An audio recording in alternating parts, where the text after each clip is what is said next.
and send you down to me.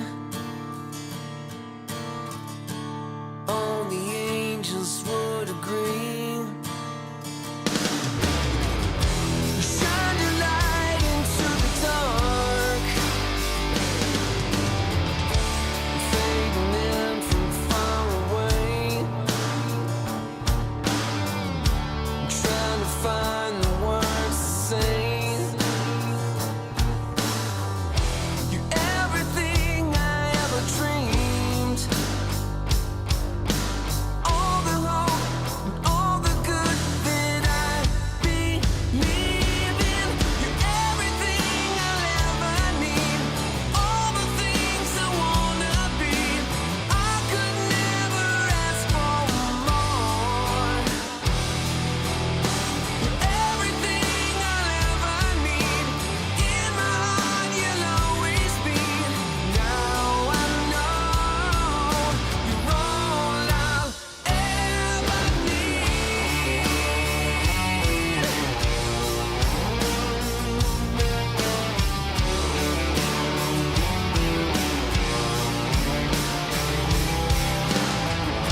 I give the world to touch the sky and keep you safe, you're by my side.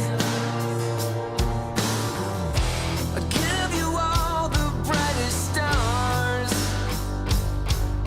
for all the hope and all the good, 'cause I can see now you're everything I'll ever need. All the things I wanna be. I could never ask for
Just got the news that you're still in town, looking for a safe place to hide. Well, you better close your window and lock the door, 'cause I'm gonna get you tonight.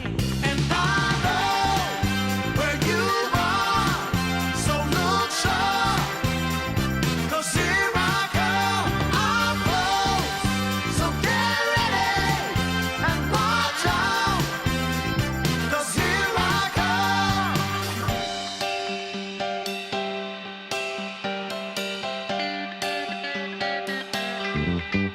Love has a way of seeing through all of your wants and the shadow of doubt.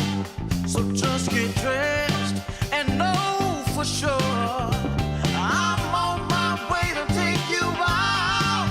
And I know where you are, so look sharp, 'cause here I come, I'm close, so get ready and watch out, 'cause here I come.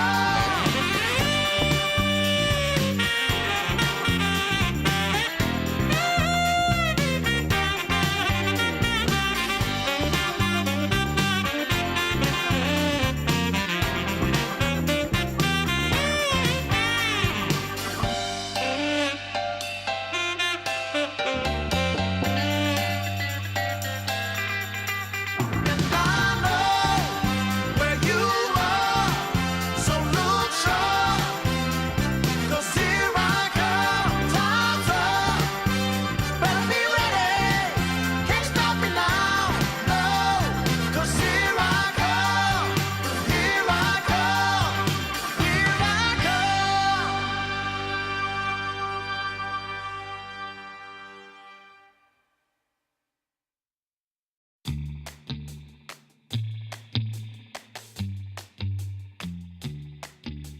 Shot, new kid on the block.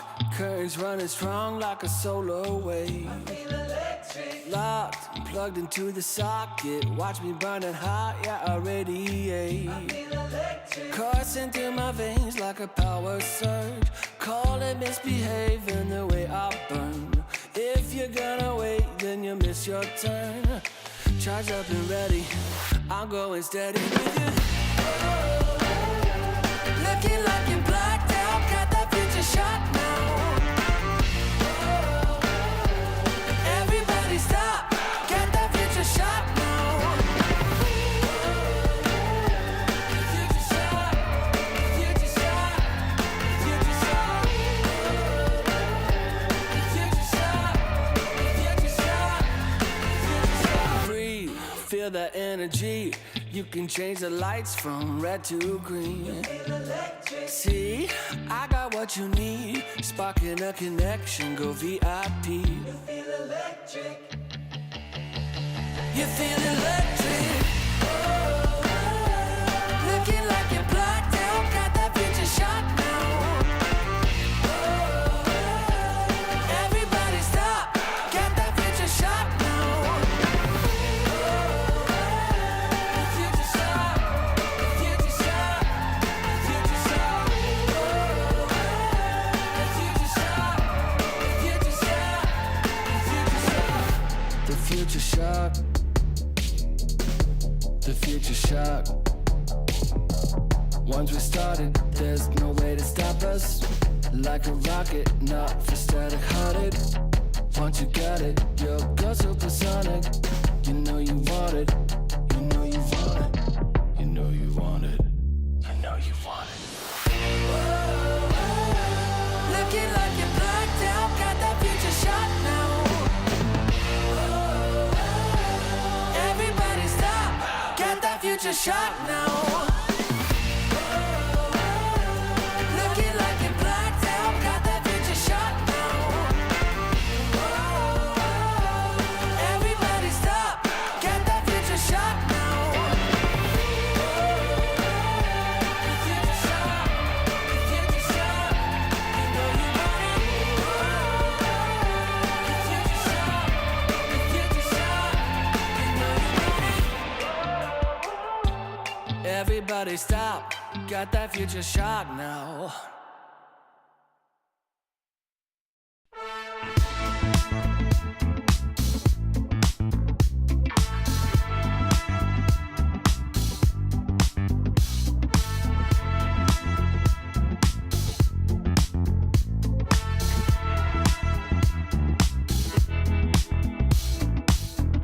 Welcome to my private garden. It's my own menagerie. If you're looking for a party, I own everything you see. Heavy is the head, where's the crown? They said it's my time, and I'm gonna run this scene. If you don't like the way I rule my empire, you can go ahead and you can kiss my ring. All eyes on me, yeah. When I enter the scene, quit it. All eyes on me. All hail to the king, get it? If I say so, then it is so. If I say no, you better get low. On bended knee, yeah. All hail to the king, get it? Make way for the king, yeah. All hail to the king, get it? If I say so, then it is so. If I say no, you better get low. On bended knee, yeah. All hail to the king, get it? There's only room for one hustler, sitting way up on that throne. Guess I'm showing my true colors. 24 karat gold. I'm gonna wear that crown, y'all better hit the ground. It's my time, and I can guarantee, if you don't like the way I rule my kingdom, you can go ahead and you can kiss my ring. All eyes on me, yeah. When I enter the scene, quit it. All eyes on me. All hail to the king, get it? If I say so, then it is so. If I say no, you better get low. On bended knee, yeah. All hail to the king, get it? Make way for the king, yeah. All hail to the king, get it? If I say so, then it is so. If I say no, you better get low. On bended knee, yeah. All hail to the king, get it?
Los, komm, steig drauf. Das Leben mein Traum. Los, komm, steig drauf. Ja. Das Leben mein Traum. Kein Geld, kein Stress, wir regeln das. Luxus-Vibes hast, wärst du auf der Segelyacht. No Budget, High Class, Tasse statt Weinglas. Denk nicht viel nach, wir machen es einfach. Let's go. Seid ihr sicher, die Clique ist down? Ziehen Blicke auf uns, alle ticken jetzt aus. Die ganzen Kids in der City stehen drauf. Und rollen, rollen, rollen. Droppen Banger, schlagen mittendrin aus. Los, komm, steig drauf, roll mit. Das Leben ein Traum, du brauchst den Kick. Los, komm, steig drauf, roll mit. Ja. Das Leben ein Traum, du brauchst den Kick. Cruisen auf Scootern, fahren ans Ufer. Immer Open End, weil die Stadt niemals zu hat. Wasser schimmert Gold, wir machen was wir wollen. Doch die Kassen sind nie voll. Egal was soll's. Los, komm, steig drauf, roll mit. Das Leben ein Traum, du brauchst den Kick. Cruise mit, baby. Los, komm, steig drauf, roll mit. Los, komm, los, komm, los, komm. Das Leben ein Traum, du brauchst den Kick, yeah. Kickstart, Baby, lass ihn nicht nach, Baby. Kickstart, Baby, lass ihn nicht nach. Kickstart, Baby, lass ihn nicht nach, Baby. Kickstart, Baby, lass ihn nicht nach.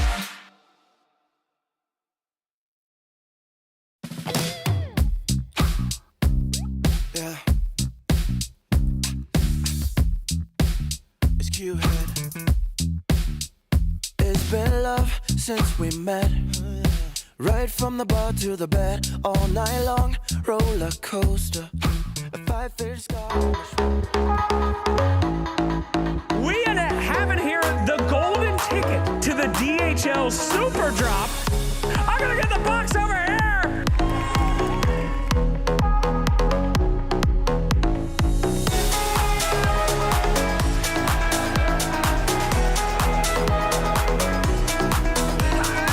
Choose your own adventure, man. Are you ready? I'm shaking. Good. That's absolutely correct.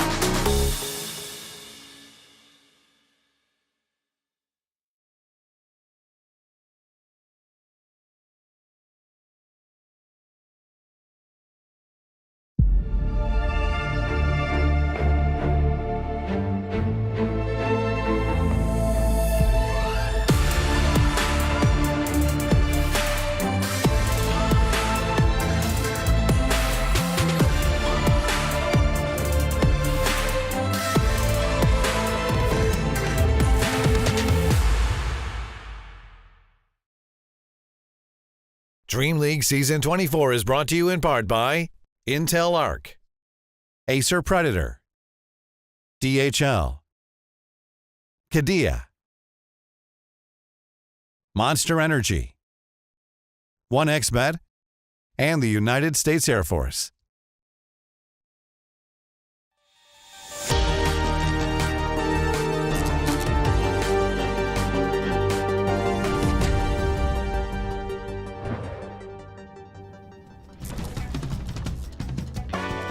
All right, folks, it's another day of Dota 2 opening up in front of us here for DreamLeague Season 24. And Wagga joining me again for some beautiful, tasty Dota action and a longer day as well. We've gone from a couple of series now to the full whack of 4 best of 2s today. Yeah, plenty of Dota to be played, and now we have a little bit more of a time to look into these teams and see how they're going to play. We had some games yesterday that were a little bit back and forth. We didn't have very decisive winners in our first round that you and I were casting. We were watching Nigma Galaxy, of course, and see how they performed up against BB Team. And it was pretty evenly matched. Miracle playing really, really strong yesterday. That was some pretty exciting stuff. Yeah, like grade A Miracle. I don't know, maybe a little bit surprising they did so well. Maybe you could argue BetBoom faltered a little bit, but arguably Nigma could have 2-0'd that series and ended up 1-1ing it. But yeah, we see all the 16 teams that are here in that primary group stage. And of course, we start breaking them apart, whittling them down, kicking them out of the tournament as we get towards the playoffs in about a week or so. Yeah, we still have a long way to go, though. Plenty of games to be played before then. And here we can see the current standings for Group A. Ooh. That's Team Liquid sitting comfortably there, 2-0 shared with Paravision. Yeah, Paravision right up at the top, and that is that kind of Cloud9 entity roster that got broken up and reattached to Crystalis, Ducalis, and a very solid squad. There's a lot was kind of talked about them, heading into TI, right? That Cloud9 entity squad. It was kind of sad to see them break apart, but maybe they found a new roster here that can perform just as well. That's a good spot to find yourself right at the start after changing things up a little bit. Be at the top of the group. Group B, though, we have Talon as well up there, 2-0. The only ones to be 2-0 in Group B. A little bit closer matched here. A lot of 1-1s. And that was against, I guess Palantir right there. They're 0-2, so Talon taking down Fortnite Man. Some of our crowd favorites down at the bottom. Sadly. But yeah, this is step 1 of the EPT Season 3. So we've got, of course, DreamLeague Season 24 starting things off with, 13,000 points to be spread between the teams. And then as the year goes on, the tournaments get more and more important as we head towards the EWC. Yeah, many big tournaments coming up, and you can see that it's going to be tight all the way until the end, as we have mentioned before, the final tournaments being the most impactful. But you got to start early, Gareth. You really got to start farming in some points here early on. And this DreamLeague Season 24, even just getting a win here is going to be so good for your EPT points, even if it's less than the later seasons. Yeah, it's a nice little platform to launch yourself off. And there we can see, first place, 3,000 points, all the way down to 15th, 16th. And you're also getting a few little bonus points, if you get first in the group or you show a little bit of prowess there in the group stage, you do get some placement points on top of it. It's quite a lot, actually, for the group stage. If you think about it, you look down at the placement, the points in the overall. The 8th place is 400 points, but if you get first in group, you get 300 points for it. So yeah, there's a lot to be earned already in the group stage. And of course, there's prize money to go along with it as well. And same kind of story all the way through the placements and get a bit of money, no matter what happens along with those EPT points. So looking at a nice cash prize and through your kind of top 3. And of course, heading towards the EWC, that big tournament towards the end of the year. Everyone has got their eyes on that. Yeah, so we can have a look as well at the schedule for what we have coming up for you today. We get Avalus, of course, Team Liquid kicking off here immediately. That's the match we're waiting for to start. And first we have them. Then we're going to follow that up. You and I get to cast Heroic versus Tundra as well. Very exciting matchup, I think. Yeah, a lot of teams that have been kind of on streaks or performing pretty hot recently. Avalus won the RES recently, and then of course Liquid, the TI champions. So some pretty heavy hitters going head to head. And Heroics had some victories, and Tundra have looked very good. That lead up to TI and even to now, they've looked like such a solid team with a few changes too. Yeah, we'll see if Team Liquid are holding their form as well after TI. Of course, they were dominating there. There were some changes, some patch notes that specifically felt like they were nerfing Liquid. Okay, Boxy, let's get rid of this Tusk. What are you doing? He's just winning games on his own. But let's see what Liquid can still do. I think they're one of the deepest teams in terms of potential when it comes to hero picks. They have so many different things they can play. So really interested to see how they're going to tackle this match. Yeah, it was kind of cool to see them add that third coach as well, right? Blitz, Jabs, and then add KP. But we can take a look at Avalus as we head into this first best of 2. Now, is this your favorite team? Is this the team that's deep in your heart? Yeah, how would you describe the team with Stormstormer on it? Stormstormer he's just a joy. This guy, and everyone describes him that way too, that I know. He's just always very cheerful, and it brings an energy to a team that is so invaluable. And yeah, I'm always going to be rooting for this man. We're former teammates, and we go way back. So obviously, I'm a big fan of him, but hope he has a good performance here. I still want him to be, pushed to his limits, though. So I want a tough game. I want him to struggle. But I'm always admiring his potential to bring up the spirits, even when he's struggling himself. There's the man. I've played with him many games where he has a really tough time, and still somehow he finds a way to lift the spirits of the team from that situation. Yeah, it's always creating a really nice story, for us casters to talk about, right? You have a game that's kind of dead in the water, one team stomping, but then all of a sudden, out emerges the champion. Comes from the side with a bit of a comeback. Always nice to have those situations. We've seen it time and time again as well. These really, really confident teams that even when they're behind, like we saw with BetBoom yesterday, when they were down 10,000 gold, they still see their moments. You know, that's probably one of the most important qualities in top-level Dota, is to not feel like you're out just because you're behind. You can always find a way back into the game until, you know, the very last minute. Yeah, kind of. You see the scales tipping and you want to try and balance them a little bit. And of course, they are up against Liquid, some of the sternest opponents out there. And like you said, some patch notes that definitely nerfed specific heroes for them. But yeah, you're talking about the depth of this squad, the heroes that they can pick, the fact that they've now added Saberlight to their offlane is just a scary prospect, isn't it? Sorry, I'm just scared of the Nisha picture. God damn, dude, this smile is giving me nightmares right now. He looks like he already won mid. Yeah.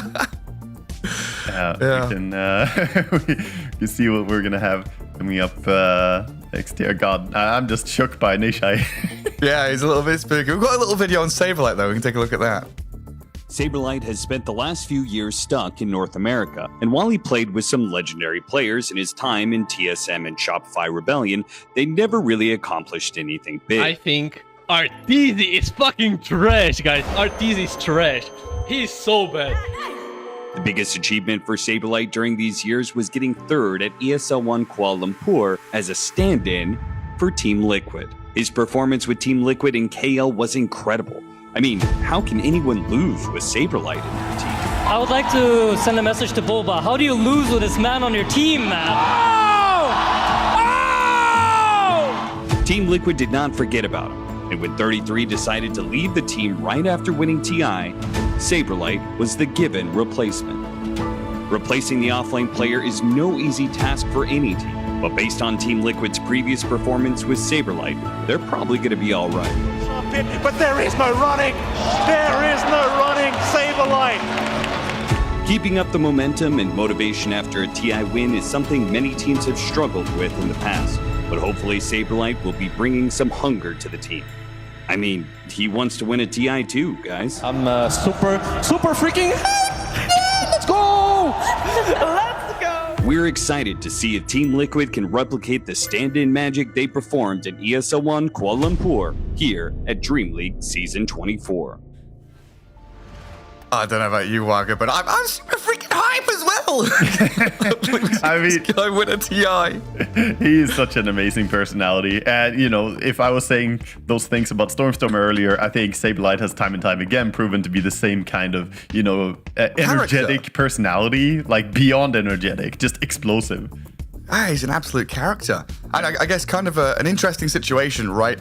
It feels like not often we get these spots where a player wants to leave a team that just won TI and kind of break out on their own. 3-3 going to make his own squad. And I guess when you're looking for an offlane as Liquid, there's, a short list that you're looking at, and Saberlight definitely up there. I'm curious. I think I remember Blitz saying, they had 2 or 3 names on the list, and Saberlight was, glad enough to join. I just wonder who those other players were that potentially could have joined Liquid. Yeah, curious about that. I feel like Saberlight might be a really good fit for them though, because of Team Liquid. They're good at utilizing their offlaner, and Saberlight has a great vision of the game when he plays. Like, he looks for opportunities in a way that sometimes offlaners, they just feel very structured. They feel like they play scripts like, oh, I'm gonna get these items, I'm gonna do this thing. And in a very ice kind of way, I feel like Saberlight is outside of that script. He will just look for opportunities, he will seek ways to play, and I think it fits Team Liquid and their view of Dota. It is very ice in the way they can pick around him as well, right? Because for the longest time, we had this kind of separation in offlaners between brood players and non-brood players, or I guess zoo players and non-zoo players, where you'd have someone who plays Mars and Tide, these kind of jumping heroes, a Centaur, and then the other guys who are like, I'm a Beastmaster or a Lycan player. And Saberlight, along with 3-3 and thinking about ice back in the day, they tie those. The ability to kind of draft around multiple play styles. Yeah, he's very both. nicely. Yeah, he is definitely both, and that's really useful to have, and it goes along with Team Liquid's view of Dota in how they draft. They can draft many different styles, and this having an offlaner who has a wide pool complements that style. Is he checking himself out? Yeah, that's it. Pull the hair back, get yourself ready. Little sippy sip. So first pick up Shadow Demon. a hero we've seen first phase banned quite a lot, but it looks like the options here, the Naga, Clockwork, Tusk, Invoker, Beastmaster, Pango, and Batrider, all being removed early on. Yeah, pretty top tier heroes, all of them. Makes a lot of sense. Nothing too out of the ordinary here. And of course, Boxy's Tusk still getting some respect here, even post nerf. It's still very strong. And like we're just going to open up with the SD, a solid hero to build around. Good in most situations. Probably one of the heroes on the short list to get nerfed in the next patch as well.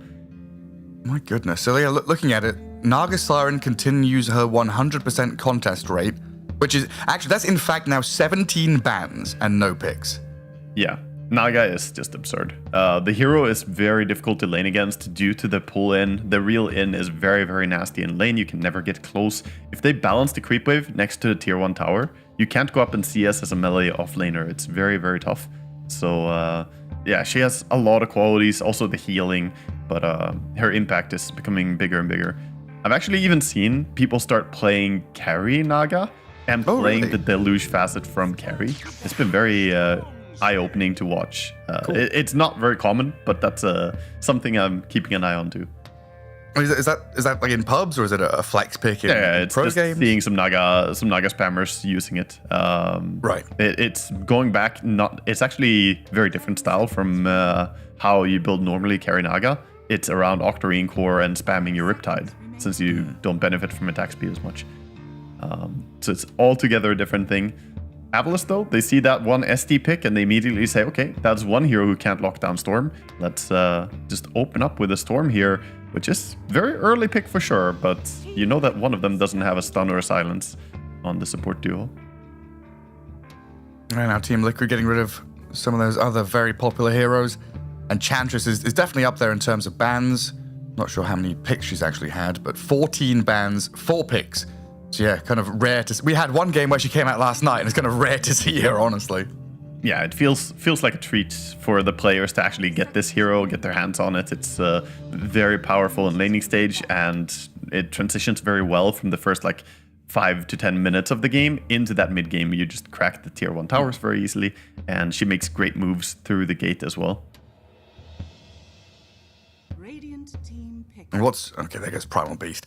So what's your bet on Shadow Fiend versus Luna? Who's picking what and when? I mean, Liquid having the SD are kind of set up to take the Luna, even though she's not played as a full Agi stacker anymore nowadays with the Kanda build and so on. Doesn't really play around the illusions that heavily. But I think Luna fits with SD really well. As for the SF, we'll see if that's what it's going to be, or if Avalos have something different in mind. They kind of block pick by taking Lion here, a great hero against the Storm Spirit, but also synergizes pretty well. Is it a surprise to you Primal Beast is picked so often? I think the hero is just fitting the bill. You and I talked a little bit yesterday about how mid lane you need to have those heroes that just come online and start ganking and do things. Primal Beast is like the epitome of a do things hero mid. Yeah. And so is this guy. Earth Spirit comes in instead. Earth Spirit is actually maybe the best mid hero right now overall, I would say. He is absolutely crazy. We've seen him have very, very big impact in like top level pubs lately. It's absolutely dominating. The highest win rate mid hero overall in high level games. And it is translating pretty well to competitive games because you want to have that mid laner be an active role. Yeah, I mean, he's hard to kill, so trying to get a bit of money out of that mid lane pinata is difficult in its own right. And then it's felt like all he needs is a couple of seconds of setup, along with a hoodwink in previous games, and I guess a shadow demon here. Just a quick disruption into his, like, he's what, 3,000 range away, and then 2 seconds later he's on you. Yeah. Missing mid, well, that doesn't cut it anymore. He's already there. Yeah, he can also be a very difficult hero to escape from. Like, you have high mobility with stuff like Storm Spirit here, but the Earth Spirit, he can just continuously chase you for a long time. The Pugna and SD support duo as well is a little bit interesting from Liquid. Means that you really need these cores to be able to set up, since you're now lacking any disables there. The Avalos are going to go down the route of an Underlord. They just want a beefy frontliner for whatever they're going to pick here. Kind of signaling that they want to pick some ranged carry here. I guess that's going to help them get around the map and maybe deal with Earth Spirit a bit better as well, right? Yeah, Pit of Malice is incredibly good against him too. One of the better ways to lock down an Earth Spirit, you just put Pit of Malice down, throw a Lion Stun, then Root sets in again, actually kill him. Yeah, because quite often it ends up being like mid laner rotates and then the opposing mid reacts. And then you've got this kind of mid-on-mid battle with the side lane heroes. But I guess in this kind of situation, if Earth Spirit shows up, it's Unlord's job to be reacting to him and kind of putting a stop to his moves. Yeah, we'll see. We'll see what he's going to go for as well. If he really wants to stop the Earth Spirit, he could even go for an early 8 toss. But this is also an insanely good game for a pipe, so I would not be surprised to see the Unlord just go for a pipe rush here against Pugna Earth Spirit. Makes a lot of sense. Avalos grabbing themselves some tempo. It's not an Enchantress, but it's as close as you can get. It's the Chen coming in. Good tempo hero as well to try and push some towers. 5 seconds remaining. I'm curious what Team Liquid are considering here as their offlaner. Yeah, I mean, we've not touched on this Pugna much. So, what's his job? Why has that been picked so early? What's his job? I feel like he's gonna mess with the Storm quite a bit. Like, even if Storm is invulnerable during his role, when he zips around in Ball Lightning, it's still annoying to play against the Pugna ward, and they, will have to deal with that. Other than that, I struggle a little bit to see the synergy for Team Liquid right now with the Pugna and the SD. You could say that they're double save supports in a way. You can disrupt, you can W someone, decrepify them with the Pugna. Team Liquid just gonna pick up that Luna, as previously mentioned. SD Luna combo. But the Pugna is a little bit weird into the draft. Could just be comfort zone for them, that they feel like this hero is good right now. Maybe underrated.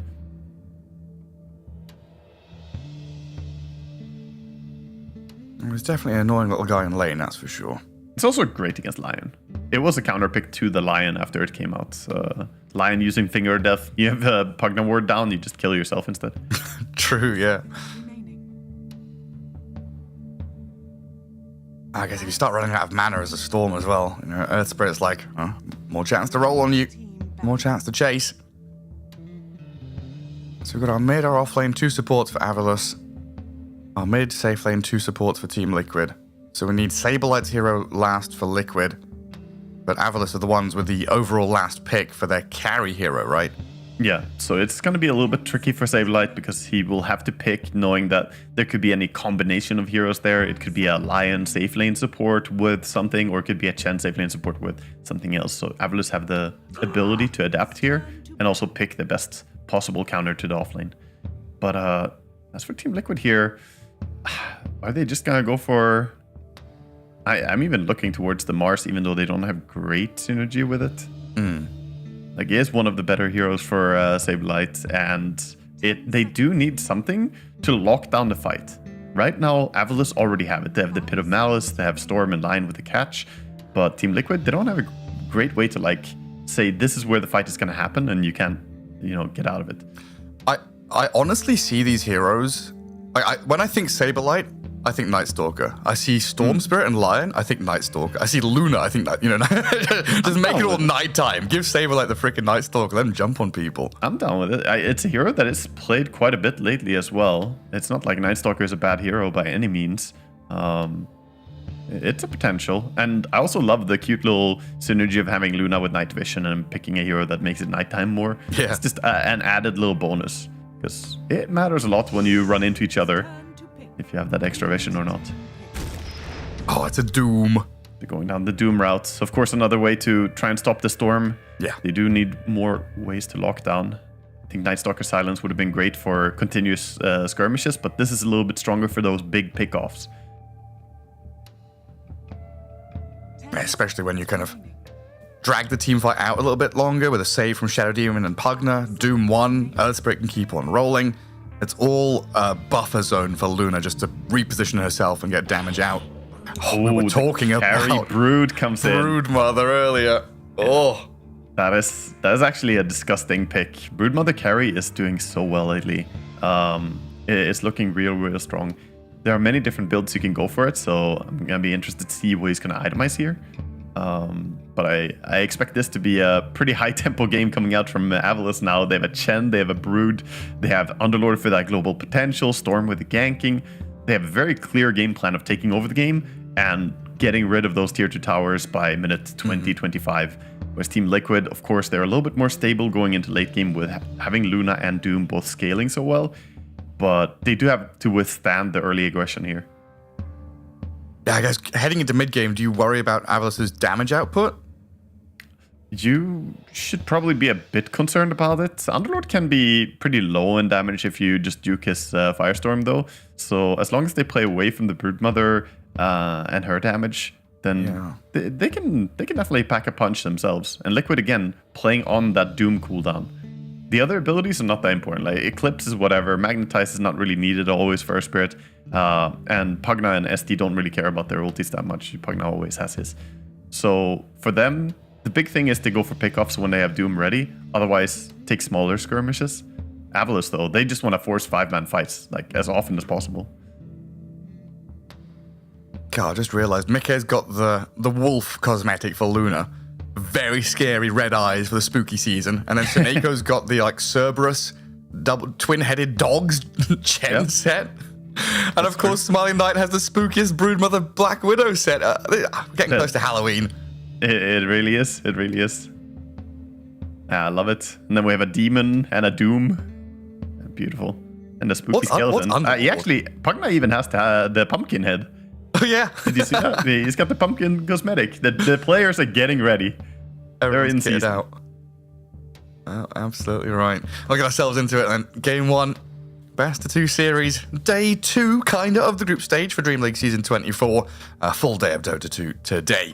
And we'll get into Game 1 and see exactly how this is all going to pan out. Because, as we were saying, Avalus fresh off the back of a victory at a LAN event. Liquid, of course, the reigning TI champions. So, a clash of momentum here.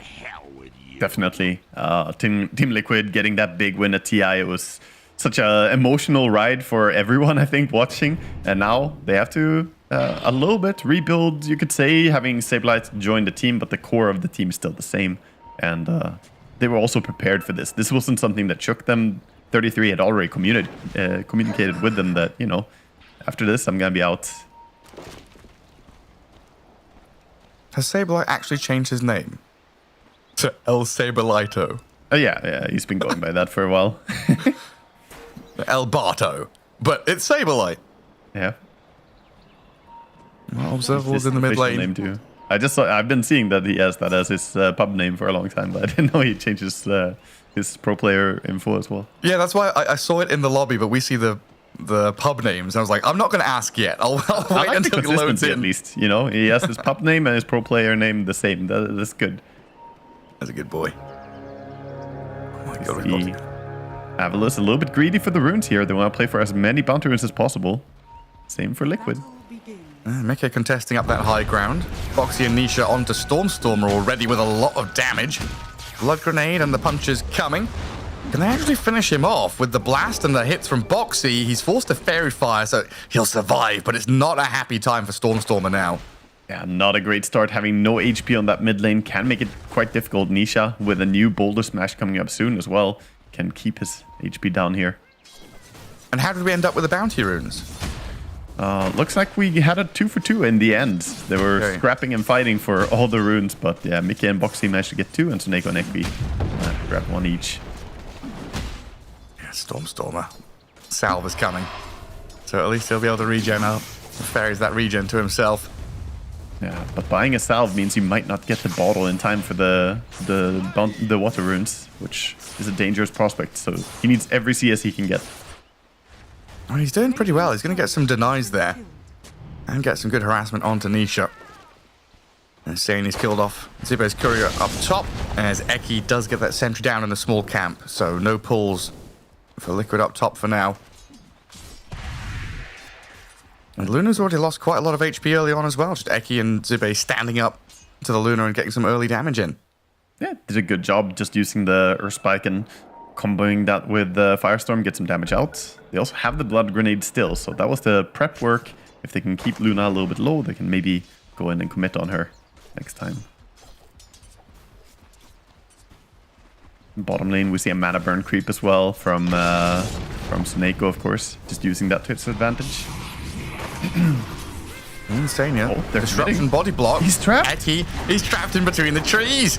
Mickey's come in with enough damage to finish off the Lion, get first blood, and Insania survived as well. That blood grenade, nah, he's fine. He's tangoing up through it. Tango value. Always tango at the start of a skirmish like that, and that's why Insania lived, of course. Salving up as well. He's going to be happy after that. Yeah, very strong start for them. All he needs to do now is step back and maybe unblock that camp if he can get access to it.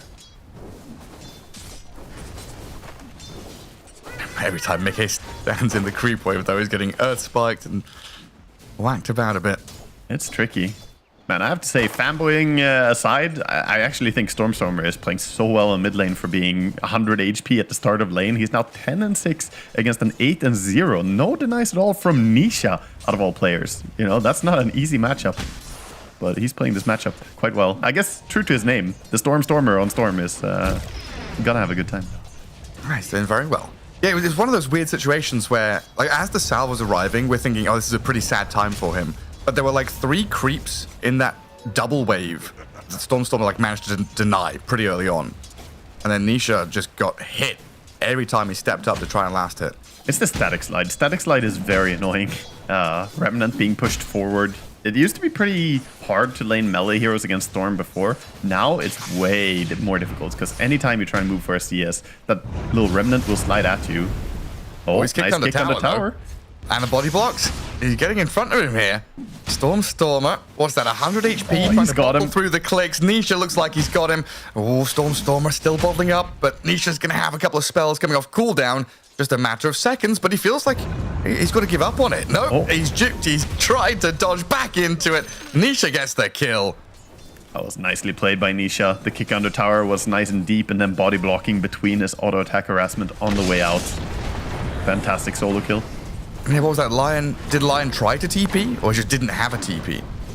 I think he tried, but it was too late to have an impact there. Or maybe he got loose and beamed. I didn't see top lane. I was staring on mid lane. It's possible that Luna just hit him with a loose and beam. He's very good at cancelling those TPs. That's true. And then the third lane. We've not looked much down bottom. We're keeping our eyes away from the Broodmother. Yep.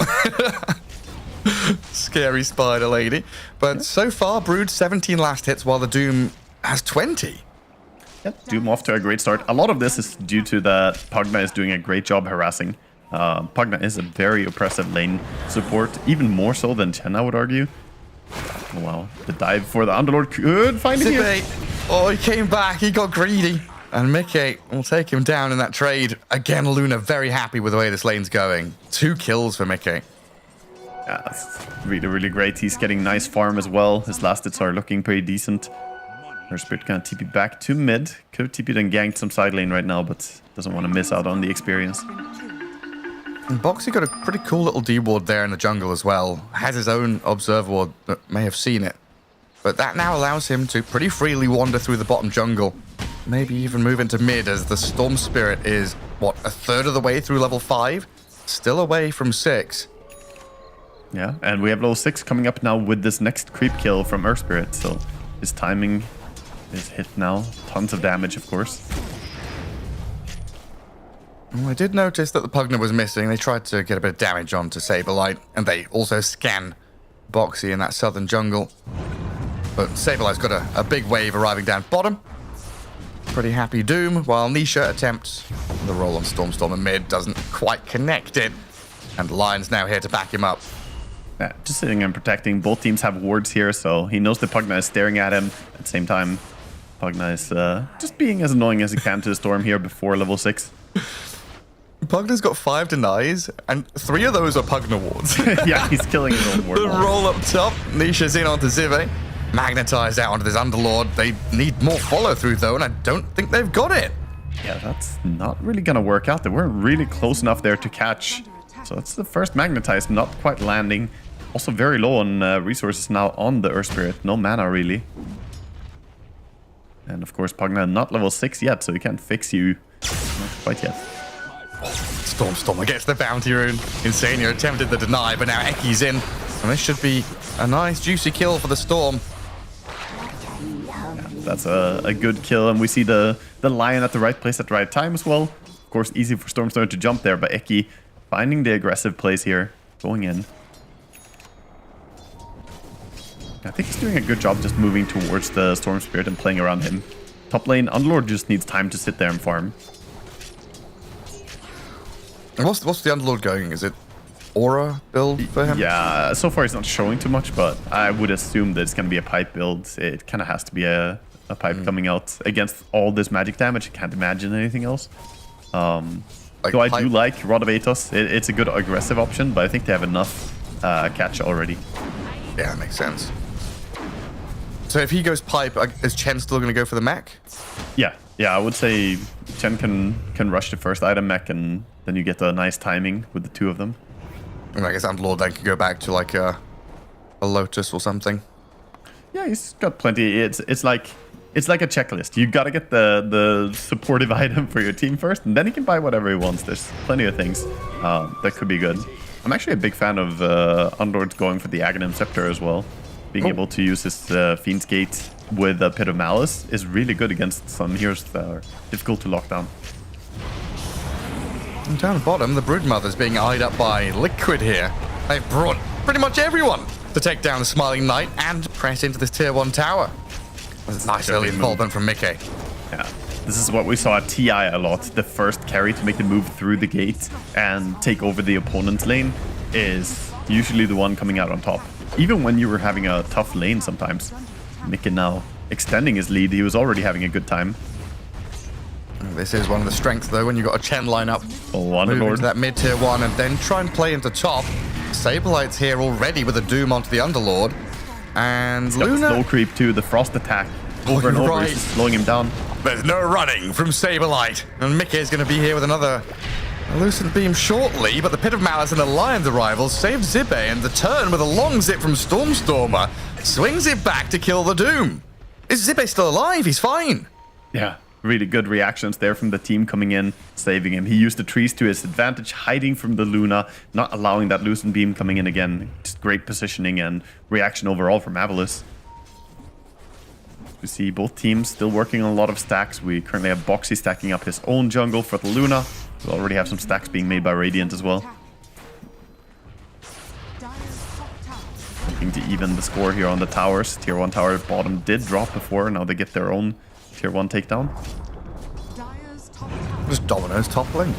One by one, stepping into lanes. Smiling Knight, though, has returned down south, and Anisha is trying to keep tabs on the Brood.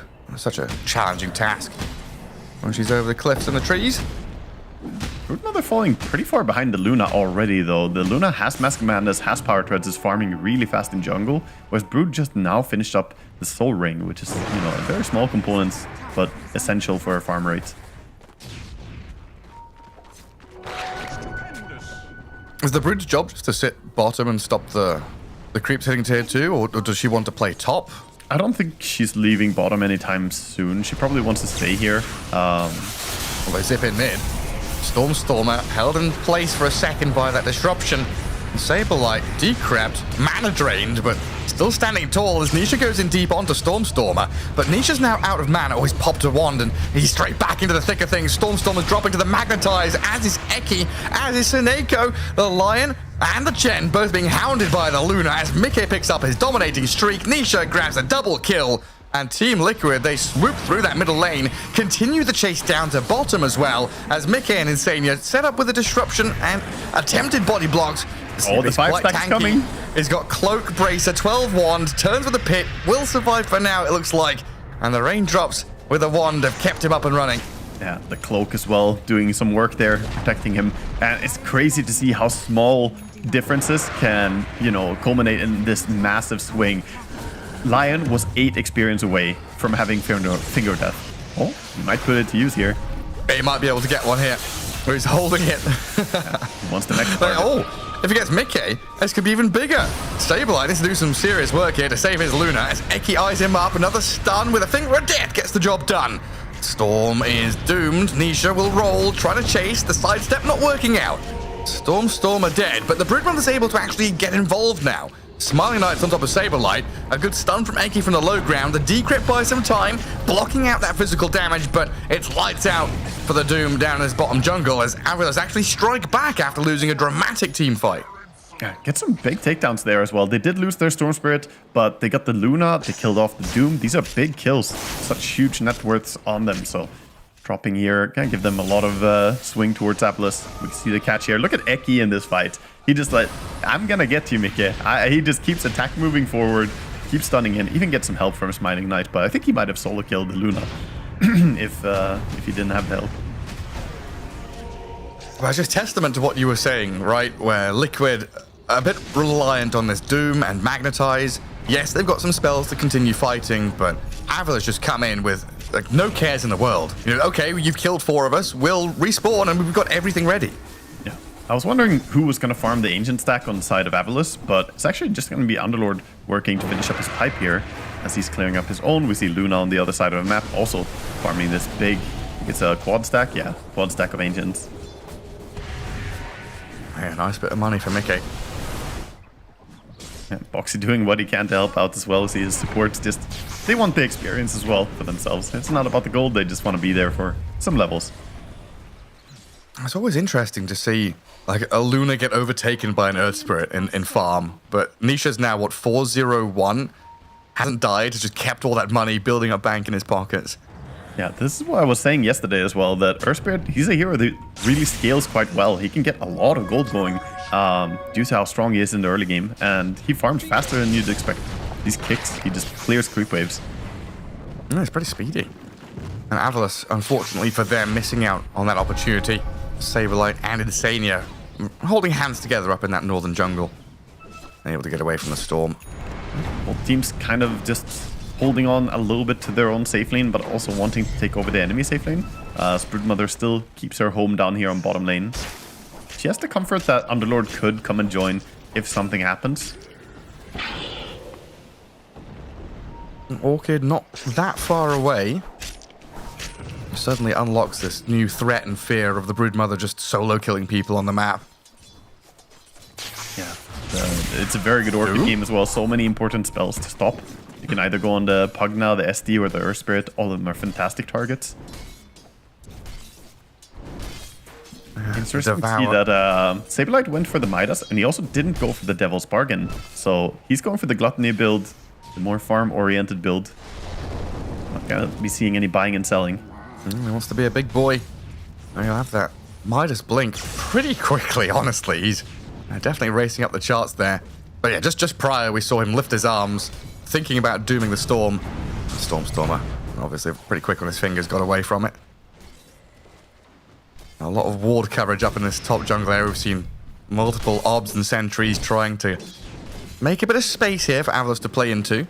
But Liquid have done a very good job kind of holding them back and making sure that there's no super easy access to the Roche pit. As Eki, he has been spotted. And this is where that battle of the wards and vision will finally come to an end. Yeah, Eki had to walk in. Stormstormer was like, I'm not going up that ramp, but can you check if they have vision there? He sends in the lion. Poor lion walks into an Earth Spirit TPing in even. There's no way to survive. Yeah, Eki just buys another smoke. It's been a non-stop, like, smoke into sentry, into ward, into sentry, into smoke, into... Oh god, I'm dead. Oh, look at Nisha. Just gonna use this DD rune to steal the enemy Ancients, actually. Ooh. Farm it up. It was just stacked as well. Fresh stack from the enemy. And, yeah, it makes pretty short work of it.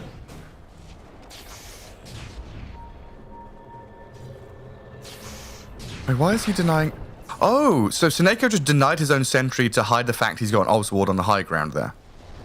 Yeah. And so there's a Dire Sentry and a Radiant Obs. There was a Radiant Sentry, and Seneco's like, I'm denying it and letting you have your Sentry to pretend I definitely don't have an Obs ward up there. Yeah, it's the next level mind game. Sometimes you can... And then Shadow Demon.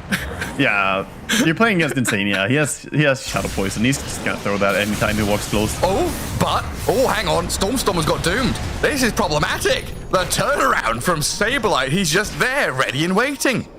That was fantastic reaction. Saberlight, so quick on his fingers there. Sees the Storm jump in, punishes immediately. And I don't think a little Chen can run away from this squad either. Too low on mobility. Even if he bangs the drums, he's not going to be able to charge away from this.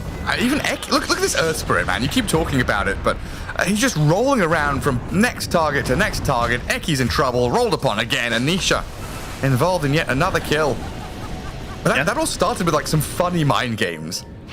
It all started with the desire to keep your high ground ward and play under it, but Team Liquid, they were very disciplined. They dewarded as a team, because that's usually a concept we see teams utilize is, oh, we have a high ground ward, let's play around it. People always want to play around their ward. So when you deward, you should also be ready for that. And that's what Team Liquid showed. They didn't just send in the SD, they sent in the SD to deward, and then behind them, they had the support. And Avalos now really dragging behind. 4K lead emerging for Liquid. Luna now up right up at the top with 10K, but even all their 3 cores are the top 3. Huge timings coming in here as well. We have full BKB on the Earth Spirit, of course. We have Manta Star completed on the Luna. We have Shard build on the Storm Spirit, by the way.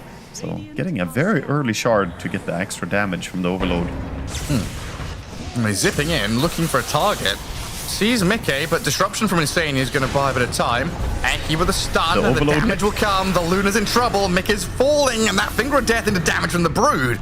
Slays the Shadow Demon in the back. Good pickoff here. They could even go straight for mid. They know that Doom is still on cooldown. Earth Spirit is ready to defend, but he doesn't really have a team with him. Force out the Glyph at least. This can be an end of the push. A pretty tight window, right? Luna just picks up her Manta style. A couple of items from Team Liquid coming out there as well. This is a window, though, that they can keep utilizing. The Luna wants to go for Kanda next. Very normal item order. That means until she has BKB, these jumps are very possible. You can just continue to go on her. And then it's going to come down to Nisha and Saberlight kind of defending through aggression, right? Yeah. Finding the back line. And the double save support with the Decrepify, the Glimmer Cape, the SD Disruption. They have a lot of ways to save. Even a Pavis is in the mix now. So you can see the supports on Team Liquid are really focused on keeping people alive.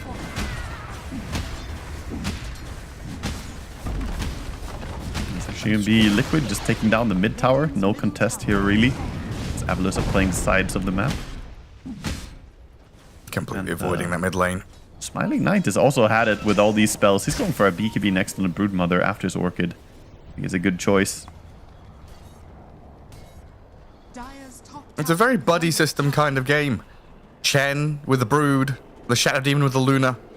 The Storm Spirit's always got a lion behind him. You know, everywhere you look on the map, there's no kind of individual targets. Everyone's within arm's reach or striking distance of each other. That's because both teams have such good pick-off heroes. Right, yeah. Like, both of them have great catch. But we're actually seeing Avalos make a decisive move here, going straight into the Roche Pit. I think they recognized a good timing window for it as well, as everyone moved bottom from Team Liquid. They're kind of offside to try and fight for this. Yeah, I guess preparing for the Radiant Roshan, which just isn't going to be there. They've got plenty of time to finish him off, and Liquid maybe with a little bit of a surprise there. And Avalos have snuck a Roche. We're now looking at Storm with Aegis as well. That gives Stormer so much more freedom now to not be afraid of getting doomed. Yeah, I mean, it's, in my opinion, the best hero in the game. Not just this game, but any game of Dota to have Aegis on, it has to be Storm Spirit. That hero comes back, everything available, no cooldown based, and he loves the mana and the HP. Just a fantastic advantage for him to have that now. See the smoke moving down bottom, Team Liquid. Still looking for something. And Avalos are moving into position to kill off the Tormentor, but the Storm, I mean, this is the thing, right? Storm Spirit has Aegis, and maybe he's not going to feel worried in team fights, but if he's out on the map like this, there's a chance he could die twice. There's a bit of a chance until he gets his BKB, but it's still difficult. Oh, hang on a second. Can I stun him? Oh, he's through the gate. Oh, a little bit too late. He just rolled in, so... Oh, he zips and shows on that wave. Yeah, there's no way of finding him now. Back to split pushing it is. Same time we see Liquid kind of eyeing up that tier 2 tower bottom. There's no glyph available for Radiant. Like, what's your plan now you know Storm has Aegis? Like, do you still want to doom him in a fight and hope the rest of the fight goes well for yourself? I think that might be the play, yeah. If you get a doom on him early before he has really done any damage, then you try and just kill the entire team, and by the time he's not doomed anymore, yeah. Doom him and ignore him is probably the play. But it all depends on who you see first and how you connect into a fight. Right. it could be just as important to just slap a Doom onto the Underlord in these fights. I mean, right now, vision is pretty lacking from both teams. You know, a bit of a lull in that movement across the map to set up positions for yourself. One observer for the Radiant up top, and that's about it. Starting to take this top tower. No real defense coming in. For now, he's just sitting on the high ground here as Brood and making sure his spiders are dealing the damage. And Liquid pretty content just to sit back and farm their ancients.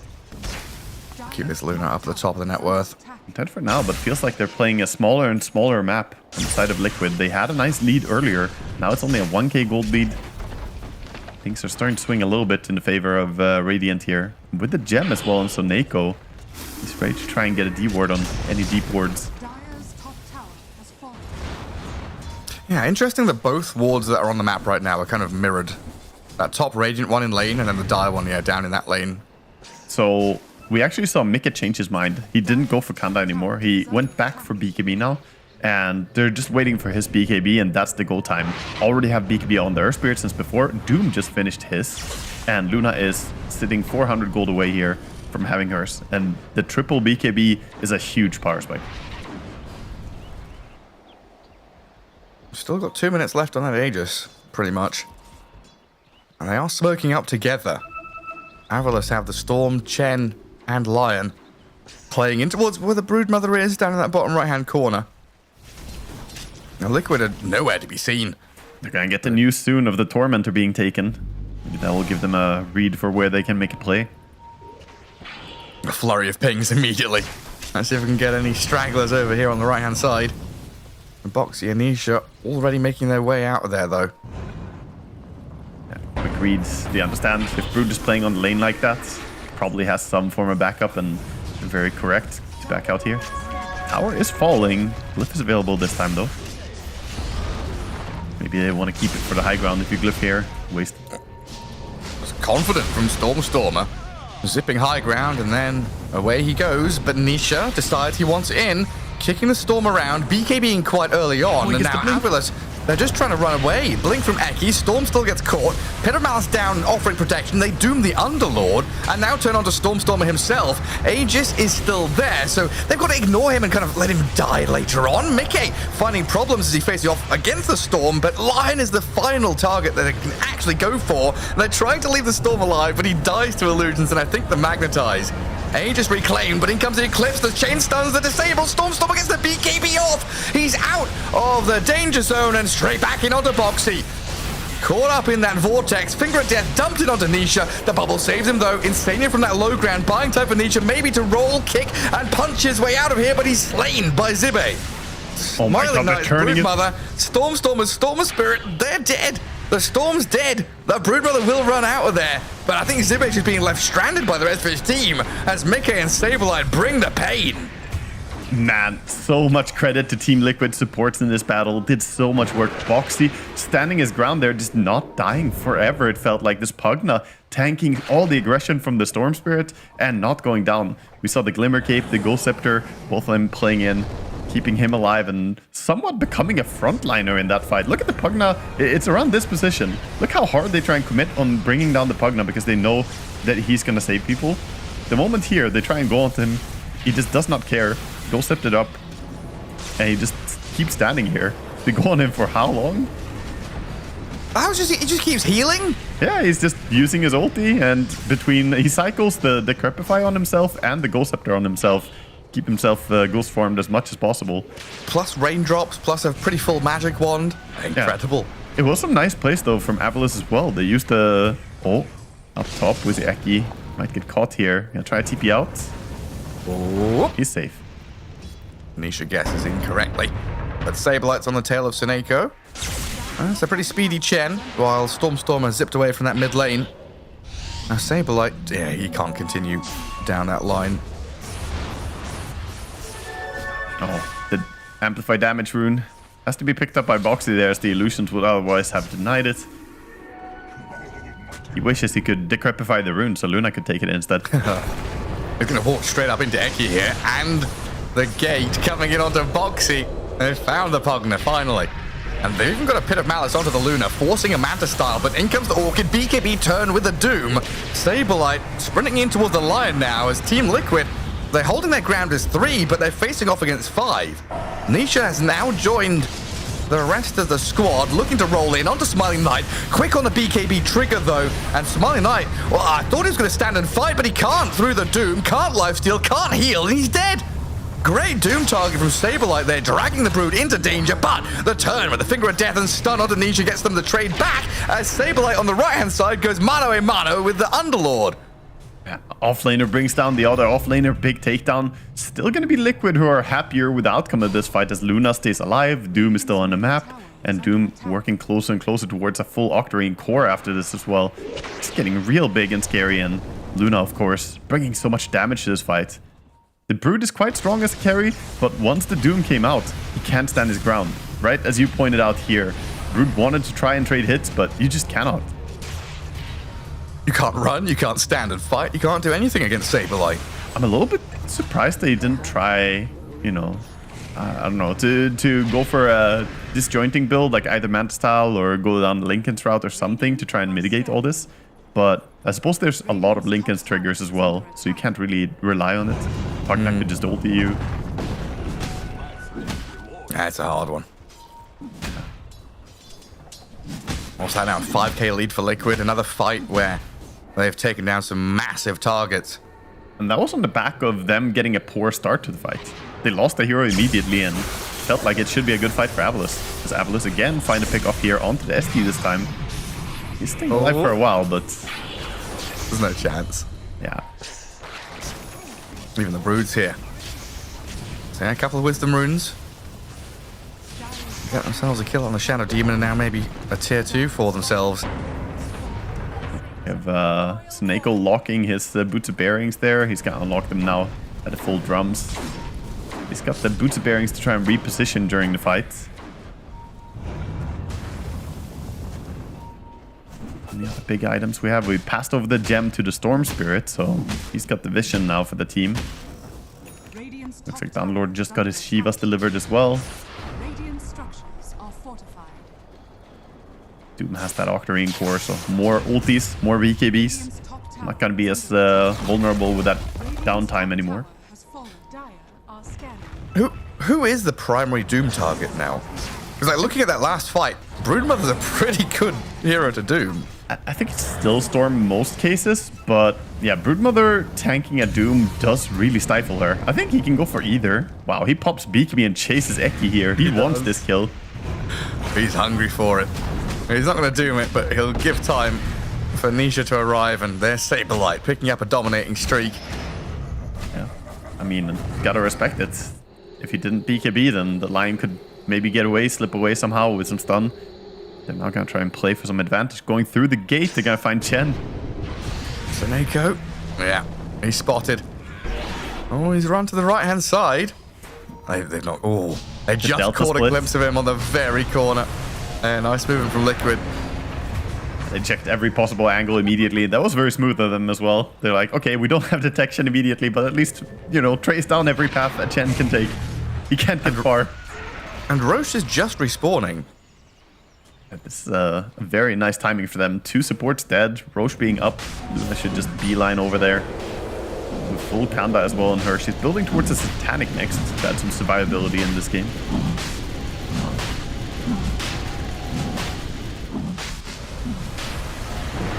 And the Broodmother finally decided to go down that Nullifier route as well. And Boxy has just been an absolute pest with this Decrep Ghost Scepter build. Yeah, I think it's a must in this game. Not just that, but also the Solar Crest coming out from the ST. You just need to have it. Oh, the jump. Saberlight's found the Brood. Oh, is that a... Oh, the Hurricane to high ground. Nicely done by Seneko, so that should be Smiling Knight out of there. But Roshan's taken. I mean, just getting some distance there. It's a nice little touch. I don't think he can get that kill in most cases. He just walks away on the Brood, but you see the amount of damage it does. It's still pretty scary. And he now gets level 20 on Doom as well. Is he gonna go for the Infernal or is he gonna go Scorched? More common build. I want to see a Parasma. We had a Parasma Doom yesterday. That was some exciting stuff. Nero with some full build. Jump on Luna. Storm spent the majority of his mana here to force a BKB TP out of mid. Oh no! Oh no! Dead. He doesn't have BKB anymore. He doesn't have BKB. He's going to respawn in the middle of a million bloody spiders and get slain. And that's a good recognition by Avalos that they could actually get that kill right there. Damage coming through the BKB. No way for her to stay alive. And that's now a huge timing for him to go. Even if there is buyback on Luna, you know she doesn't have a BKB ready. Doom does have his ulti in just 20 seconds, so you can't really play on that cooldown anymore. But yeah, we see them starting to shove out the lanes. They want that mid tower. And Team Liquid reacting very accordingly. Already showing top, and then Earthspirit going together with SD looking for something. Grouping with the Doom. I mean, you've got still, what, 45 seconds until Luna respawns. Liquid frantically scrambling to push out as many waves as possible. But Brood and Chen, they've kind of controlled up bottom and mid. Yeah, in the end, it's just going to be solidifying the lanes a little bit here for Avalos. They shove out lanes, but they can't really go high ground. They respect that. They probably can't take a fight onto Liquid's high ground. They're a little bit behind still in farm. Power spikes. That nullifier could be a huge power spike for them to play around. It's just 100 gold away now for Brood. Well, this used to be my least favorite part of the game, where a team had killed Roshan, taken the Aegis, then immediately lost it. We'd so often get teams kind of wonder what to do. Yeah, it goes into a lull, right? There's no towers to kill, there's no objectives to take. What do we do? But I feel like in the last year or so, we've had much more pocket smoke gangs just to come out and find an opening. I think a lot about that is the fact that there are more objectives now, because I recognize what you're talking about, but that was also, I feel, more before Tormentors existed and before these extra objectives. Oh, Doom comes out, BKB TP out immediately from the storm. Should be keeping him safe. Now with like multiple ancients you can stack and tormentors and wisdom runes, there's more stuff you can claim on the map. Yeah, it's not just about the high ground, it's about the map control. Map control is probably the most important thing to try and gain in Dota now. I mean, hell, there's extra jungles now, right? Yep. We've literally got the outer ring of jungle camps you can utilize. Yeah, owning the map is more important than ever. Earthspirit goes in mid, kicks in the Underlord.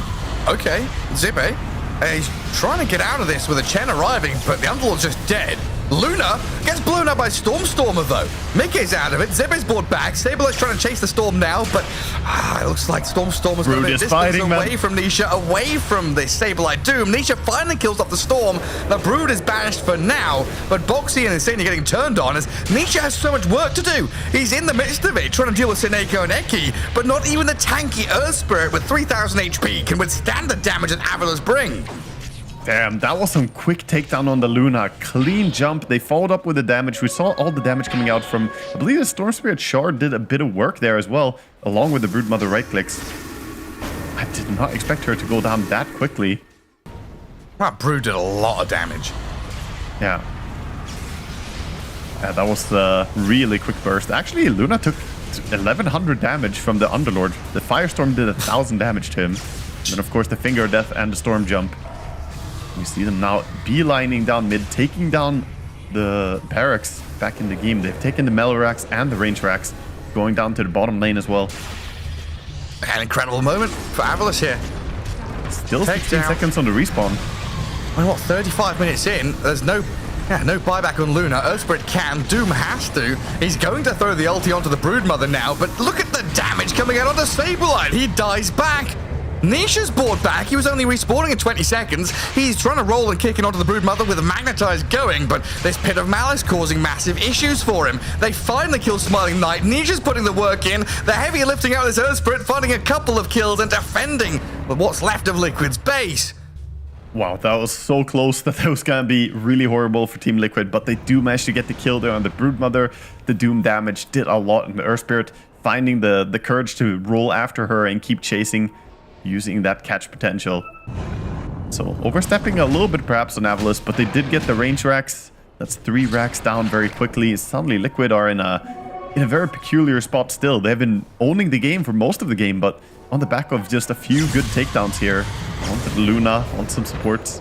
Boxy, was he hasted? He wants the wisdom. He's trying to sneak over there. Running. Yeah, look at him. He's playing for the Wisdom Rune. He actually will get it. This is so crazy. How is he getting this? What? And he goes for the Watcher? That might be a step too far, Boxy. Yeah. Luna is actually here now. Oh, Luna's scary. Boxy's still alive. He popped the wand in the Glimmer Cape, kills off all the Chen's army. And that's Finger of Death on cooldown for a little bit. Back in 30 seconds though, so they have it soon. 5 stacks. The dream. Crazy to see how how Boxy plays this game, man. Such a funny player to watch. He gets the haste and he just squeezes the most value out of it immediately. That salve has been there since like, I don't know, minute 5. Why is there just a salve on the floor in this top jungle? In case someone needs it, man. Whose is it? It's for the needy. Yeah, we should see that. If we hover, it should tell us. But it doesn't. Imagine if it blocked camps and just dropped salves in the camps.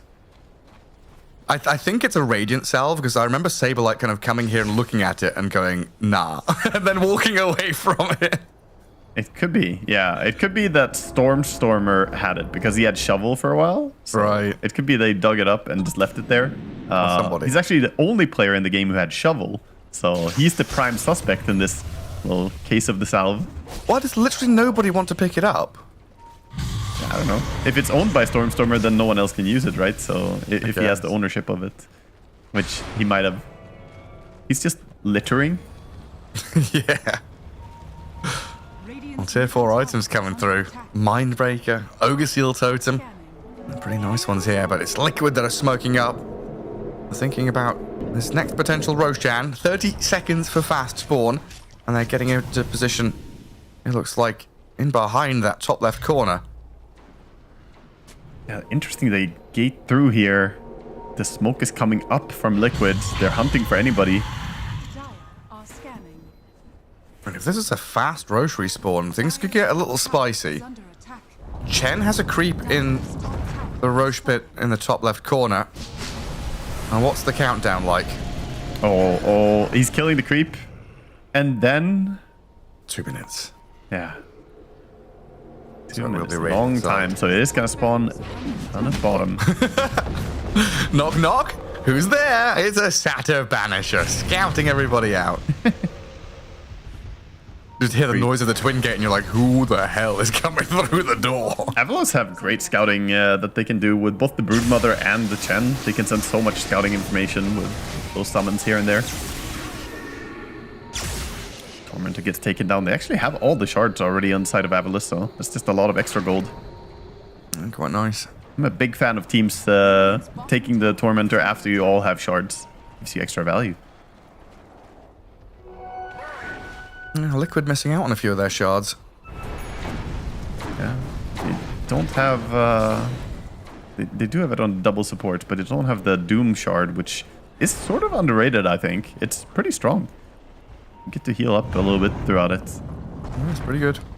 Sadly, it's not of the damage dealt. The tooltip on it is really weird, by the way. 60% of the damage dealt makes it sound like, oh, if you deal damage to someone, you will heal off that. No. It's 60% of the damage of the spell. Scorched Earth damage only, yeah. Yeah, the tooltip makes it sound omega busted, but it's not that strong. It's still a good shard to have, though. Because it's not damage dealt to each individual target. No. Right. Yeah, that would make him unkillable if there were a lot of units. We would be seeing some Dooms just heal like crazy. We'd have the old Alchemist build with like Radiance, Manta, Octarine. We'd get a Bloodstone, lifesteal up of everything. Broodmother has the Lincolns, is showing herself aggressively here. Trying to hold the aggression from Liquid coming around the corner. How many Lincolns do we have? Brood and Underlord both have Lincolns now, so we could save the Brood and the Storm. Yeah. But actually, it's more likely Underlord also doesn't want to get doomed himself. Yeah. It's just pretty good against a lot of things. Even ST trying to initiate with like an ulti on someone will be difficult now for him. Liquid smoking in towards Roche for the second time. Radiant roll in the top, and they do dive into the trees. Get the Doom on her. Doom on the Brood. Smiling Knights down and out. Storm Spirit into the back, trying to find the supports of Liquid. BKB'd up at half HP, and Avalus, they're trying to turn back onto Nisha now, rallying around the squad to try to get the Earth Spirit, but the life drain, it doesn't quite healing up enough. Mickey, he's BKB'd and fighting to the buyback of the Broodmother, but Smiling Knight, not doomed anymore, outputs some serious damage, forces Liquid now to TP away. They're scattering to the wind, but they're falling quickly. Luna's the only survivor, as Liquid lose 4, and Avalus have control of the Roche Pit now. Avalus are stressing right now. They triple bought back for this. Yes, it was an amazing fight for them, but they need to get the most they can out of it. Quick Roche, and then they're going to beeline into the enemy base. And we don't have buyback on Earth Spirit or Doom. Nope. We do not. This could be game here if they just go immediately. They're going to have to run down a lane and find tier 4s and Throne. And we watch some of this back. A very quick dispatching of the Broodmother, but immediate snap buybacks out of Avalus get them this team fight win. Yeah, it was a quick takedown on her, but she also is a hard target to bring down, so they had to commit that Doom, otherwise she wouldn't have died. And of course, he knew exactly what was going to happen. He felt like he might get jumped, and then he immediately buys back. Now we see the push coming in. 50 seconds on the Earth Spirit. The supports are respawning. Buyback on the Pugna. And we've got Rapier on Luna. I'm pretty sure I'm not crazy. I saw her buy one, right? Yeah, she has a Rapier. She has the Rapier to try and defend here. She also has level 25. She has the Lucent Beam, hits an additional target, and she has the Glaives fired. So watch out for that Lucent Beam. It does a tremendous amount of damage. Bye-bye, Spiderlings. Oh, Stormstormer, though. Having a bit of a poke on Luna. Forces Mickey to back up. So bottom, mid, all gone. Top lane about to crumble as well. This final glyph from Liquid buys a little bit of time, and they've not lost their tier 4s or Throne yet. Yeah, but they're not committing to try and take the fight. Avalus are going to back out, and that means they are the ones with triple buybacks used, feeling vulnerable right now. Whereas Liquid, they have the Rapier. Sure, that's a little bit risky, but I think they are happy to take fights right now. Mega creeps taken, though. It's going to be difficult. Need to keep these lanes out. How far is Saberlight from that Aghanim Scepter? He's still 2k gold away. He doesn't have any of the components yet. He bought his travels and a refresher recently, so he does have the double Doom.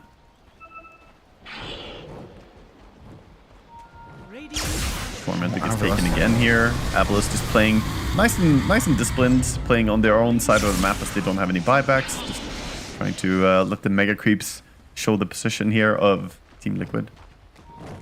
And this is a real test, right? You lose a Roche fight, you lose Aegis, you lose your base, and now it's kind of a frantic move from Liquid to find an opening. So it's kind of cool to see Avalus just say, you don't have any openings. We're shutting all the windows, all the doors, not even a little mouse hole to creep through. We are back in our base and just holding. Yeah, batten the hatches. Kunkka is approving this. Just get ready. Get ready. And Team Liquid, they tried to make a move out, but they didn't connect on anyone. So now, again, have to go back, deal with these mega creeps. They're getting pinned into the base. And as that happens, in a sort of rhythmical way, Avalus are now taking over the map again. They allowed Liquid to get out on the map in their stab, but now the onslaught of mega creeps are coming. It takes a little while before you get mega creeps, or after you get mega creeps, before the impact of them. So just wait it out the moment. Any other timings coming up right now? We have a little bit of a pause. FPS. Like, how important is it for Avalus to kind of wait out buyback timings? Like, they have Aegis, but they're not in a rush to do anything, right? I think as long as they take a fight on high ground, on favorable position, they can still be happy to take those fights because of the mega creeps as well. They should be having advantage in the fights due to that, but I don't think they want to go into the base at all with this Aegis. There's no way they're pushing with it. This is a keep your advantage Aegis at this point. Meanwhile, on the side of Liquid, they need something to turn this game around a bit. And we're seeing Mickey queue up what we saw Miracle play as well a lot. The Blink Dagger on the Luna, necessary to bring some surprise to these fights. Yeah, because we haven't really seen the Luna fight the Broodmother at all. Like, Brood, either of them have just died. We've seen her get killed by the Brood a little bit, but yeah, there hasn't been a very fair fight at any point, as the Disables have kind of made it impossible for Luna to fight back. But yeah, at this stage, Luna just needs a clean entry to the fight. When you have the Rapier, you want to be able to pick your targets. I'm curious to see what he's going to do, though. Does he want to keep the Manta style? What's he going to swap for this Swift Blink? Hurricane Pike could go and keep the Manta if he wants to. Or just backpack stuff, but that's a little bit weird now. Backpacking stuff is not a good feeling. No. I guess backpack the Manta and swap it in and out, but I want to see what he does. And Liquid very much hemmed in their base. Now they're the ones kind of bunkering down and hoping Avalos make some kind of misplay. Yeah. With big timings coming up as well. Level 25 for Storm Spirit is going to be huge. He's halfway there, level 24.5. And yeah, we'll see. He gets that overload attack bounce. Does a lot of damage. Wait, did he pick up the salve? No. Did he do it? No, he looked at it. He looked at it and he said, nah. He's beyond that now. And all of Avalos are just farming and building advantage at this stage, as they should. This is not really their timing to go with 3 buybacks on cooldown. They're just playing their hand, basically. Liquid also don't really have much of a choice in this situation, sitting in base. Worth mentioning, they have this Aghanim Scepter on Earth Spirits. He could make some interesting plays with that, either saving people or kidnapping someone, sending them back out of position. Could be a good way to bring down the Broodmother without having to expend the Doom. Yeah, true. Just kick her back into Fountain. Yeah. And Liquid do have a pretty nice ward out of the base as well in that top jungle. So if they're actually able to push out the lanes and maybe connect into it, that could be a spot they team fight around. So Like far. he's moving out there. He has buyback, so he feels a little bit confident. He's actually looking for targets.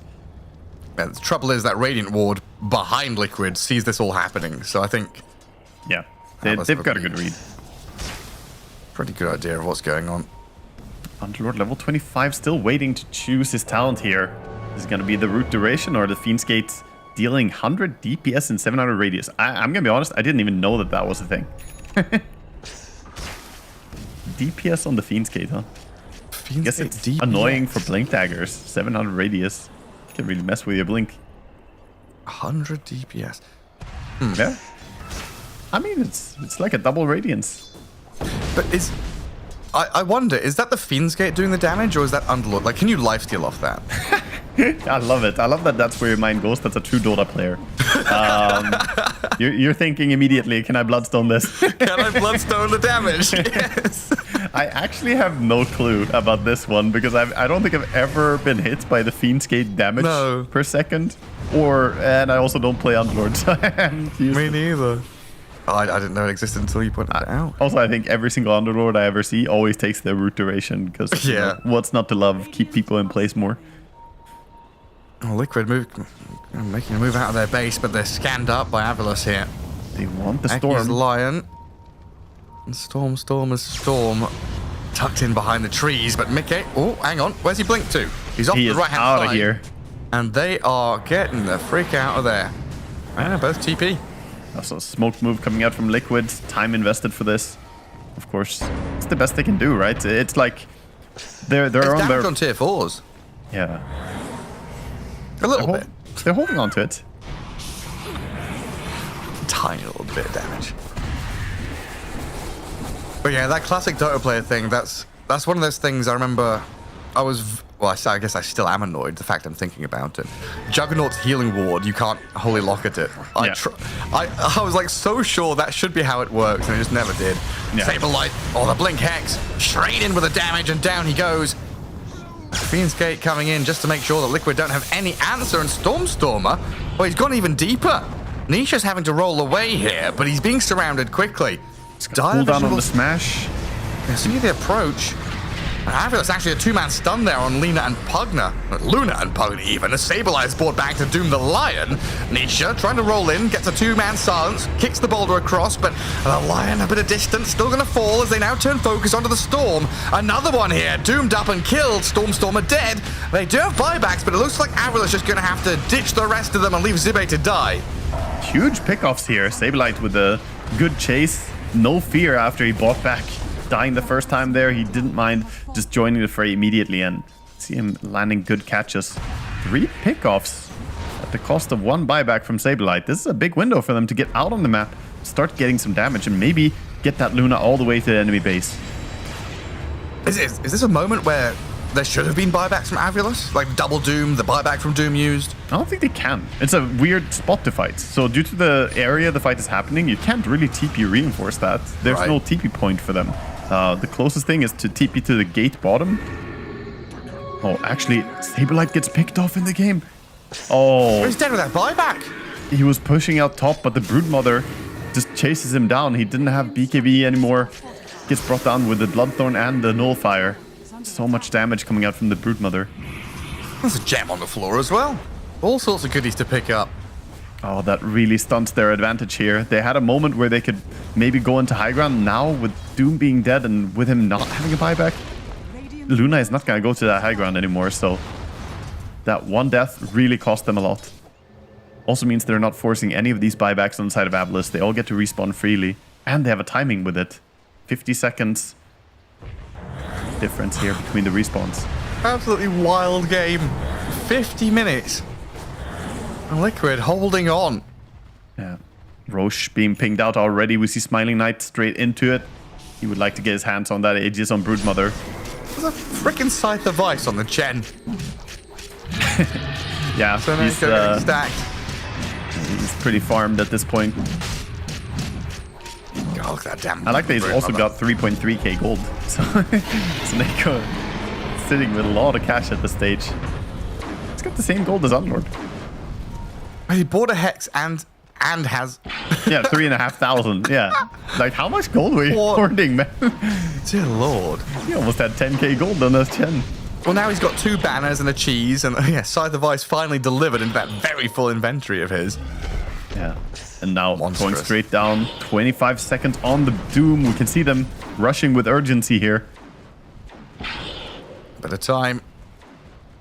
Try and make this work. Nisha's up on the front lines, and he's the one to get hexed, fingered. Oh, the grab. Vortex in from Storm. Can he refresh and get them all again? He absolutely can! Nisha's brought back, tries to roll back in to deal with Stormstormer. Tier 4s are crumbling, though, as Avulus rethinking their options, backing up away from the Magnetize, as they do lose the Aegis. Smiling Knight Broodmother having to refresh BKB up, but the throne is now exposed. They can turn on it. Stormstorm has died. Smiling Knight thinking about the throne, but he's fallen. Mickey gets the takedown. All dropping. And now Zippy's in trouble. Liquid have brought back and held their base, defending against Avulus's move. They're still chasing. Incredible scenes. And you're right, Nisha is still chasing onto Eki. The Lion gets a Hex out, saves Seneko for now, but with a dust there, stabilized Doom should be able to catch the clever blink backwards. Oh, you cheeky devil. Very sneaky play there. Eki doing the most he can to survive there, but what a great turn again by Liquid. That looked like it was going to be a clean-cut fight. They get the triple grab with the Storm Spirit, but on the power of the buybacks there, we see Team Liquid holding again. It started out well, but they bring down the Storm and the Broodmother so quickly in this fight. That Smiling Knight just disappears. You see Magnetize going on everyone as well, and this Rapier Luna, this time he wants to go. Last time he couldn't go high ground. He's waiting for his mid creep wave to come in. We're going to have some buybacks from Avulus, though. Yeah, they all have buybacks available, and Storm is respawning in 30, so he doesn't want a buyback. He wants to wait if he can. Just jumps right up to high ground. Straight onto this tier 3, and Nisha rolling in looking for Seneko. Doesn't find his man, though, but these buildings will fall quickly. Liquid at least balancing the scales in the mid lane for now. Well, even looking at tier 4s, they're poking for buybacks. Yeah, they're going. Unlord up in 13 seconds. Broodmother should buy back. Who's answering? Nobody's answering the door here. They're just holding these buybacks for as long as they can, and it looks like with the Glyph and Seneko and Stormstorm are zipping in, they've defended their base long enough for the Brood to respawn now in 15 seconds, and Liquid, tail between legs. Wow. They're backing up. Okay, Avulus actually got the correct read. They hold without using buybacks. Now Underlord ulting in. The Aghanim's... Hang on. Doesn't make any... He stopped the TP of Luna. He doesn't have TP anymore. Yeah, she's running away though. A little bit scary. A little bit scary for Liquid there. Yeah, Avulus also didn't jump through the gate immediately. They used it to cancel the TP, but then they said, you know what, it's fine, we'll just walk down. And again, they might just play with the power of outnumbering their opponents at this stage. God, it's such a slog as well, right? Like, great from Liquid to buy back fight back, defend their base, move across the map, get a lane of barracks, and then all the mega creeps come back again. You're like, okay, got to go through the steps again, follow the flow chart, kill off these waves, make sure that we save our base and defend, buy another rapier on the Luna, why not? Yeah, Liquid are so tenacious in this game, really holding on. Luna still has 5.5k gold. She has her buyback even if she bought the rapier there. So now, if she dies, she can come back and be just as strong again.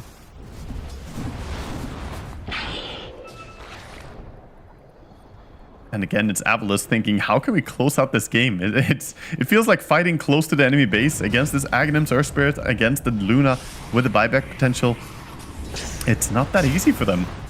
They also don't have an Aegis right now, so in 5 minutes time, there are new items spawning. Maybe they're thinking about that.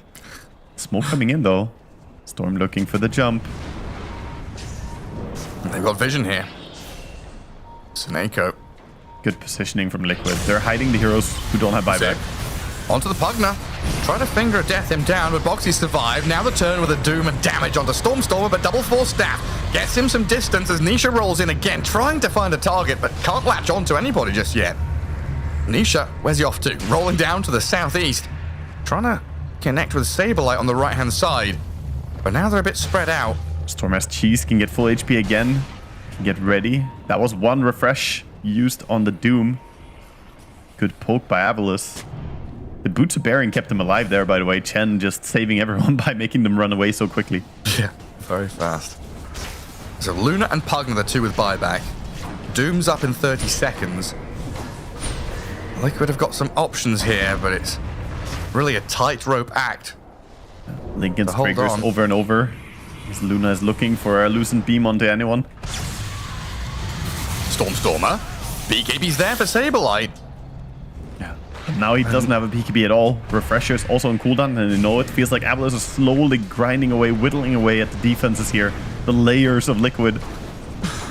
Saberlight's needed a Helm of the Dominator to try and steal some creeps. Lion has the super range Impale as well, by the way. He's level 25, so you can look for long range initiations too. Yeah, the big Ravage. Avalus again, not rushing anything, knowing that Liquid are on the back foot and they are stuck in their base. They can gather up all the resources left to them on the rest of the map. And Eki, Shadowblade, Invis and hunting. Yeah, it feels like they've made the call now. Feels like Avalus finally said, you know what? Let's not just go high ground and die here. Let's not give them way back in. They're going to try and hold on to the map and build their lead. 2 minutes until that tier 5 item comes out, and tier 5 items can really be decisive. Yeah. Saberlight was trying to like pull waves with his Helm creep, but Stormstorm was far too smart for that. Saw the creep coming down with the vision Snako planted earlier on and killed it off. Like Liquid are trying literally everything. They're going to send out squadrons of couriers in a second to try and drag these waves around. Making so much money as well by just getting the control and bounty runes here. Saw them pick 5 bounty runes, 135 gold each times 5. Just so much influx of extra gold. And still Luna's at the top.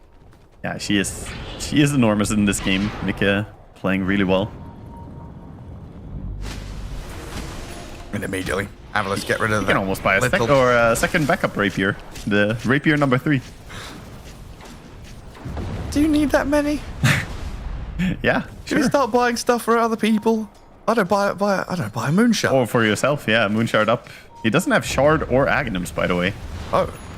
But the Shard is, yeah, the Shard is super underwhelming with this facet. The other facet can make it decent, but no one plays that.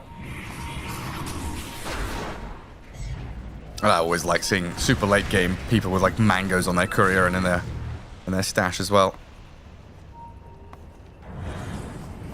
Yeah, the hidden divine rapier. Yeah, just making sure, having backpack mangoes in case he runs out of resources. We have now 40 seconds until the spawn here. Any stacks being made perhaps by Avalus, see if they prepare anything. Now just farming the entire map. And clearing everything out. I want to see what Snako's next item is going to be. He's not even stacking these engines, he's just farming them. What does he need? I don't know, but he has 6,700 gold on this Chen. I feel like he has what he needs. Maybe a refresher for 2 ultis, 2 hexes. Yeah. Maybe that's the play. Might just be. I mean, next Roshan's coming up pretty soon, so... look there we go. Dragging creeps into the fountain. Wait, no, that was a Radiant creep dragging Dire creeps into the fountain. Yep. Yeah, he was just using a satyr on Zaneko. You can tap some people as we see this smoke out not really connecting. They might find the Storm Spirit, though, in the area. That's just the illusion, but the real one is a bit down south. Actually, it's going to be neutral item coming in here for Dire. They already dropped 2. Doom and Earth Spirit are currently selecting. Let's see what they go for. Oh, Brood has the pirate hat. Arcanist's armor for Underlord. Yeah. Zippe just became unkillable. He really did. Become so tanky. Also able to mitigate or to return a lot of damage in these fights. Magnetize, for instance, can really hurt the Earth Spirit if he has it on many heroes and you click this. But Storm and Underlord both have Arcanist's armor now. Yeah, it's a little bit weird to have 2 of it, but... Just reflect all the rapier damage back on Luna and kill her? Yeah, but it doesn't stack like that. I don't think you can... I mean, you can cycle them, but it's an aura, and then you have the activist, like Crimson Guard, basically. That is a large Doom. Satan himself has come to Doom the Lion. He's been to hell and back again, but he's going to have to make a return trip, it looks like, because Sableye and Boxy are going to pummel him to the 7th level. Oh, it's a gem as well. Let's see if they actually remember to take that. Nope. Doesn't seem like it. He hid it in the little corner. Meanwhile, Roche being taken. Refresher coming out from him. Another refresher, I assume, for the Storm Spirit. Pretty full inventories, though. Everybody's got too many items. Yeah, they're completely full. It's actually a refresher shard on the Broodmother, so she has 2 BKBs. Wait. Okay, we can see the full choices here. So they have Arcanist armor on the Earth Spirit as well. A little bit of nice protection. We still need more on the Dire. Luna still doesn't have hers. Running around with a Paladin sword at this point for the extra lifesteal. There is a token there. Is it Dire though? No, that was Radiant, sorry. Yeah, Dire are not slotted out. They only have 2. So maybe they can find a way to get out here on the top. We see Boxy looking for it. Going up to try and clear some of these jungles. But yeah, full tier 5 items on the side of Radiant. Feeling quite ready. Of course, Lion being dead makes it hard for him to go right now, though. No luck up there. And this is the situation we've seen. Oh, Stormer's having a go at Nisha. And he's actually rolled in here towards the side of the vice of Zaneko, but it's Avalus who are backing up and running away because Storm is pretty much out of gas right now. I think Liquid know that. Team Liquid just making a move out, but again, they have to get pulled back to defend. Avalus know this. But yeah, we've seen plenty of times players buy Hand of Midas prepping for this tier 5 item situation. Well, Eki, with the help of Zippe, they got on top of Nisha, and this Earth Spirit, it's a lot of damage returned, but it didn't last long enough to do the job as Saberlight with his Aghanim's Doom tries to waddle in over the top of Avalus. Oh, he can keep Storm there. They can try and he cannot jump catch on Saberlight, on the Stormer to keep him locked in place. They need damage to follow through, though, and Saberlight stepped out, BKB and run away. He's out of the danger zone. Eki, the only real casualty here now, as Storm's going to the back. Big AoE Vortex on the 2 support. The backup is lacking for both teams, though. The carries are struggling to stand their ground and fight. A lot of poking and prodding, backstabbing, and a couple of buybacks. Trying to keep them here. Insanely needing to defend the throne, though, because Avalus is charging forward with Eki yet again, lining up a go onto this Earth Spirit. Stormer very low on resources, though, has to zip away. And Smiling Knight a little afraid of re-entering. So much back and forth. Liquid are so strong, but they have to go back and defend. These Mega Creeps always just making them have to split up. If they had Insania there, maybe they could have kept fighting and not lose to Pugna. But Avalus just reaping the rewards of that pressure coming in on the base. Look at the damage dealt. Like 2 heroes died? okay, 4 heroes died. Let's be fair. But that's 50,000 damage. So much damage coming out from Luna in such a short burst as well. She hardly was attacking anyone there. She just like clicked the Lucent Beam a few times. So much damage, and now we see Avalus actually making a move for the high ground. But now we have 4v4 buybacks available. We can have one used immediately, Pugna. Throne is exposed. In toward the throne. Try and get some clicks into it here. And Mickey and Boxy holding the line just behind the Ancient. As Avalos again, disciplined to step back.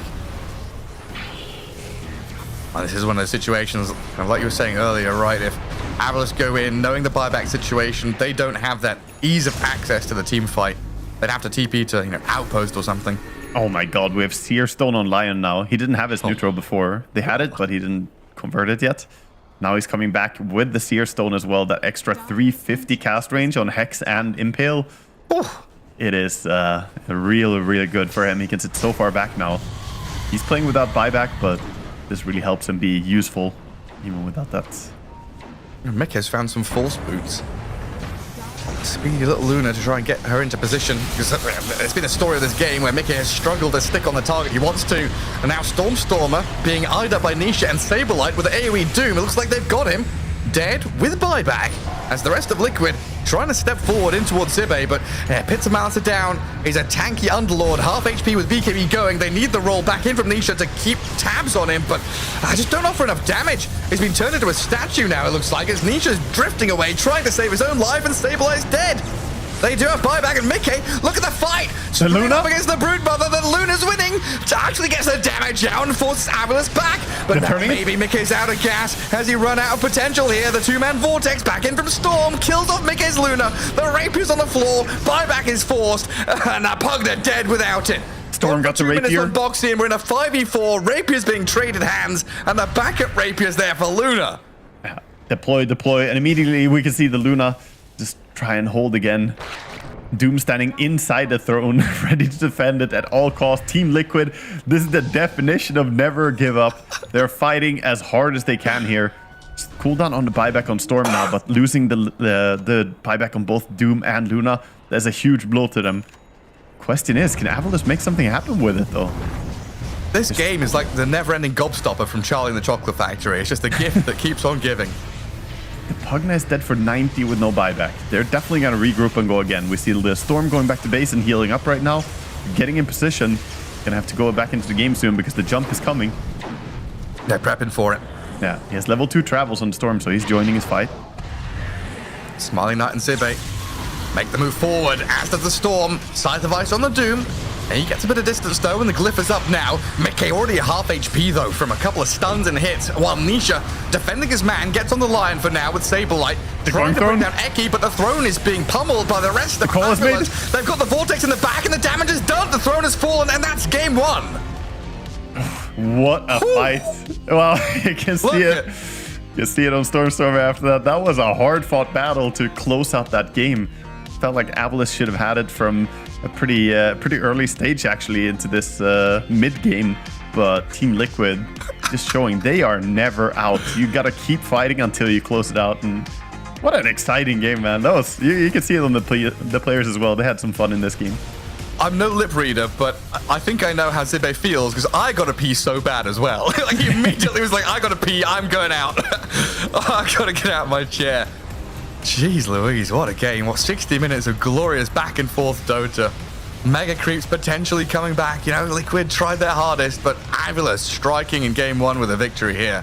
Solid stuff.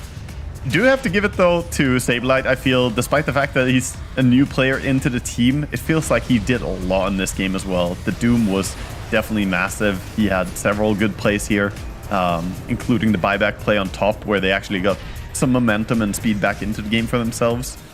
But ultimately it is going to be Avalos who are coming out on top here. The Smiling Knight Brood ended up 16-5-11. Took a while for him to get going, but once he started getting a foothold in these team fights and not getting doomed every single fight, then we can see a damage that Carry Brood does. Like, honestly, a team like this going up against Liquid, you kind of think, mid to late game, decision-making wise, Liquid are probably going to have it. But you think of that period, 40 to 60 minutes, like the tail end, the last third of the game.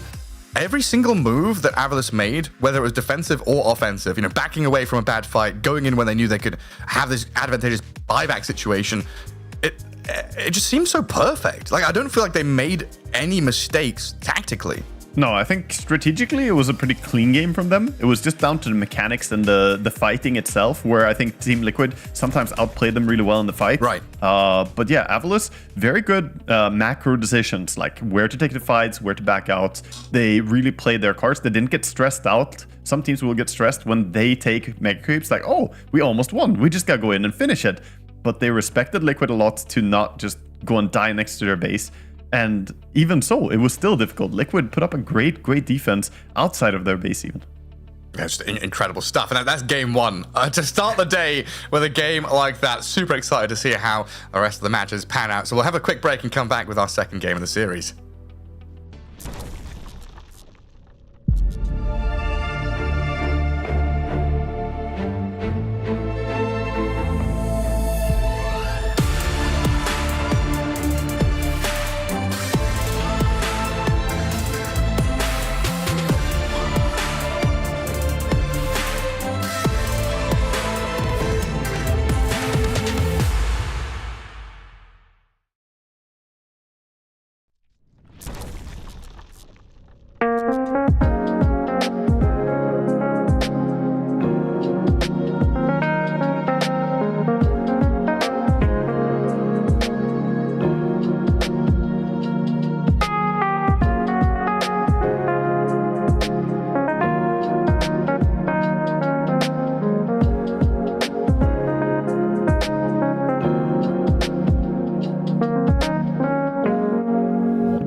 Welcome back, everyone, to Dream League Season 24. We're halfway through our first series of the day. It should be an action-packed day of Dota 2 here in these best of twos.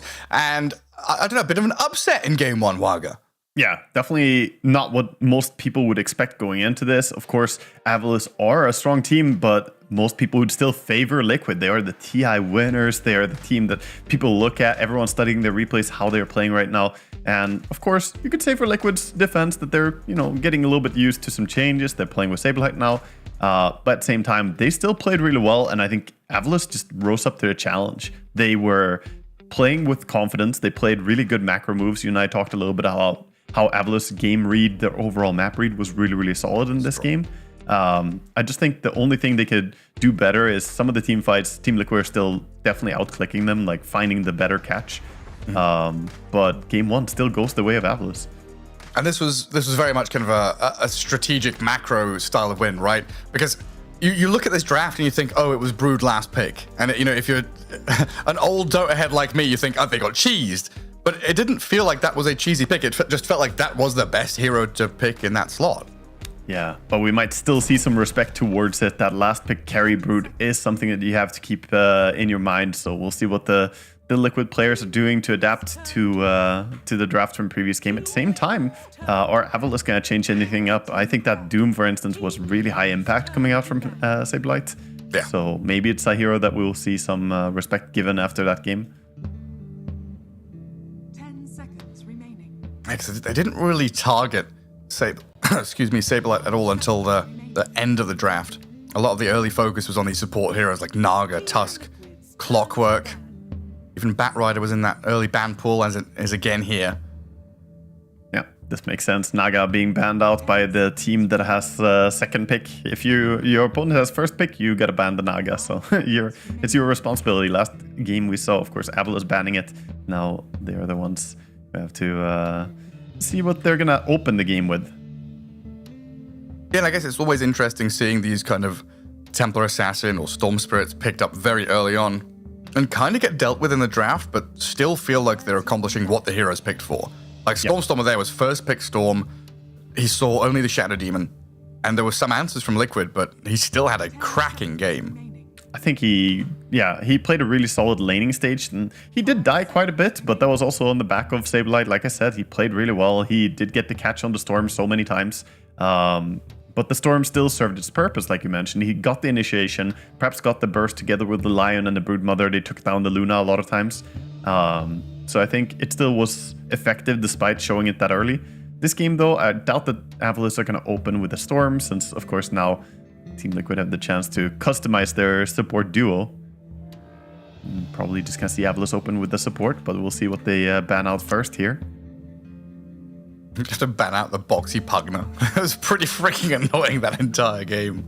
Yeah, the Pugna was something that was very successful for them in that game. I didn't really see the aggressive combos for Pugna, but he mainly just played defensively with the Decrepify. Not so much using it for damage output, just using it always to keep people alive. And along with ST, they really kept people from dying. Ooh. So we still have Tusk in the pool. We do. And they also open up here for Team Liquid to do the same thing. They're like, okay, we pick SD. Actually, no, they banned out the Storm last. They banned the Storm, yeah. Wow, I didn't even see that. They took out the Storm. And they were prepped for it. Covering their bases. It is one of the better heroes at dealing with Shadow Demon, since he gets on the backline so well and ignores all of Shadow Demon's abilities, basically. He doesn't really care. The ulti doesn't do anything. Disruption is not really saving you. Immediate Beastmaster. Yeah, that's Saberlight. He's like, guys, Beastmaster not banned? Give me this. Beastmaster has been looking amazing lately as well, so it's a good opening, I think.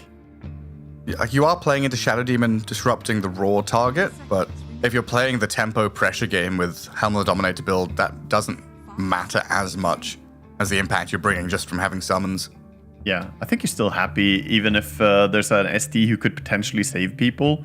You're still happy just having the Beastmaster for the ability to overwhelm your opponent. Roar is just a component to Beastmaster's kit now. It used to be the defining component, but nowadays it's more about the ability to either go for the Aghanims damage build or go for the Dominator build and just overwhelm, run over the opponent. The Roar is a nice addition, but it's not the main kit anymore. And then what do you want to lane with the Beastmaster? Is it going to be some kind of Snapfire hero? Yeah, usually lanes very well with some ranged hero with good damage. It's pretty open. You can play anything with Beast. Even melee supports are fine if that's what you want to run. So we could see them go for the potential, like, they banned out the Clockwork as well. There's like Snap, Lion, Pugna. Yeah, those stand out as good options. I think Lion is pretty nice when you play against the SD. Here I want to see more as well is the Lich make his way into more of these games. Oh yeah. He's been overall just really looking solid lately. Was it Seneko? We saw like a game or two of Lich recently. I don't remember who it was. Can't recall who it was we got to see, but I've been seeing a lot of Liches lately. They're just overall looking like a good option. And Chen getting banned out here by Team Liquid. Wow. That's left Phoenix in the pool, and that's always scary. Like, yes, okay, Seneko, you're not getting some of these Zoo heroes, but he could still get himself a Phoenix, which is like Phoenix has been such a strong hero these past couple of years. The Sunray healing people when they're pushing, Supernova being that overwhelming team fight. Also an option for themselves to play it if they want to. Beastmaster Phoenix is not a bad combo, but they're gonna go with Murta.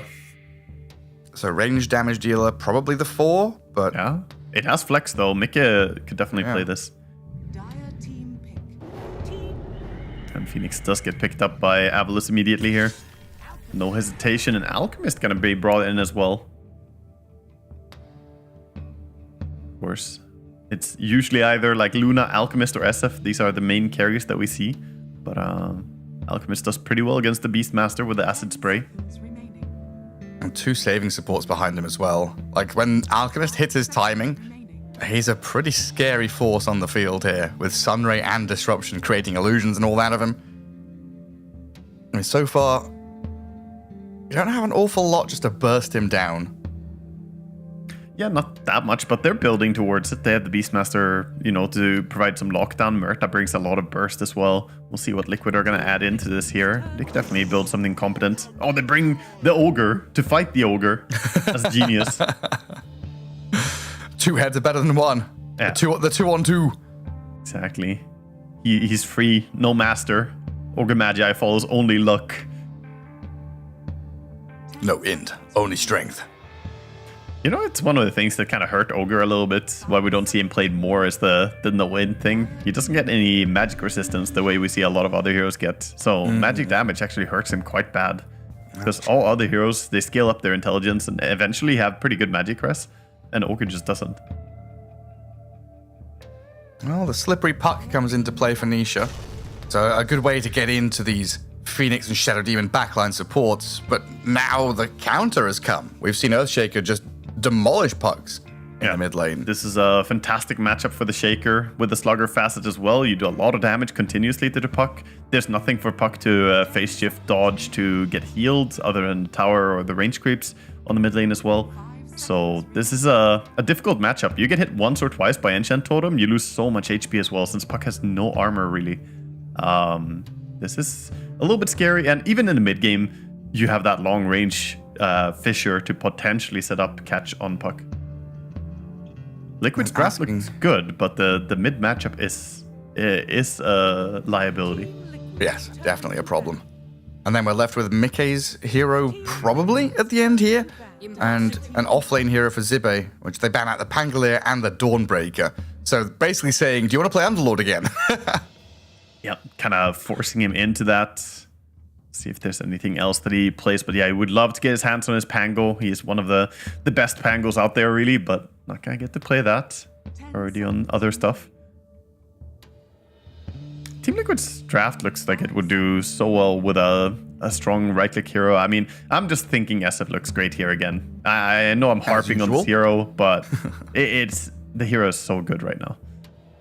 Luna is also still in the pool, so no matter what you do, if you ban one, they can get the other. Both are looking good.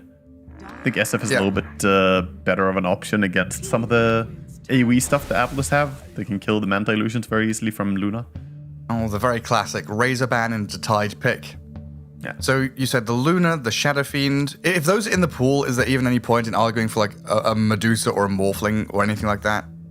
I don't think you need to play anything like that, to be honest. I think Shadow Fiend looks amazing against the Tidehunter now on lane as well. We'll see. Team Liquid have a pretty easy time fitting any hero they want, so maybe they have an idea going some different direction. And a big old yawn from Nisha. Some fist bumps, some handshakes there, and a little chin tickle as well. He's like, what the hell?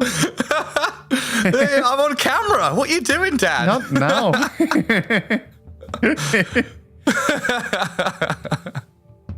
He's like, get the hell out of here. I'm trying to focus. For game 2. Yeah. And you're playing Ogre Insania. You've got time for a little bit of a... the contrast of seriousness between some chin tickles and then you go to this camera where it's just dead serious. Unleash the beast with Boxy. Boxy is ready, man. Boxy's been all business lately. Looking very focused, locked in. And they did go for that Shadow Fiend in the end, didn't they? I lost track of the draft with all the funny business going on. Yeah. So to touch back quickly on the draft here, I would say that I really like Team Liquid's situation overall. If they can just solve Nisha's early game, if they can get maybe some rotations to help him out or control some of the runes, that could already be enough. And then they're in great shape. They have a Beastmaster, one of the strongest offlaners compared to a Tidehunter, which is not, you got forced to pick Tidehunter this game. You didn't really get a good deal. And they got a last pick SF that honestly baffles me that hero is not prioritized higher. I hope Storm's headset is charged. He's got some blinking lights on the old headset there. Oh no, it wants power. Or is it just it's a truck reversing? We just need the beep, beep, beep. It's party mode. Yeah. The flashing light. I don't know. That would distract me. And then we've got Seneko in the darkness. No RGB, no lights, nothing. Just straight. Look at the game. Focus up. Head into game 2. A lot of players like to play in the darkness, but it's good to get used to playing in a bright room because once you're on stage, it's gonna be bright everywhere. So even if you're at your comfort of your own home, kind of nice to play on the same scenario. Put a studio light, flash it right into your eyes. Get used to it. The spotlight. Have a guy in the corner screaming at you. Yeah, exactly. Have someone randomly calling out to the enemy team when you're doing Roche. I don't know what ROTK is doing nowadays, but that was always one of his big moves, right? It was at LAN, just make noises and scream at the opponents to distract them. Oh yeah, ROTK had the decibel value for sure at LAN events. There are a lot of those Chinese players who are quite vocal at LANs. Oh, absolutely, yeah. It's all part of the game. So Stormer fishing for information, doesn't find anything because the puck was there, ready and waiting to scout him out. And Liquid's early smoke did get them this ward that they've used quite often in the enemy triangle. So Radiant Vision over near the Ancients for now. Good bit of deep vision. They do get to see the Tidehunter down there, so maybe they want to power play top now, knowing that Tide can't be there. Insania just gonna go and grab the Watcher, actually.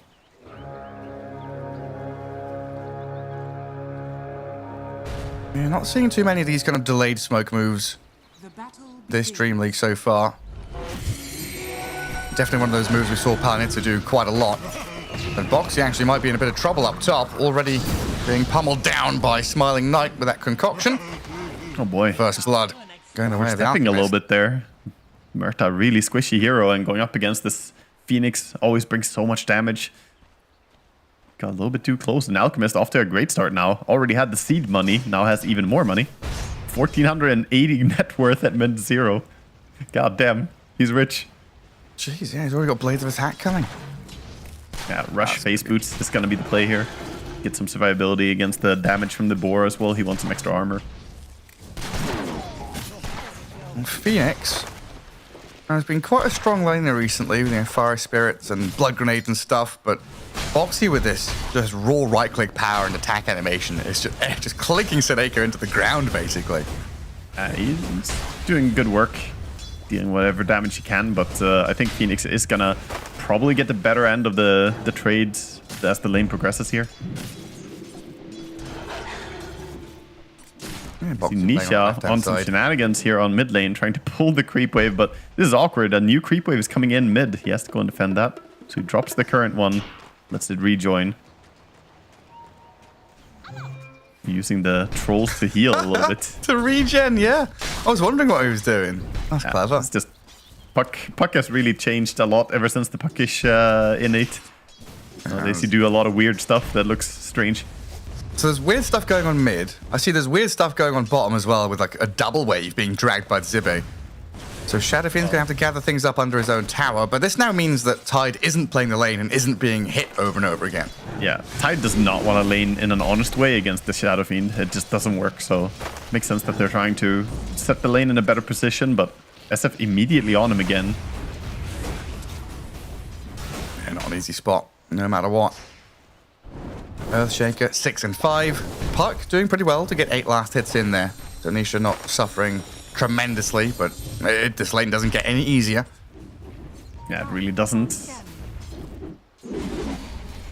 And he's also struggling a little bit on the ST right now as the Ogre hit that learning curve level 2. Also, Neko diving forward, knowing his salve was being cancelled. Trying to step up on Boxy here, but with the calling down, this is Muerta offering a nice barrier for Saberlight to farm. Yeah. Saberlight trying to fight up. Went for the less popular build, by the way. The Beast Mode facet is not played as frequently anymore. Still a strong facet. It's like you have 2 good options, basically, if you play Beastmaster. It's definitely not a mistake to go for this one. Muerta's Courier not being microed. Just gonna lose that one to Snako. Yeah, quite a lot of regen on it. Boxy thinking about this Lotus pool. Nice dead shot to gather it up. Great hero for contesting that. And then a bit of pressure onto Smiling Knight. And he's had a very good start, and you've got to put a stop to it eventually. Seneko taking quite a bit of damage here from Boxy on the left side, as Smiling Knight is chased down on the right-hand side. Are they going to lose both of them here? Boxy and Seneko die, and Smiling Knight now in a lane which he can't really step into anymore. Yeah, taking too much damage from the boar whenever he gets close. Difficult top lane here for Avalis, sort of to be expected. The Muerta and Beastmaster are quite dominant. Earthshaker dropping really low mid. Has to be careful here. Nisha going in for something. Oh my goodness, has he got this with another orb over the top? Oh, but Eki's here. Good jaunt to get away from the disruption. That could have been dangerous. Oh yeah. If you got the disruption there, that would be death. In comes Insania with an Ignite as well. Level 2 Ignite. Not enough to kill the Earthshaker, but it's going to force him away. And of course, then at 4. Yeah, the water runes both going the way here, possibly. Oh, then up on top. Seneko. Oh, very nearly dead there to Saberlight and Boxy. Doesn't have to dip back under his tower, but again, this lane has been claimed by Liquid. Yeah, lane is heavily dominated by them. Bottom lane, we see Zibbe trying to catch up to a creep wave here as he was trying to cut it, but Mikke dishing out a lot of damage to him as he tries to play behind tower. Yeah, walks into the razors, pulls it across into the small camp. Level 3, level 4 Tide. Nice. It feels like Zibbe's like doing well for himself given the circumstances. Yeah, the circumstances are not nice. The Shadow Fiend is really on him, prioritizing on bullying him as well, not going for the creep wave. What happened? Why is Eki saying cooldown to an insane, like, Insania and Eki having a bit of a battle over in the Ancients? I'm not sure, actually. Oh, Seneko silenced, has to dive back into the calling. Down he goes. Saberlight with that Hawk.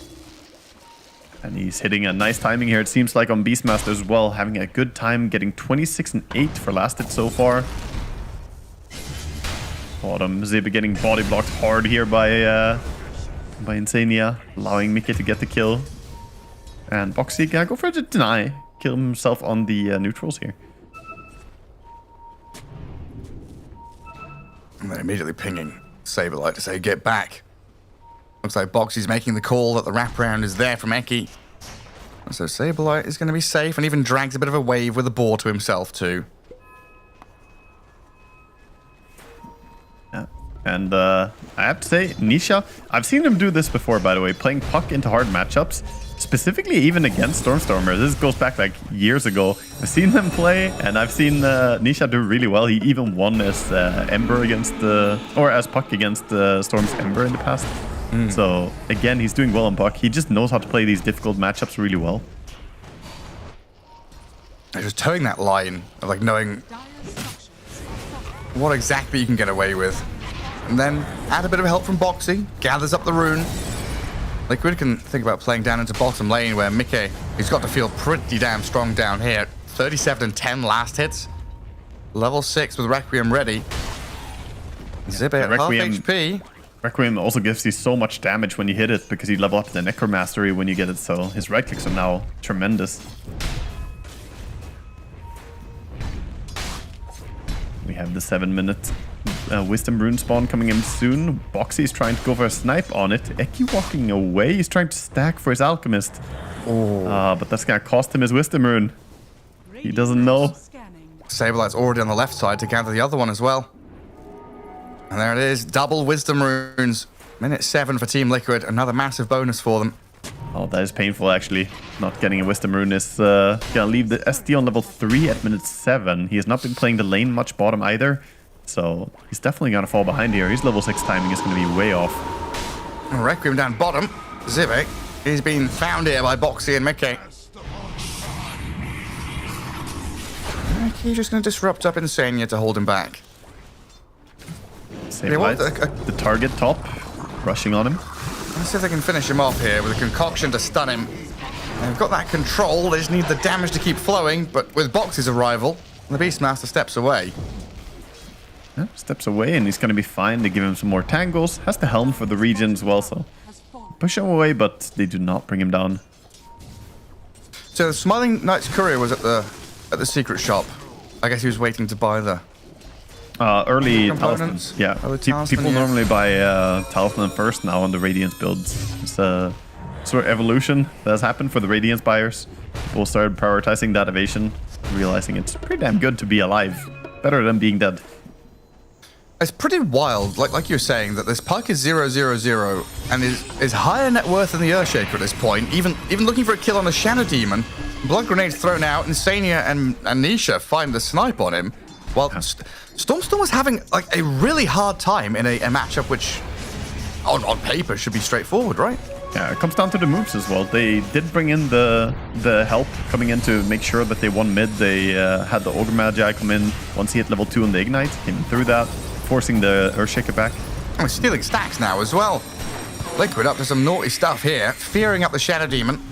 Earthshaker can't really find an entry point. It looks like Zippe is going to try and gather up what's left. The dregs at the bottom of the barrel. SF still stealing the big camp as well before heading out. Very happy with the position they're in. He has a Mask of Madness coming in. That's what I like to see. Definitely the way to play this hero right now. Now no more stacks on that dire side of the map. And it's only a slight lead for Team Liquid, but it's felt like the flow of the game is just being dictated by them. Yeah, they're the ones setting the pace a little bit more, and a lot of it comes to that bottom lane. They took the bottom tier 1 tower, they open the map, invade the enemy ancients, all coming back to that laning play. Now top. It's just Boxy non-stop. Wherever Boxy is, there's action to follow. It might be him dying this time, but still action. It's still action. It's still forced reactions out of Avulus as well. Yeah, force some people up here. Stormstormer is going to be happy getting this kill though, working towards his blink, still far away. Meanwhile, Nisha is doing really, really well for himself and gets an AD rune as well. DD rune? I'm never calling it AD rune again. I feel bad saying it, dude. It's a DD The ability rune. draft rune. You know what? If you hover the bottle, it says it's a double damage rune. So yeah. It is a double damage rune. It is. The game knows it. Everyone knows it. Well, Nisha, calling up the Phoenix. Disrupted by Eki, and they've seen Smiling Knight now as a bigger target that they can maybe go for. Gets off his Chemical Rage, and he's trying to run off to the right, but Saberlight cuts him off at the pass, gets the Roar down. Eki's taken out by Saberlight with it, and Smiling Knight follows him into the grave. The rest of Avulus here can't really stick around. There's no level 6 on Phoenix. Zibe wasn't there in time for a Ravage. And Seneko, there's no way he dies here, is there? Chasing here for more. Nisha trying to extend the lead even more, but that was really nice rotation from Saberlight as well, how he moved in there. Managed to get the ulti onto the Alchemist before he gets away. And now they're getting the reward for it as well, pushing for more towers. Here you can already see the Beastmaster just running in, beelining towards him, ignoring the rest. He actually gets the SD with a pushback. Yeah, the raw pushback in his Centaur hitting him as well. Yeah. And that now means that entire top part of the map swarmed by Liquid, pushed all the way across the tier 2. And the map starts to close in a little bit on this Alchemist, who still needs some time to farm. Very fast pace from Liquid. I mean, Nisha is non-stop hunting and diving in behind tier 1s, looking for some of these squishy supports.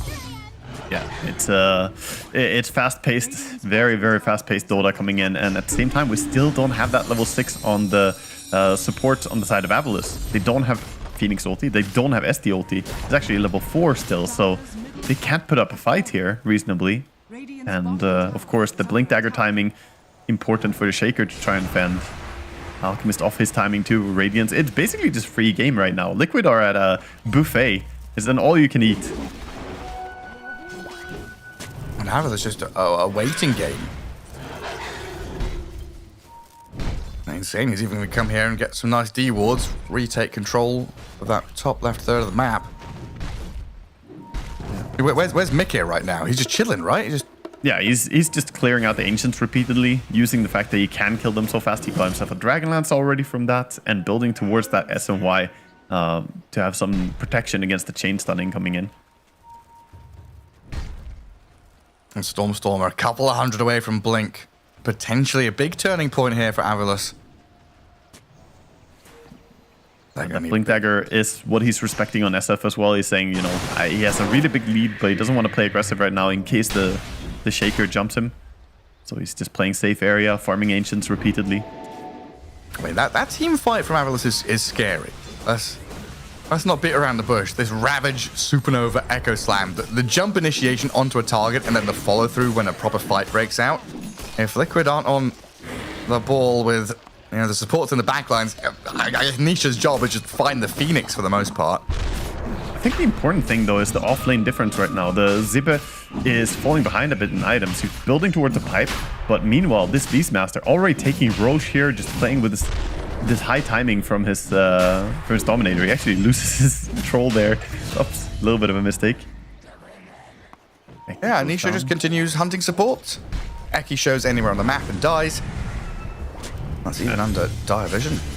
Solo Roche without Aghanim Scepter. The Beastmaster is quite powerful as a hero right now.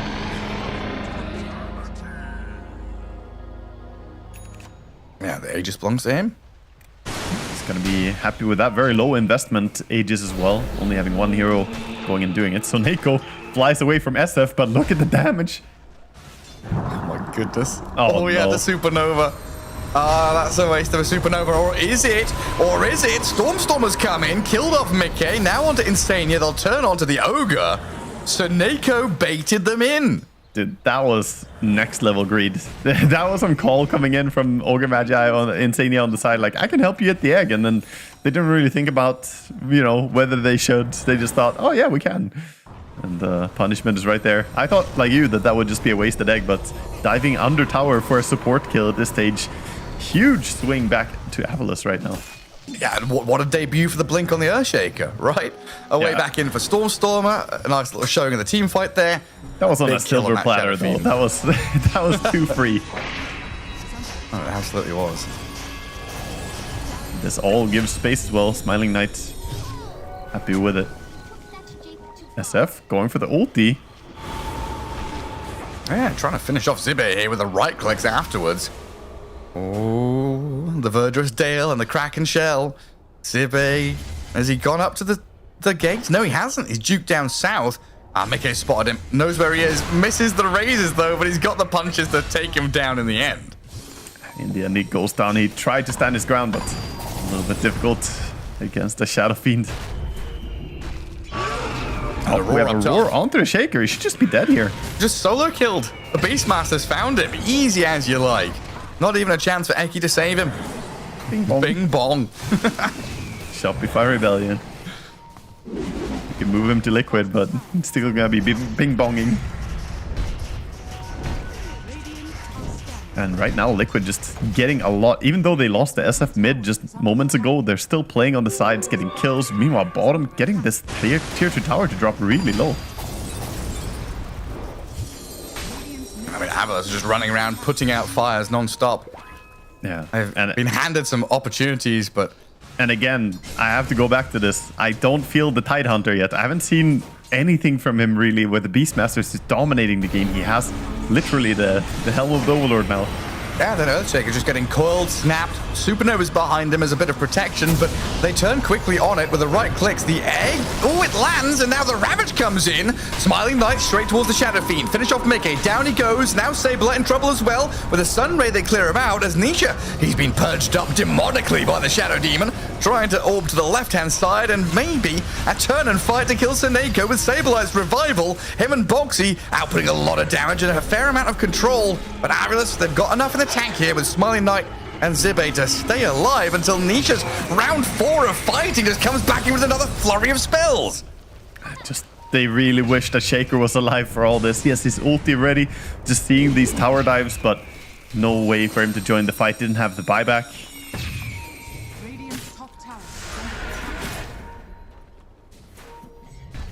Yeah, they need every element of their team fight. At least they did get the SF, I guess, on Avilus. They got something. Again, the egg baiting him in here as the Ravage followed up on the egg. They get a nice takedown on the Shadow Fiend, but the fight was still dominated heavily by Liquid, and we can see the advantage building. Looking for more. The Granite Golem and the Puck just like hitting a Shadow Demon. The supports and Avilus struggling to do much as the Requiem up top kills off Seneko with damage on the Alchemist. To follow through from Insania and Mickey, they'll take him out as well. Meanwhile, in the middle lane, Nisha and Saberlight having a fun old time running into the Tidehunter. Yeah, Tide trying to get away from this. A lot of damage over time, but he's trying to hold on to his tier 2 tower. Doesn't want to see all these towers go. Eki on the run. Oh, Eki. Beautiful, beautiful. Babaxi finds the angle for a dead shot, pulls him back. Now the little pieces all fall apart for Avilus. A 10k lead for Team Liquid. It's all happening so rapidly as well now. This ancient granite golem adding a lot of momentum to the game. It's like first it starts off as like, oh, it's a 3k lead, it's not that bad. Oh, it's a 6k lead. They can win a team fight and come back. A 10k lead, minute 19, losing your Tide in the mid lane just like that. Nisha and Mickey just threw a coil and raw right-click power. Yeah, I'm not sure about Tide in the current patch. The hero feels like if he doesn't have a good lane, then he becomes absolutely useless. In this game, I don't know if we will see him finish a single item. He's still sitting at the same net worth that he was like 8 minutes ago. Literally 500 gold higher, I guess. Meanwhile, the Beastmaster has like doubled or tripled his net worth since then. Yeah, and similar story for the Earthshaker as well.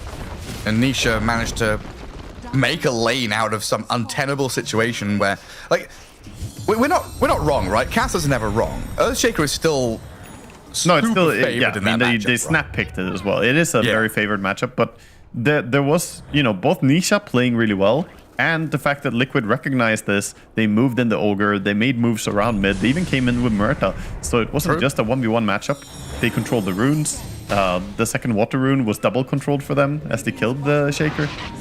So if they just left it to its own devices, then Shaker would have dominated mid eventually. But they understand the matchup. Yeah, very well done all round. And now, a scan from the Dire knows that someone's lurking off to the right-hand side. They saw Liquid kind of move down there with their vision, but they're still going to walk into this with Eki, Glimmer Caped, a bit of time bought for the Shadow Demon here. And Smiling Knight actually making a play for the Beastmaster, but Saberlight has killed off Eki. Immediate buyback from the Shadow Demon. As Smiling Knight goes to work on Nisha, they get the kill on the mid laner. Now Liquid, they've got a choice to make here. Do we back up and just run away? Can we stand and fight back into this? Because Mickey, he's holding the staircase and Boxy stepped forward. A lot of ultis were used. They still have Ravage on the side of Avilus, but I think it's dangerous for them to fight with no Shake ulti, no Phoenix ulti. This SF is just way too powerful, I think. He has Hurricane, SNY, even has the Growbo as well. So Mickey is basically the most dominant force on the map right now. Yeah, just come back in with a catapult wave. Force the glyph. Avilus spending a lot of time sticking around. They're still losing their tier 2. Yeah, they take that and they're actually going to get the Wisdom Rune as well as the Tormentor as well here on the side of Liquid. Eki tried with a 1 stack of poison on the Tormentor. Not easy to get the timing on that one. There's actually a fermented double wisdom on the other side as well, as Liquid played so aggressively. Oh, delicious. Yeah, so he just got 3 wisdom runes in a row there. It's a huge injection. Looking at the levels, you can see the difference as well. Level 9 on the SD, lowest level in Liquid is level 13. It's pretty huge. And then they get a tower deny, get all the bounty runes on their side of the map. Liquid really feeling themselves here in game 2. Yeah, We've gone from, what, a 65-minute game into what looks like it might end in the next 3 or 4 minutes. Yeah, they're ramping up so fast. They even have the pipe now on the Beastmaster, and he's going for AC next. So he's hitting all the timings that he wants. The damage mitigation of this is going to make it hard for the Phoenix and Shaker to dominate the fight the way they want to. And 40 seconds for Roche to spawn. We'll see if Liquid go and make their move. Been a pretty quiet game from Smiling Knight as well. Even though he's had a pretty good farm this game, it's just too much momentum coming out from Liquid for him to really do anything. And that feels odd. Normally Alchemist is ahead in net worth, but he's actually finding himself behind the SF by 1,000 gold here. Yes, like usually Alchemist with BKB and Chemical Rage feels pretty invincible in a fight. But the fact that Mickey is doing 250 damage a hit and you have Beastmaster, if he walks into those two, he just disappears. Yeah. He also didn't go for Blink Dagger second item. Quite often we see the Radiance into Blink and just start making moves, but he went for a more passive route, going for the BKB first, feeling like he needed it for safety, which maybe a correct read, but it does mean that Avalus just didn't really have a chance to dictate the pace of the game as much. Zibe. All he wants is enough money for a Blink Dagger. Shaker's around looking for an angle. Stun onto the Ogre. Smiling Knight's in on him, but Insane is pretty damn tanky. Now we've got the Requiem coil combo, fearing and snapping on the Alchemist. Smiling Knight gone for 50 seconds, and Storm on the run to the right-hand side as Zibe's found by Mickey. Yeah, that was a little bit weird, actually. He had his BKB ready on Alchemist, but he didn't click it for the SF ulti coming in, so it just dies. Now push is coming in mid. The SF bringing that minus armor. Negative armor buildings disappearing immediately here. That all gone. Yeah, I mean, I struggle to find a way for Avalus here outside of some cataclysmic, liquid divine intervention. A massive Echo Slam in the middle of the Dire Fountain. Yeah, you basically need something absolutely massive. They do have the Aghanim Scepter on Shaker, so yes, Ags and Blink could maybe help him find the right positioning. They're gonna go for an immediate smoke now, recognizing that if they drop this Aegis as well in the hands of Liquid, that might just be game. See if Liquid have the correct read about this as well. They're heading to Roche Pit. This could be a big moment for Avalus. Yeah, maybe not the Dire Fountain, but potential here for a clumped up Liquid. Stormer iffy. He gets smoke revealed here by the Ogre, possibly. Pretty close to it. Or the dive in from Sineko to start things off. Calling dropped, and Smiling Knight blinks in aggressively. Does connect the stun on 2 supports. Decent beginning here from Avalus, but yeah, the follow through not fast enough. And now we turn with a roar. Echo Slam catches the backlines. The Shadow Fiend and Beastmaster ravaged up, but Mickey got the BKB off, so he can stand and pummel them down. And Beastmaster, he's actually stayed alive through it all. Saberlight finally killed, but a devastating loss for Avalus. 3 heroes already down. Nisha is going to hit the ground, but they'll find potentially a wipe here as Mickey grabs the triple kill. Ultra for him. And Team Liquid wipe the floor with Avalus in that massive attempt. Oh, it looked like such a good jump there from Shaker as well, landing onto 2 heroes, catching Mickey, trying to chain stun him, but the power of the Sanchin Yasha as well made him have that status resistance. He quickly got out of the chain stun, didn't get hit by the Ravage, and due to that turns the entire fight around. You can see if he didn't have SNY there, he would have gone down and the fight would look completely different. Oh, for sure. So it was very, very close margins there for how that fight played out, but losing 5 heroes, that means SF is now sitting at a minus 17 armor aura. Takes the bottom towers and racks like nothing.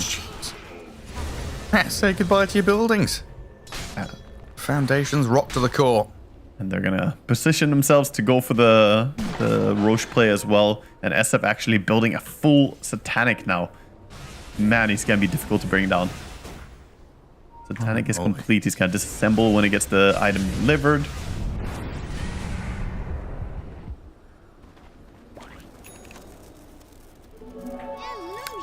And Roshan's still up, huh? Yeah. In the, Roche is somehow the one who survived in that bottom fight. Got rescued by Avalos' attempt there, but he's sadly not gonna live too much longer, I think. ancient granite golem who's bloodlusted. Unholy rage. Bigger than Roche. What the hell, man? He's massive. Put him in the pit. He's the new boss of this gym. God damn. They do look very intimidating with their kind of stupid face. Granite Golem. He already killed someone too. He's got a few kills to his name, I think. He killed SD once at least that I saw. I wonder what his eyes taste like, though. What his eyes taste like? Gareth? I mean, look at the granite golem and tell me he doesn't look like one of those pastries with an apricot or a peach in the middle.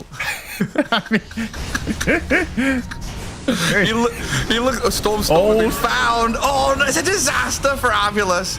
Oh, he's dead. Oh, he's got buyback, but I'm trying to scout out what's happening here with Mickey just stepping up to high ground. Granite Golem to follow him. A buyback from Earthshaker now. I'll try and go onto Mickey, but again, he's got Aegis, Satanic, BKB. Very difficult task here for Avulus. They have at least killed off the banner, but Smiling Knight with Zibbe moving forward. They're trying to bring down the Muerta, but even struggling to kill off Boxy. Nietzsche now could jump in with a two-man coil. Requiem combo, it snaps the damage. Looks like it's done already.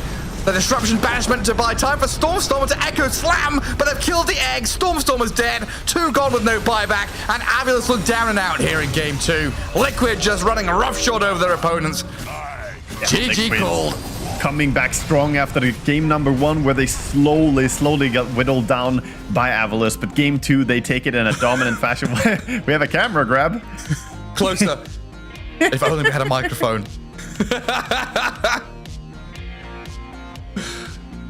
I think we can let the pictures speak for themselves. Yep. I'll let my webcam speak for itself. Look at Nisha there, just like rubbing the face. He's done with that game. I had to lane puck into Earthshaker. Swig the water, stay hydrated. But Liquid tying things up 1-1 in that best of 2. Coming back after what was an upset in game 1. You know, good shout from Avulus to take a match off them. Yeah, so it's going to end up 1-1, but a very dominant game 2 from Liquid. So after the series is played out, we still have to say Liquid looking a little bit sharper as a team here overall, but still good performance in game 1 from Avulus. I just think this game, they fell a lot on their off lane. That Tidehunter laning into the SF, it basically became a liability. SF just dominated the entire game. He did whatever he wanted. I'm a little bit surprised that we didn't see more from the Alchemist. He was really farming the lane. He had a really good start, but it looks like Liquid just grouped up on the map and found all the right moves a little bit ahead of time. I mean, you mentioned that kind of delayed Blink Dagger as well. It might have kind of offset the timing a little bit, but Avulus very often feeling they were on the back foot and just catching up, putting out fires non-stop. As we watched from minute 8 or something, maybe a bit earlier on, Boxy and Nisha running behind tier 1s and just saying, we're cutting this part of the map off from you. There's no access. Yeah, they played a very aggressive game on the supports of Liquid. They played towards the right cores at the right time, understanding when they should support which core. You know, Beastmaster could be left on his own a little bit when he had the Dominator, let him just do what he wants, and instead enable the puck. And then later on, when SF started wanting to join fights, they just played around him and then facilitated his moves. So I think it goes back to the supports of Liquid. They had such a good read on this map as well. But overall, a little bit of an outdraft, the way I see it. Yeah, felt like it. The triple Grove Bow at the end there as well. Mickey 15, 2, and 4. Insania 3, 1, and 22. Posting up some pretty damn good involvement numbers there. As Liquid just stomped over them in game 2. A much simpler, straightforward game for them. And tying things up 1 apiece. Definitely signs of things to come though. You know, the Avulus upstarts taking a game off Liquid could make for a spicy group stage later on down the line. Yeah, I mean, it still puts Avulus in a good spot getting a win here against Liquid, who are obviously one of the favorites, if not the favorite of the group. So they shouldn't feel too bad about the performance, but we'll see as well how they're going to do in their future matchups here. Yeah, I think we've got a quick break before interview comes up, so we'll get that all sorted for you and come back with someone from Liquid.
Well, some pretty classic Dota moments there. An hour-long or 65-minute long game, back and forth, lots of fighting into a one-way streak game too, Waga, running the gamut of Dota 2 games.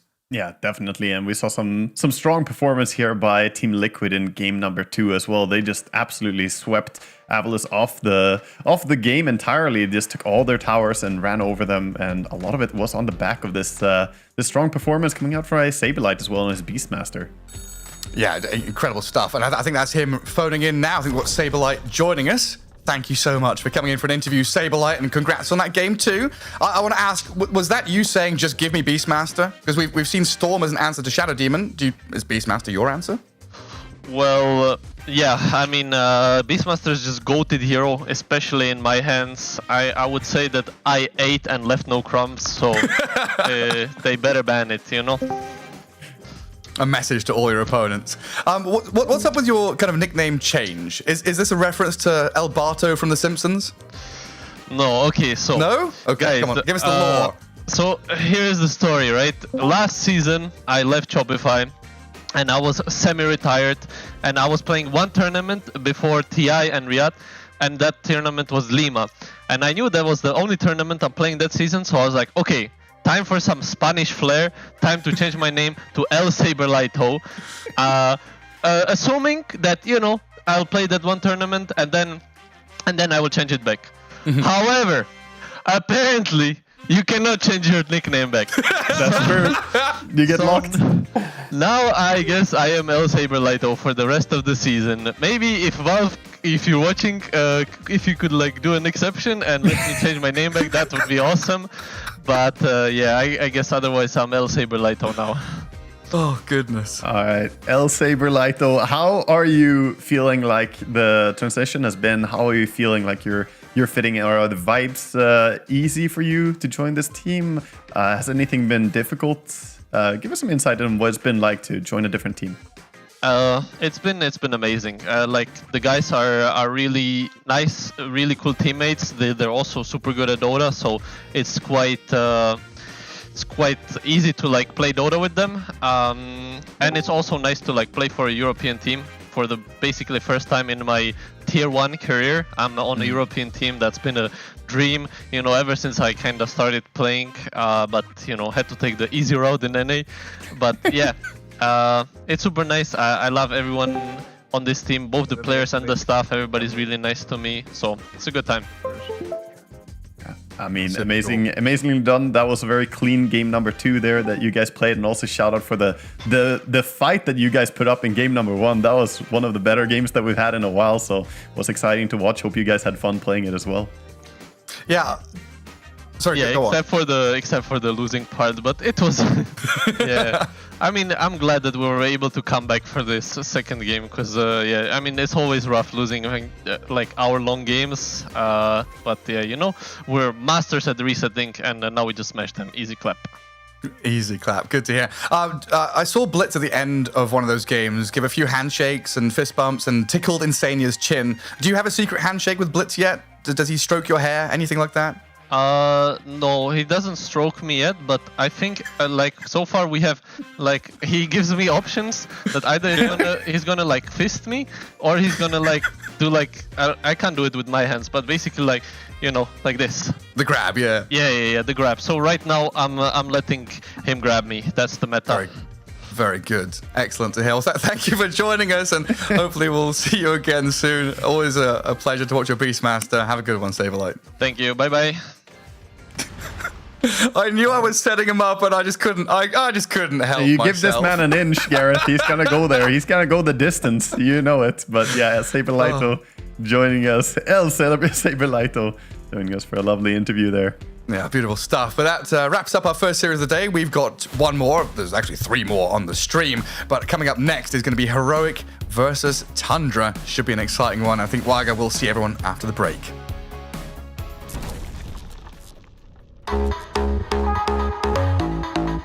We have in here the golden ticket to the DHL Super Drop. I'm gonna get the box over here.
And again, a brief pause brings us straight back around to more Dota 2. The second series coming up today, Tundra against Heroic. And game one, Waga right around the corner for a couple of teams that so far have gone 1-1. Yeah, I'm excited to see if we're going to be having a 2-0, if it's going to happen. Of course, 1-1s, very evenly matched groups to start here, but the teams need to start setting themselves apart, and we'll see if Heroic or Tundra are going to step up to the plate here. Our next match between the two of them. I think Heroic, they're on the rise lately. They've been playing absolutely amazing. Of course, Parker has been, the star that everyone is looking at. Mm-hmm. Yeah, that first place at Wallachia, very well for themselves. I mean, Parker definitely the star coming into this roster, but my God, I remember that kid back in the day during SADPC, and maybe laughingstock is harsh, but he was like the epitome of pro pub player who struggled to break out into the pro scene, like become an actual tournament player. He struggled to get reliable results was the thing. He usually had games where he would pop off and look amazing, and then next game he just looked like he didn't know where he was.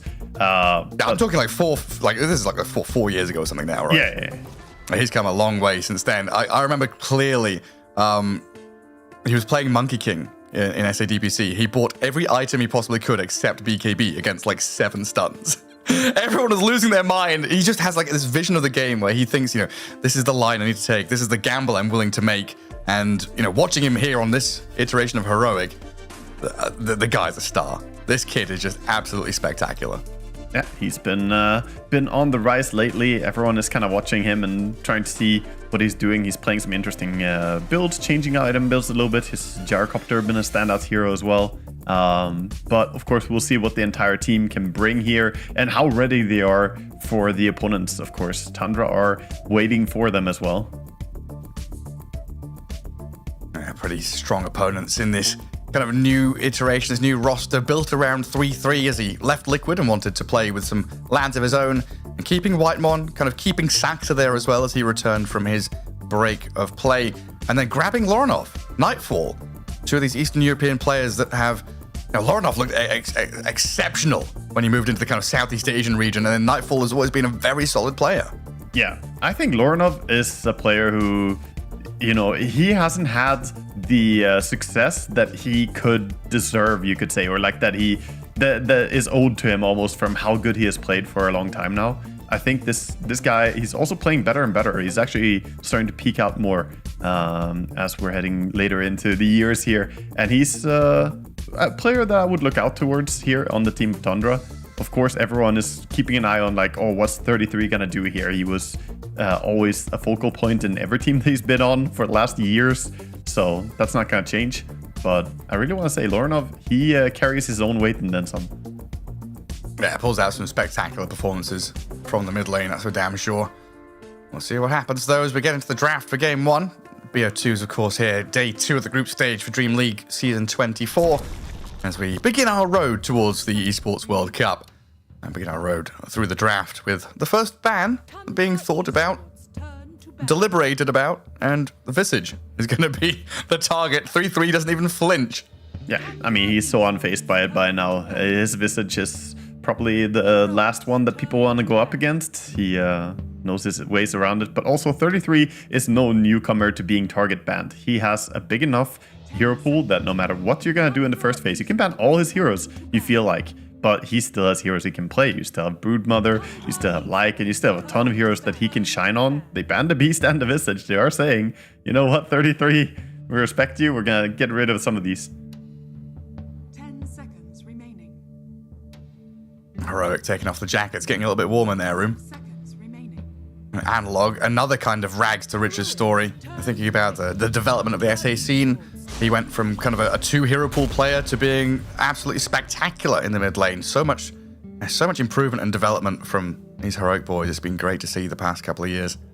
Gone are the days of only playing Lone Druid and, getting it banned every now and then. Yeah. Analog, full-fledged player for sure, and current patch seems to suit him quite well as well. He enjoys being on these aggressive heroes that can make rotations, and I think that's what we've been seeing him shine on lately. Sand King, very likely going to be his. So what, Visage, Beastmaster, Doom, 3 heroes banned in the first phase.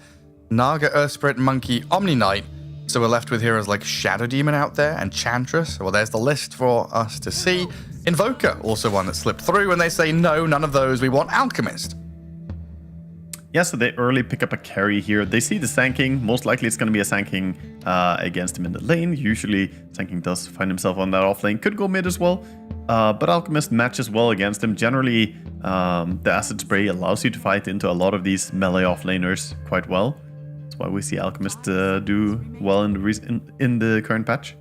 I think Tundra is also one of these teams where, like, I don't want to strongly argue for this. I'm going to say this is like, you know, maybe low percentage chance, but this could be a 3-3 hero. This could be a Saxa hero. This Alchemist could go into a number of positions. Mm-hmm. Yeah, that's true.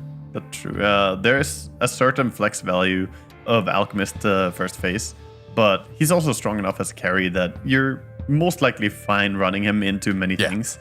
And we'll see what the priority is going to be. Also, it feels a bit more comfortable picking the Alchemist when you see the Doom ban. So that's a big reason why they picked it. They know that there's no heal mitigation here. They can't prevent him. So it opened up a new avenue. Oh, Parker's got the highlights to match his shirt. Nice bit of red going on in there. Are we going to see another 3-3 ban? I mean, ban him the entire face. Yeah. Go for 7 bans on the same player. Now, his clockwork maybe not what he is known for. So yeah, we're dropping the trend. But 4 bans onto 33 already does limit him and shove him into a certain role. And if he's going to play something like Brood, they already have covered with Sand King being a good hero against it. Not saying that solves the Brood, but it's a good start. And Clockwork, one of Whitemon's heroes, has looked very good on it. I want to see a bit of shift from him, but there's still Enchantress, Shadow Demon, some of these ranged laning supports that have looked very good so far, available and in the pool. Yeah, that's true. No priority towards those heroes right now. Tusk is still out there as well. He is. Yeah, the Tusk is a little bit surprising to me that he's still there. A hero that could work well for either of these teams here still. Nyx gets banned out by Tundra. Don't want to have that scouting information coming in. And they are going to pick up the Ench. Covers the Ench pick for them. Yeah, gives them a nice early game here. Usually a very nice pairing. You have Alchemist and then a super strong lane support to give him a good start. Ench can definitely pair up with him. Yeah, and was it Nigman Galaxy yesterday showing how strong the Nyx Sand King Lion trio is? You can't give that away to people with the Earth Spikes. All the stuns in the world. Yeah. I mean, I think Nyx can fit into most drafts lately as well. He is a little bit of a weak laning stage hero, but the mid game plays so nicely when you have Nyx just running around. The Tusk. The Tusk, so they have the Tusk snowball save, but more importantly, they have the drinking buddies as well. 5 seconds remaining. A good Schofield classic as well. Someone who can go and break vision, start off fights, save people. Such a great toolkit from the Tusk. Yeah, curious to see what they're going to try and get for Parker in this game as carry as well. They could grab it already here, having the Tusk. It's going to be some ranged combo, most likely. But, you know, we have all of them available. We have the SF, we have the Luna. We talked about it before. Gyrocopter, a hero that he's been doing well on. I don't think it's a great Gyro game so far, but you could definitely play it just for comfort. Do you want to pick your second support first, though? Are we looking at a Shadow Demon or something before that? We could see them do that. I think, yeah, it's crazy that SD is still ignored as well, huh? SD or a Hoodwink? I guess Hoodwink damage usually I was thinking, exactly, like a Hoodwink or some other hero that can bring a bit of extra damage to burst down the Alchemist. Crystal Maiden. I'm happy to see Lich. If we're going into the Frost heroes, I think Lich is doing very well right now. CM is still a little bit suffering. What about a Witch Doctor? Okay, I'm down with it. A Witch Doctor is never bad. That hero is still strong. And Witch Doctor plus Tusk, you have great amount of disables here coming in through the supports. And Maledict is a pretty good tool to try and bring down Alchemist. It's a little bit both ways, because any bit of regen you get during Maledict is offsetting the damage, right? Because it's based on the HP difference. There's Ench and Alk with healing. Yeah, exactly. Healing is very good against Maledict. It counters the damage output from it. So it goes both ways. But against a super tanky hero like Alchemist, it's still good to drop a Maledict on him. Yeah. And I guess depending on who's in lane, you're going to be trading quite nicely with Voodoo Restoration going.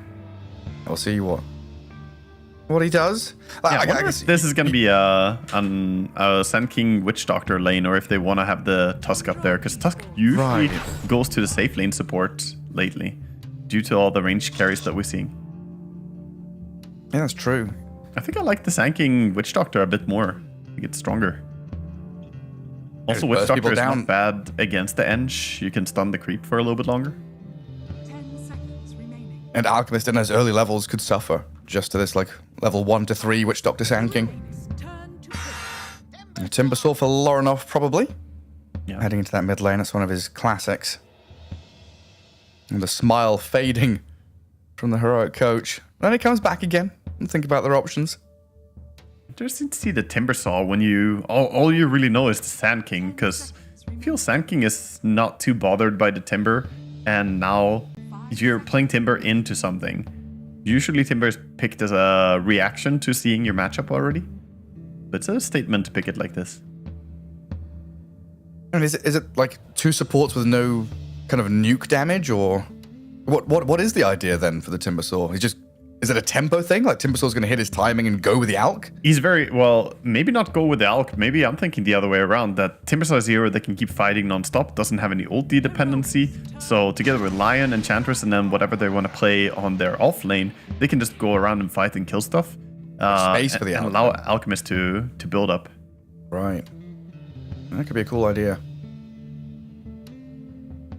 They do go back for the Gyrocopter, as I called. This is definitely a hero that Parker enjoys. One of his best. Fits this game quite nicely as well. 5 seconds remaining. A lot of magic damage from Heroic to blow people up here. Yeah, they have pretty good long range as well, to be honest. The call down, the flak, you can do damage from pretty far away. So heroes like Eng and Lion, who want to be on the outskirts of the fight, they have to be careful when you play against carry Gyro.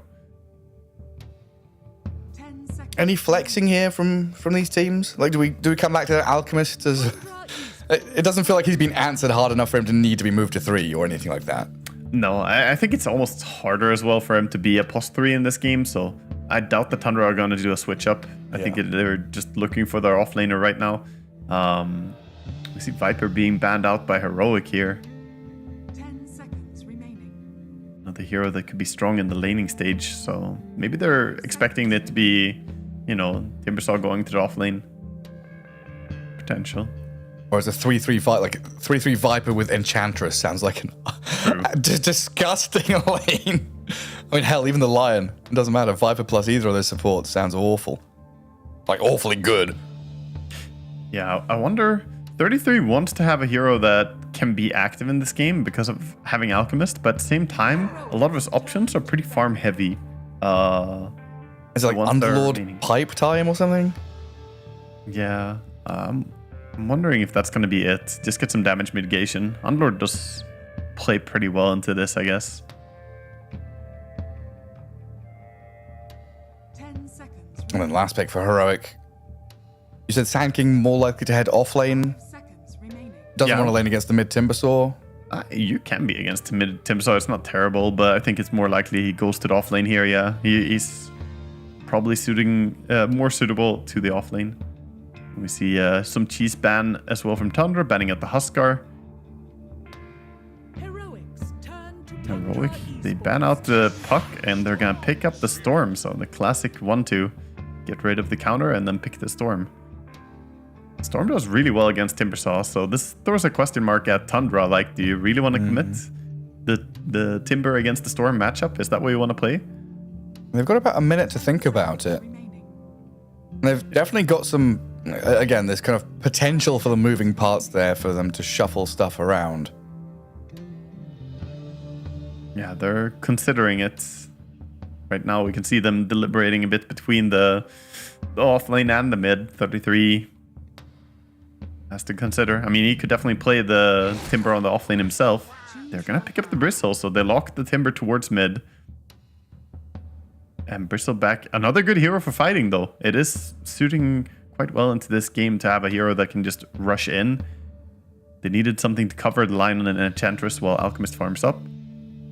There's a lot of brawling from both teams. Like, yeah, this is an aggressive draft from both.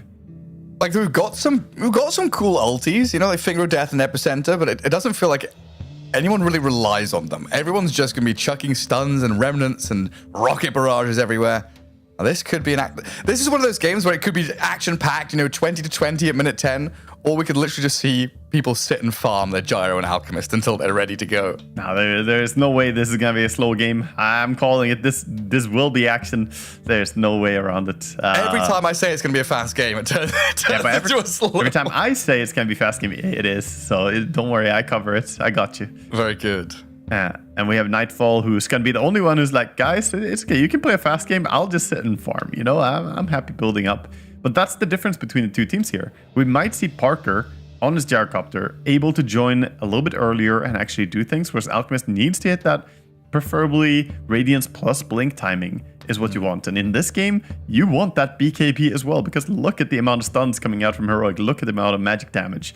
So it will be a little while before Alchemist can really join, whereas the Gyrocopter, we've seen Parker play really early activation build before. Definitely a lot of action early on. See how we get into things.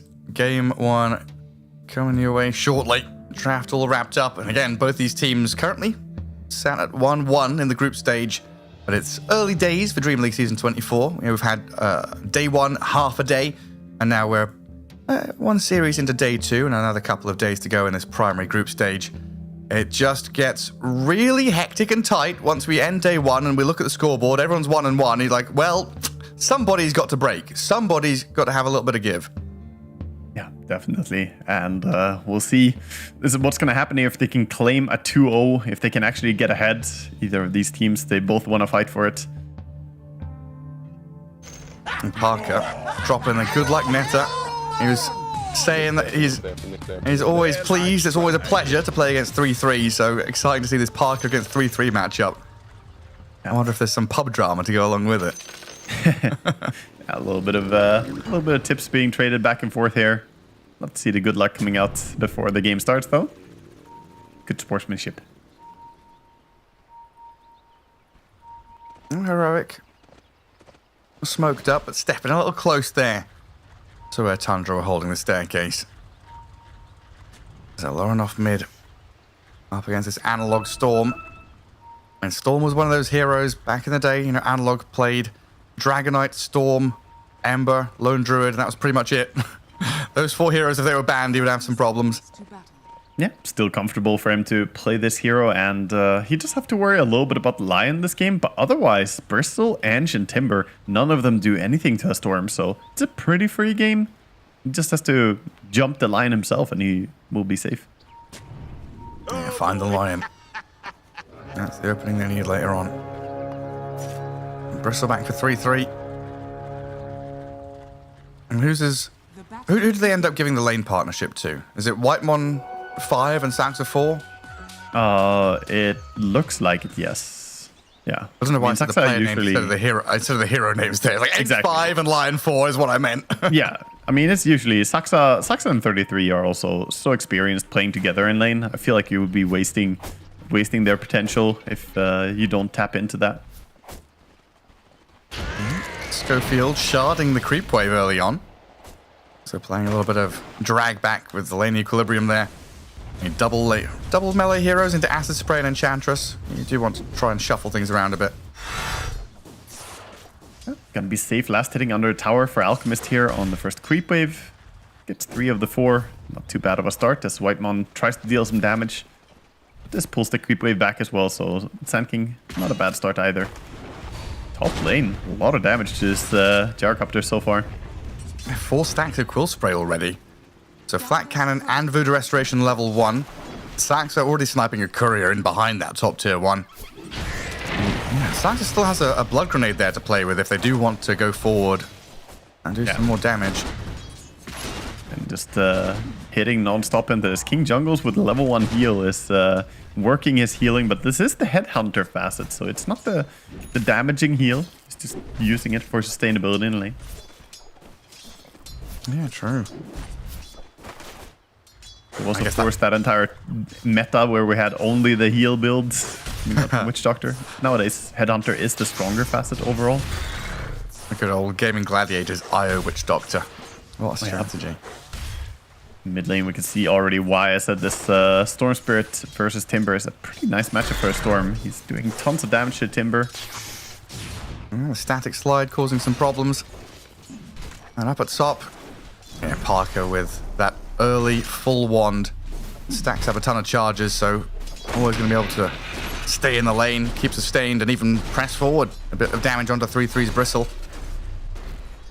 Yeah, already 19 charges here, so he's about to pop it just for some healing. And Tundra sent back behind their tier 1. Yeah, little pull across the large camp too.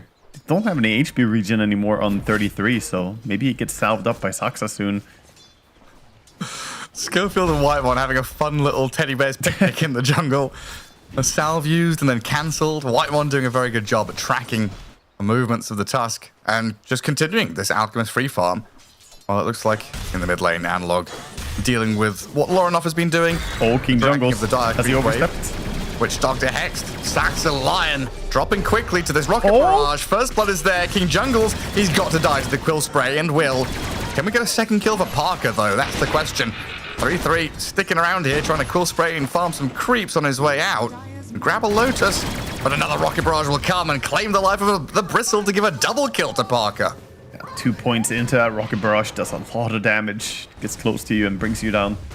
So we'll have a trip back to base, but this is a fantastic start for the star player lately of Heroic.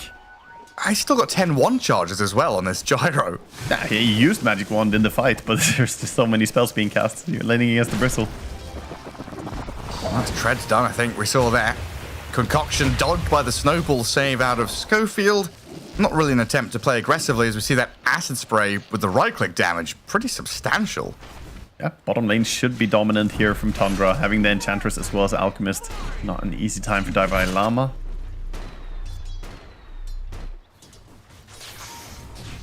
And of course, mid lane 22-5 against 19-1. So still very even in net worth. And last hits here on mid lane.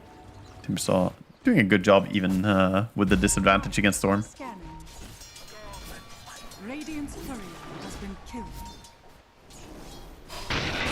3-3.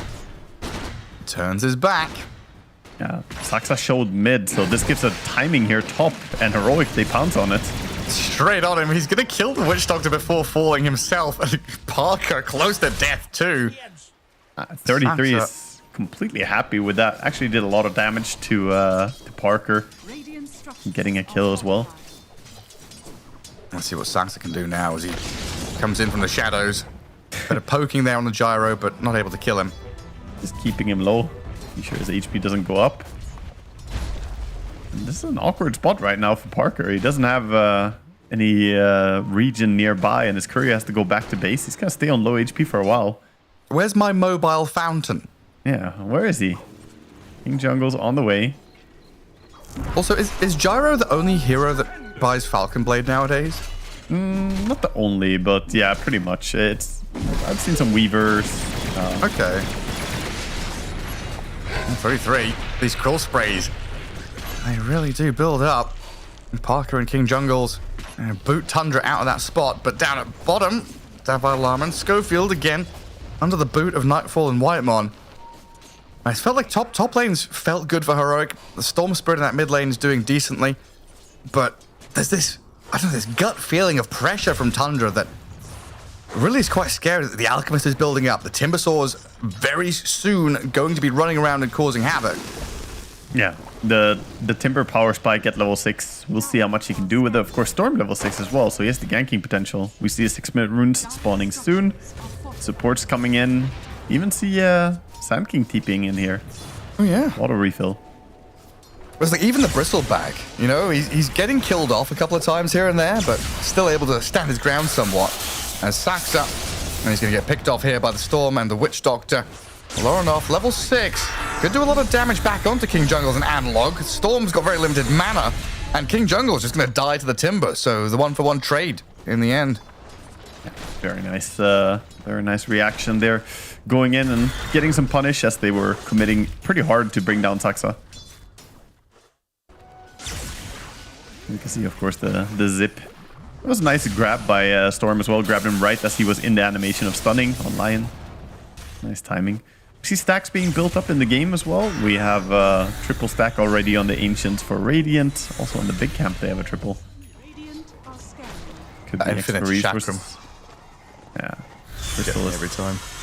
Crystal will be happy to take that before Alchemist, I think, as well, since he needs to fall back in jungle a little bit.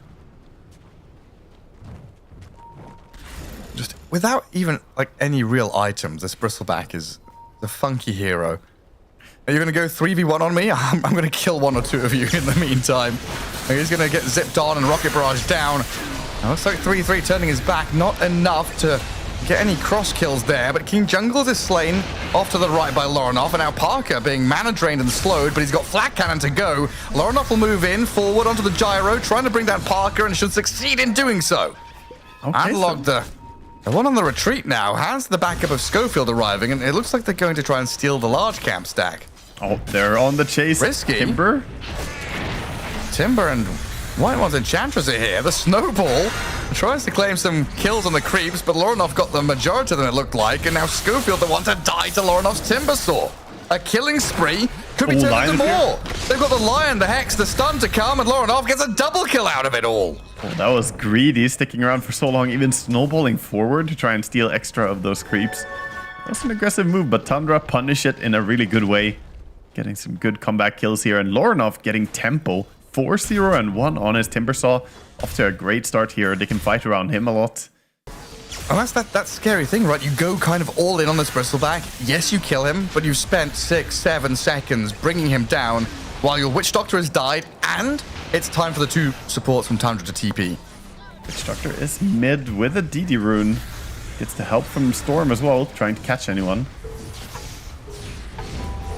A bit of a bouncing cask onto Whitemon and his creep. And she's gonna be fine. But they want this mid tower. Has the level 3 on the enchant, so this troll is not going anywhere. Keep sending more waves of skeletons. That's the most irritating thing about Ench. No real threat to herself. Just send creeps in mid and chip away little by little. He's gonna die though, it looks like. Walks up the wrong staircase into the waiting arms of, is that 4 members of Heroic? While so many of them. down bottom is getting gone on by Nightfall and Saxa. Schofield with a snowball. That's just going to be a disengaged Burrow Strike and Snowball to get away. But this is all they've been doing bottom. Just running away repeatedly. The Sand King, Davai Lama is not having a good game here. 3.4k net worth. He is only a little bit behind the Bristle, but the difference is the Alchemist as well. He's growing so rapidly. When you give him a good lane like this, he's getting a super early Radiance timing. We've already got a Kaya now on Timbersaw, 10 minutes in. So his momentum only going to build. Bristleback now can be given time to farm Ancients and stacks to get to his Aghanim Scepter. So it's not like that synchronized timing we quite often see with, like, you know, the old school BKB timings. You've got triple BKB at, you know, minute 25. This is like everyone's got individual timings that's helping each other. There's symbiotic timings rather than synchronized ones. Different things facilitating the Alchemist's farm here on the side of Tundra. And 33 finally gonna get some help here clearing out the Ancients. He doesn't have a Vanguard, so it has been difficult for him. Also means most of his gold is gonna go to Lorinov instead. As if he needed it. Of course, meanwhile, Sand King farming some Ancient for himself. Going for a Blink Rush from the Sand King. And I believe Storm has a little bit of ways to go still for his full Witchblade. If that's going to be the item, he could still go back for Orchid if he wants, but I think it's going to miss its timing. Yeah, it feels like he's got to scale.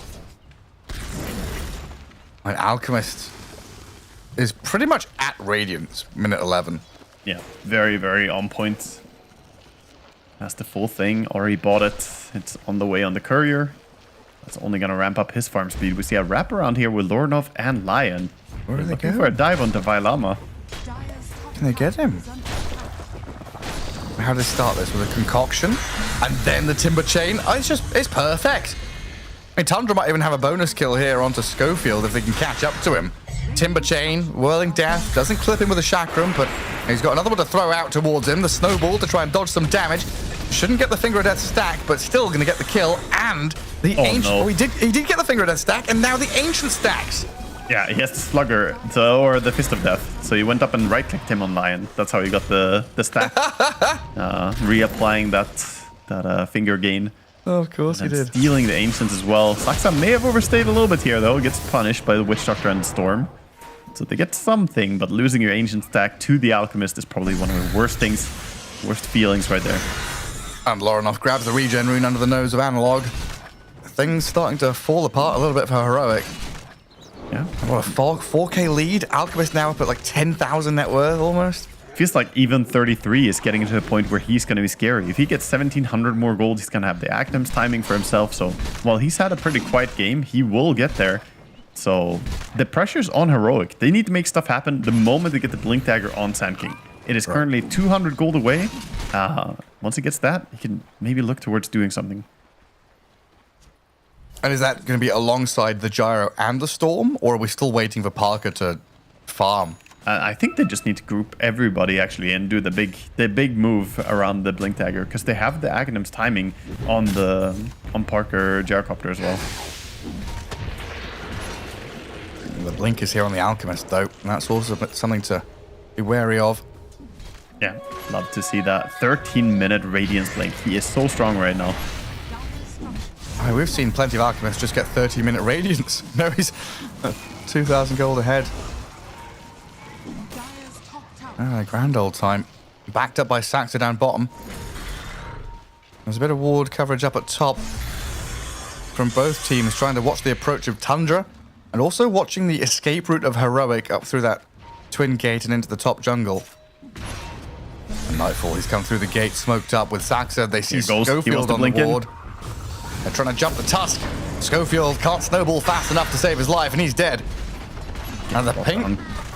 The ping's coming. Heroic want to fight this. They're making a jump, catching out Saxa's Lion, but Davai Lama gets shredded by the Chakram. 3-3 spamming the quill sprays out. Parker's struggling to do anything in this fight, standing there and battling into 3-3's Bristleback, but taking some punches from the Enchantress too. They do kill Lorinov with a Storm and the Tusk, and Nightfall and 3-3. I thought they were going to step forward there and go for more, but Chemical Rage is out. This Maledict is annoying, and Parker and KJ just standing there, apparently enough of a barrier. Yeah, they're standing and holding their ground, but they still committed a buyback for that fight. They died on the Tusk again, and they didn't even force the Alchemist to run away or anything. So look at 33 just standing there. Says, okay, and then? Well, what's going to happen here? Just happily tanking on the front line. Good amount of damage to kill off that Timber, though. Yeah, he was looking for a kill on Gyrocopter. He just wanted Nightfall to get a blink and be able to go on to Gyrocopter as well, but they're still very happy with how that fight played out. Build is leading for Tundra, 5k gold ahead now. We are expecting them to be ahead though in gold. They're running Alchemist, so they should be. Ooh. Gets clipped right there. Yeah, not great for your Storm. Trying to pull out some nifty plays and dying like that. They do kill Whitemon on the right-hand side, but yeah, they cost Tundra. That cost them an epicenter though, and this Blink Sand King is what they need to play around right now. So he doesn't have epicenter. That's a bit of a window for them to play aggressive again on the side of Tundra.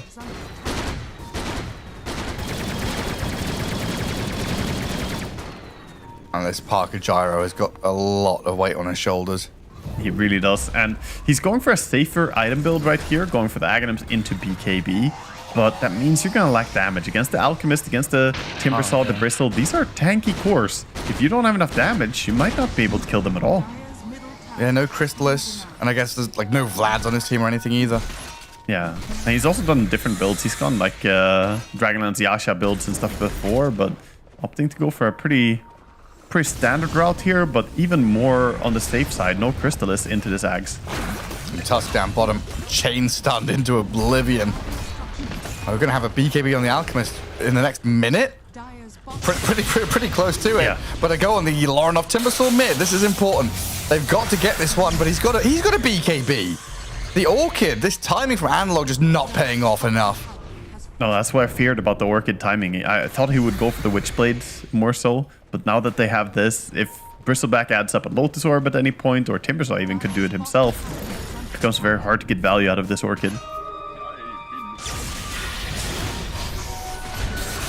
Maybe on this Bristleback with a Maledict.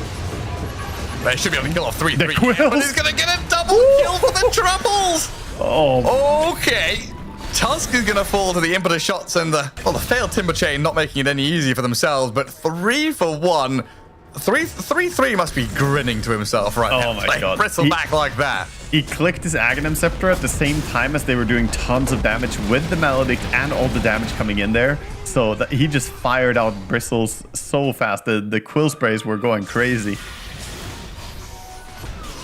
A little bit of a go. Yeah, look it at the looks timing okay. here. The moment he's not silenced anymore, he clicks the Aghanim Scepter and they disappear. Jeez Louise. That is enormous for him. He's so happy with that fight. Yeah, now an 8k lead. I mean, 3-3 is happy, and then Nightfall is probably grinning to himself as well. Like all the space in the world. Yeah, he's 14,000. They do need to keep Parker in check though, because if Parker gets, closing the gap with the Alchemist, then Gyrocopter does fight really well, and we can see the quick buy on Parker right now. Or is it Daedalus Rapier? Oh, it's even more direct. It's just straight Rapier. Rapier Satanic. Rapier Satanic and then a second Satanic. That's the quick buy right now. Yep. A classic double Satanic strat. They'll never see it coming. I mean, it used to be a thing when they had status rest. Satanic Akimbo. Dual wielding. Quick Roche being taken down here as well. Advantage just building. The Aegis on the Bristol. If he can keep those quills going, it's not. Oh my! Oh, Analog's dead again. Saxa on point. Finally, this he gets pinged out by 33. He's like, "What the hell? We're taking Roche, and you're just out here killing people." Apparently so. Ash, a blink chain disable onto Storm. Lorinov offers the damage. Yeah, it feels like Heroic are not really able to match the tempo here that Thunder are coming in with. They're playing so sharp. And while I said they drafted to play 4 heroes aggressively and Alchemist can farm up, we are past that point now. Now Alchemist can be part of the aggression. He has the blink, he has the BKB. He's getting really big himself. But yeah, a lot of the momentum has really been on Lorinov and his Timbersaw. We haven't really sung his praises enough. He's 10-1-3. This Timbersaw has really been doing some work.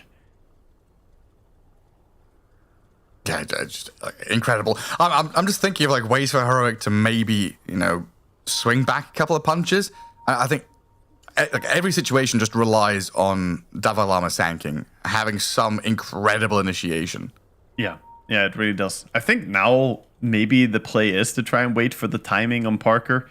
Try and wait for that Rapier. Take fights only on your high ground. Just farm whatever you can.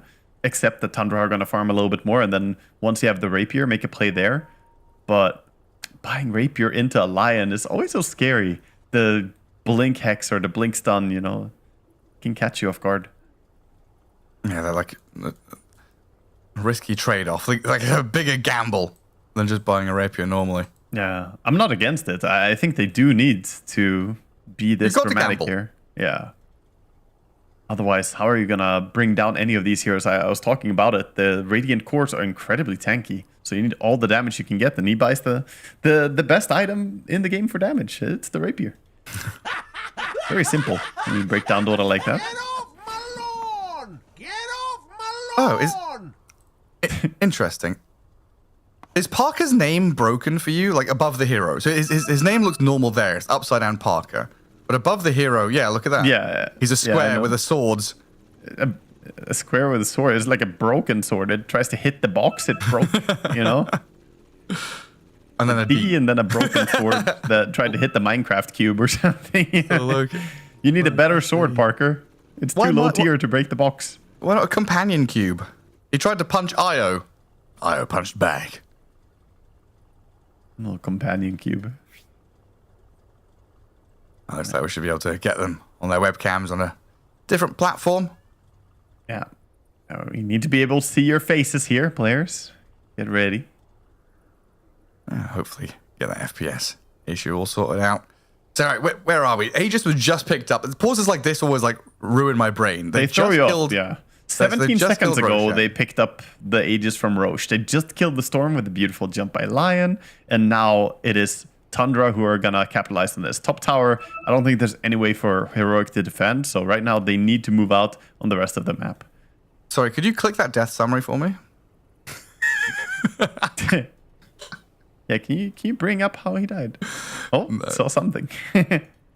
Absolutely not. But sir, is this actually like high ground time? Do they feel strong enough to break base, or is this going to be I doubt tier it. 2, tier 2, No, tier 2? It's tier 2. They don't really have the high ground pushing heroes. They don't have that much building damage, and we already saw Nightfall go down bottom through the gate, so he has no intention of staying around top. They're just trying to shrink the map for Heroic and get the rest of the map. Vacuum up all the resources. I don't think you're clicking that fast or hard enough, Scriff. I think you've just got to get good. Yeah, the death summary button works. Well, I wonder what that says from Parker. Can we... Is anything going to happen while I open Google Translate? Well, they're doing what we talked about, pushing. We have a little bit of a standoff on mid. Nothing really going down, though. They're grouping towards top, and King Jungles wants to delay the push somehow, but he might just lose his life. He's just thrown away his life here, I think. Yeah, quick damage comes in. He's a little witch doctor. Yeah, Well, he was. Yeah. Nothing too consequential. I think Parker was singing some song lyrics or something. It definitely looks like some kind of... I fell in love and it took over me. Yeah. That's Singing a love song to 3-3. Yeah, it's probably, the romance between these laners. 3-3 takes down the tier 2. And they are converging in towards that mid lane as well, so shrinking the map around Heroic, like you said. Pull that net nice and tight, close in on them. As Davai Lama just tries to shove out the wave and keep them at bay. Struggling to see how Heroic are gonna grab some advantage for themselves here. They're pinging out Tormentor, want to make a play for the 20-minute spawn, so they want to kill Tormentor immediately. Always a good idea when you're behind to take your Torm sooner rather than later, because there's a big chance your opponents will make an invasion move, and it's coming. Yes. It is coming. Are they in time? They might be in time to get some punishment here. Oh, this could be nasty for Heroic.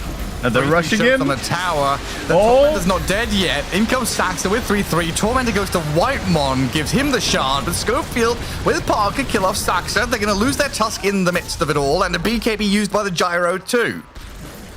Okay, so trading BKBs a little bit. They do get a kill, at least on side of Heroic, but they lost their Tormentor. The steal came in.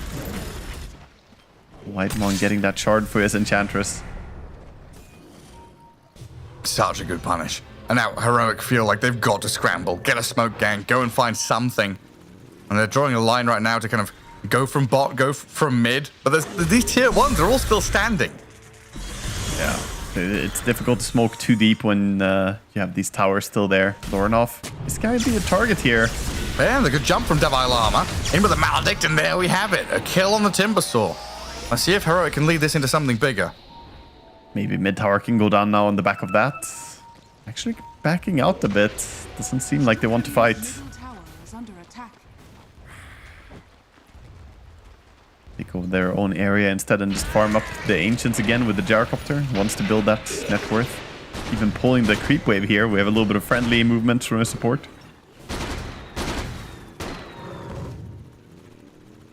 There's the Sacred Relic. The relic is in. Step 1. Acquire relic. Step 2. Save Davai Lama. Oh, I don't know if that's in the... That's not on the task list for a Gyrocopter. He's not even looking at this. No, it looks like he's pretty dead. Nightfall even BKBing. Make sure he gets through the cask throne, and is he going and diving tier 3s? Yeah, you're not Hovost. Get back to where you belong. Go and push some lanes. Nice play. Nice play. Gets the kill and then runs back. Sure, you used your BKB, but it can be on cooldown right now. I don't think it's too important. They don't have a big objective to play around anymore. Roche is still dead. Tormentor was already fought for. And they have no intention of early high grounding, like I mentioned. Yeah, I mean, you've got your opponents right where you want them. And They do, hold them but only for 1,000 gold more, and then the rapier is going to be up on this gyrocopter. Then the question is, can they turn this fight around a little bit, turn the game around?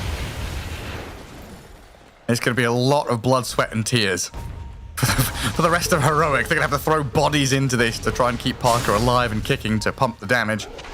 So the downside is they don't have Blink on Tusk. You're going Rapier on the Gyro, and ideally you want to have a good save for him. Some way to buff him up and save him. You don't have Solar Crest yet, and you also don't have a Blink Dagger on Tusk. So this is a very naked Rapier Gyro. If they can jump him, he could be a vulnerability. There's no Blink Tusk, no Vlads, no crit. Yeah, that's a rough. I guess he's got Vampire Fangs. Yeah, he can lifesteal a little bit. He's got something. Not quite enough, perhaps, if there's a Bristleback with the quills coming in and all the other stuff. But he is getting a super early timing on this Rapier, that's for sure. We'll see if he buys it immediately or if he's going to try and time it with a Roche. Probably going to buy it and lock it. No, he actually goes back for some lifesteal. He buys Satanic. Or buys the Morbid Mask. I felt like he needed it. Yeah, I think in this game, playing without good lifesteal is going to be impossible. The quills will kill you. Oh, Witch Doctor has consumed his Gree. Bought a Ghost Scepter. Okay. Building up a little bit. Some defensive tool. It also has that Spear Vessel, of course. Definitely handy against this Bristleback who has yet to get a BKB or a Dispel. Timbersaw also has the full Aghanims BKB combination. I like that he went for a BKB before Aghanims. We saw earlier the Aghanims first and then BKB, but I think it's better to have the safety of the BKB first on Timber in this game. Radiant's courier has been killed. They are going to spot the storm. They Hex him up. Do they have the damage, though? Is it fast enough? Oh, they've got the disables and the damage. Analog dead for 50 seconds. And a bit of a nightmare for Schofield as well, who's running across the map to try and save him. Dead to Lorinov as well. Damn it, he didn't get an auto attack out. Lion didn't get an extra stack there on his Finger of Death. Unfortunate. They kill him too quickly. Now we're going to get that tier 2 mid finally from Tundra. And you look at this trio of heroes on your screen right now, and I don't know, you just whimper. You know, Timbersaw, Alchemist, Bristleback. Oh, he unlocked it. The Rapier is unlocked and ready. Rapier's here, but is there enough damage in the world to kill off these three? I think so. We'll I think they can do it right now. They're going for it in onto Nightfall. The Rapier going to work, and Alchemist is dead. Lorinov, he's chained down to the low ground and got the distance he needed. But that just shows, I mean, Alchemist disappeared. Yeah, they did bring a lot of spells into that Alchemist there. They kind of wanted to get one more pick, but it's a great start for them. They get a lot of payout for it. And that money will go towards the Satanic. The faster you can get to Satanic on the Gyrocopter here, the more you can secure this game. Just a stun, and he's done. The rockets land on his head. Stun, and he's done. That's it. Yeah, good way to bring down any strong target in Dota. Don't let them press any buttons. Now Storm's got a BKB. Yeah, 8 seconds and Roche may spawn. We'll see if it's an early or a late spawn. Either way, it should be top. So we'll see if Heroic can make a move to position themselves to fight for that Roche. For now, they just want to build that Satanic. More important than the Aegis even, is to have Satanic on the Gyrocopter right now. And you've got some Ancients to farm. A bit of space. So 1.5 minutes to go. Tundra already set up in that top part of the map. A bit of a lane ward, a couple of heroes there. And a long scribble drawn by Heroic, again, kind of thinking about playing through the bottom lane. I mean, there's money in the bank kind of waiting to be raided here. You know, there's tier 1 towers all across the place. Just get some money in the pockets of your supports. That tower goes down quickly here to a Gyrocopter. They're going to glyph it because they haven't lost a single tower yet. And it is Schofield drawing these lines all the time, by the way. Schofield is like, please, guys, can we kill this tower, mid or bot, or just anywhere? It's always Schofield wanting to make the crazy moves, but, you know, I see Parker sitting there like, dude, I don't have my Satanic. I'm not going on that risky route. I'm not losing my life. Like Scopel's that. like, I've got 4,500 net worth. Let me have something. Yeah. I'm buying a Vlad's for you. Ooh, Defiant Shell as well for the Gyrocopter. That kind of adds even more onto the Aghanim Scepter effect. Now if you try and kill him, the Satanic can really heal him up quickly.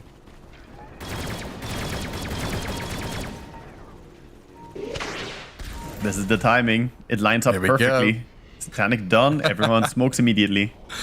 Roshan in just under 20 seconds. Now's your time, Schofield. Draw your lines. Draw the lines. The big arrow into the pit. All smoked up. Counter smoke. 9 heroes. Dire are scanning. And Dire scan the pit, but it turns green for a second. Scanning.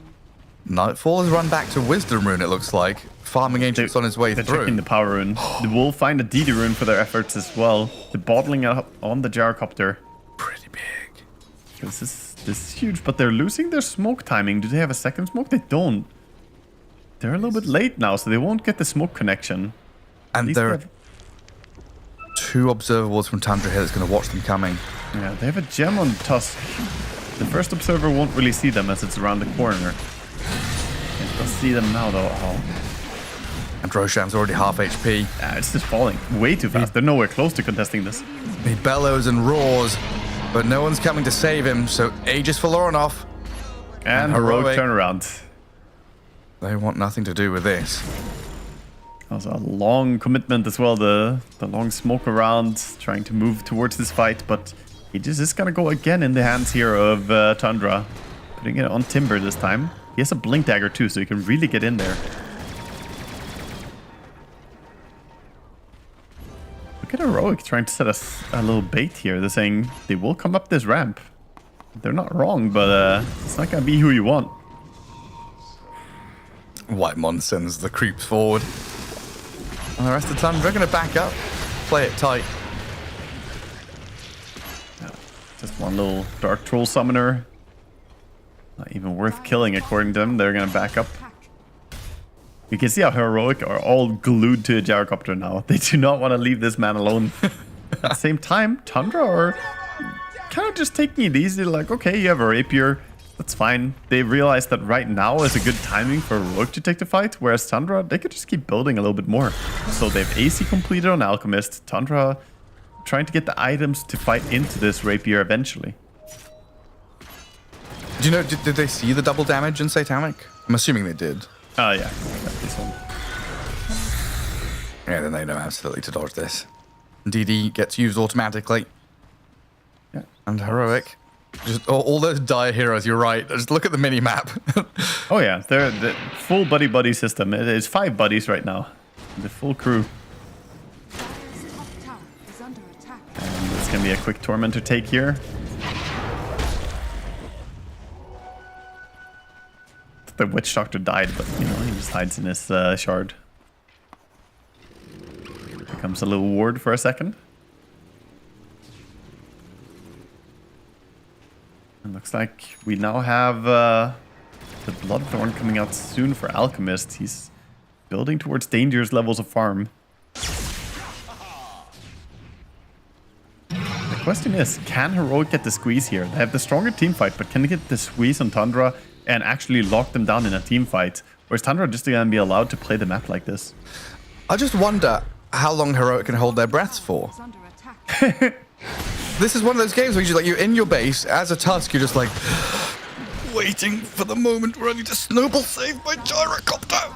There's going to be veins popping, faces turning red. And he still doesn't have Blink Dagger as well, so he has to be so cautious about his positioning. If he's even a slight bit too far away, he can't save him. Meanwhile, we see Tundra just taking their time, farming towards a Hurricane Pike on the edge. Timber's going towards a full Hex, I believe, coming out. I guess it shouldn't be that much of a problem for Parker and Schofield. Like, Peru is pretty high up in terms of above sea level, so they've had the high altitude training already. Yeah. Oh, Heroic. Lurking on the right-hand side, but Lorinov with the Aegis, not a target they can really go on. No clear-cut opportunity. Yeah, difficult to go up on the high ground here, even though they have Aegis in the hand of Tundra. I think the way they're playing is signaling they are gonna drag this one out a little bit more. They don't feel like they have the timing to go high ground here.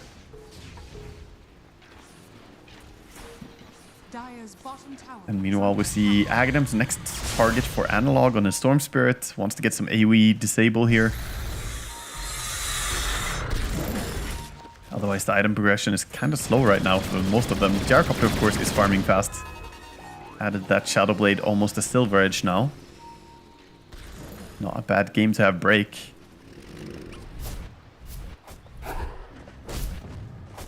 White not even just casually farming enemy ancients. I know they've got all the room in the world to maneuver.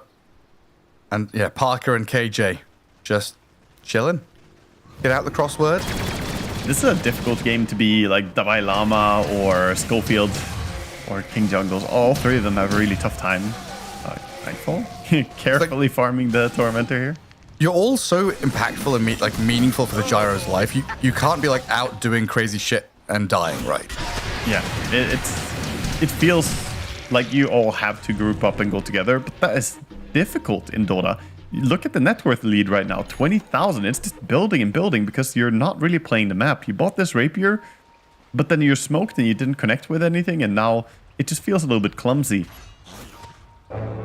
Tundra, to their credit, are doing a great job of just staying wide and flexible, very diversified on the map here. So even if they do smoke, they might catch like what, one Ench, one Lion, maybe they kill one of the cores, but that's fine. They're okay with losing one target.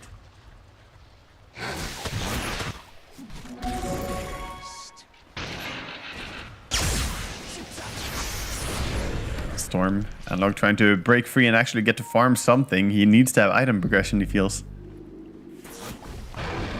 Gyrocopter getting big is good and all, but you can't have him be the only solution to all three cores here. Exactly. Yeah, you've got to offer something yourself. And now, first aggressive move here in a while from Tundra. Gonna group up, smoke up, and they're looking for a pick. They have a fantastic ward for the smoke. Heroic are backing into the ward. This is disastrous for them. Oh, this is so scary. They're gonna de-ward it with a storm, I think. No. They're gonna find it? Oh, he's too far away. He didn't check the... They don't find it. Oh no. Heroic, they don't see it coming. The stance, the stun, the Tusk is caught, the Witch Doctor in trouble, Analog's done. They're all three of them are dead. Oh, Parker didn't even get to get close to them. He didn't check the cliff. All five are sitting under a ward spot and they don't check it with the gem. Oh, that is such a costly mistake. I mean, it was already looking grim, but that just... They were sitting ducks there. The pick-off was clean coming out from Tundra. And that was going to force some buybacks. Tanking jumps. There, Alchemist, Nightfall. He's dead. Parker's done his job, and now Sax are doing his. The Blink Hex into stun, but the follow-through isn't coming, so Sax are probably going to die here. A Ghost Scepter, but no Blink for 7 seconds. Parker and Schofield, this is kind of risky moving out of your base like this. You're being very, very aggressive. Very eager to move forward. Yeah, even without the Alchemist, they're happy to take the fight for a chance for that Rapier. It's going to be Heroic backing off in the end. Base defended. Yeah, base defended. They did use a buyback, but it was only Schofield's, not the most costly. And they stay in the game for now on the side of Heroic after what was a very costly situation there on bottom. Here we can see the high ground push, but they recognize that Alchemist is a good target. There's no saving support really. They just burst him. Good chain stun there coming in with the snowball as well. Annihilated. Sax is trying to make that move. Doesn't have anyone to back him up. And now we're looking at Parker. Getting closer and closer to being 6-slotted. The monstrous Gyrocopter. He is the biggest man on the field, for sure. He's going for a S and Y next. He knows that if they chain stun him, that's disastrous for him. So, get a bit of movement speed. And up his stats a little bit. Just always feels like you... it's 6-slotted, but with an asterisk. You know, when you're buying like Silver Edge and kind of these... Not little items, but they're not S-tier items, right? Yeah, I mean, I kind of understand what you mean. He still has some upgrading to go, for sure. Here comes the jump. No, they're looking for him. The Hexa start, the tag team, the save on Parker. Can he stay alive with the Satanic life stealing back up? Parker's doing it. Parker's still going. He's killed off Saxa and Whitemon, but the cause of Tundra stay alive. Now retreat time. Oh, Knifeful. What? Died to a rocket. The homing missile followed him and killed him off in the end. KJ's getting chakram down, sliced apart, but in comes Parker yet again with a break in the damage onto the bristleback. They've got the kill on 3-3 now. 4 in a row, and Laurenov, he's on the run. Looks like he'll escape, but our heroic around this gyrocopter. Monstrous damage numbers being put up by Parker. Yeah, you see what he can do there with that Satanic. Difficult to bring him down quickly as well. They brought him down really low. He was down to like 400 HP or something, but then he clicks that Satanic and it all turns around. You see the attempt. Looks like they were hitting a little bit into the wrong target, actually. Maybe if they could channel all their efforts into a gyro immediately, perhaps they could have killed him, but you see the danger. If you don't bring him down, he will bring you down. And now they find themselves with a Roche right next to them. Quickly gonna go into this. Oh, there's an Agnum's Blessing in there. I mean, oh, man. Being hand-fed some mangoes from Witch Doctor as well. Damn, Parker is living the good life right now. They're being served upon by King Jungles. All right, what do we get? Aegis for the gyro. Aghanims on Storm. Aghanims on Storm, so doesn't have to buy his own. He's consuming it. He's happy to take that. He does have a point booster already, so he's like, do I really buy it or do I commit? Well, he does get it. Scardy time? Yeah. Go phylactery. Let's go. Yeah. There's a few options he can go for. Or he might just sell it in the end. We'll see what he does. Looks like he queues up the soul booster right now. So it could be a Bloodstone build. Bloodstone Storm isn't bad. I doubt that we'll see. I mean, Octarine is an option, I guess, for lower cooldown on your BKB, but it feels a bit sad to buy it when you have a 0-second cooldown ulti. I am just stunned. Absolutely stunned how Heroic are defeating inflation single-handedly with a gyrocopter. Yeah, they may have a lot of dollars on the side of Radiant, but how good is your carry? How much damage can you dish out? Because Gyrocopter, he dealt some 7,000 damage within like 3 seconds there, previous fight. They're just devaluing their currency, you know? You print a load of it, fly it over in planes and dump it on them. It's like, yeah, there you go. Free cash. Yeah, use it all up. And you come with a Gyrocopter. Alchemist, you fool. Oh, is he scouted? I think 3-3 knows something's up the hill, but they didn't actually know where the gyro was. Oh, outstun himself. Gonna BKB and stun into 3-3. Nightfall can't jump in now. Davalama's gonna run back and wait for Parker to re-emerge, come back in with a silver edge and do some damage onto 3-3, who BKB's up. Parker hexed. They need the save from the snowball, and they will get it for now. And the Satanic's up for Parker to turn and fight. 3-3's in trouble, and Laurenov, he died to the flat cannon AoE damage, but Parker's run out of teammates to back him up. In trouble? Where's the rest of the squad? They need help. Sax is here with a stun, and the Aegis is claimed. Alchemist is dead.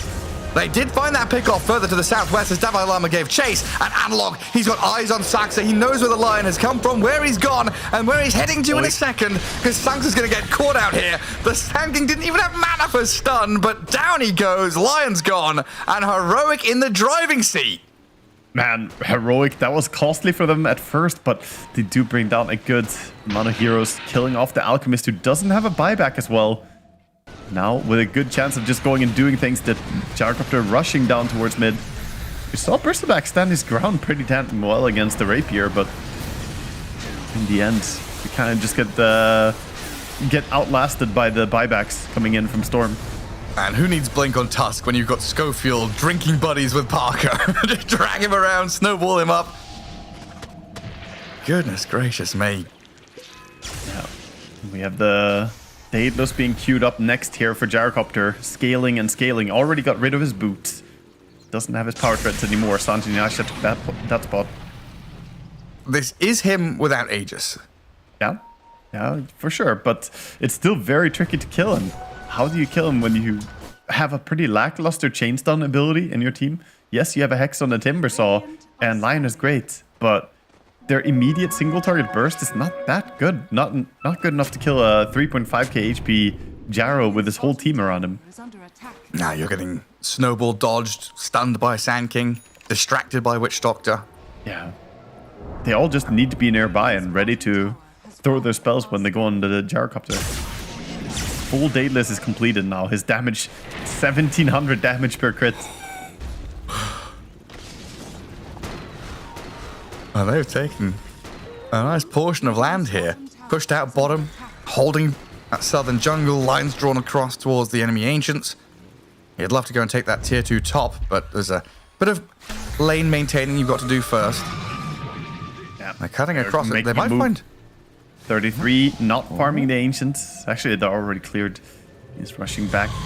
TP cancel. Oh! A little bit short. Davai Lama with a stun. That wasn't far off, though. Storm Spirit gonna walk into a lot of people here on mid. It's fine, though. Where is he? Scythed up, and there he's dead. I can kill him off in the duration of that disable. He jumped away, but not far enough. The Blink Timber with a Hex catches him, setting up there. And Storm doesn't have buyback. This is a huge window for them. Yeah, it looks like they might be able to find Schofield here now as well. Tusk trying to track back and TP, but he's hexed up and stunned, caught out by the rest of Tundra. Well, at least his buyback just came off cooldown, so, you know what to do, Schofield. No Blink Dagger for you. You're gonna have to buy back eventually here and defend. The rest of the team trying as best they can to get out on the map and push and shove. A Ghost Scepter and a Force Staff from the Witch Doctor doesn't look like it'll be enough to save him against the Nightfall Alchemist. So not only are Tundra pushing mid, but they're clearing out that bottom wave and prepping as well. Maybe for a Torment to take, maybe for high ground. They're buybacks from Schofield. Straight towards the high ground here, coming in with a push. They have a level 25 Bristle as well. I wonder if he's going to take the damage or the lifesteal here. Both are good, but the damage would give them the high ground push. He's going to go for the lifesteal. Well, they've got to jump into the backlines onto Schofield, and the Tusk is dead. 90 seconds, dieback Tusk, Parker moves in, tries to get the damage out, Nightfall does slip away from the craft of the Gyrocopter, and Bristleback is stacking up the cool sprays. Epicenter, Blink, stun, Davai Lama doesn't get it. The BKBs are still up from Tundra, and Sankey has completely whiffed his initiation. Now the two-man stun from Lion as well. Witch Doctor and Sankey getting pummeled down by the Timber Saw. And now it's all down to Parker. What can he do? 1 versus 5. One-man army. +1. Satanic coming off cooldown at least. He has that ready, but you're into 5 heroes here. Banner is down 2. Storm respawns. Sanking buys back. Oh, there's a DD rune bottom spot as well, but there's no way to go and take it. And no way over there. Too difficult. They don't have any of their BKB. Oh, they do have Storm BKB at least. BKB cooldown on the rest. Sand King and Gyrocopter. Just look at how wise Nightfall is being, right? That he knows that he's the target they want to jump, so he's not showing.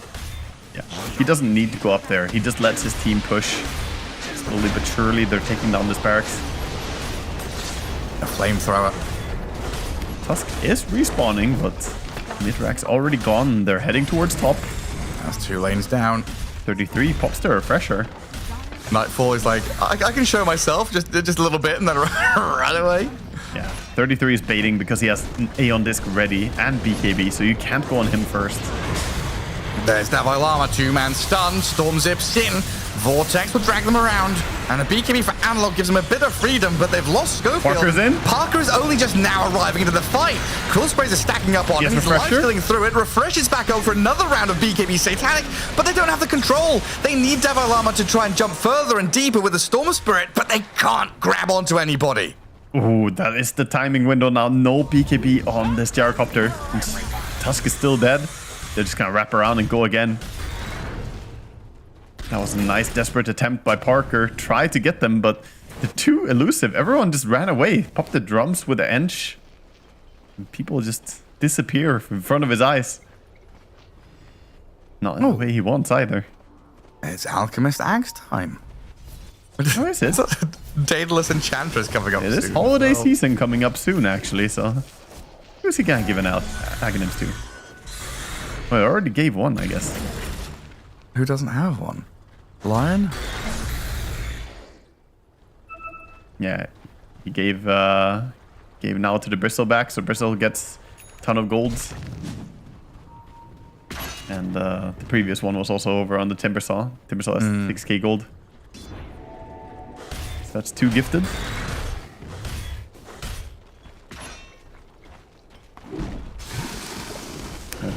difficult for Heroic. They are at least being allowed to hold their base here. I thought that with timing there of the BKB being on cooldown after a refresher from Gyrocopter, maybe they would find a way to go again, but Thunder are being very methodical about it. 30,000 gold lead now. It looks like they want to try and sneak into the base here and come in behind them. Storm Spirit. Analog's shown himself on his wave and he doesn't have buyback. This is insta-dead. Oh, that's -1. Doesn't stop them though, Heroic. They will still put up a fight here. As long as Gyro's alive. Yeah, Gyro, all that matters. Well, it's not Mega Creeps just yet, but it might be soon. Dalai Lama, Schofield, and King Jungles supporting cast for Parker, the Gyrocopter. One We'll see of what them they has decide to aimed this, defend. the other has a static cap. Not easy to initiate into either of these two. It looks like the call is made just to hold tier 4s and throne. Let the barracks fall, let them have Mega Creeps. Another Rapier for Gyro. Is that a backup one, or is he actually Oh, he's gonna pop it in. He's bringing it in. 2 Rapiers. One wasn't enough. Sold the Silver Edge for this one. Alrighty then, Parker. Let's see what you're made of. Time to test your metal as Schofield gets gone on. There he Double goes. gets into the back, but here comes the double Rapier Gyro. The damage on the Alchemist and Timbersaw is substantial. Is it enough, though? Nightfall's gonna get taken down, but they've got the Hex and the damage on the Gyro now, and Parker crumbles. Dead with no buyback, no Rapiers left, and good game called. Tundra pull it out in the end, but my fucking god, were they made to sweat for it. Yeah, that was some hard work for it there. In the end, Tundra are gonna take it, and with the 2 Rapiers, they swing the net worth into a 62k lead at the very end, stealing those away. Gotta give good shout for Parker, though, for trying in this game with the Rapier play on Gyrocopter, but the moment he bought the first Rapier, they all had to group up too much, and Tundra, they made the most out of that. They said, okay, you guys go as 5, we take over the entire map, and you just get stuck in your base, and that's pretty much what happened. I mean, Tundra don't seem particularly happy. It's more of like a relief that they won that game. Yeah, they seem pretty controlled with their emotions right now, but you know, the series is not over. That's only game 1, so pacing yourself for game number 2 as well, as we have had a lot of ties, Gareth. We want to see a true 2-0, and this is the sharpness we need. Oh, that was the fight where they didn't D-ward the cliff, man. Yeah. 5 people sitting under a ward spot and not D-warding it when they have gem. And the gem on the floor. The salt in the wound. Yeah, that was a moment where you could maybe feel that momentum keep building, because you've got Parker here who just stands and goes absolutely wild into the ranks of Tundra and forces a Bristle, Timber, and Alchemist core trio to run away. He did do a ton of damage, and he even stood against the Bristleback several times, dealing damage into his back and still kind of winning the fight. But his team just felt a little bit lacking. The Sand King wasn't really big enough. His supports got picked off over and over, and Storm didn't really have a game. The Orchids, you know, it started early. The Orchid timing didn't really amount to that much. I feel like he could maybe have gone more with a different build, but either way, good effort from Parker and the boys here.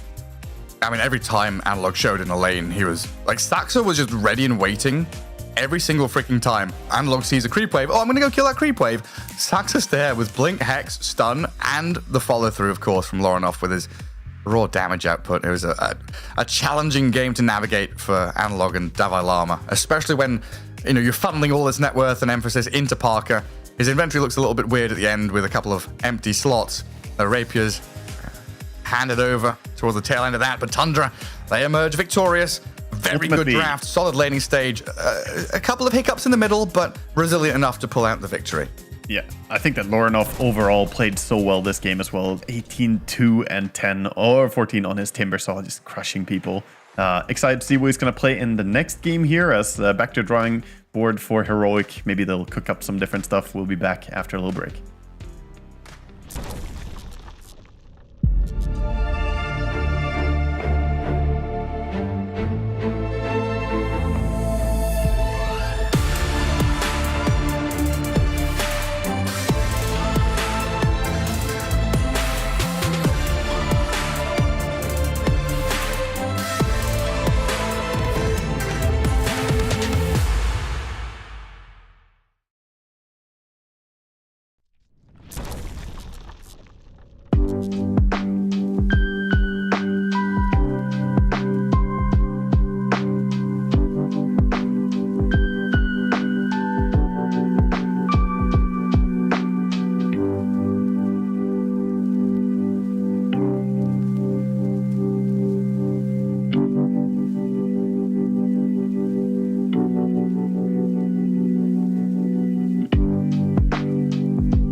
League Season 24 is brought to you in part by Intel Arc, Acer Predator, DHL, Kadia, Monster Energy, 1xBet, and the United States Air Force.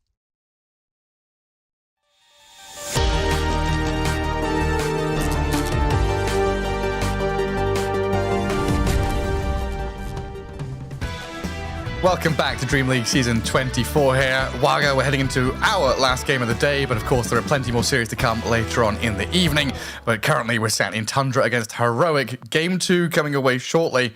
Let's just run back Game 1, Waga, because it's another spectacular showing from both these teams. Yeah, it was absolutely crazy, and the United States Air Force going to be disappointed that the gyrocopter here did not have what it took to bring down the lineup of Tundra here. So durable, all 3 cores, very tanky. We had the Alchemist, of course, who usually sat back a little bit more, but the front line of Bristleback and Timber was just hard to go through. Even though we had that all-in play with the Rapier, which was really exciting to see from Heroic, they didn't really have enough to bring down Tundra's lineup when they got all the tools they wanted.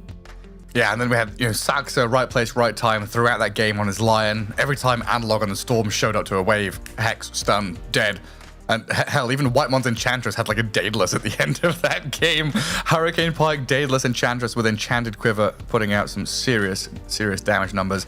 But, they tried this Parker Gyro. They tried this kind of get the big boy up and running, see how they can fly to victory. It didn't quite work out, even with the Rapiers, but Game 2, new draft, new game. We'll see if they can refresh the slate and come up with something new. Yeah, I do think the draft they had was pretty strong in a vacuum, but against what they were playing against, it was a little bit hard. I think the Storm was the last pick into that Lion, and I said it, if you go on Lion, then everything is easy, but Saxa's positioning, man, it was so clean that game. He always found the Storm Spirit and was getting those setups for his own team. Oh, yet again, we've got the trio of bans being Doom, Visage, Beastmaster from Heroic, aiming at 3-3. The first pick Sand once more. And no changes. There is a change from Tundra. They banned Alk instead of Omni Knight. Exactly. A little bit of an adjustment there. It's the classic, I always say this. You win with a hero, then you ban it out and do something different in the next game. Alchemist served well for Tundra there, but we'll see what they're going to bring to the table this time. Especially when your opponents don't have that first... they do have first pick. They could have stolen the Alchemist from you. Tundra going for the Bristleback this time around. Early Bristleback pickup. Hero that was definitely difficult for Heroic to deal with in the previous game, even if they had the Silver Edge. It's still so tricky, because if he pops BKB after your Silver Edge, then the Silver Edge doesn't work anymore. So you need to time the Silver Edge hit with a disable as well, and then try to burst him. But then Bristleback, 33, the 5-head, he added an Aeon Disc, make it impossible to basically initiate on him. So very, very tricky hero. See if they can adapt better now that they see him all the way from the start. It was the last pick previous game, of course, the ultimate last pick from Tundra. Yeah, because I was thinking back on that, and Witch Doctor was a hero that was picked quite a lot against Timber, Bristleback, Centaur offlane, because Maledict was very good against these tanky heroes. And they kind of picked these heroes into the Witch Doctor and not really care too much about him. Yeah. I wonder. I wonder if it's just that they feel the lanes worked out well for them. Because Tundra, they did have really nice laning stage as well. The Bristleback eventually recovered. They gave him a lot of farm with the Ancients, and mid and bottom lane were both looking very, very solid, especially their safe lane. So that's probably what the team should prioritize the most here. Just get themselves advantageous side lanes. Well, we've left in the Clockwork and the Nyx. Getting rid of the Shadow Fiend, Lion, and Tusk, Templar right? Assassin. Yeah. And the Tusk, yeah. So a few of those popular heroes are still in the pool. I mean, there's still the chance just to go Enchantress again, right? Have that conversation with Whitemon. I think Tundra could go Ench, but I think Heroic should maybe consider going for SD. Yeah, SD gets block picked even. I think there's a block because Shadow Demon is one of the better heroes to deal with Bristleback. Oh, it was like Demonic Purge. Yeah, you just ulti him. Yeah. ulti him and don't think so much about it. 10 seconds remaining.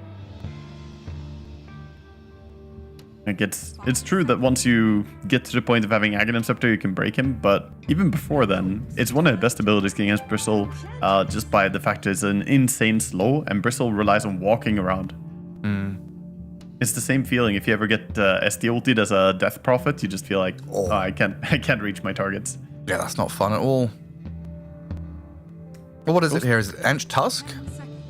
Yeah, it goes the other way around. Now that they block pick the SD, the Ench goes to Heroic. I think you pair it up with most likely a Tusk. Something like that. Could totally see him go Clockwork as well. I mean, Schofield really likes Clock. Okay, they go down the Murta. That's an interesting one. That feels to me more like a carry pick for Parker. It definitely could be. Yeah, it definitely could be. Because if you play carry Murta against Bristle, you can actually make yourself ghost form, and then Bristle can't actually reflect damage to you since you're ghosted. It's pretty damn good. I think they're trying to fake that this is a support, but it's reading as a core to me. That's the thing, right? First reaction was that's Parker core, and then when my brain unlocked, I was like, wait, shouldn't it just be a Pods 4 with a Sand King? But I think the gut read is that's a carry Muerta. We'll see where it goes though. In Tundra, it's quite likely. He lanes well against the Bristle as well. Murta is very good at laning versus Bristle because you can turn him around. You can make him run towards you. Yeah, true. And how do we deal with Muerta? Is she in a similar boat to like the old Drow Ranger? Gap close and damage? Yeah, she struggles with positioning, and she overall still struggles a little bit at, if she doesn't have a good lane, then she doesn't farm that fast. So she needs to have a good start. Lane needs to be powerful. Tundra are gonna go for the Nyx Assassin Timber here. Timber is fantastic against Murta. You have that pure damage you can bring into her even if she is an ulti. But of course, the timing of BKB is going to be strong as ever for Murta. 10 seconds remaining. Yeah, We're speaking as though it's core. I mean, it could still be a support. So yeah. Like talking ourselves into one way or the other, but is kind of picked in that slot to be a flex. Let's see if they lock it in. Yeah, Nyx Assassin, we've been talking about this a fair amount the past couple of days. It's been a pretty spot-on hero. Weak in the lane, like you've been saying, but that potential to scout people out, start off fights, and just be a pest. Yeah, also wonderful against Sand King. It's so easy to stun Sand King. You just walk in and press the Spike Carapace and he's stunned, no matter where he is. Very, very good hero to have against him. Same with Murta, honestly. Put the Calling down and that's just an easy stun target for Nyx. And then Tundra missing their carry hero last? Do we see much carry Bristle anymore? No, not as much. Right. It's fallen off a bit. It could be that they're bait and switching it and pick 33's hero last. Is there some hero that we could expect? I mean, could bring out some of this surprise picks, I guess. Nightfall could definitely play carry Bristle, so don't put that past him. I guess you still have a few heroes that you gotta worry about that 33 could play here. Still bring out the Lycan, Broodmother. I mean, we could still just grab a Luna for Tundra, right? Yep. Yeah, Luna's more likely that they just still commit to offlane Bristle. All right, Heroic. Where are we going? What does the GPS say? I mean, navigating this draft is already difficult for me. Give me a hint. Throw me a clue. Yeah, they need some more frontline stuff along with the Sand King. Sand King wants a chance to jump multiple people, so having a fight starter like Pango here makes a lot of sense. Pango versus Timber.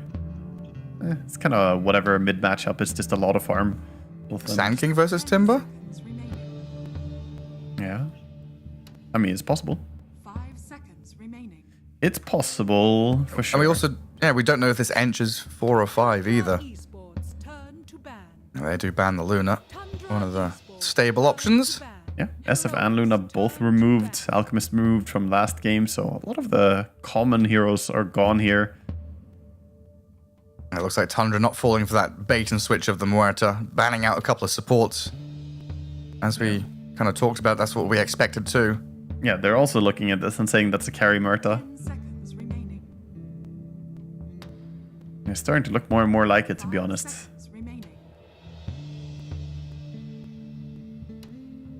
Then what is your final pick then? If it's like Ench plus one of these Sanking Pango, the other one goes mid, and Muerto kind of needs a melee. Cover the Pango.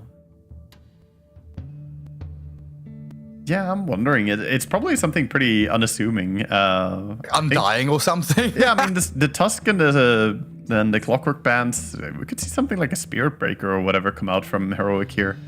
And what's a Schofield hero that's left? No Tusk, no Clock, no Nyx. He loves these heroes that just like goes in. Yeah, he really does. That's why I was thinking that maybe this is a game where you could play Spirit Breaker and just be that aggro hero to go in first.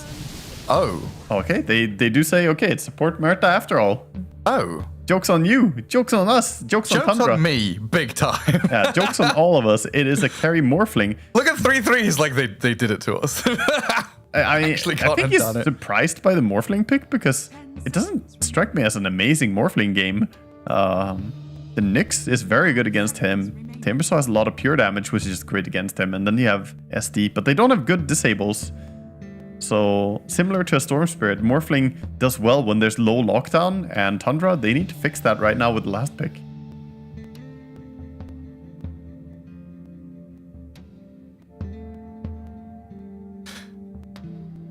I kind of want to see some like Nature's Prophet carry with an Orchid, just like yeah, run at this more. You know, that kind of hero that's like, hello Morphling, how you doing? I honestly like that idea. I think that's not a bad way to approach this because, like I said, you need to have some more stuff against Morphling here, and having it from the carry. It's just one of the approaches. Otherwise, yeah, okay. They're gonna go for a hero that can burst really fast and have a nice lane matchup here. No matter if you put Sanking or Pango bottom, they have to lane into now the Ursa. Not the most fun time for a melee offlane. No, that is a hello, how you doing kind of hero. Nightfall, Ursa. Also, Ursa is one of the better heroes at bursting Morphling. You can kill him quick enough if you have a Basher. Slacks just stole the last dream job. Or did he? Doing ad reads now. I just see Slacks' face and name, and I've got to read it. get baited. You want that golden ticket, don't you? Oh, I do. Go and see how all the posters made. In here. 33 going for the back-to-back bristle. See if we can do it to them again. How different is Ursa now from Ursa like 2 years ago? Largely similar. It's hardly different at all. There are some minute changes, like the fact that you get some damage from max HP is like neat, but you don't really think about it when you play. Like his innate is very... It's just there, being useful. It gives you bonus damage equal to percentage of your current HP. So you don't like utilize it. Yeah, I mean, it's just, no, you don't really build differently. But it does make stuff like Abyssal Blade a little bit more of a damage item than it was before, because it gives a lot of HP. Are we still going like Battle Fury, or is there that choice of Diffusal Blade? It's still Battle Fury extremely commonly. We have seen a little bit of Diffu builds, but most of the time it's just carry, like real carry style with Battle Fury into Blink, and then Basher, BKB kind of stuff with Shard. Right. We did have, like 2 years ago, we had a lot of creative builds with the Ursa. Back then it was the Octarine and Wind Waker and that type of stuff. That's not as common. I guess I'm thinking of the breaking point where maybe it was like a year and a half ago where it became very much Ursa is a timing hero, where it's Battle Fury, Blink, like kind of similar to what we saw happen to Medusa, right? Medusa went from being Giga late game hero or nothing to being like a 25-minute timing hit. I think Ursa fell into a similar archetype. We'll see what Nightfall does with it though. Game 2, Tundra, 1 game to the good in this best of 2. If you're just joining us, it's Dream League Season 24, Day 2 of the group stage. Heroic against Tundra. And we did just have a Parker Gyrocopter double rapier match try to pop off, but unfortunately fall at the final hurdle. Yeah. See smoke coming out here, soon wearing off from Heroic against Tundra. Didn't expend their smoke yet. They still have a smoke on the SD, so I assume that he wants to call his buddies over. You see the line being drawn, the wraparound. He's smoking his buddies up. He's like, come on. 30 seconds. Do they want a 5-man fully, or are they going to split? They're splitting 2 top and then 3 bottom. Interesting. Some 5-head stuff going on. And guarding that bottom rune. 33 is going around as though they're making a wraparound play here to kill people. He's going to run in and break his smoke. Is he going to move further forward and scare Parker? I mean, he's alone, so he's scared himself. It's a bit intimidating going in alone like this. And then the bottom rune. Yeah, Heroic, afraid of what was lurking in the river. 2-man burrow strike from Davai Lama, but a follow-through stuff from Saxa pretty good to allow Loranov to unload some damage. Nightfall's going to join in for a bit of a scrap with the body blocks out of this Shadow Demon illusion, doing some chip damage onto KJ, but nobody dies in the end. Yeah. A lot of spells used, but nobody dying. The Ench with the overprotective wisps as well, helping out. Also skilling up the Nature's Tendons level 1. And 2 for 2 bounty runes as well. Yeah, even start here for both of them. And Pango versus Timbersaw. Let's see how that one goes. It's a little bit of a Timber favored matchup, but it's very, like, once you hit level 3 on Pango, you can already kind of push out the lane very quickly. 3-3 up at top. This is quite often what happens when you're laning with the Nyx Assassin. You are left stranded, and first blood is there for Schofield. Yeah, that's patented laning with a Nyx. Normally really weak level 1. He's just pulling the creep. Saxa says, it's fine. You know, who cares if you die? I'm going to fix the lane here, put it behind the tier 1 tower. He's going to wait to try and not get the entire creep wave. Gets 2-3 of the creeps. Perfect. You don't want the entire creep wave because then it's a little bit too strong. You want to keep this dire creep wave alive as long as possible. Yeah, deny out some range creeps. Get rid of some of those. And Schofield tries to contest it, but taking a lot of damage on his way through. And I guess this was probably the most interesting part of this Muerta pick, and why I kind of assumed it was going to be a Parker hero is I don't think I've ever seen Schofield play it. Yeah, I'm also curious to see how he's going to perform in this game. Post 5 Muerta is also a little bit harder than Post 4 Muerta. She does quite well with items. She is a hard hero to play underfarmed. So we'll see if he can have the impact that he wants. Let's have a look. Heroic have played it 4 times, and it's been Parker once, twice, thrice, and Schofield did play it once, like 4 months ago. Okay. Did they win? TI. They did win, yeah. They won against Leviathan. Oh. That must have been TI qualifiers. Yeah. Yeah. Interesting. It's definitely something they've played before. It's been done at least once. Okay, they've done it once, so we'll see if they can get some value out of it. But yeah, post 5 Muerta, it is a little bit of a weaker impact usually than post 4. Bottom, we see Whitemon getting a courier snipe, just walks up and auto attacks it twice. Yeah, so far, very good laning stage for Tundra. 17, 16, 13 versus this 13, 11, 9. Sanking and Morphling dragging their feet a little bit and struggling on the last hit chart. Yeah, 9-0 as well. Not getting a single deny. Same on mid, no deny there. So that means that these cores are very happy on the side of Tundra. It's not as though the other the supports in the lanes are kind of gathering up any missed last hits, which sometimes happens. And now 3-3 started stacking creep waves for himself up top. Yeah, he's making a big camp here and then pulling over to a jungle, gonna farm that.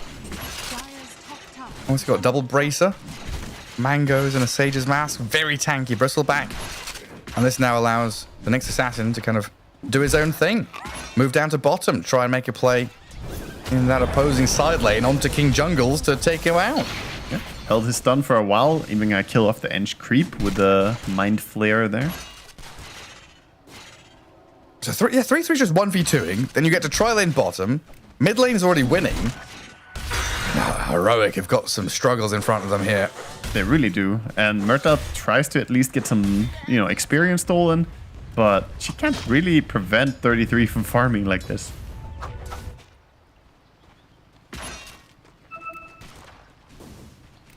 Not really a care in the world. He is out of mana now, 33, but Oh, he has a mango. He's looking for Schofield. He has a TP. He also has a lot of regen. Stick and Fairy Fire. I think 33 might get baited here if he commits for this. Yeah. Morphling waveform's over. I can't finish him off, though. 3-3 baits out some spells, baits a reaction. Now he's got a Shadow Demon to come up here, and Whitemorn can take the lane for a bit. Yeah, supports are just swapping around on Tundra. They say SD go top, Saxa stays bottom. Trying to match the Nyx against the Enchantress since he can kill that creep. And then Whitemorn stacking some camps. Yeah, build up a bit of bank for the Bristleback. Waited for him to take the creep and then immediately. Saxa. Stunned and blood grenaded. Davai Lama in front of him with the body blocks, making sure there's no line up for the two-man stun, but now he's got it. And Saxa is making a swift escape with a salve going. Another stun. Burrow Strike, another one comes. King Jungles. He can't get close enough. Saxa, he's going to survive. 30 HP finally dies, but making them work for it. While mid lane, Timber Chain cancelled out by the Rolling Thunder. If they can connect from that kill on Saxa into one on Lorinov, it's huge. Lama misses the burrow, though. Lorinov, he's trying to get out of here with another Timber Chain, a bit of distance off to the side, but he died. King Jungles gets it. Wow. That's crazy. That's crazy that auto attack was enough damage there as well. Saving face there, because if they let Lorinov go, my god. Yeah, big mistakes there. Missed the stun, and the Pango bounced off the wall in an incorrect way, so he didn't get to chain stun even longer there. He got stuck for a bit on the wall. Good thing for them they got that kill. You can see it here. He did a good job at first chain stunning, but then he got stuck there.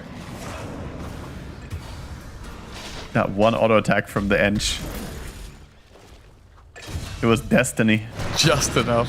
Just enough to finish off. Yeah, 3-3's being eyed up this time by Heroic as Analog makes his first move out of the lane and up to top. Davai Lama down at bottom, though. Has to burrow to defensively try and TP, but Saxa again, right place, right time. This is a fantastic start on the Ursa. Nightfall, 43 CS, going towards that Battle Fury build. Got 2 kills to his name as well. This is going to be a huge Ursa. Wait, is Timbersaw? Yeah, they're stealing the Wisdom Rune. Schofield's trying to do the same thing on the left-hand side, but Whitemorn's Shadow Demon, feared, sent into the calling, didn't get the disruption out. So 1 for 1 it goes, and Schofield probably going to die for it. Yeah, no TP. Doesn't really have a way out. He's looking for the Ancients. He's like, please deny me. Not going to happen. Well, mid, Ench and Pango doing the best they can, utilizing this time to take the mid tower. Almost bringing it down already. Ench taking a melee creep to make sure it's not got mana for the Mind Flare. That's true. And then Lorinov will come back in to bully away Heroic's attempt at chipping on that tier 1. Another very hard game for Davai Lama, though. This sanking off lane, it's been a challenge, the lanes he's been put into. Yeah, he's falling behind the pack on the course. His net worth is trailing a bit here as the 33 again ahead of him by about 400 gold at the same stage as last game. We'll see if he can find a way back into it.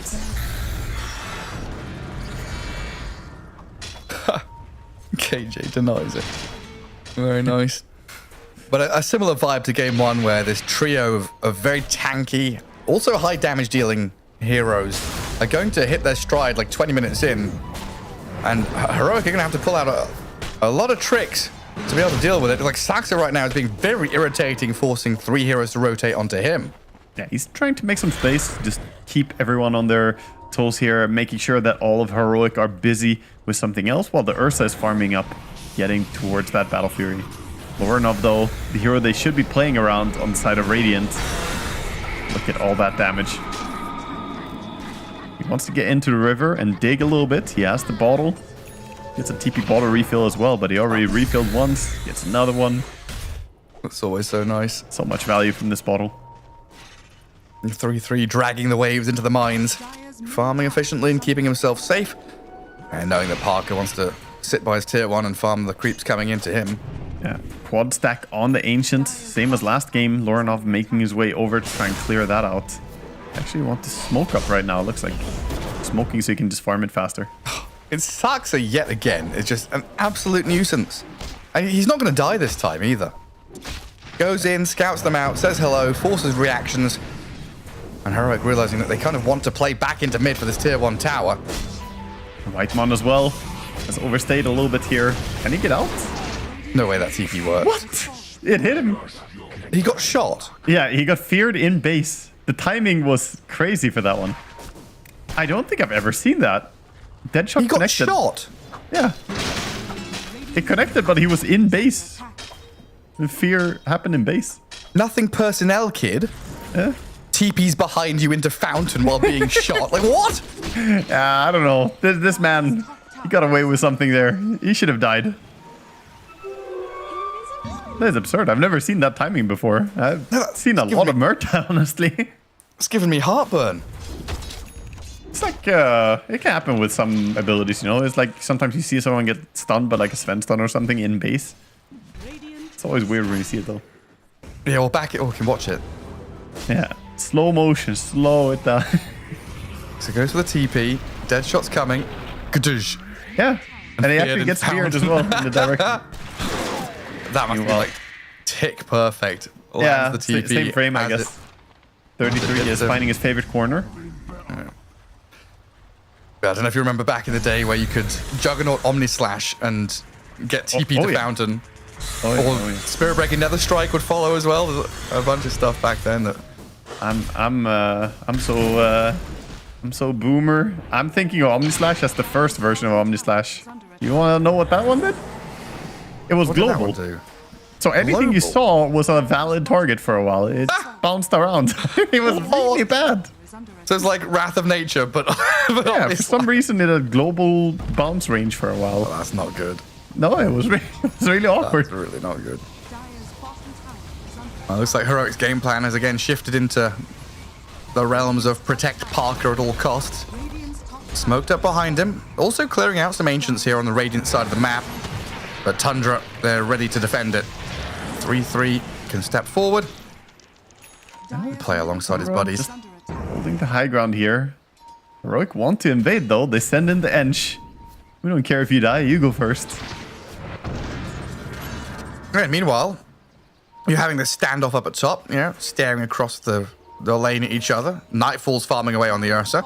Yeah, he's Lornoff. So large right now, farming the enemy Ancients. Arcane Rune grabbed by Saxa.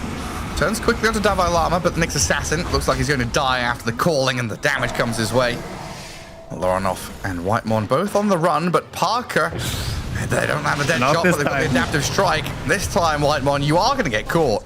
Yeah, the adaptive strike stops him in his tracks right there, not getting out. They did see Bristleback with a ward here. Chasing onto him now. This Diffusal Pango is really activating. Red to Analog, he's really finding his moment here. Playing on the power spike.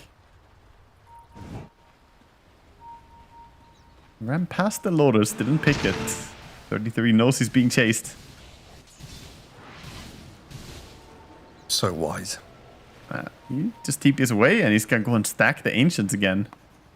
More farm. Still needs 1800 gold for his timing. The Aghanim Scepter pretty far off.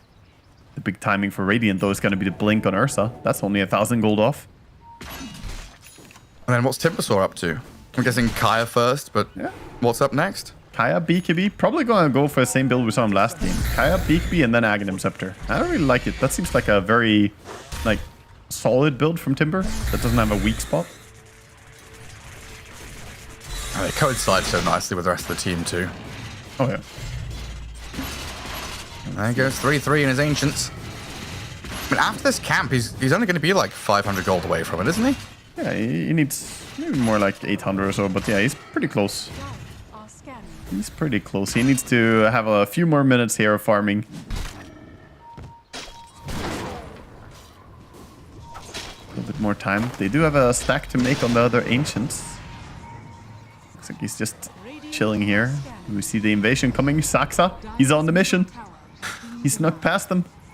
Did he actually step in the exact spot where the sentry couldn't see him? Yeah, I think so. And he's going to try and attempt this kill onto Schofield. Piercing the veil. No more stuns.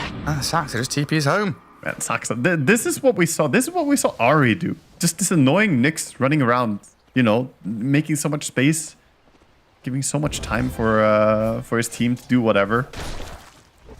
Even if you don't manage to steal the wisdom there. He didn't actually get anything, but he still forced the Murta to go back to base now after losing her HP. And that means Heroic, who are like 5-man grouping bottom, don't have the full push into tier 1, so it's like a bit delayed, a bit tentative. And now Schofield, he made his way up top, and it looks like he might be found here through the Chakram and Demonic Purge from Whitemon and Lorenoff. Not a good feel. He just TP'd out from Fountain as well, so he's gonna have to walk a shame a bit when he respawns.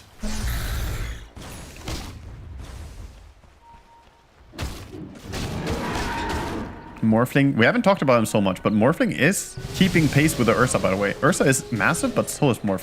He has full Vlads and Manta style recipe now being delivered, so he is looking stellar here on Parker. He's going straight for the Kanda next. This is a very standard build on Morph. How well does he fare against the Tricore of Tundra, though? He can be, like, if he hits the Kanda timing hard enough, then yeah, he can really be quite strong. Play around the disables of the Pango and the Sand King, but as the game progresses, it will get harder, I think. So like poking from long range is where Heroic are going to excel, but in like a tavern brawl 5v5, maybe not so much. Yeah, they have good brawly heroes as well. It's more the timing of the game. I think more great late game hero, but as this game scales and goes later and later, I think I will favor Tundra more and more, because 33, he knows his way to make the Bristleback just look like a real threat in late game, even if he didn't have the best early game. And I don't really see the same thing on Sand King here. He's falling behind. Yeah, again, being challenging for Davai Lama. And again, it's like the farm distribution on this team heavily going into the hands of Parker. Amlog needed a bit of catching up to do. And Tundra using this moment to go and take quite an early Roshan. It's not often we see Ursa anymore, and even lineups with like a TA or something is more aimed at the 20-minute Rosh. Again, the Nyx. Look at him. Just pestering the enemy here. Multiple heroes trying to catch him. They dust him. He's still going back in. And Schofield is dying inside the Chakram. Saxo gets a decent carapace and attempted stun, but Parker waveforms over the top of it into the arms of the Ursa, but dishing out some serious damage to take the Aegis out of his hands. So Nightfall dies the once. 3-3 forcing Parker away. And in the backlines, Analog has actually cleaned up a kill on Whitemon. Coming back in with a swashbuckle, Tundra, they've got the ability to turn back and fight into Davai Lama here, but it seems like Nightfall doesn't really want to get into the thick of things, just letting Lorenoff and 3-3 do the job. Analog back in, Parker into Timbersaw mode, but doesn't actually get the gap closed. Now he will with a waveform and a chain, but Lorenoff, he's dodged away from it and just turns and kills Parker. Now the Ursa out of the calling, in it again, TPing home, trying to save his life. Looks like he'll cancel. Did he Think get about canceled? fighting. What did he I think he cancelled it himself. I don't think anyone else did it to him. I think he just stopped it. Analog's going to die for it, though. An absolutely chaotic team fight leading to the death of the Muerta. He gets tipped by his own teammate there.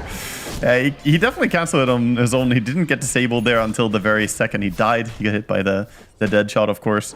But in the end, fantastic fight for them still. They bring down the Morphling, the big kill that hasn't happened before in the game. So both the carries died. But as we can see, some of the skirmishing here. This Murta W, by the way, lasted for a long time. First, he refreshes it with his own death. And then I think it was the... Was it the Ursa dying the once? Or... No, it was... died? Yeah, it was just lasting a long time. Back in the game, they killed Morphling. What? Wait, what? They killed Morphling with the Nyx, the Vendetta. Oh my god. Yeah, Lorenoff. He stuck around. He was under a sentry as well, but Nyx just found a kill on him. I think he was as unprepared as we were. The Nyx, combined with the Timbersaw, brought him down quickly there. Jeez. So maybe he was watching the replay as well, you know? Yeah, figuring out what went wrong with Nightfall in that one. Oh, Parker dead yet again. And there it is. 820 from the Timber. 777. It's uncharacteristic of Parker as of late, who's been looking so strong and reliable as a carry. Respawning and then immediately getting picked off again like this. It's gonna put a real stunt into his net worth. You can see already overtaken by every single core on Radiant. That's a rough one. Oh, he's meant to be your big boy that you're putting the eggs into the basket of. I'll come back now, but He's got some catching up to do as Tundra come out with a 9k lead. I love the adaptation this game. Loranov, instead of going for Aghanim Scepter, goes for a Blink Dagger 3rd item. Last game, it was the 4th item for him. He wanted to have the Aghanim Scepter as well, but the Blink Dagger here is going to be better to catch people.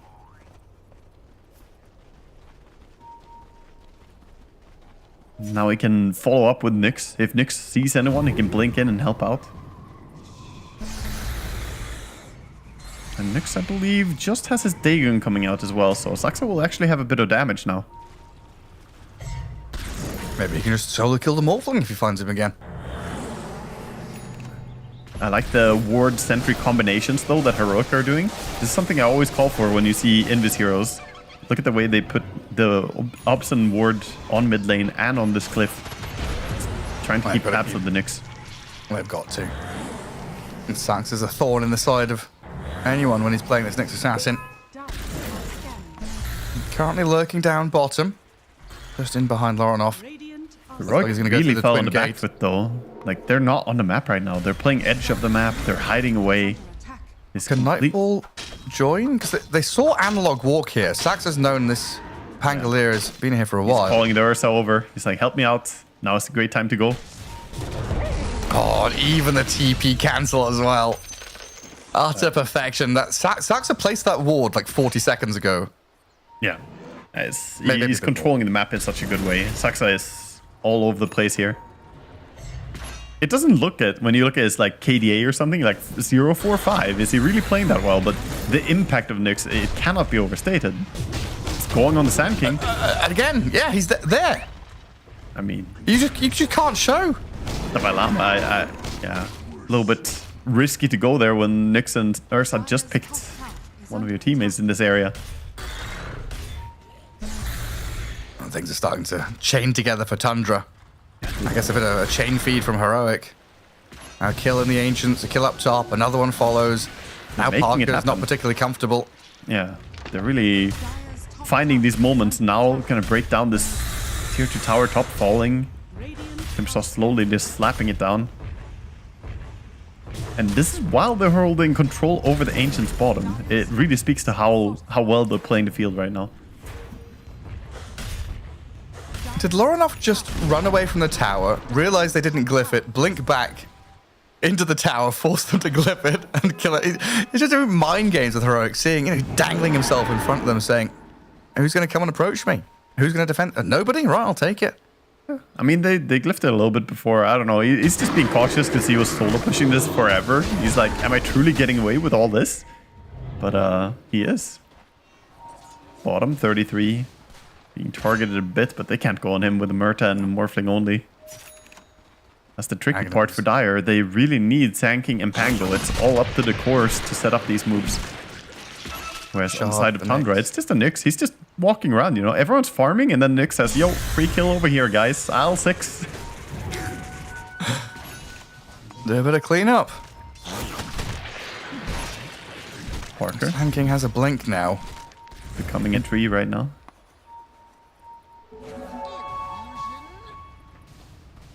Do Heroic have all the tools they need yet?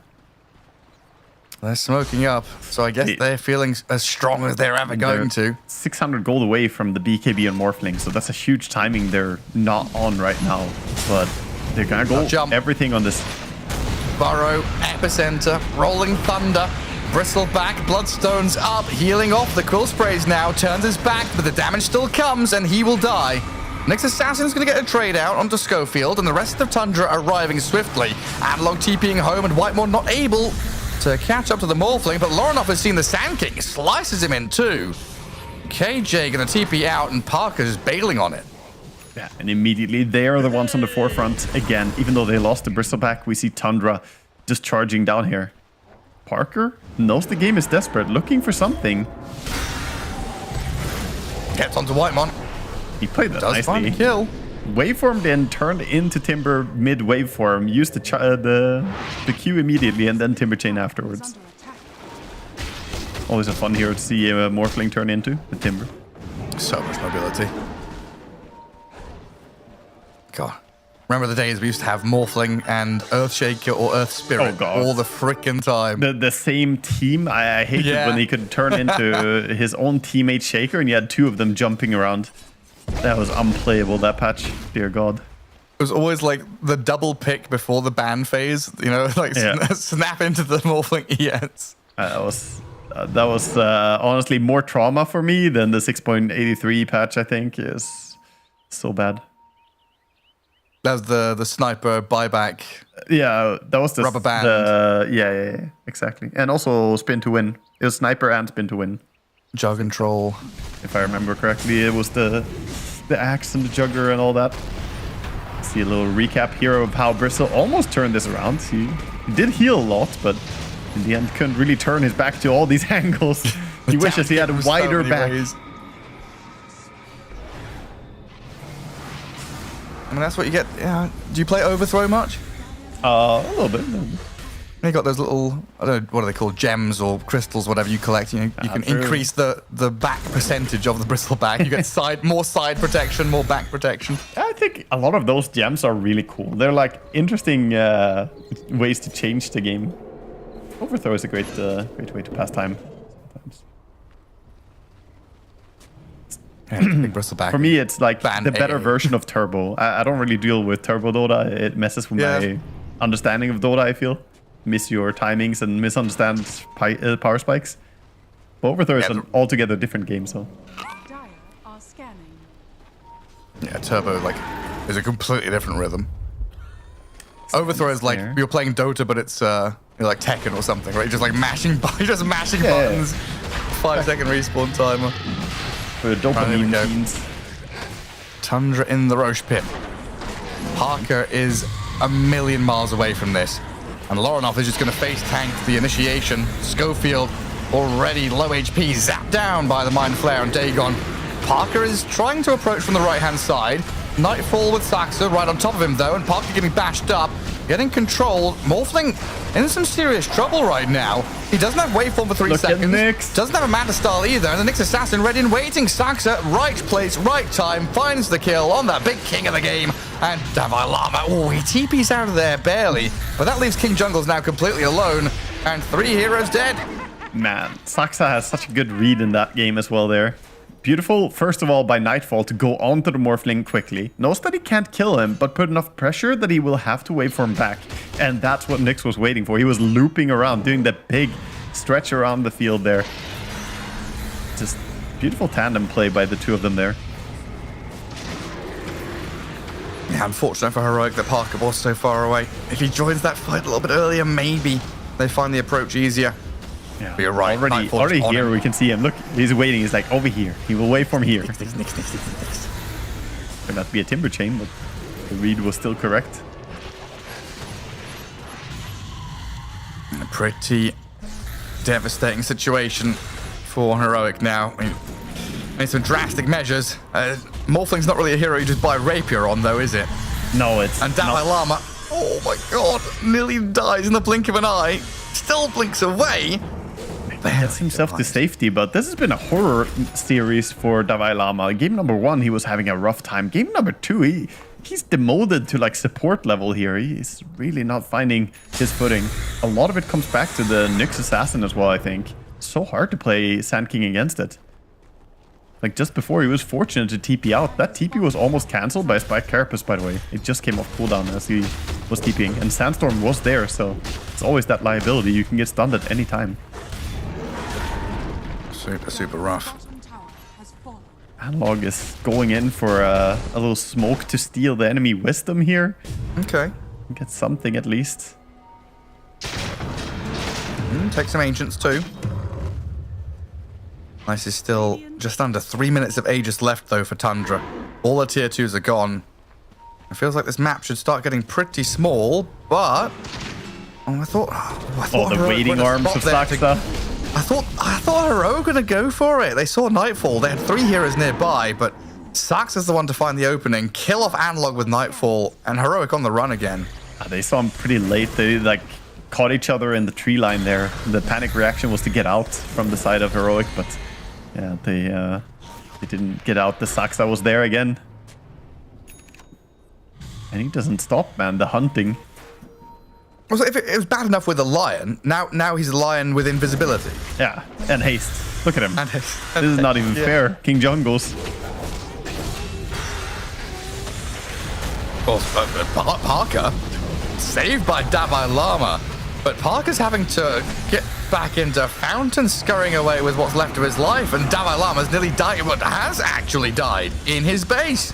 Yeah, no way out. There's a gem on the bristleback, so he can't really stay safe in invisibility. Doesn't really work like that.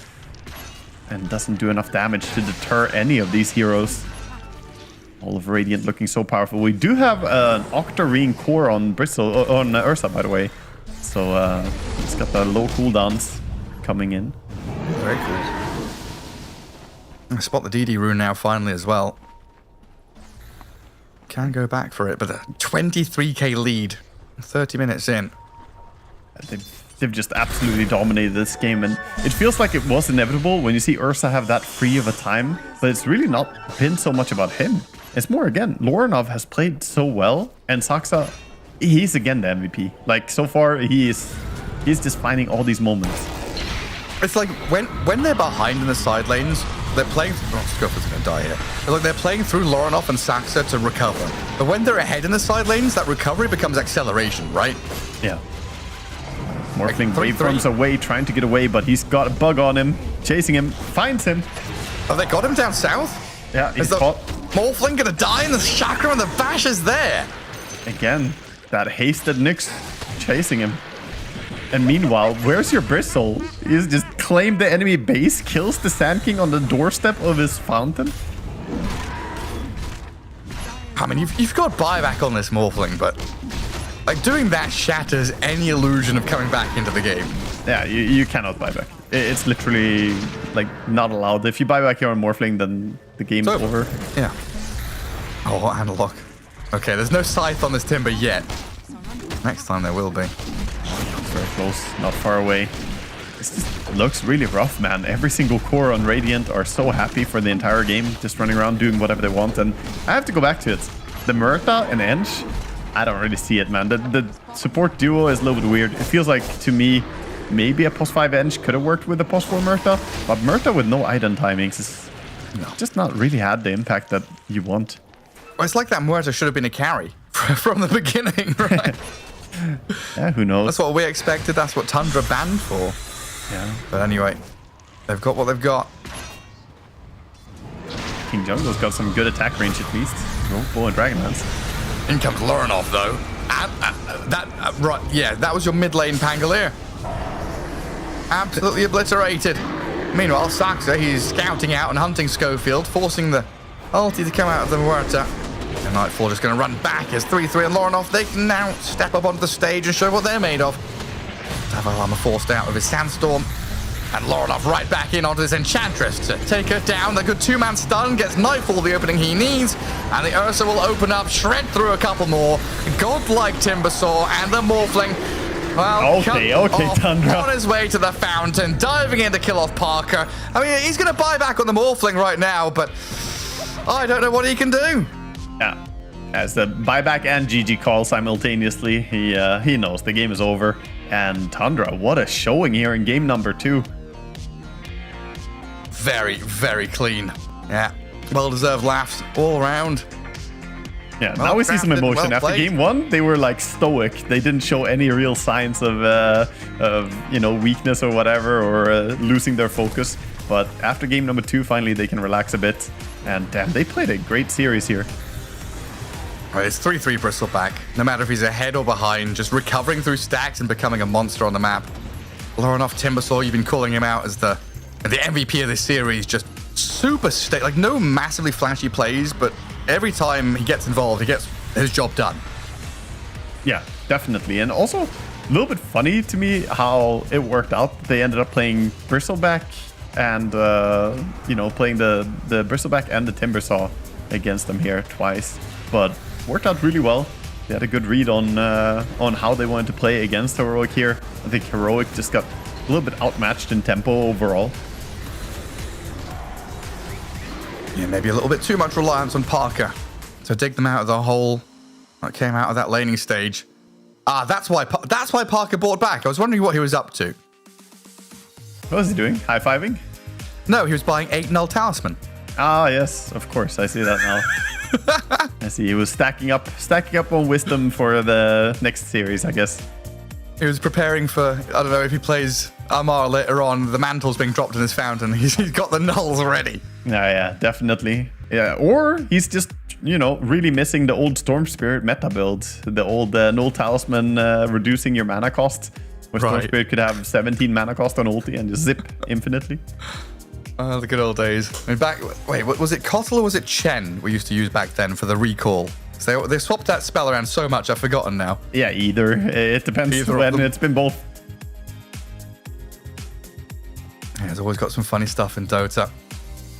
Well, there we go. Tundra with a 2-0 victory. We've been waiting for some 2-0s, and we finally get one here. Day 2 of the group stage for Dream League Season 24 wraps up our second series of the day. Well, I say wraps it up. That's a little bit of a lie, because I think we've got a short break and an interview coming your way in just a couple of minutes. We have in here the golden ticket to the DHL Super Drop.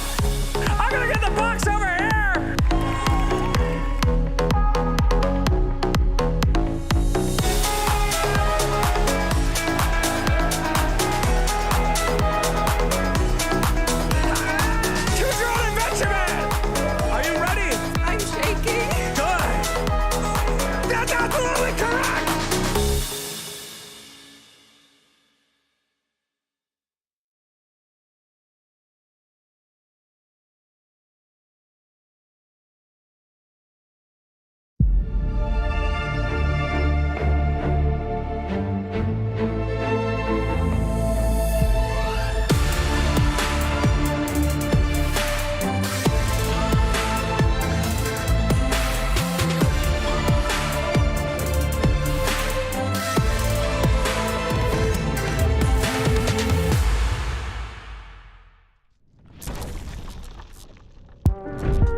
Welcome back, everybody, here. Day 2 of the group stage for DreamLeague Season 24, and we've just closed out our second series of the day. Tundra taking a 2-0 victory over Heroic, and Waga, it felt pretty straightforward for them, honestly, from our view. They made it look easy, honestly, and game 1 was pretty competitive. We saw, a little bit back and forth, but that game number 2, it was just absolutely dominant performance from them from start to finish, I want to say. Yes, Parker had pretty good farm in his lane, but he could not solve the onslaught that was, all of Tundra's advances. Yeah, and it kind of felt like this first pick sanking from Heroic, we've seen it work, we've seen it kind of flex from mid to off lane. Here, when Tundra have Alk, Timber, Bristle as their tri-core in game 1, and then Bristle, Timber, Ursa as their tri-core in game 2, it just seemed like the Sand King didn't have a target to go on. No, it was difficult, and a lot of it comes back to the laning stage. Oh, hello, I think we have an interview here. Lorenov, are you here? Yeah, I'm here. There we go. The telephone's ringing. Lorenov, thanks for joining us. Congrats on that 2-0 victory. Some beautiful stuff from you guys on Tundra. And first of all, I wanted to ask you, in my head, often I think Timbersaw is a hero that needs a specific game to be picked. But it feels like you're picking him whenever you feel comfortable in the draft. Is it a hero that you rely on a lot? To be honest, just pretty strong hero, and against this team they don't have really answer for it on mid, so I can just pick it on blind pick and play like every game, so that's not hard. Oh, very cool. Yeah, I want to say congrats on the nice 2-0 here, must feel pretty good. I want to ask you a little bit about the other matches that you have coming up here. Is there any team that you're looking forward to playing against, or anyone you feel that would be a difficult opponent for you? I mean, to be honest, the most pretty interesting game was against Falcons every time, and I guess, but do we have Liquid in our group? No. So I guess it's only Falcons we play against them already. So I think no. Yeah. Is there anyone else that you're kind of worried about? Talon as your Ray? No? What about Fortnite Man? Actually, yeah, this Ukrainian team Polyanitsya, I think this guy is pretty strong, so just need to be aware of them. Yeah, it's been very well. Yeah, you have to be prepared going into him for sure. I want to ask you, speaking of prepare, what's it going to take for you to play Klinks in the current patch? Because you're one of the Klinks players that I think is the most exciting to watch. Is this hero like on the radar for you at all, or is it completely dead? I don't know. I don't play on Klinks at all, so I have no actually idea. I don't know. he's not on the radar at all anymore. Okay. Probably. So where are you based now? Because when you played for Aurora, I'm assuming you lived in Southeast Asia, right? And you've moved back to Europe to play with Tundra? Not really. I was living in Serbia. I just coming every time in Asia to bootcamp. So not really. Oh, very cool. And you're still there now? Yeah, still in Serbia. Oh, very nice. Very cool. Speaking of, you got anything else, Waga? No, I mean, just congrats and good luck moving forward here. It was an exciting Dota. Yeah, thank you for joining us. Yeah, sure. Thank you very much, Lorenov. Have a good day. Yeah. No Klinks then, Waga. Have you been checking on his pub games? Yeah, I mean, I remember that he used to play it and used to play it extremely well. And Klinks does have some interesting stuff going for him. So just, wondering if it's something that he's even got an eye on. But there are other heroes that are meta right now. I love hearing about some of the players and their off-meta ideas. Some cheeky little picks that could come out. Timbersaw is a strong hero. What do you say? There's nothing that can deal with me, so I just pick it blindly into them and have an easy game. Yeah, good stuff for him. And Tundra 2-0 up against Heroic, so that sits them quite firmly up in the top, or near the top of their group at 3-1. Of course, tons more games to be played. A couple more series coming your way as well as we hand over to Ricky and the Zach, another couple of casters, and as Waga and I will say goodbye and leave you with Extreme Gaming against Enigma Galaxy.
Dream League Season 24 is brought to you in part by Intel Arc, Acer Predator, DHL, Kadia, Monster Energy, 1xBet, and the United States Air Force.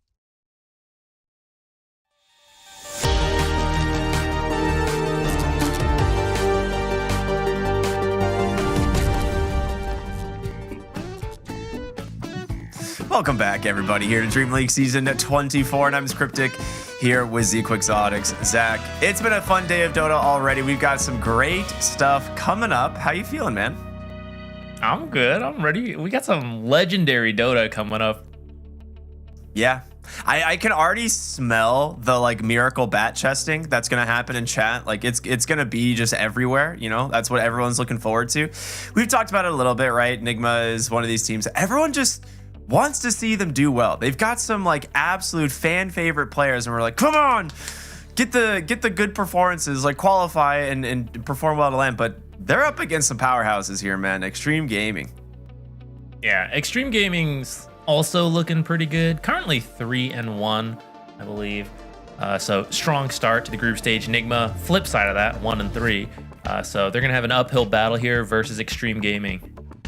Yeah, I mean, for a lot of people, I mean, all of these players should be pretty familiar, right? Tianming, PYWXXS, XM, which is never a difficult combination of names to say. And of course, Ame, the pride and joy of the region. But yeah, I can't wait to see how they perform. I think this will be a first game for them that we've casted in a little while. But yeah, we actually have a little bit of a content piece with Extreme Gaming. So excited to check this one out. Extreme is back with a slightly different iteration of the roster than we've gotten used to. The core of Ame, XM, and XXS remains, but DY has retired, let's see how long that lasts, and Jinq has decided to take a personal break. To replace them, they've added ESL 1 Kuala Lumpur winner Tianming, formerly of Azure, and they've added XYW. Wait a minute, it's PYW? How are they going to survive as Extreme Gaming with only 2 players on their team with X in their name? Anyway, with worse performances than people expected in the past 6 months, Extreme only managed top 8 in ESL 1 Birmingham and Riyadh Masters, and a top 6 placement at TI. Not that extreme, mild at best. The last time they really managed to live up to the hype was at Elite League all the way back in April of this year, where they beat Falcons to win the entire event. While Extreme Gaming's recent results would be considered good for most teams, it doesn't live up to the expectations on them, and they are no doubt extra hungry now to achieve more. This Dream League season could be make or break for the future of this roster, but with their potential so high, let's hope they can get their crew together and find the buried treasure. I really appreciate that it was Cinderin, of all people, actually doing the voiceover for this, because he has been such a diehard fan of the Extreme Gaming roster, and he is always rooting for them. But like he said, they've not had the greatest placements, and it always like breaks his heart. So I think that was very fitting. So yeah, good stuff there. It's nice to see, you know, for people who maybe haven't been following up the swaps, to kind of fill them in on the new iteration of Extreme Gaming. Yeah, I think a lot of people maybe are with Cinderin, where Extreme Gaming came out so strong last year. It was looking so good, and then dropped a little bit. But it feels like the skill is there, right? They definitely take series off some of the big teams. They just never quite make it to the later stages of the tournament. You know, Nigma Galaxy maybe can be described in a similar boat, but hasn't quite had that big win that at least Extreme Gaming had last year. Yeah, and a lot of people are probably, if you're a Nigma fan, you've been following this team, you know the roster, but it is GH, Omar, Noob, Sumail, and Miracle. I think the biggest thing that a lot of people, you know, notice is that GH moving to the 5th position after being, you know, widely considered one of the best 4s in Dota history. So a little bit of a role swap for him, but still looks incredibly good. And the Tricore, right? Noob, Sumail, Miracle, these guys are insanely talented. So very excited to see how they're going to do in this series against Extreme. Like the matchups are going to be really fun to watch.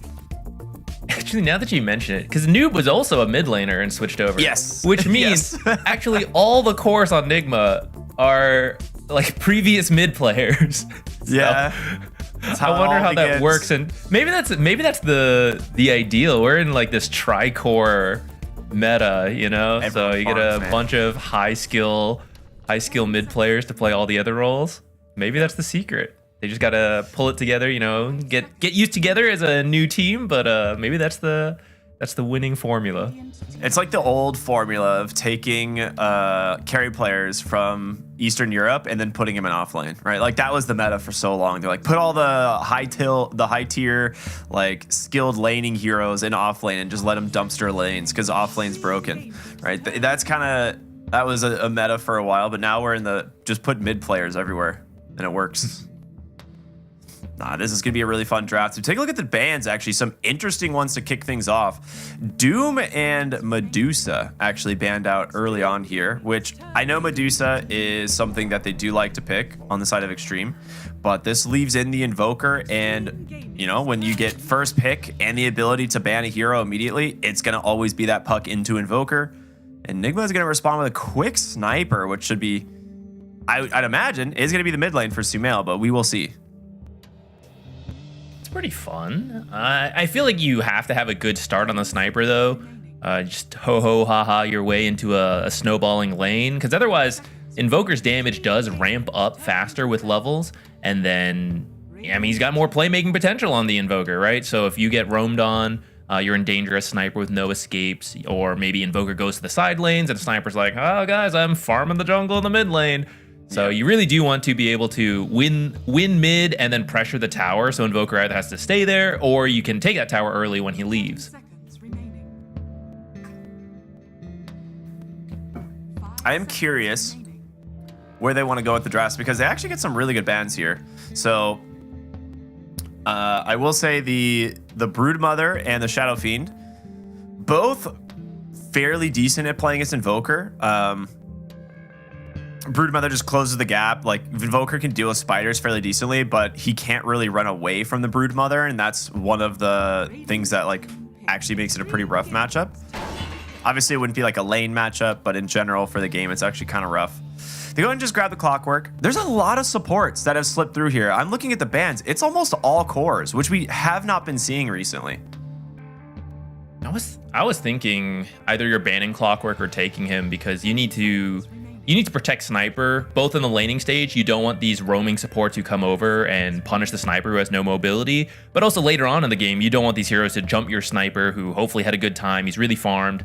And Clockwork's one of the best, because if you take Ghillie Suit, which is pretty common for core Sniper, he can be found in the trees and hook shot it over. And you know, you can get the shard at some point to kind of get away, but it means you're running and you're not just standing and firing, which is really what you want out of a farmed Sniper. So now you get the Clockwork, very stable support, right? You don't know the matchups, but it's still going to be solid, and you can protect Sniper in that way. And actually, Invoker also doesn't really have mobility, right? He's got Ghost Walk, but the Power Cogs can actually hit an Invis hero. So in that sense, you know, maybe now you have the Clockwork to roam in on the Invoker. Maybe you get a kill. I actually really like the idea of the Clockwork in general. Just in this game, it's probably one of the strongest supports that's left. We see the 4 first bans are all the supports, kind of the broken ones, right? The Muerta Tusk, the Shadow Demon, and of course the Naga Siren. But out of the ones that's left, Clockwork, it seems to always end up being like that 5th best support. You know, you don't need to be 1st or 2nd. You can be 5th best and still get a lot of time in the light. You know, that's just something to think about for all you Twitch chatters out there. If you're like, man, I'm not the best at this game, you don't have to be. You can still be, you know, the shining star of the game in like, you know, anywhere from like 5th to 10th. That's fine. That's okay. Don't have to be position 1, position 2, position 3 through 5. Also very impactful, very meaningful. No. The Lion, though, one of the other rising support stars that we've been following a lot. So very excited to see this. I'm assuming there's going to be a Marcy support as well, like the Marcy 5, which we have seen paired well with a lot of the ranged carries. She has 2 flexible flat facets, so I think that's one of the reasons we see her picked here. But I'm curious where they go. Yeah, I find it interesting. I remember Extreme Gaming playing more core Marcy than other teams would be willing to. And I was thinking like, oh, the support duo changed, but they're still grabbing the Marcy, which because they were willing to play it core and they played it as support, right? It was a very popular hero for them. It seems that's continued. I think into Clockwork can be a little dicey sometimes, but if you are playing a different lane from him, you could still have a strong time. And then you have like potentially a really strong duo here, like Sidekick plus Alacrity onto some super powered carry coming up here. Could be really scary. But yeah, I actually really like. I really like the snipe of the Luna here because I think Luna Marcy is a crazy good duo. And it does give you a strong lane to play in, right? Like just the mini stun from Luna, and of course, the dispose and the rebound. It gives you a lot of control and burst potential onto an offlaner. So I think this is pretty sick. You actually take it away from them. You get yourself a strong duo in the Enchantress, and you are assuming is that you're going up against the Lion lane. Okay, Primal Beast. This is an extreme classic. This is super cool. Yeah, I actually expect Primal Beast to be fairly contested in this series because Nigma Galaxy also likes that hero. But looks like at least in this game, Extreme Gaming's gonna go for it. And I think it helps. So it's gonna have some annoyances versus that Clockwork. But other than that, it is a great hero at getting on top of the sniper. You don't care about the untouchable slow, right? You just trample on in with your Blade Mail active, and then all that uncontrollable damage from Luna also gets reflected back. So it makes a lot of sense, but we will have to keep an eye on that Clockwork. If he can hook shot over, you can interrupt that Pulverize, you can pop those power cogs to make the trample a big pain. And a lot of times now, Primal Beast players don't want to build BKB. They really just like building some very tanky items, and you absorb a lot, but you don't have to rush the BKB. But that does mean this Clockwork's gonna have a free time if you don't do that. Yeah. So we head into the last phase of bans here. It looks like both teams kind of need their offlaners. Or, never mind. You need a carry for Extreme. We need an offlane for Nigma.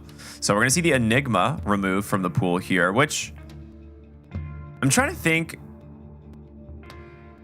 what they're worried about if they ban the Enigma, because I feel like they actually have a lot of really good heroes to deal with Enigma personally, but in terms of the lane matchup, it's interesting, why they would ban it. Gyrocopter is going to get removed. That's a decent matchup into the Luna, but is one of those heroes that would actually roll an Enigma. So it is kind of weird. I'm not 100% sure what hero they're kind of leaning towards, unless it is going to be the carry Marcy, and we're going to see something else, right? Like that is definitely a possibility, like you mentioned. But we see most teams just kind of aim towards ranged carries at this point. Maybe Templar Assassin is something they'll think about. I feel like for your carry on Extreme Gaming, you're going to want someone relatively mobile because you have to get to the sniper. I mean, you could try to trust the Primal Beast to do it, and if you think that's the case, then fine. That's why I'm kind of open to the Marcy carry because she has rebound, and you pop your ult, like you eventually get Basher, right? You could just kill Sniper in one go. But otherwise, another carry to be buffed up by Sidekick and Alacrity. I think Morphling would have been great, which makes a lot of sense why Nigma banned it, because it could get to the sniper. They also then picked the Luna. I don't know. A lot of the other popular carries that are left are a little bit... They're not really the gap closing kind. Like, we've seen a lot of Bristles. I guess Alchemist could get a blink if you wanted to go that route. Yeah. I think I was, as soon as you were like talking about like a couple like mobile heroes left in the pool, the first one that came to mind was Weaver. They ban it. The second one, which isn't really thought of too much as a mobile carry, is the Razor, but he is a hero that can build Blink Dagger and just kind of tank up and run in, and he is very fast. Oh, that is way cooler. Yo. All right. We saw this. You and I were actually casting a tournament recently where we saw Spectre pick twice in a grand finals, and it owned. And we've not seen it since. Like, no one's really touched this hero. So I am very curious what they're going to lane against now, because there is a lot of options. You can do something like the Underlord.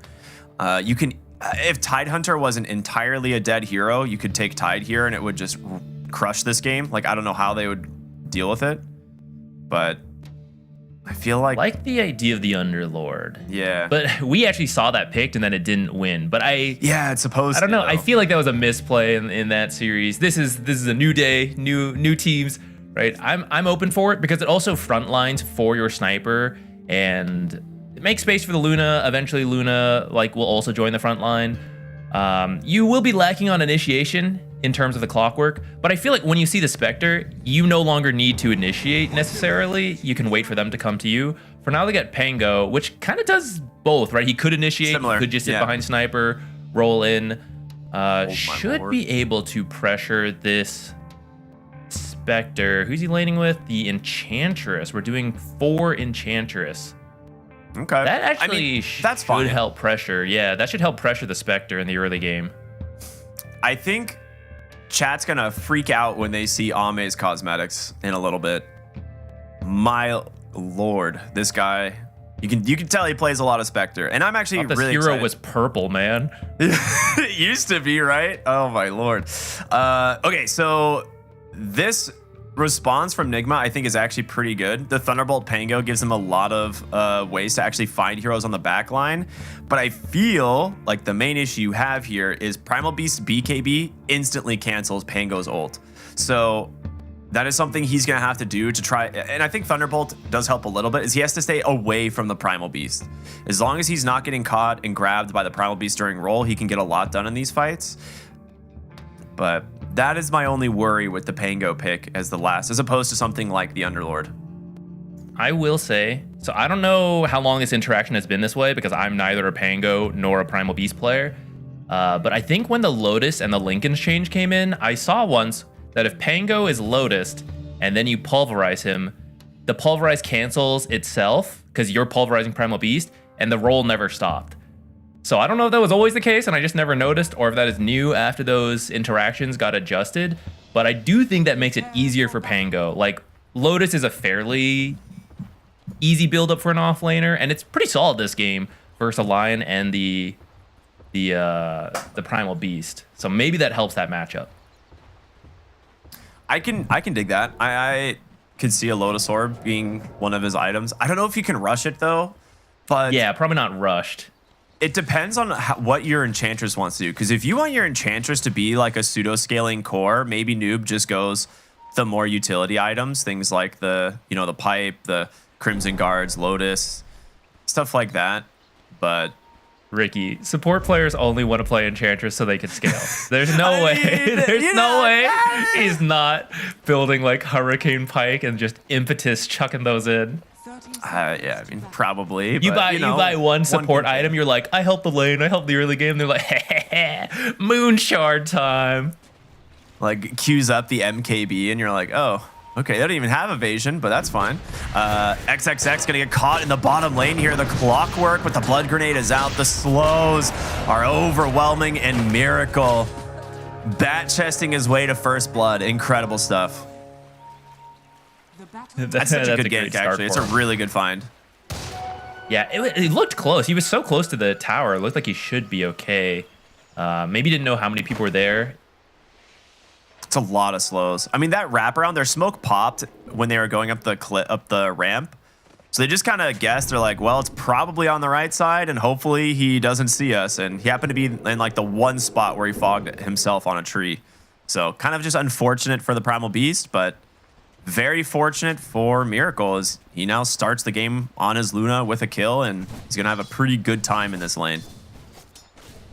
If this lane gets rough, so usually for the off lane, if you have a bad time, you can like creep drag, stuff like that. But this is a Clockwork 5 versus a Lion. So creep drag will be very tough if XXS doesn't do it himself, because otherwise, like, Clockwork would just solo kill that Lion. Yeah. So yeah, they got to be careful of that first blood, and they got to make sure they don't feed a nether kill and let things just snowball out of control over here. So I think you and I have seen this Invoker Sniper matchup currently like once. Oh, he's got a bad. There's no way he goes for this. He's too close to the tower, right? Yeah. You need level 2 to make it easier. Otherwise, you get stunned and just walk away. We've seen the Invoker Sniper matchup once. Now, it's pretty good for the Sniper the first few waves because Invoker doesn't have as much damage initially. And obviously Sniper with Scatter Blast just is so good. Or Scatter Shot, sorry, is so good at securing CS. So I like this. He's doing well. He's 6-3 on the lane, so I think that's important for him. It's going to get more difficult, and he'll focus more on jungling the hard camp off the side of Radiant mid, but XM eventually like just out damages him. He gets to 50. He gets what 5.9. Dude, Sumail. Okay, I said it was gonna eventually get better, but not when you get solo killed as the wave's pushing into your tower. He's not gonna be up for 7 seconds. He's gonna miss several creeps here. Well, never mind. He didn't push the wave. He's gonna miss 1 creep. The range one though, that's important. I mean, I wasn't gonna mention it earlier. Sumail actually totally whiffed on a scatter shot earlier, but it didn't even matter. It was just a statement scatter shot to get that solo kill, and now getting a lion kill. That's what I was worried about. That first blood, some extra strength over to the Luna. I think mid lane.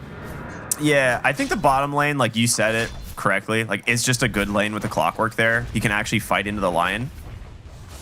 And Luna is probably just the most stable carry. So yeah, they're doing really well in their lanes at the moment. Top going really well for Noob. He is crushing the CS at 13-3. Nigma starting the game out really well. I do think the later the game goes, Spectre will have a lot of strength. I mean, that's classic Spectre, right? But now with a Shadow Step being a much lower cooldown than Haunt, this laning stage is not where you're looking to shine. Now, you don't want to get rolled over, but as long as you're close-ish to Nigma Galaxy as you start hitting level 6s, that's where it comes together, because now you have stun into Shadow Step, you know, eventually a Sunstrike, Pulverize, Shadow Step, right? Your pick-off becomes much easier. Ooh, PYW, gotta careful of those glaives. That's, I think, where Extreme Gaming comes online a little bit more. Yeah, I think I'm mostly going to be curious to see what Ame's build is on the Spectre. Like a lot of times we just see the Blade Mail as like an early item into farming, and then things like the Manta help out quite a bit with your farm speed. The hero has a slow ramp up, but it is very strong when it gets into the late game, especially into a hero like the Sniper. And Tianming just going to get slowed up here from Omar, and that's just a solo kill for the Enchantress. Very nicely done. Noob was there. Noob threw the swap. I mean, it was mostly there for moral support. He was there trying to I'm helping. Yeah. Man, this mid lane is rough, dude. Yeah, I mean, to go back to it, we've seen the idea of Sniper versus Invoker, and then it just never pans out because you really need to dominate this lane. But this is Sumail, you know, if I was gonna trust a mid laner to dominate, right? I mean, Sumail would be up there. So far, so good. Yeah. And you even have the Enchantress who's looking to come in. He's got the Pine Cone and Creep ready to tank. This thing is so good. Warpine Raider is certifiably overpowered. This thing has so much more armor than the others. It's very interesting. It's interesting that the camps are so different like that. Yeah. The Warpine Raider is like when you get, oh, that's a sentry drop immediately. XM just cannot get out of this. The scatter shot is too good. Tianming actually pulls Sumail in, but no real way to follow it up, and that is exactly what you said. It's a D-ward at the last second, too. And Jace just gets a solo kill onto the Lion. Oh, man. 6-0 here with a 2K lead already, and Omar will find Tianming's great. He doesn't get the delivery. Ooh, that's painful. They're going to go. GH sees him TPing in. He's going for it. It's a level 4 Invoker stuck behind the tower. They have a sentry. They try to cut the cogs for him, but there's no way out. The attention at shutting down this Invoker mid, your overall first pick for Extreme, is getting absolutely crushed. He's going to be almost 3 levels behind this Sniper. Yeah, that's pretty painful for an Invoker who is so level dependent. Ame's close to 6, it looks like. Okay, maybe not that close, but in the next minute or two, he'll have it. Maybe that's where Extreme Gaming can start turning things around. Oh, maybe they're going to start first now. Kill on the board. Yeah, they'll get the kill here. Nicely done. But your mid tower, I can't imagine is super healthy right now. Oh, okay, never mind. The catapult died. I was thinking it might have lost earlier. Well, they do have an Enchantress here with more creep, so it may be healthy for now, but probably not too long because, I mean, look how scared XM has to be, right? He's been dove twice under his tower. Usually you're supposed to be safe at 6 minutes under your tower, but the Enchantress with the creeps, Clockwork being a pretty tanky support as well. Right, he's so scared. He doesn't have great wave clear. His supports don't have great wave clear. So the fight for the runes. This tower's just gonna get chipped down. This is a big one. So they're going to actually TP out of the Enchantress to secure their 7-minute rune. GH is not going to make it in time for this Wisdom rune. So unfortunate there for Nigma. Bottom lane, though, the rotation comes in. They actually scanned for this earlier, and they find Miracle behind the tower. The level 6 of the Primal Beast to secure the kill. So that is huge. Shadow Step gets put to use for the first time. And Extreme kind of stemming the bleeding a little bit. It's mostly just the mid lane now that they need to try and recover, but Ame as well as the Primal Beast are doing really well, sitting at the top of the net worth. Yeah, great recovery from XXS off a slow start, but this is kind of the strength of Primal Beast. Trample is so good at creep cutting. You just drag it to creep waves, trample both, and you kind of like stabilize yourself, which Clockwork could have prevented, but he's opting to help pressure mid, which I think is a fair choice, right? But there's a trade-off. It means XXS having a decent time now. He's actually at the top. Not a massive lead, but considering they got killed twice in that lane, like that's a great spot to be in. Yeah, I was gonna mention that, right? Like when you have the ability to just ignore your lane opponent on Primal Beast, you're always gonna outfarm them, right? It's kind of like the old days of like Axe and like Centaur and stuff like that. You just drag wave farm. It's super easy. And that's what gets him to the level 6 before the Luna. Like, even though Miracle has had a really good lane, he's CSing super well, it's just not super easy. Ame in trouble. They're gonna go ahead and get the little Uno reverse, find a kill underneath the tower, and now turn their attention top lane as Omar's got the Troll Summoner. They've got 4 heroes ready to just bring down a second tower. Good rotations from Nigma now. Yeah, I like the pace they're bringing. See if they can maintain it, because unfortunately in some of their losses, Nigma also had a strong start and then ultimately lost later on. Oh, nice rotation in the mid. GH, I mean, he's underneath the tower, and Ame, he has to leave. Now they're going to be able to just look for more. The sniper is just doing way too much damage. They get 2 in exchange. Oh, that hurts so bad. Quick TP response from Nigma to punish. Yeah, that is huge. They wanted that Clockwork because they want something going. Maybe they thought more people teleported top, but actually everyone walked there, which means people were free to just teleport in mid to help out, like this Pango, the sniper. Nice scatter shot, damage. Plus the swashbuckle hitting both. At least you didn't lose your Spectre, but Spectre really wants a kill every time she uses a Shadow Step. Yeah, I mean, at this point, people kind of forget scatter shot's like 300 damage in 1 second. It is so much damage you have to respect early on in the game. So fighting into a sniper where he can just drop scatter shots and attack you is not going to be great. But again, they didn't really know he was TPing in. They, like you said, they all walked top, and as a result, quick response mid. GH now level 6, so we can see the Clockwork start getting active, or even more active than he's already been.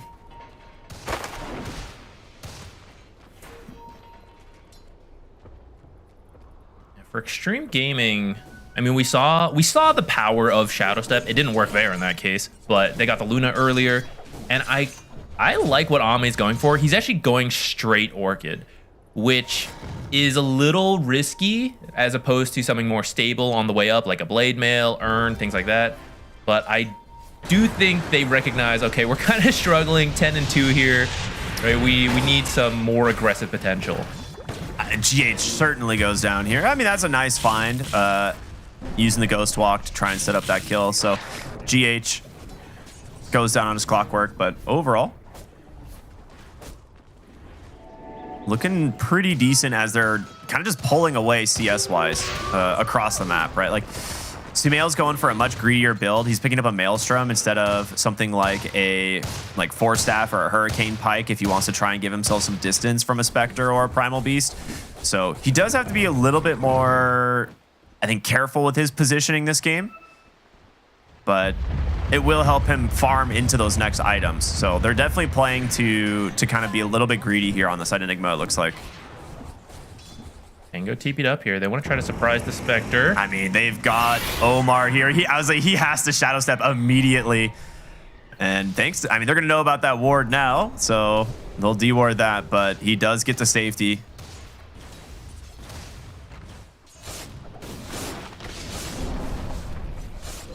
Yeah, like you said, they clear up that ward now. A little painful since that one still had like 2/3 of its duration left, but it effectively did its job, right? It kept the Spectre alive, even though it's in a totally different part of the map. So that is kind of what you want out of these early observers. Dire's top tower is under attack. All right, I want to take a look at the Primal Beast because I feel like at this point it's pretty clear that he's going to have to be the big team fighter. Okay, and he is going to rush the BKB, which I like a lot. I mentioned earlier the only way they have of stopping the Rolling Thunder is going to be that BKB out of the Primal Beast.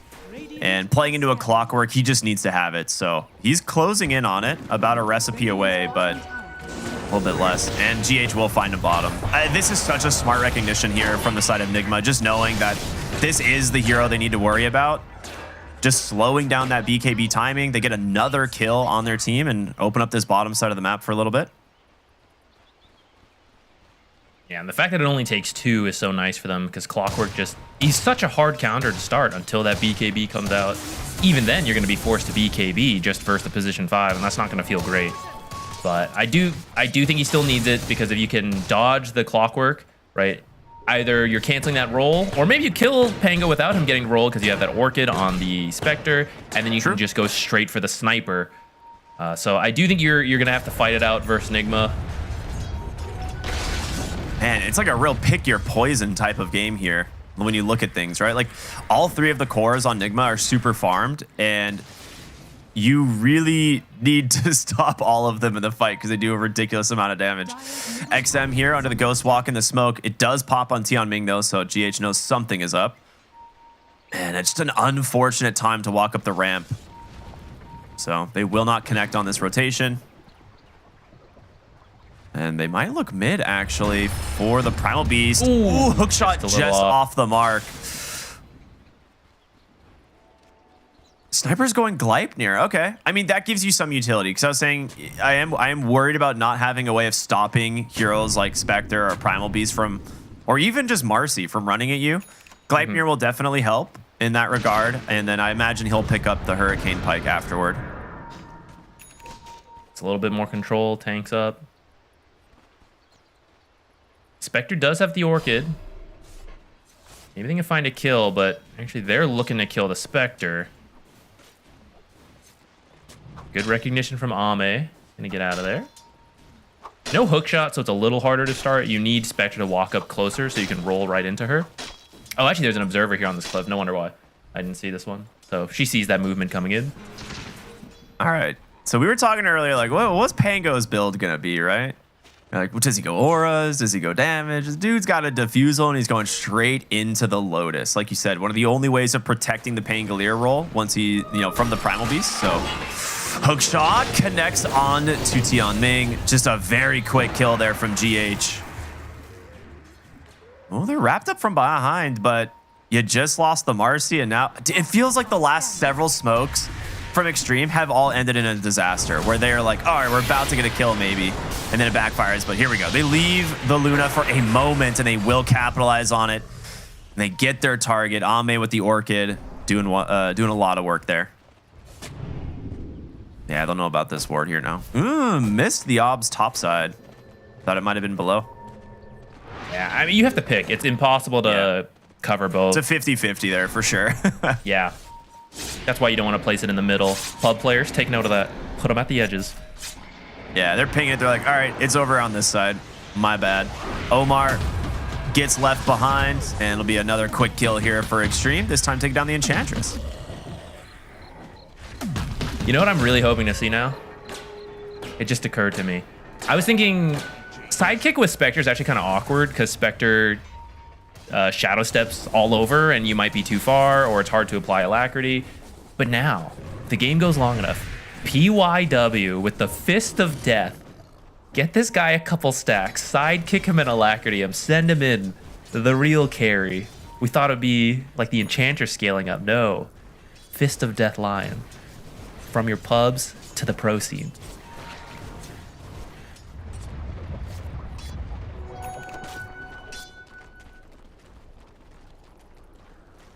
Radiant are scanning. Oh, Noob changed his mind. He got a blink. They want to be able to jump the Spectre a little bit sooner. I put it to use in the mid lane. Let's see, XM. Hook shot. Where is it? Oh, okay. PYW. There's no way out of this one. Radiant's bottom tower is under attack. And another kill, but the lead hasn't grown too much. So Extreme Gaming the last couple of minutes has been able to maintain this 4K gold difference. It doesn't feel great, but you're not falling further behind, which is what you'd usually expect since it became a 4K difference pretty early on, like 10 minutes in or something. Dude, Miracle is off to the races now. There is no stopping this Luna. They have too many other things on the map to worry about, and I feel like Miracle is just going to plant himself on this top side of the map, just farming triangle, the other set of Ancients, the top side jungle, catching top wave. Like, Miracle has no pressure for quite a while. He's just going to farm straight to his BKB. Maybe they go for a Roche play if they find, like, a couple big pickoffs, but who threatens the Luna now? Like, with GH, like, playing exactly where it is, same with Omar on the Enchantress, like, nobody can get to him. And Omar will get caught here once again in the exact same spot, too, so really testing the limits on where this ward is, but he's surviving for so dang long. Actually traps XXX, and it gives race for Noob to come in onto the Pangolier, and there's going to be the cancel. The BKB, the Primal Beast, taking down that Pangolier. XM here as well on this Invoker. GH getting quite low. Miracle with the Manta does not manage to dodge the EMP, but here comes the sniper, baby.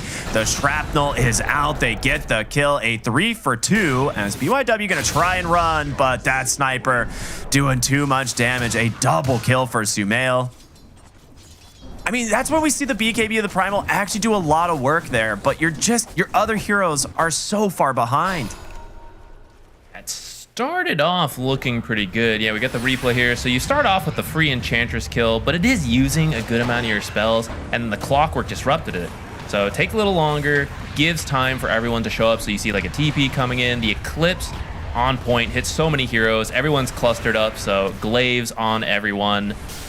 So at this point, right, like, because the spells are down, you actually don't have the damage. Like, it looks okay, look how low GH is, but there's no more spells. This is one of the downsides of the Finger of Death being such a long cooldown. Invoker, I mean, this is really like the... Yeah, it's like when the Primal Beast BKB is not available, like, you really see the difference in the fight. If GH is alive, it just completely counters the hero. So he has that BKB window to get a lot done. And it kind of means Extreme really needs to win the fight in that BKB window, which we're going to see them come bottom. Look for Noob here, which he has almost nothing left. There's the immediate Orchid reveal. And they'll grab themselves a quick pick. Now, GH on the other side, though, just barely dodging out the Twin Gate rotations. But that's a great pickoff. You said the Orchid with the Shadow Step, maybe they get some stuff done early. It's starting to pay off. Yeah, I still think Extreme Gaming can... I don't know. Pull it back sounds weird because I know it's 5K. Like, I guess what I'm saying is I don't know if this is that far out of the game plan. I think when you take a Spectre, you know your early game is going to be rough. But the idea is that early, mid, late, you have the strength of Shadow Step, which I mean, she's got that Orchid. Manta is getting close, about 700 gold away. Oh, I like this actually. She's going to go Ags as well.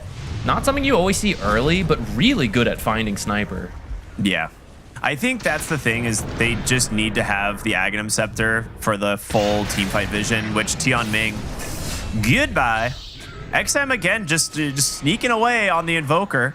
You know, he's going to survive for now. There is an Arcane Rune that's going to go to the hands of GH here, which his smoke pops, will not find the hero. And I like this movement towards the bottom side of the map here. You can either go for Roche, or you can threaten the tier 1 and then eventually like Tormentor and 21-minute Rune. But it looks like Roshan will be their first target. Extreme scan this one out so they can decide whether or not they want to try and take the engagement.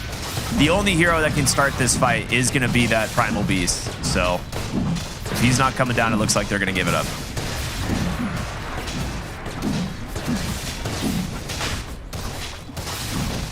Where things get tricky, you definitely have the spell damage to kill a hero once, but you have to do it twice with the Aegis. It's going to go to Sumail, who is the main target with this Spectre Shadow Step. Trying to find him with either the Invoker or the Primal Beast. But now you have to do it twice. Good movement from PYW, knowing that the Roche is happening. Gets down here really early to secure the Wisdom Rune for himself, so... A little bit of XP going the way of Extreme for that time. Dude, Miracle is level 17. Oh my lord. That is... Yeah, that is huge. All right. Level 3 Eclipse is coming out pretty soon, and that should be a pretty much team fight winner until the BKBs are all out on the side of Extreme. He's pretty tanky too. He took the Pupils gift. Oftentimes carries will take a more aggressive tier 2 neutral, but this gives him a lot of strength. And I think he kind of recognizes that, right? He's like, I don't need to be the main damage dealer. I'm still going to do a lot of damage, but I also have this sniper who will help me with damage. So if I'm just really tanky, then they don't want to focus me. Sniper now is Aegis. They don't want to focus him, but you got to focus one of them, because if you kill Luna, Sniper's ho-ho-hawing you from the distance. Go Sniper, she's going to Eclipse glaive you, right? Your options are quite limited on Extreme Gaming now. You essentially have to find Nigma scattered across the map so that you don't have to deal with all 5 of them at the same time. So it is just like I don't know, the flavor of the month Invoker build that we've been seeing, the double Wraithband treads, Witchblade, Hurricane Pike, BKB. Like, this is just the, I guess, a kind of agreed upon best build for the Invoker. Now, he's not quite to his team yet. If they actually find XXS, this would be a huge way to start the fight. But there it is, the Rolling Thunder. On the backside, though, they catch XM. The Invoker dying? Oh, yeah, there comes the Assassinate. 250 HP is not going to save you. And on the front side of the fight, XXS, he went for the Pulverize. It got instantly canceled. And that's just going to be 2 heroes dead, plus the tower right outside your base.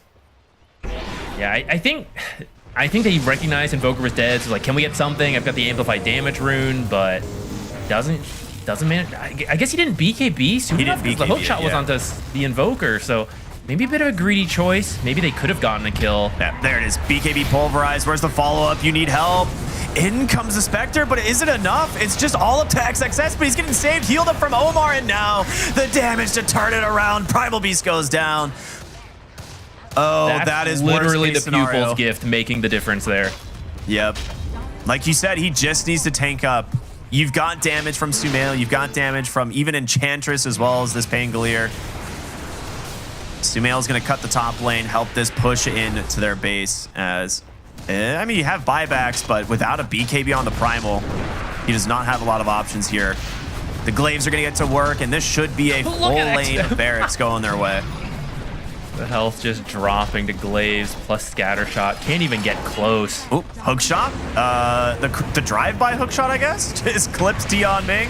As Noob's going to hit him with the Rolling Thunder, and the chain stuns are there. They grab the kill, but Spectre actually goes in. Ame tries to get GH, but will Shadow Step back to his illusion. Does not want to die. Almost got the kill, though. Oh, Sunstrike? No, not on the mark.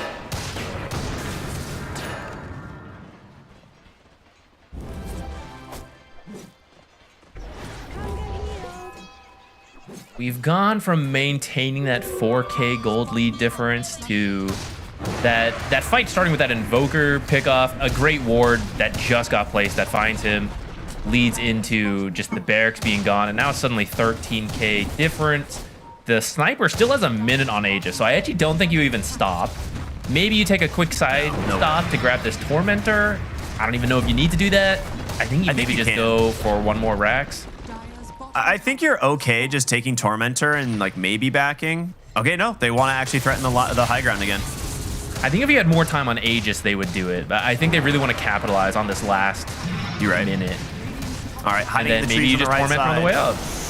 Tornado is going to clip. Lotusaur will protect Miracle because they do not want to commit. EMP didn't really burn much mana, so... Yeah, not really. Dude, that Lion is going to... Yep. He's zapped his health. All right. Fortification out. Trying their best here, but I think you give it up now. You're 15 seconds. You still have Aegis. Maybe you just take the Tormentor and bail. You got a lot out of Extreme Gaming for this, so yeah. It's a little scary because Extreme Gaming did have the Observer ready to scout this out, but how do you a little bit take too the fight? fast. Yeah, I mean, you have to have like the greatest BKB onslaught through, which you could because they're all clumped around Tormentor, but it is still just a tough fight. Everyone else has to like walk through this awkward tree path. It's not even straight, right? You have to like go around the bend in the trees, by which point your Primal Beast is probably dead. So here we go. Big timing for the Miracle Luna, grabbing the Conda. Now, it doesn't have the 20 talents quite yet, but he will get there. As the whole team rotating back the other way, they're going to grab their own Tormentors. So GH got the last shard. This one goes to Noob. So roll up, quite good at allowing him to get his spells off.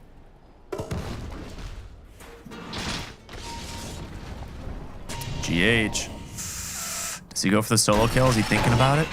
He's gonna go. Lets it rip here onto the Marcy. She turns around with the Unleash, but just stuck here as Omar's the one doing the damage. Oh, this scaling Enchantress. You joked about it. You know, like every Enchantress picks his hero to scale. He's got a Dragonlance Solar Crest going for the Pike. He's having a great game. that was a little bit of my concern of the Marcy into the Clockwork, if I'm remembering that correctly. What you saw right there, right? You have an escape skill, but the battery assault plus cogs just sometimes it just interrupts it and you can't really get away even though you're supposed to be able to. All right, nice Tornado EMP. It's gonna be able to hit. Miracle though seemingly not bothered as he will finish off a second lane of barracks with the help of Sumail.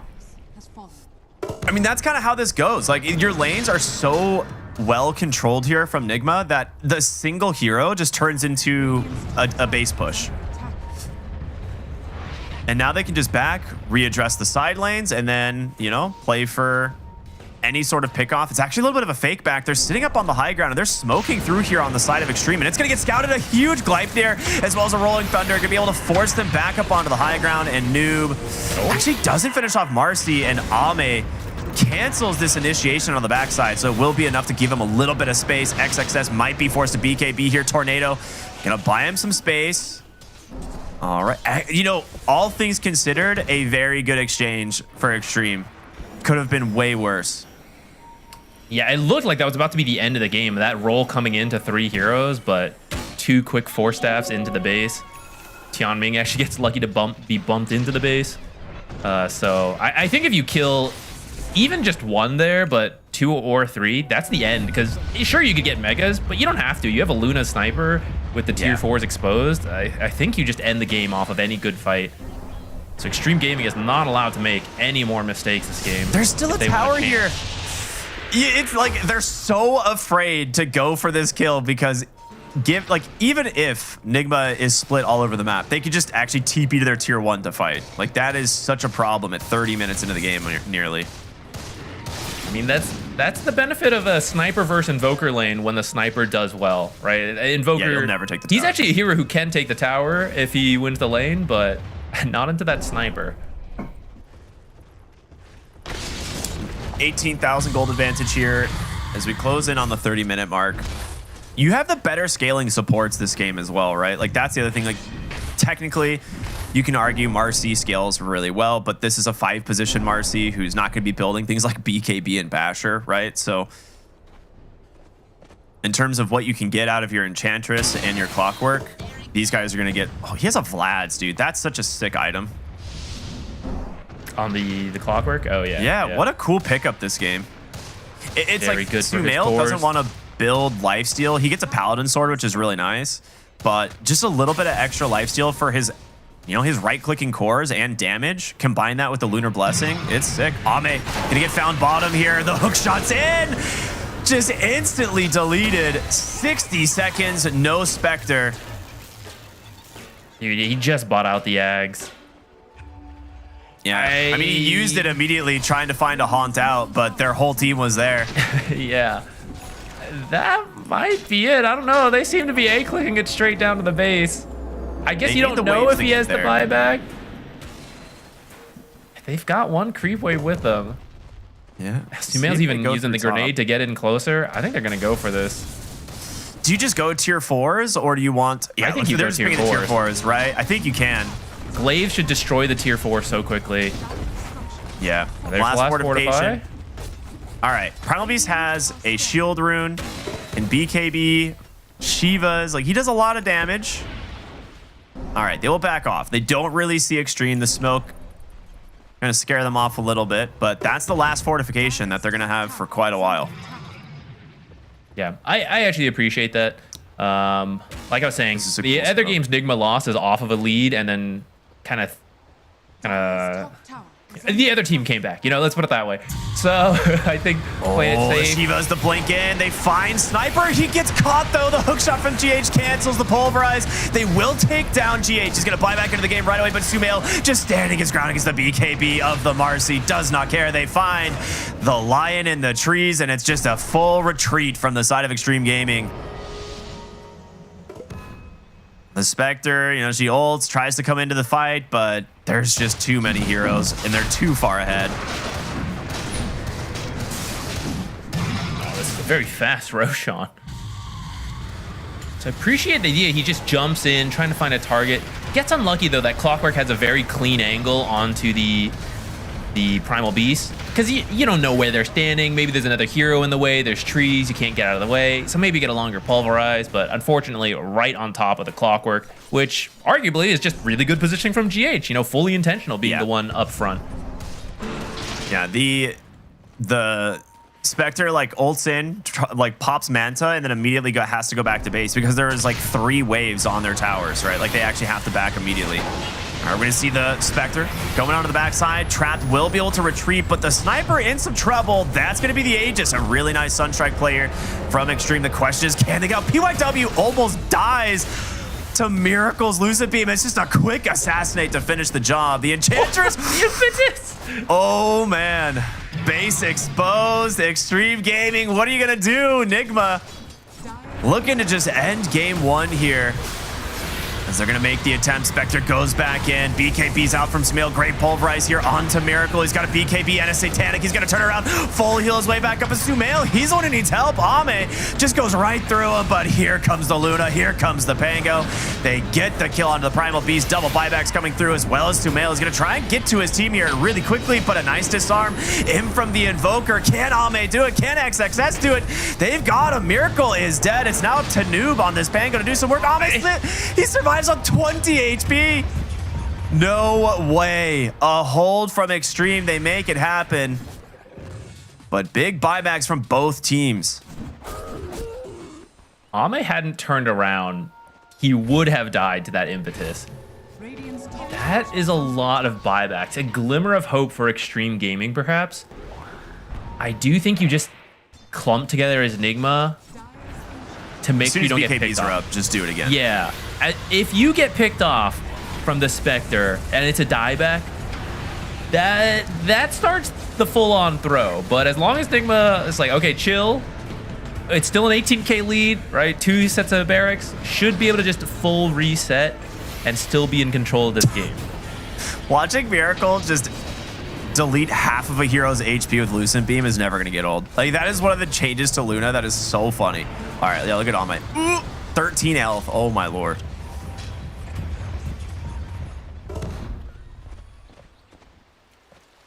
Oh boy. Okay, amplify damage. Yeah, I'm ready for the one shot. Delete a hero. Let's go, Miracle. Who's it gonna be? Looks like it's Tian Ming in a moment. Oh, hook shot in. Goodbye. Great find there from Noob, or from GH. And that was a dieback. Yeah. So in they go. I think you just BKB hit throne. I don't think there's really any way of stopping this. They've got to do something on the side of Extreme. Miracle is really taking this thing down. And the roll in from Noob on the backside is going to be a great way to start. The Tornado actually gets rid of the amplified damage. They do manage to take down the Invoker. He's going to buy back Sumail. And Miracle forced to BKB as the Haunt comes through from this Spectre. Can you keep it going?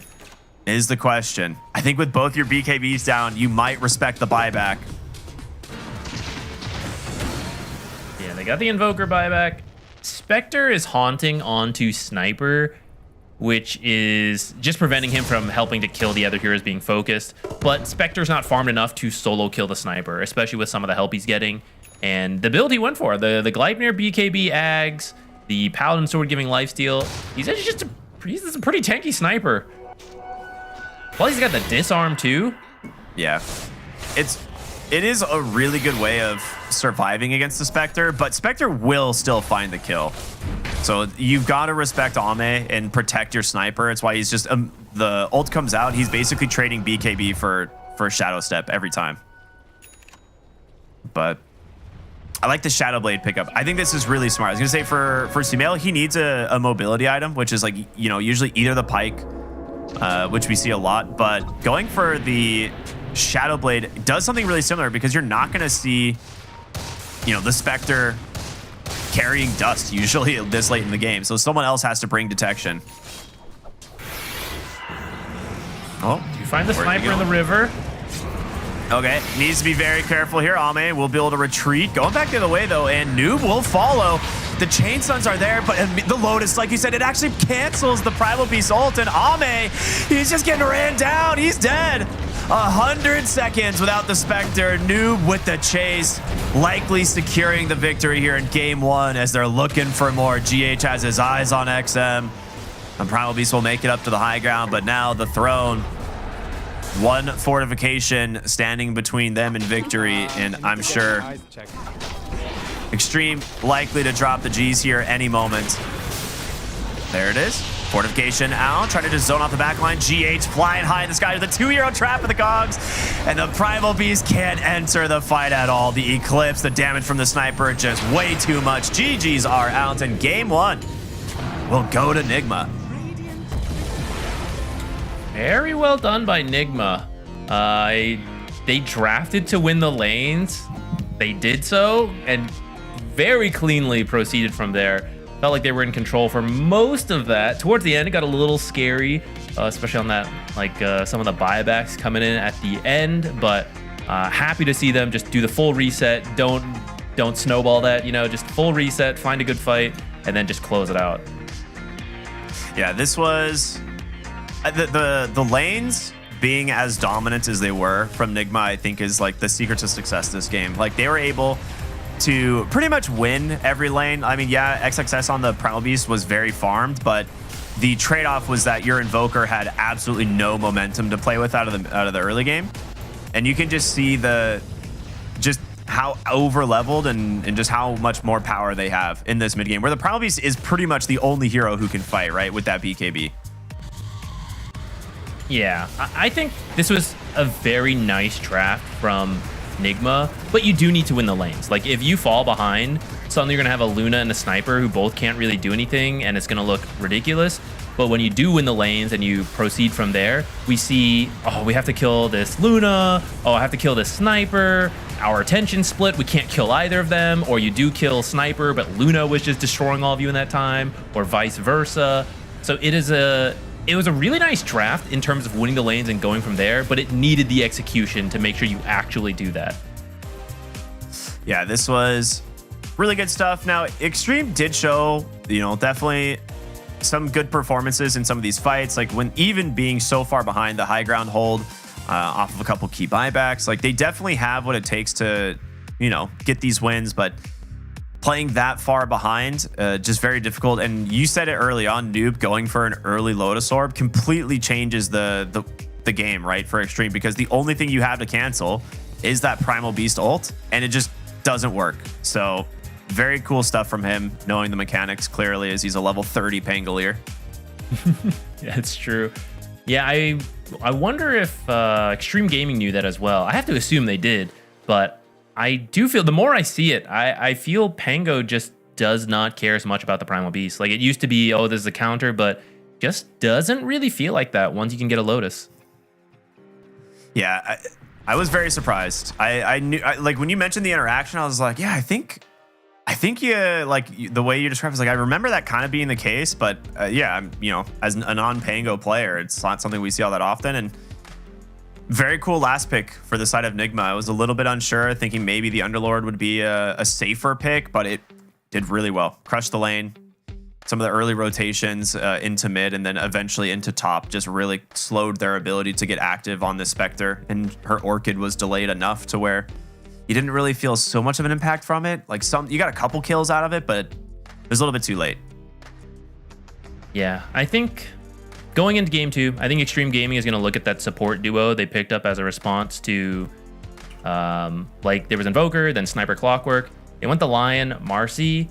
I think that could work, but at the end, when they decide to go Spectre, the Spectre Marcy lane just doesn't really work. And then at that point, you kind of have this suboptimal support interactions. Like, that Clockwork value was just too much for being a second pick in the draft.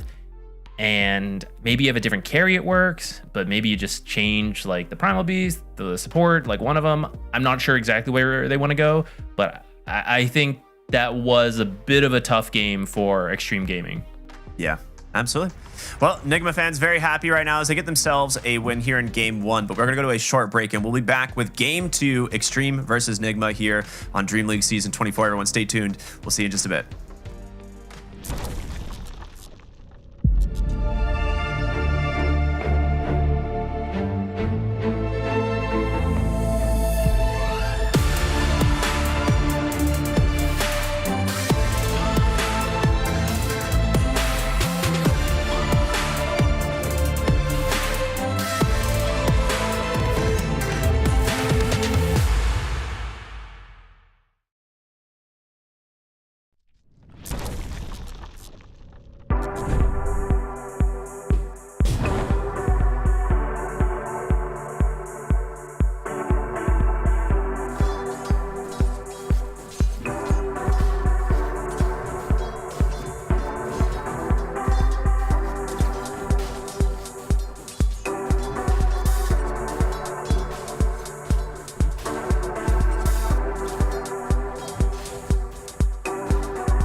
Welcome back, everybody, here to Dream League Season 24. I'm Cryptic here with Quixotics. Game 1 of Nigma versus Extreme, a well-oiled machine for Enigma Galaxy. They looked incredible. They come out of the lanes looking strong. They kind of carry their momentum, never really slip up in this game. Extreme, some signs of life with some high ground defenses, but this was pretty much a clean-cut victory for Nigma. So cool to see. I'm excited to see what's going to happen in Game 2. Yeah, I do think draft-wise is where we're going to start to see Extreme Gaming shift stuff up. Because I don't think it was like totally getting outskilled, right? Sometimes you see that. I do think Extreme Gaming absolutely can come back in game number 2, but it was just very tough execution-wise. And looking back on it, it starts with like that sniper, clockwork opener into Marcy Lion. And at that point, they pick Luna Enchantress. So now you're trying to come up with who you're picking. You're like, I need someone who gap closes. My supports don't build auras, so I need to be an aura builder. And I also have to be able to lane versus Luna Enchantress, right? There's so many things you need. Oh, and I also can't be ruined by a clockwork, right? So there's just so many things you need, so many checkboxes you have to tick that I feel Extreme Gaming, like they tried to come up with their best bet, right? It's like, I think it's Primal Beast, and then we go with the Luna, but it just wasn't quite there. So I think if you change that support duo a little bit, it makes the rest of your draft a little easier for Extreme Gaming, and then they come in with a little bit more of a even footing into the game. Yeah, I like that. I think that actually makes a lot of sense, right? Their biggest problem was that even though you were super farmed on this offlane Primal Beast, he didn't have anyone who could really play around him. Like your support, Marcy, Lion were under-leveled from the lane stage, so they didn't have like early level 6s. If you have like an early level 6 on a Lion or Marcy, I could see them maybe like making some early rotations, getting some fights and some kills, because they can do a lot of work with Finger of Death as well as the Unleash. But because your Clockwork is level 6 like before your mid lane Invoker even, like that is when this game gets super hard. You just don't have the ability to fight into Nigma's team, and we saw it, right? When they go for that dive under the tower to try and punish GH for sticking around by himself, and they just like TP4 heroes in, and suddenly the fight just swings the other way. You were just struggling too much to make things happen. So I kind of agree with you. I think it would make a lot of sense to try and pick up a little bit more of like an aggressive but like stable support duo for the lanes.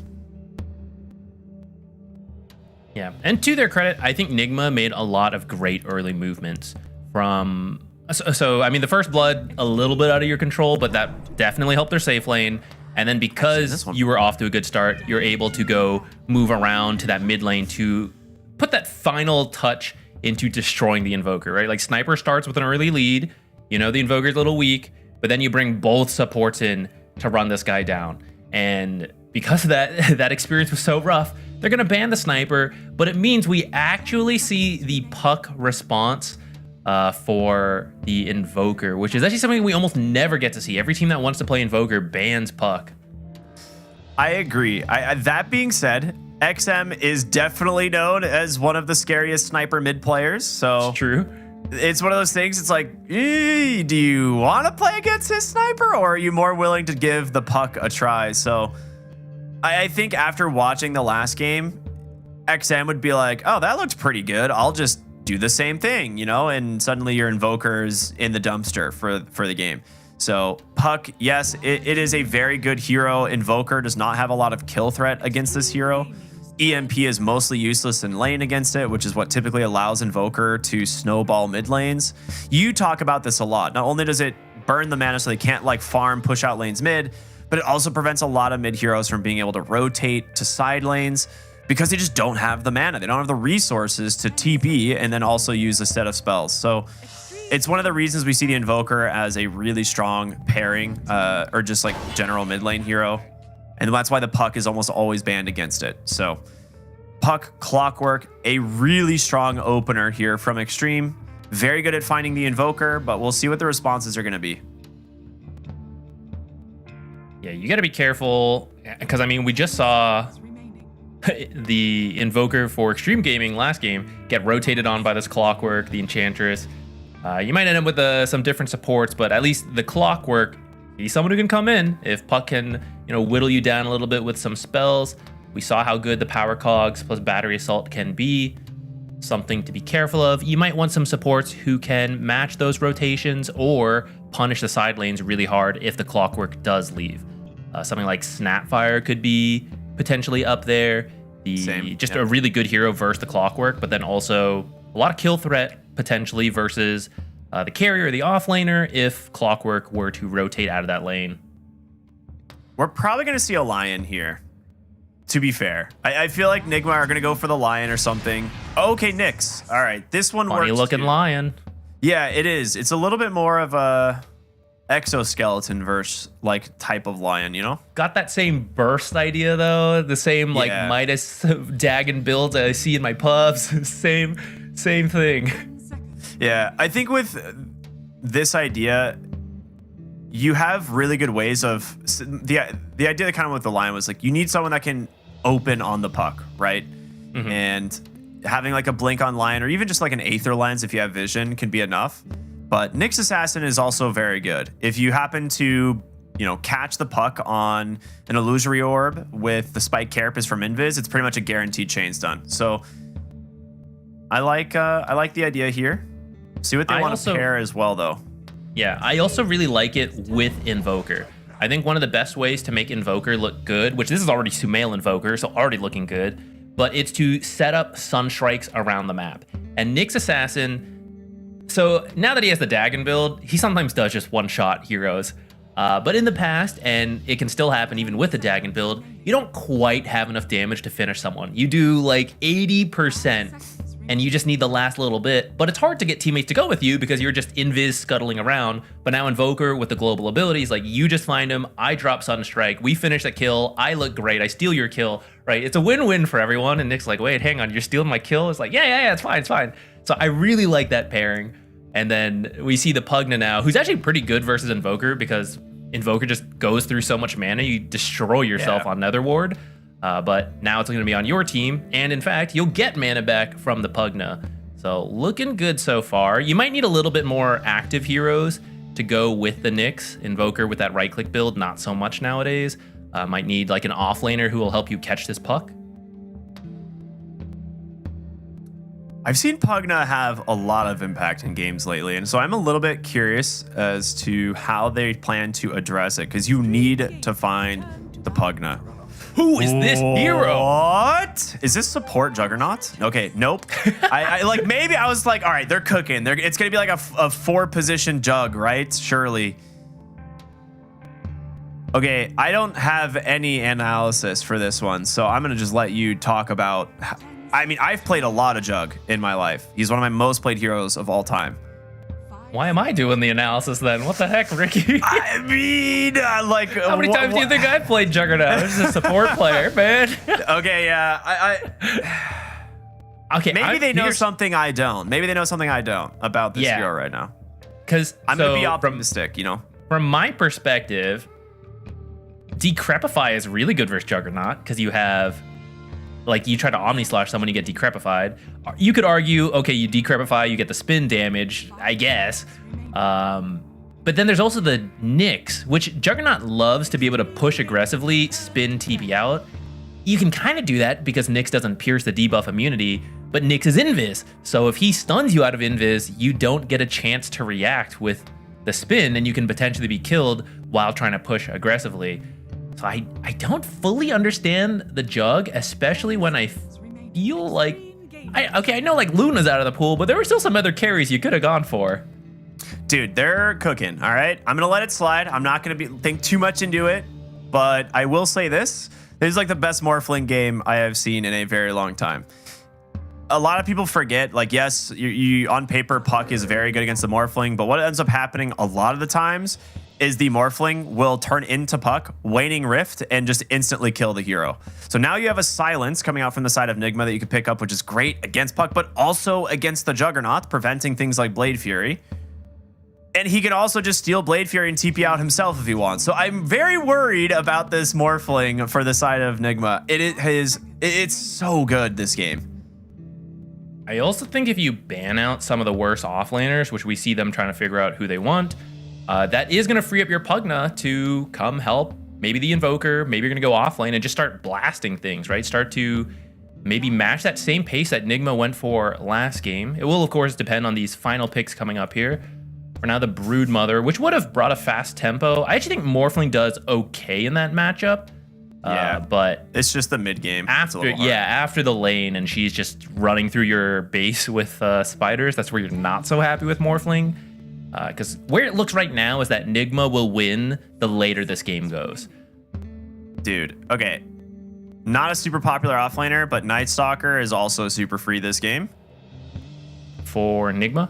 Yeah. It looks like both teams probably want an offlaner. Yeah, both teams either offlaner. I feel like Night Stalker is playable here. Okay, they just go Mars, something simple. A lot of times you're like, oh, Juggernaut should beat a melee offlaner. Arena's good. Mars actually crushes this lane. It's such a bad matchup for the Juggernaut. Anytime he comes close, he takes a God's Rebuke and 2 attacks because Mars has a little bit more range.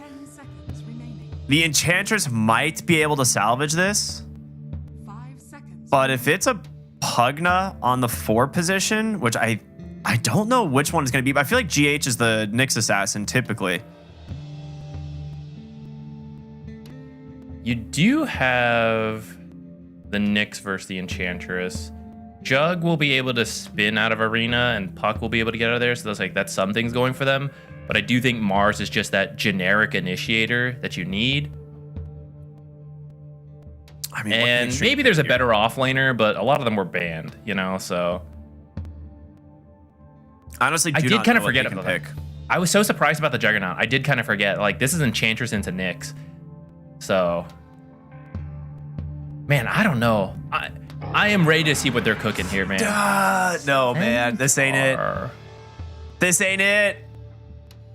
I don't understand this draft. I'm going to be real. This goes against so much of what I understand about Dota, but I'm open to it. Always open to learn.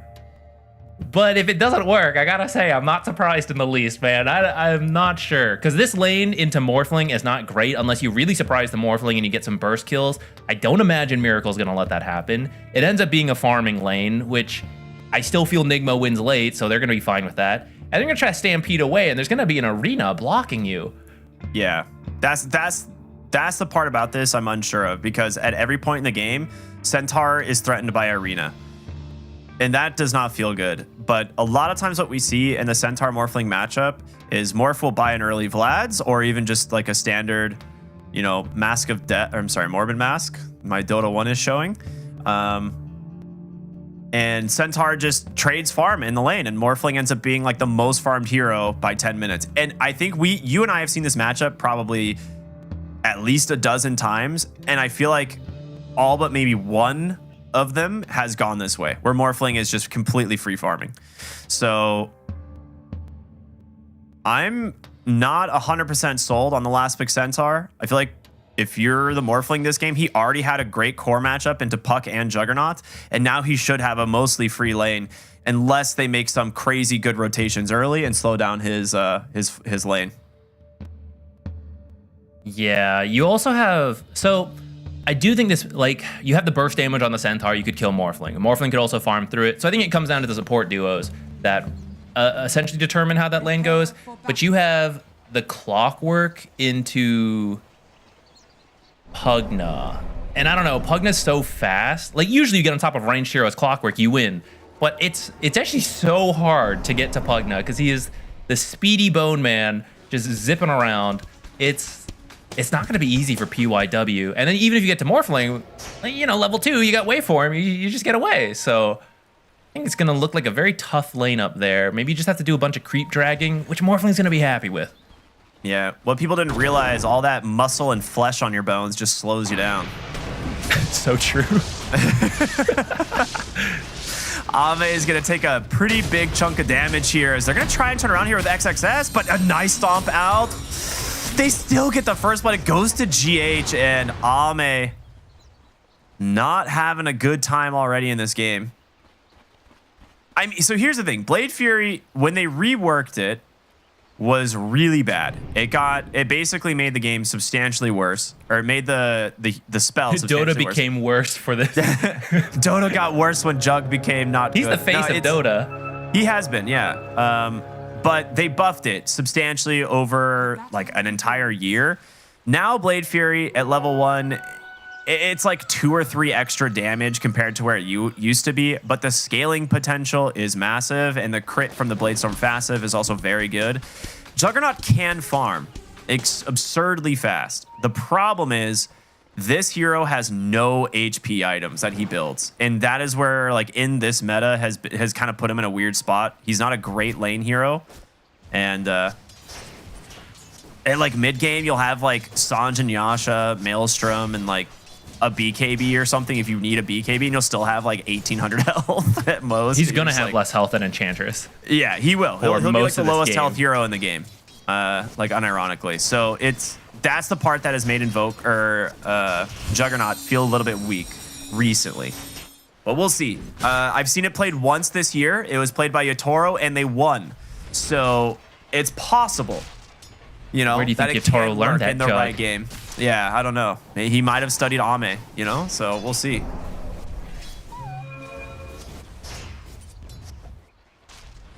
All right, well, other lanes, I mean, it's creep dragon going on both sides. This is the nice thing about Pugna, right? Usually you'd be scared to chase a Clockwork doing this kind of stuff. This is where he excels, where he isolates you, and then battery assault or power cogs. He's so fast. It's stepped Good body up blocks. too far. Amazing body blocks. Yeah, very well played here from XXS. Gets the kill, punishing GH, and Wave's in a good spot now. Caster cursed them. But those were amazing body blocks. If he didn't get those, he definitely walks away. And in fact, the last attack killed him. If that didn't get him, he was gone. Yeah.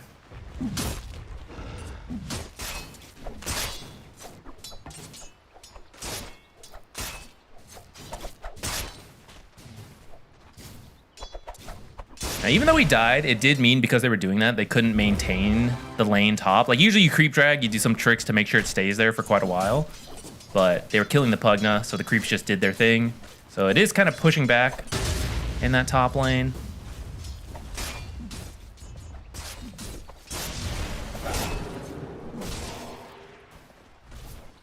Okay, so far, this bottom lane going quite well for Extreme. A lot of it, the effect of the Enchantress, right? She's really good at pressuring out some of these other heroes, does find herself one of the satyrs to burn a decent chunk of mana away. So Noob feeling the pressure for sure. Omar with another creep drag here. Tianming's gonna connect him at least a little bit. They might die. But Ame goes in, Blade Fury, this is it. His revenge. Omar with a sick body block, you're kidding me. Oh my goodness. He barely survives on the Mars. Now, he's gonna have to make a long walk back home, but not giving a kill there to the Juggernaut. It's a very nice play. It does mean you miss out on some creeps on the Mars, so you could be a little sad about that. Though, if any hero was gonna get it, you're pretty happy if you get a fast 6 on your Nyx Assassin. Yeah, absolutely. Omar's just like, oh, shucks, you have to leave the lane? He was thinking about not body blocking. Like, what if I let this crash into the tower? Oh, you know, oh man, Jug's so fast. I messed up. My bad, man. We're gonna just be seeing a lot of this, the lane dragging. It's not that surprising, right? Just because Enchantress is so good at setting up kills for heroes like the Juggernaut, similar to things like Crystal Maiden and not, you know, if you have any sort of slow gap close for the Juggernaut to walk in and Blade Fury, it does a lot more damage than it used to. And Noob's gonna have to pick up some early boots here. If he does, I think he actually might have already, because he's pretty quick, it seems. Yeah, he's got boots and windlace. So, okay, yeah, just that makes around. sense. You gotta walk away from these heroes. You gotta be very quick.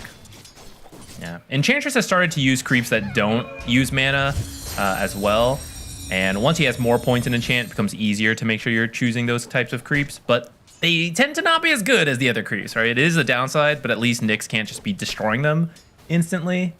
But yeah, you see Nyx, so like when you can manage the wave, you can do things like what Omar's doing, which is you can actually just always take like 4-on-3, 4-on-2 type creep trades. The fact that Omar has just been freezing a wave out here over and over is hilarious. He is getting plenty of solo XP. Now it does kind of hurt your Mars a little bit because he's also trying to creep drag. And he's getting ran up by a pine cone. So A little bit rough, but they're doing a great job at just freezing the lane, denying any sort of XP that they can to this Juggernaut. So they're, again, just not playing the lane. They're trying to get Sumail Sumail. lane. Looks like they're going to go for a dive. They do bring in Tianming, but the Cold Snap lifesteal, it's a lot. Omar with the impale onto 2. Ooh, the jaunt at the last second will get him to safety. A really nice rotation in from Omar. And yeah, you gotta remember, the Cold Snap heal is substantial. He actually had 17 wand charges. Sumail actually was not even worried. I think if Nyx does not rotate as quickly, he would be at risk of dying, but... Cold Snap, EMP into the stun. XM's gonna dodge it for now. Does have a waning rift, but he gets zapped by the ward. GH. Oh, man. We'll secure that kill. That's a big one. Nigma looking good. Game number 2. And this is what we were talking about. You kind of want to just put pressure away from this Morph lane and just leave him to 1v1 the Centaur. You don't care if Centaur gets a little bit of farm, and it is going to be the Vlad's pick up for the Morph. So this is pretty much what we see almost every time into this matchup. So he's going to be having a great time. A little bit of a slip up on the warding. I think they both placed their wards around the same second. So there's actually 2 wards watching that top rune for Nigma. We'll see if that gets them later. But it does secure them the amplify damage. So this is going to be some decent tower pressure. I mean, he's got like 200 damage on Invoker. And a catapult plus Pugna. Like this tower is going to take a lot of damage. You know, they're not going to be able to keep the catapult alive unless they want to fort the wave. But Sumail's going to tank a little bit. Okay, the Nyx into Enchantress paying off right there. Just zaps the creep. All right. I mean, that tower just lost 2/3 of its health. Yeah, nice movement. They don't quite finish it up, but now if you ever rotate away, like Invoker will probably finish that on his own. Yeah. When he talked about it 6, so he wants to do something, right? Either kill Invoker or kill a side lane. Yeah. You talked about it in the like last game, right? How Invoker, if he's ahead, can snowball and take your tower pretty easily. So, gotta be careful. If Puck leaves the lane, he could very easily just finish it off. I guess it's a little harder for him nowadays because he doesn't get the Forge Spirits. But you do go for this right-click build. So I don't know. Maybe it evens out. Yeah. I mean, they're just putting a lot of pressure in mid. The ward's going to be down. XM's going to try and finish this one up. He needs to kill the ward before he can do anything. Yeah. He actually doesn't have a choice. Cold Snap dealing some damage as the Pugna continues to nether blast in mid. That's a 3-hero coil. The TP coming in from the Jug as well. Can they find Sumail? The Tornado immediately gonna make some space. He's out for now, but the chase continues. The Stampede allowing them to close the gap, and the Cogs will trap him. Nice way to hold him with the Decrep, but is it gonna be enough? No. 3 heroes dead in mid as a 5-hero rotation. Well, almost 5. The Stampede more of a friendly moral global support, but yeah, global assist. Huge turnaround there from Extreme, punishing that really over-aggressive movement from Nigma here. Not respecting that coil at all. Very much needed, though. Tornado almost saved them, but the Stampede allowing them to get back in, get the power cogs off. More body blocks, too, which a lot of body blocking going on in this game. Yeah. It does work on Invis heroes, so it keeps the Invoker in there. Now back to an even game. I mean, Nigma was growing about a 1 to 2k gold lead. Now, it was a lot of people going mid, so the side lanes were free in that time. Noob catching back up, Morphling popping off. They're going to look for PYW. GH, however, going to get slowed down, finished off by XM. As we're going to see the Centaur come in again. Another great coil. Will be able to hold down 2 as the snap finishing off Omar. A double kill for XM on this Puck. As, yeah, I mean, you got the kill on him early, but he has got his revenge. He is now crushing in this mid lane. Dire structures are fortified. Yeah, maybe pushing a little too hard into that mid lane where the coil setup is so easy. Is this bottom tower going to be the first to fall? It's dead, dude. It is super dead. And with this, Noob just gonna have to back. I mean, he is really struggling on the Mars this game.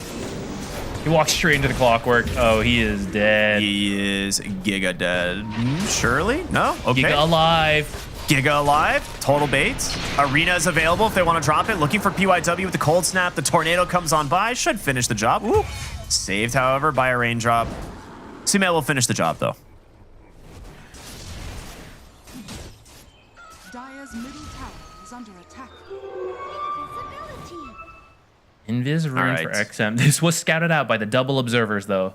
They know the hell out of this rune. If he can... If Miracle gets caught at low HP, he can die for sure. But since he saw this Invis rune pickup, I'm sure he's not going to be sitting super low. But Puck is going to walk into him here. Currently at 1,000 health. Yeah, he doesn't a have little bit too much. The other thing, too, is if you don't kill him, he will morph and just kill you. So you have to be very careful. Oh, decrap for the slow, allowing Noob to close the gap. Tornado comes out with the spear. Will pin him against the cogs.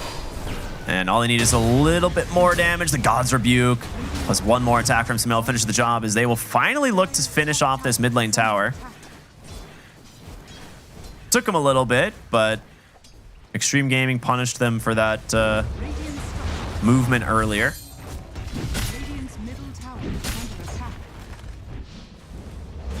Maybe XM holds it a little longer. Nah, never mind. Final Blast finishes the job.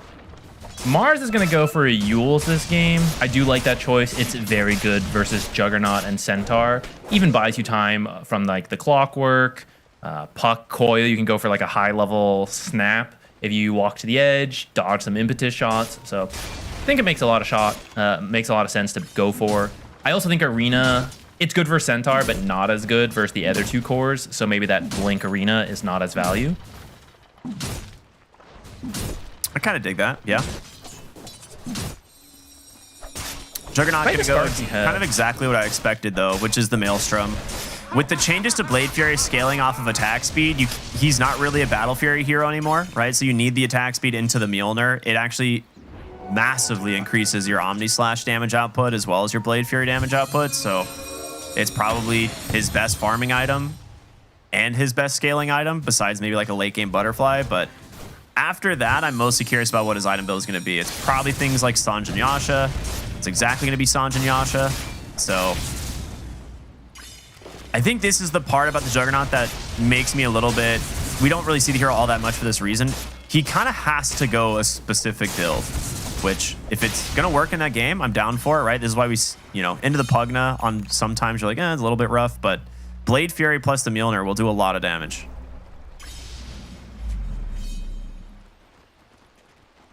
Uh-oh. Rotation bottom. I mean, again, he could just Blade Fury TP, so they're just going to try and force something here. Yep, there it is. And he's gone. Top lane, they find the morph! Oh, at 500 HP, that is a very easy kill for the side of Extreme. Hook shot into the Waning Rift. Nicely done. I think that mid fight really hurt Nigma because at the way the game was going, I felt like they were gonna hit the 6s first on the supports. They were gonna start threatening things, but off that Coil fight mid, it just completely swapped. Extreme Gaming's the one that hit 6 first, and they have been able to make these plays. You do have 6 now on the supports for Nigma, so maybe you can try to find someone to get back, get this 3K gold lead start to drop again. I think they were trying to do something very similar to last game where they just shut down XM and they're like, okay, well, we've shut down XM. Who on their team is going to make plays?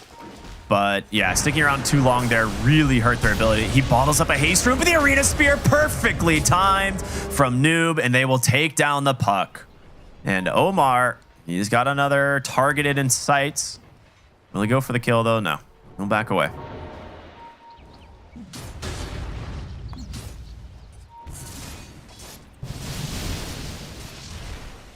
I like the sneaky River Ward Observer combo that Extreme Gaming has. Yeah. It's not one you usually see, but it helps you find this Nyx. Oh, he dodges the Blood Grenade? Sunstrike Spear will finish the job, though. All right, nice kill. I mean, you talked about the Sunstrike combo earlier, right? Yeah, it's going to be really good for them. And that's exactly what they're looking for with these types of observer sentry combos. You got to put them in weird spots. That's a nice kill onto the Invoker. If they can kill him, the silence is there. He needs a little bit more space, but he's not going to get it. PYW falling low. Miracle doesn't quite finish the job. The waveform on in will do it, though. Omar here trying to soak it up. That's a big Omni Slash, a big Waning Rift on a more silence. Stop! You're kidding me. All dead on the side of Nigma. What a setup off the Omni. They group up and get absolutely obliterated. I didn't know Darkseer was in the game. What was that? What a wombo combo. Oh yeah, get a replay of that. Rift into 4-hero stomp. Oh my gosh. So of course you want to save your Sumail Invoker. They bring a lot of heroes over. This spear, actually, if it killed the Clockwork, they probably would have just left. But Miracle, he wants that Clockwork, waveforms in. That's why they decide to go. They know the mobility tool is down. Everyone goes in trying to save Miracle. You all get clumped up. Yeah, the Waning Rift into 4-hero stomp, and then of course the Blade Fury just doing way more damage than it used to. That is a really big fight, similar to what we saw earlier, where you know the overextension in the mid lane cost them heavily. Now cost them again here. XXS goes in, gets the stomp here onto Omar. They do have heroes here to push them back, so he's not gonna be able to chase, but now suddenly a 6,000 gold advantage off of that fight. They're looking for the puck, which Omar, that's a Yule's Arena, Spear connects, and goodbye. XM goes down once again. Omar, a great rotation in with that Yule Scepter.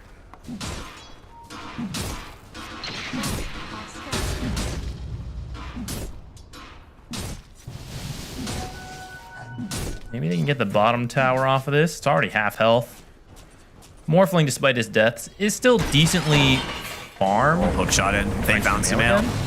Cold Snap is out. He's getting a lot of healing from this, but in comes XXS once again, and Ame will run him down with a Blade Fury.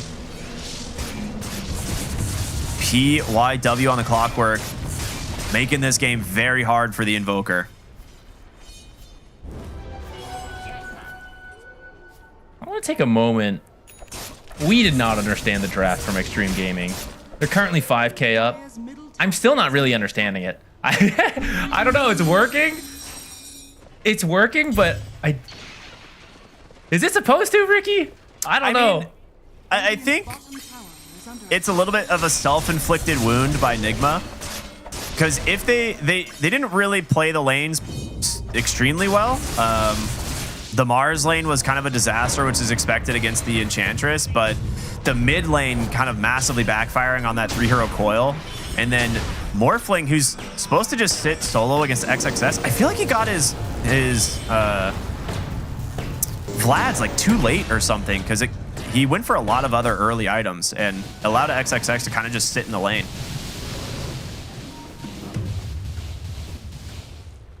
But yeah, with this, the game is still fairly close, but the Juggernaut being as farmed as he is definitely is scary. Like Mjolnir, Yasha on his way to the Sange, and then a Blink after this, so it's going to be good.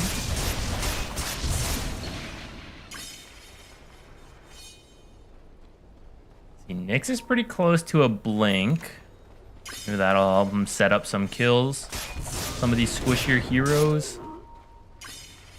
I feel like once Morph has the Manta, his game gets infinitely easier. And I think the Morphling is still the strongest carry in this game, but you can't just group up for a 4-hero initiation, which we're going to see the Blink, the Stun, the Impale, the Stun Strike. Is it enough to finish the job? Ame.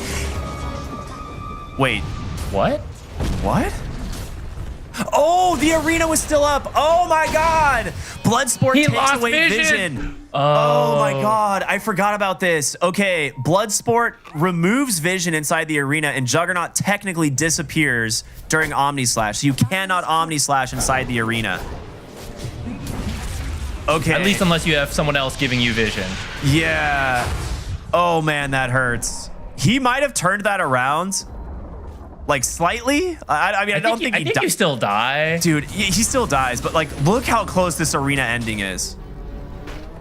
Maybe you get like noob if you're really lucky. God, that hurts so bad. Dude, if one of his creeps were inside the arena, then he gets to live a little longer. I still think you probably just die there in the end, but I mean, the thing is, like, that might be best case scenario.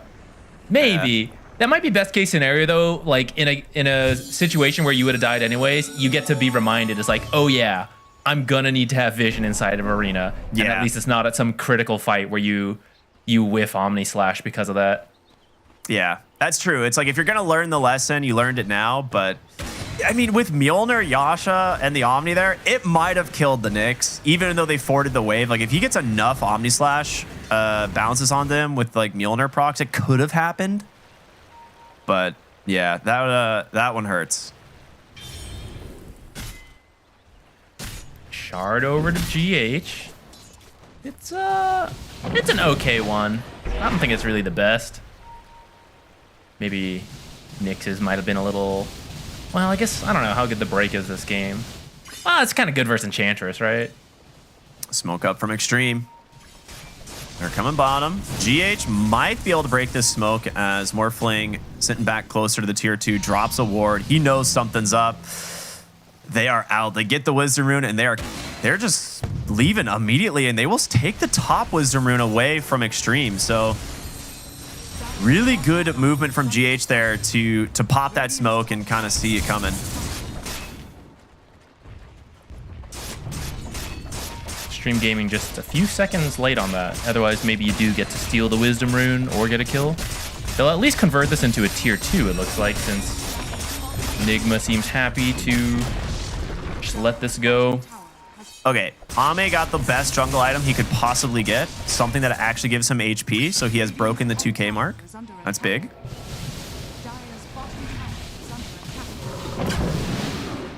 Conda for Miracle will be his next item into BKB. This is the thing, like, the damage output from the Morphling will be easier as the game goes on now that he has the Manta. But XM, nice movement here bottom lane. Should be able to finish off this Pugna. He might just go for the life drain. Yeah, he will. But Ame being here is going to make it pretty easy to secure this one. There's the crit showing off from the Blade Fury, doing a lot of damage. And into Roche, right? Healing Ward plus Juggernaut. Very easy Roche. I like that PYW is going for the Aghanims pretty quickly. That's going to let you use Rocket Flare a bunch in fights, which, first of all, just the vision is great. But two, really helps versus that Blood Sport, because you don't get the vision of the people inside, but if a hero outside has vision, for example, the Rocket Flare, then your team can see it again. So that'll help you either get the Omni Slash off or find something else. Morphling? What? XXS, Solo killed man. by the Centaur?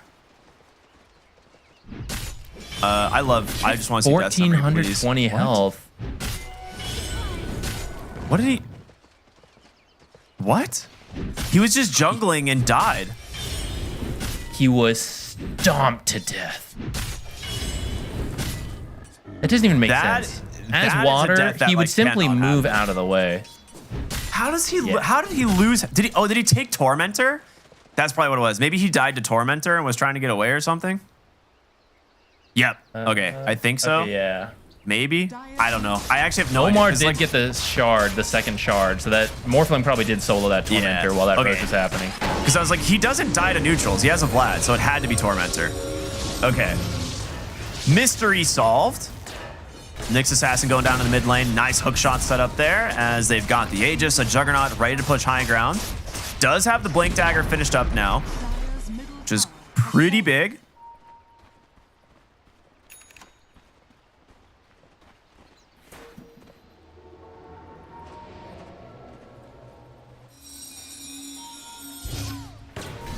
That Ags is going to be here soon, but might be slowed down as Sumail is going to scout him out. Noob with a Blink Spear. And a nice kill there onto the Clockwork. Not necessarily the hero they want. I think they're, definitely hoping for something like a Centaur or a Puck, but you take what you can get for sure, especially when the enemy team has the Aegis. Despite everything that's happened, 5K is not the biggest goal difference. Especially when on paper, I would have thought the early game would have gone to XG. Then it looked like Nigma was doing it. XG pulls it back. So I don't know. I think you just have to keep dragging this game out. Keep letting Miracle get farmed. Like you said, I do think he is the best carry in this game. But I don't know. Puck scales really well. Jug, Enchantress, right? Like, I think even if it goes late, you got a shot. Can Omar get XM here?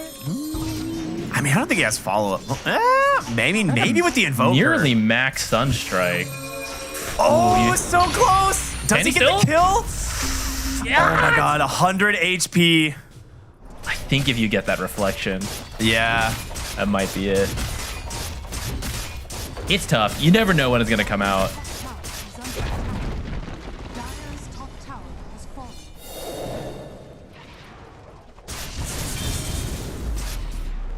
All right, top lane, tier 3 tower push. Here we go.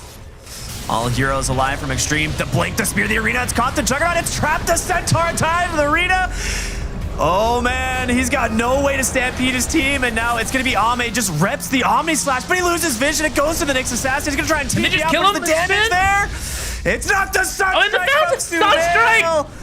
No way. 2 dead. An amazing play here from Nigma to hold the high ground and punish Extreme Gaming. And just like that, the pendulum swings. It is dead even.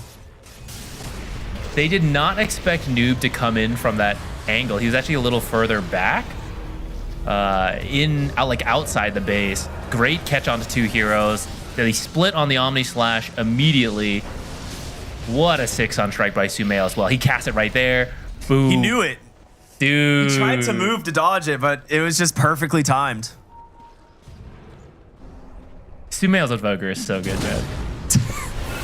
That's insane. This is one of the things we talked about, right, with Decrep making Omni Slash kind of rough. You also have the Glimmer Cape that he's built. You have Nyx Assassin's Invis and Ghost Walk. There's multiple ways, plus Bloodsport, right, from the arena, which we saw showcased earlier. There is a lot of ways they can break vision on this Juggernaut's Omni Slash.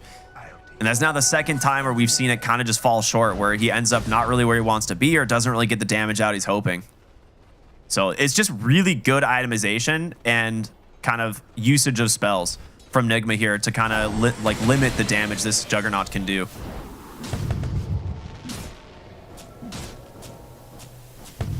Like even the Yules, right? Well, it's something like we see typically used offensively, but he could tank a pretty good amount of the Omni Slash with his own Yule Scepter on the Mars.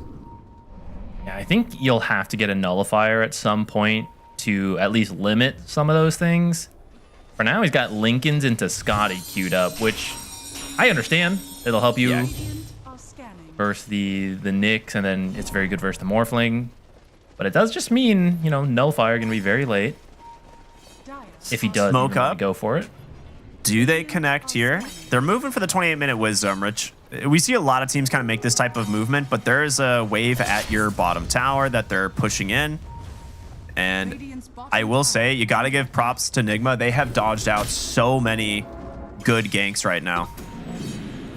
Yeah, it also helps to have the Nyx, right?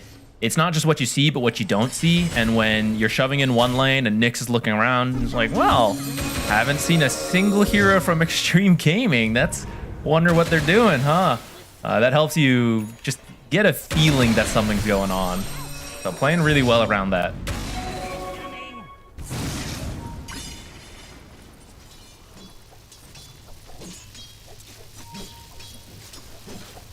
What's the next plan now that the smoke ended? I guess both teams maybe want Roche. It's still going to take a while for that to spawn again. But it doesn't feel like... I mean, it's an even game, right? So it doesn't feel like you could force a 5-on-5 on either side. Like, I don't think you'd be happy about that. But it does feel like Extreme Gaming is the one that probably feeling more pressure to get something going. I like his position with the Forge Spirits there. He would have scouted any heroes, like making the rotation to him, so he would have been fine. Miracle is going to get scouted by the Rocket Flares. So we might see him wave for TP. He's going to go for it. They get the vision. Not in time, though. All right. Good attempt there, but Morphling will survive. that hook shot would... I thought he saw him, like, where he actually was. I think he just had to guess. Maybe not. Maybe it was just too late.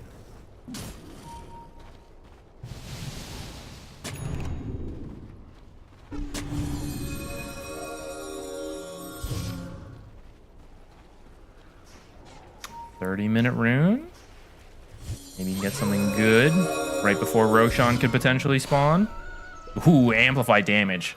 It's a very good one. I like if they're lucky with the gem Roche pickup as spawn, well. they will have it. Oh yeah, you need that versus the Nyx and the Invoker. Yeah. It's like you have Gem and BKB on the puck, right? Like how often do you see like pucks build BKBs nowadays, right? But absolutely essential in this game. We've already seen it a couple times where you just get Yules comboed into an arena spear and puck dies, but you also have to worry about the Nyx just initiating, which he is zooming through the enemy jungle right now, looking for an opening. And it might be the Centaur. I mean, they saw him come down here, right? They had the ward. They know exactly where he is. Quick use of that Spike Carapace. I mean, that's the axe from the Invoker to scout out the rest of the team, see where they are. But XXS, he can't get out of this arena. Miracle nearly dies. Noobs gonna be able to TP out. The hook shot will stop it, though. Omni Slash finding a kill. GH trying to disengage. What a great snipe from PYW. Will stop that TP. The coil's out. Miracle gonna have to turn around with his BKB. Maybe help. No, he's gonna run. You don't have the Invoker here. 2 dead already as Omar gonna try and make some space for Miracle. She had a nice blink out. But will he survive? TP out now from the Morphling. Omar, no blink for like 7 seconds. I think he's done for. There's gonna be the Blade Fury and Ame is gonna get another. That looked like it was going to be good for Nigma, but I guess just quick rotations from Extreme Gaming, and they have a really good lineup at chasing you as you try to get away. The hook shot, Puck can chase so fast. I would throw Stampede in there if he wasn't the one who died first, but yeah, just prevented several TPs, including a BKB TP from the Mars trying to get out. All right, with the Lincolns being done, like you said, gonna have the Eye of Scotty next. These are the only, like you need to build these types of items on Juggernaut because otherwise you don't have HP, right? He's got Sanj and Yasha and a Lincoln's and he still only has 2,400 health. So it's one of those things that getting the Eye of Scotty is going to help out quite a bit in terms of staying on top of his target, but also tank up a little bit. He can go back for the Aghanim Scepter, get rid of the boots at that point. And then you're really feeling like a raid boss, right? So this is one of those things that Juggernaut still deals a ton of damage if he can get his spells off, right? We saw him completely delete the Mars. But a very even game, 21-15. It's anybody's game right now, honestly. I feel like there's not like it comes down to a lot of the teamfight initiation, which we're going to see the Roche attempt begin here, and they will hear the roar. They might be close enough to capitalize on this. That's a lot of extra damage you take under the roar. You have to be careful. Connect. They know exactly what's going on here. XM's gonna go in, find the Nyx Assassin. Stuck for the moment. Stampede comes out to get on top of Noob. Does he get the BKB? He is gonna be able to drop it. Trying to disengage for now. Spear will hold them back. He's gotta drop the arena.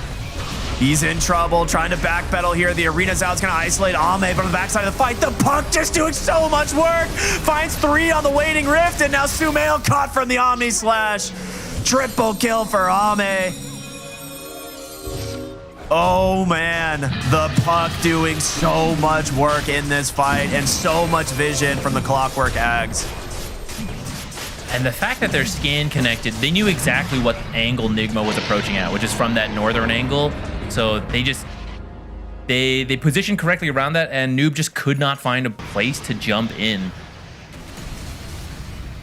And at this point, you're just stuck in retreat mode. And again, you can't really get away from Extreme Gaming once you're on the back foot. Eventually you throw down the arena, but they're actually all in the back line already. XM setting up these AoE combos the whole game. Yeah, and that's gem as well. Like they had their own gem, but now they just lose another. Suddenly 8,000 gold was dead even before, and Aegis now in the hands of the Juggernaut, one of the better high ground pushing heroes in Dota. So he's gonna go straight for Swift Blink. He's backing. He's like, I got an Aegis that'll protect me. I'll go for Swift Blink.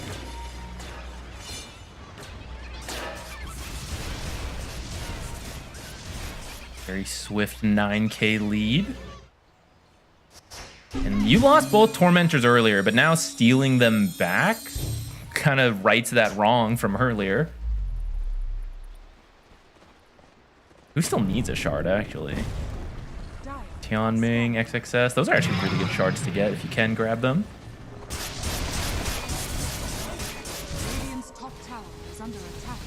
Yeah, I think Tianming is like pinging the Tormentor like, hey, someone go do this, please. I want to have my Sproink. I'm already scaling.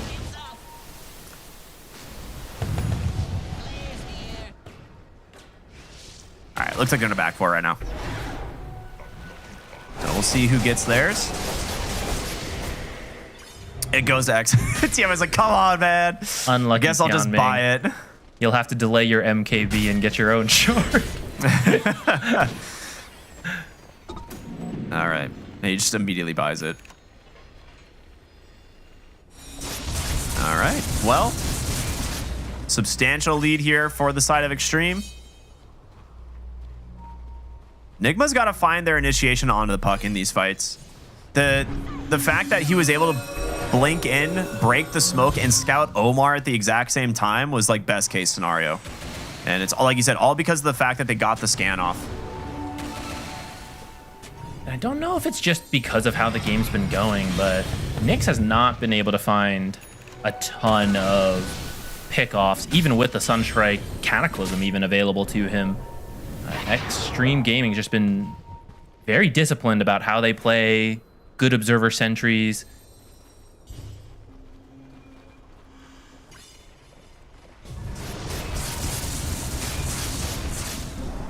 Two minutes left on the Aegis.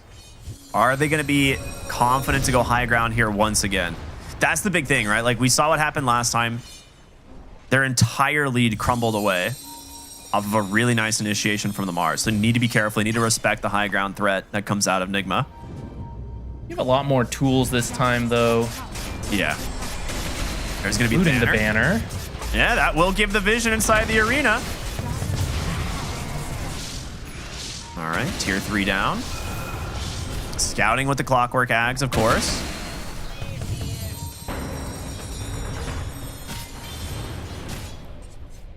Big smoke wrap around from Nigma. This is right under their ward too if they can catch this. Hex reveal. Massive Hex reveal. Cataclysm is out. It's a lot of damage. They got him. Omar now needs to back out of here, but they've got the kill. Ame helps clean him up. Noob won't be forced to pop the BKB. PYW here on the Clockwork's going to hook shot out. Does not want any of that, but a nice find here off that Hex reveal. And this should slow down the high ground push, right? Without the puck, I don't know if you want to actually go high ground. I mean, maybe? We have 50 seconds on the Aegis. Maybe while Nyx is dead, you feel okay about it, especially because Arena's down. But it is kind of scary. If you wait for puck, though, Aegis will be gone. So it's a really good pickoff for that reason. And if Nyx, like if you did push, Nyx is a support. He'd be willing to buy back. So it looks like Extreme Gaming decided it's not worth that risk. Let's just farm what we can, keep the lead high, but take it safe. Mindbreaker picked up on the Morph, one of the best jungle items you can find, but another big one, the Havoc Hammer for the Centaur. As he stacks up those charges of Double Edge, it just becomes really, really, really good. It's a huge nuke for this hero.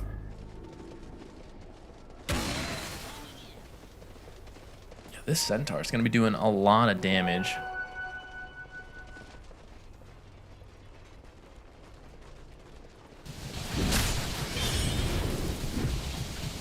You're gonna be ignoring him. Like, you gotta look at the jug and the puck. So XXS is just gonna stack up those double edges throughout a fight. I feel like he's definitely playing for Unkillable Centaur, right? He's got Wind Waker.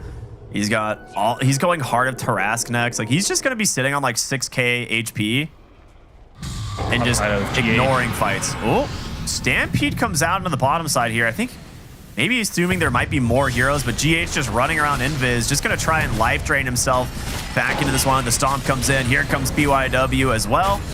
And GH will go down. And the Observer they had from earlier during that Roche play, it just expired. That was the last moments of that Observer. Got them one more kill. The hardest working Observer. for Extreme Gaming. All right, there's a 25 Omni / duration. 200 Definitely the better Scotty talent as well. most times, but yeah. Oh yeah, you're right. Just 200 gold away. He got the ninja gear pickup, which is nice. Really solid item for him.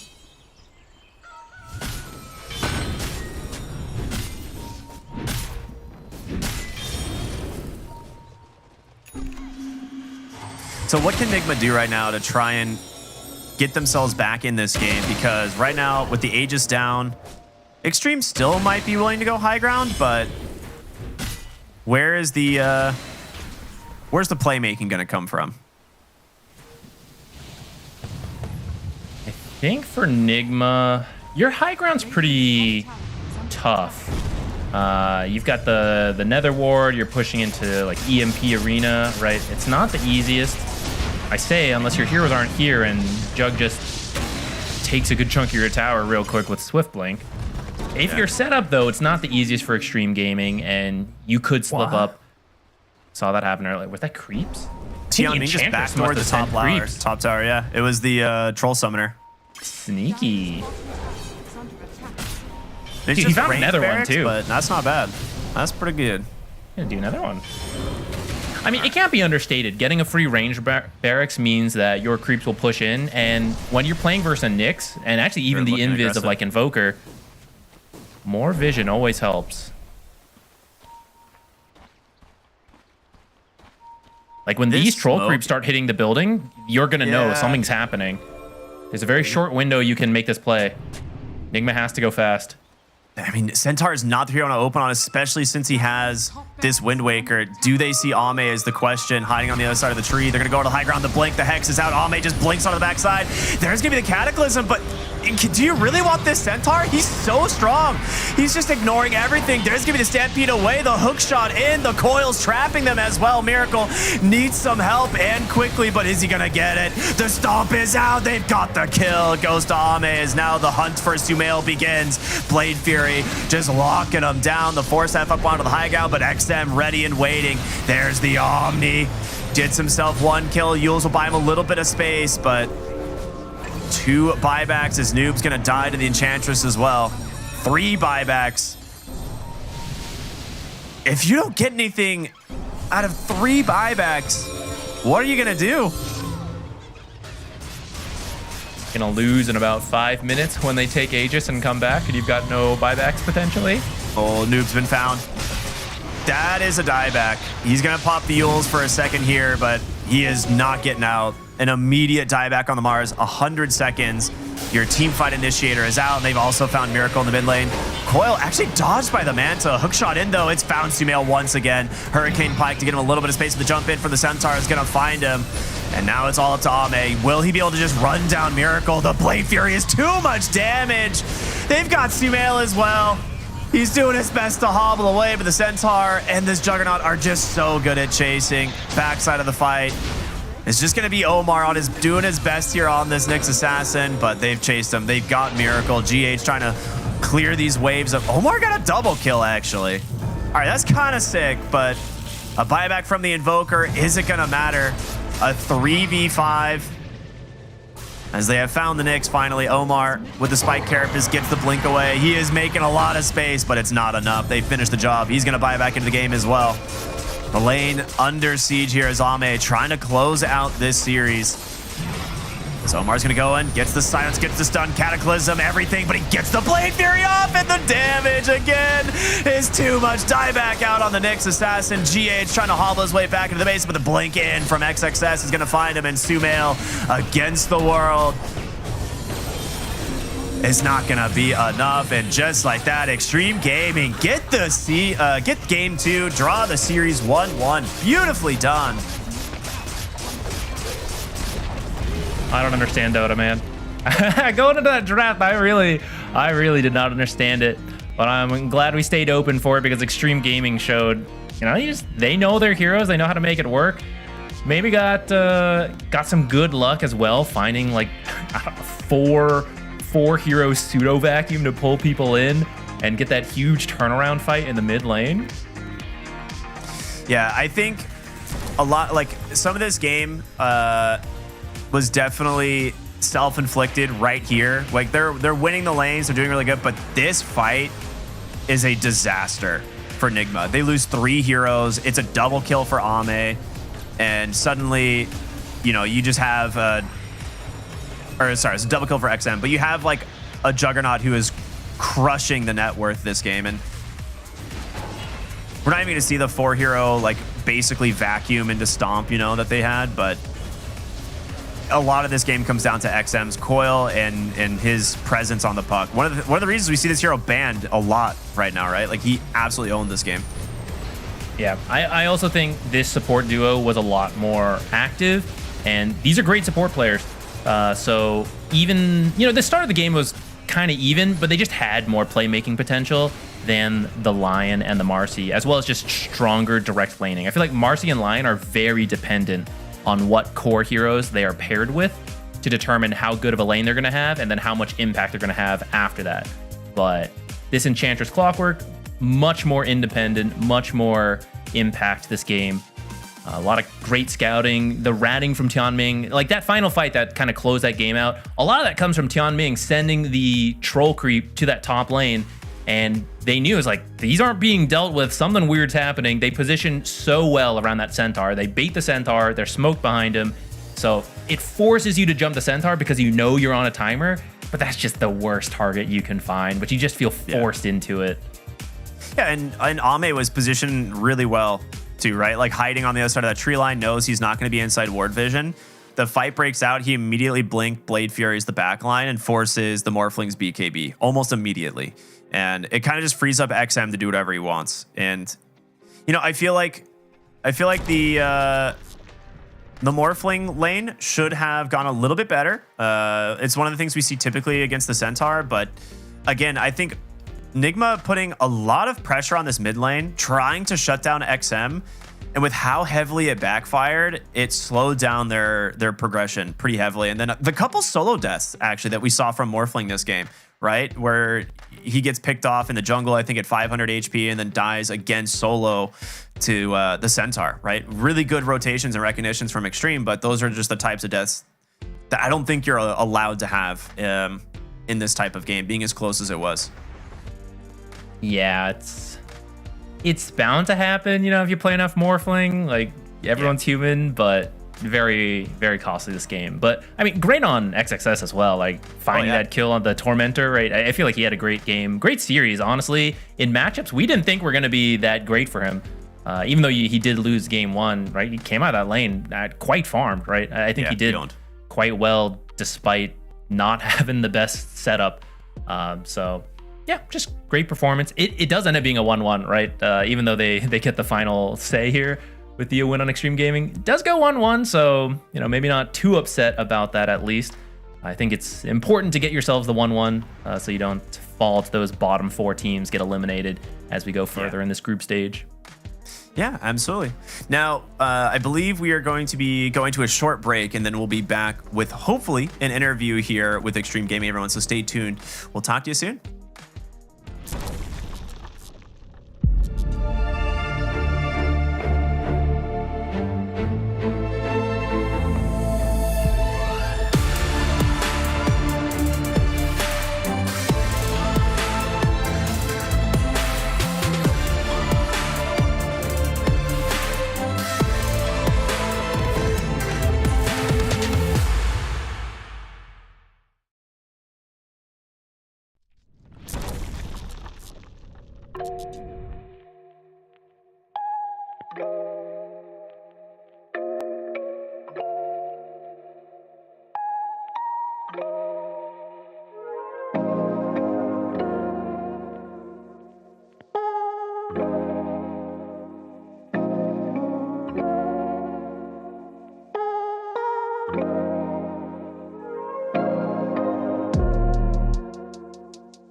Welcome back, everybody. A very exciting series, of course, between Nigma and Extreme Gaming, but Extreme Gaming coming out the winners in game number 2. They tie the series.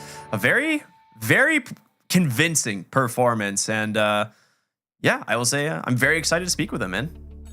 Yeah, as a Dota enjoyer, that was fun. There were a lot of great moments in that series.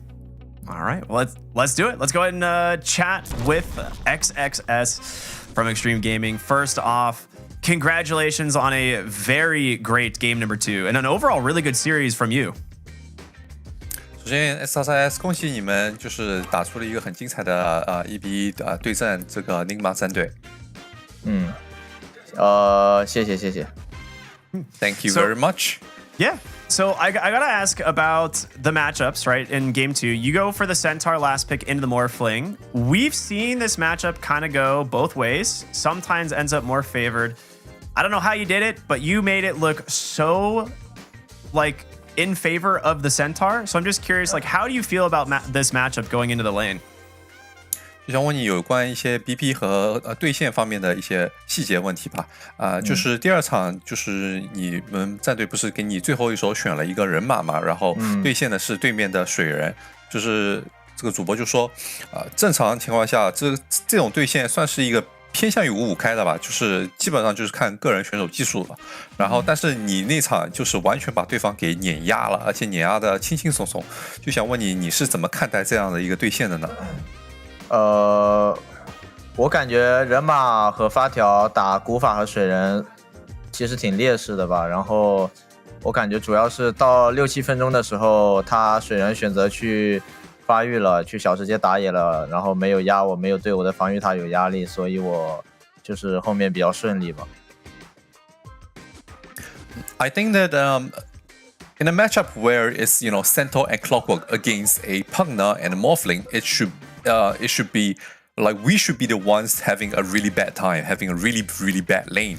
However, what happened was I think it was really more of a strategic mistake on their part, where around the 6 to 7 minute mark, the Morphling decided to go and farm in the safe lane jungle area, and that pretty much left the lane open for me to be able to really farm up quickly as well, and it allowed me to have a much easier game for the rest of the game as well.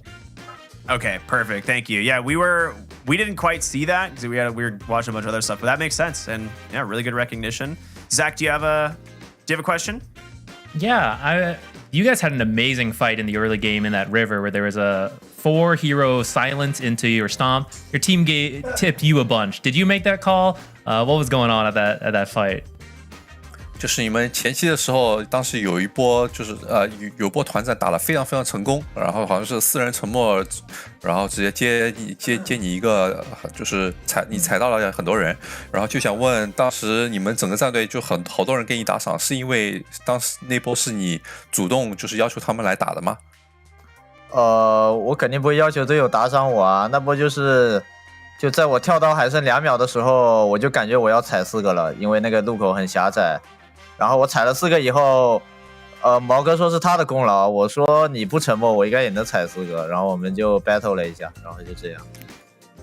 Okay, so what happened was, I mean, I was looking at my own Blink Dagger cooldown. It had like 2 seconds left, and when I saw the enemy's movement, I knew that I was able to get like a 4-man stomp right there and then.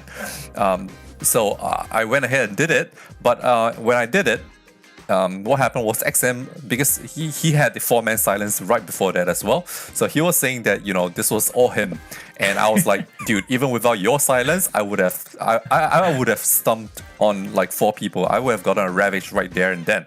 So we kind of had a mini battle between the two of us, and the team just tipped to show who they favor more. That's amazing. Looks like you got favored there. That's awesome.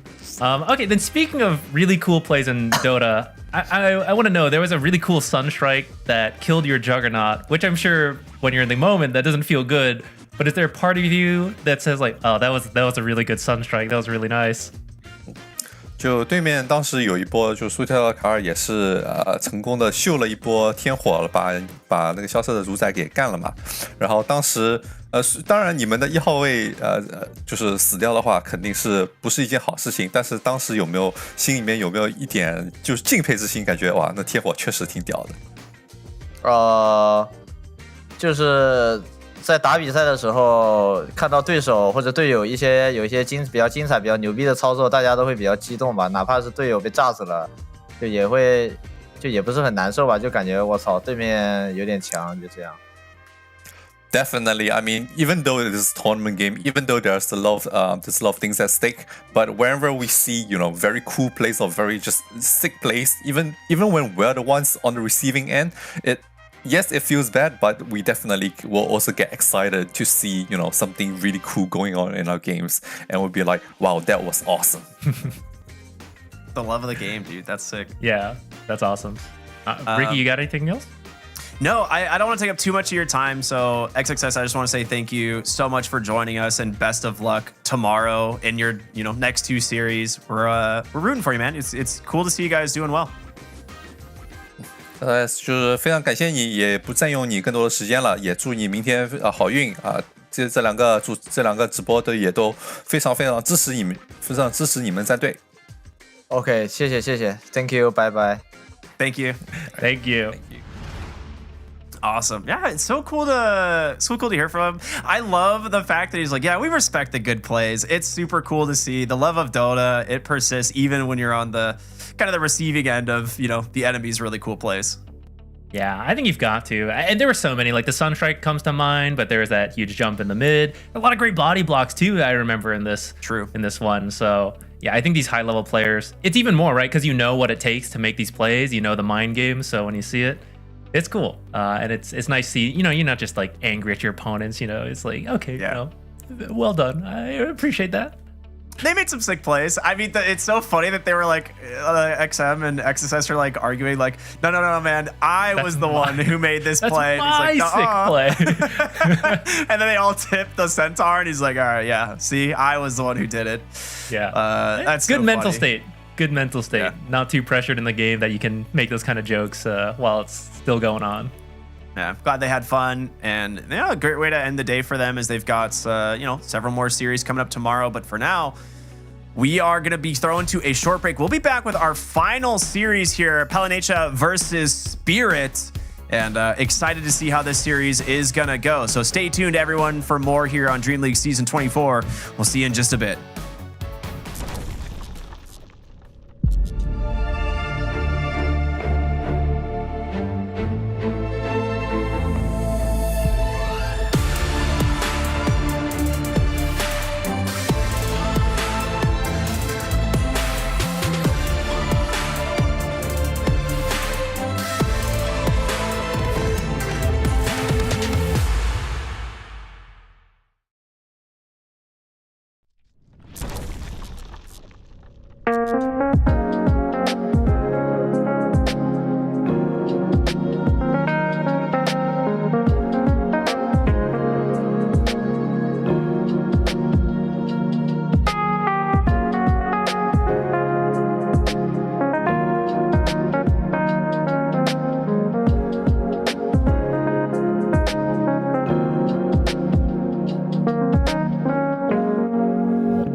What is up, everybody? Hope you enjoyed your short little break. You know, get up, stretch the legs.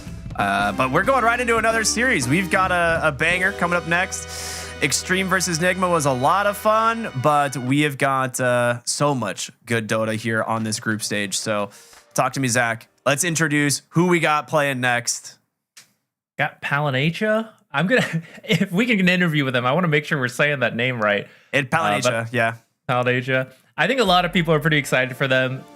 Very, very unknown for quite a few of these players. I'd say Crystallize, you know, a lot of people might recognize, but the rest are all very, very new to Dota. And then Fortnite Man, people have latched onto. A lot of Fortnite Man fans here to see what he can do on the big stage.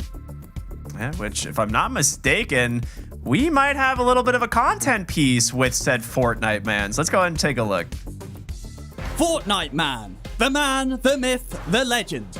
With a Wikipedia page longer than TI winner Insania's page, Fortnite Man is one of the most legendary players in Dota, man. Originally a player of, you guessed it, Fortnite, Dota Man started to break into the professional Dota scene in 2022 and has gradually been building up steam since then. The road to get to Dream League wasn't easy, having to first win the open qualifiers to even get a chance to play in the closed qualifiers, which they did. In the closed qualifiers, they took down teams such as OG and Navi Jr., crushing Seb Man's dreams in the process.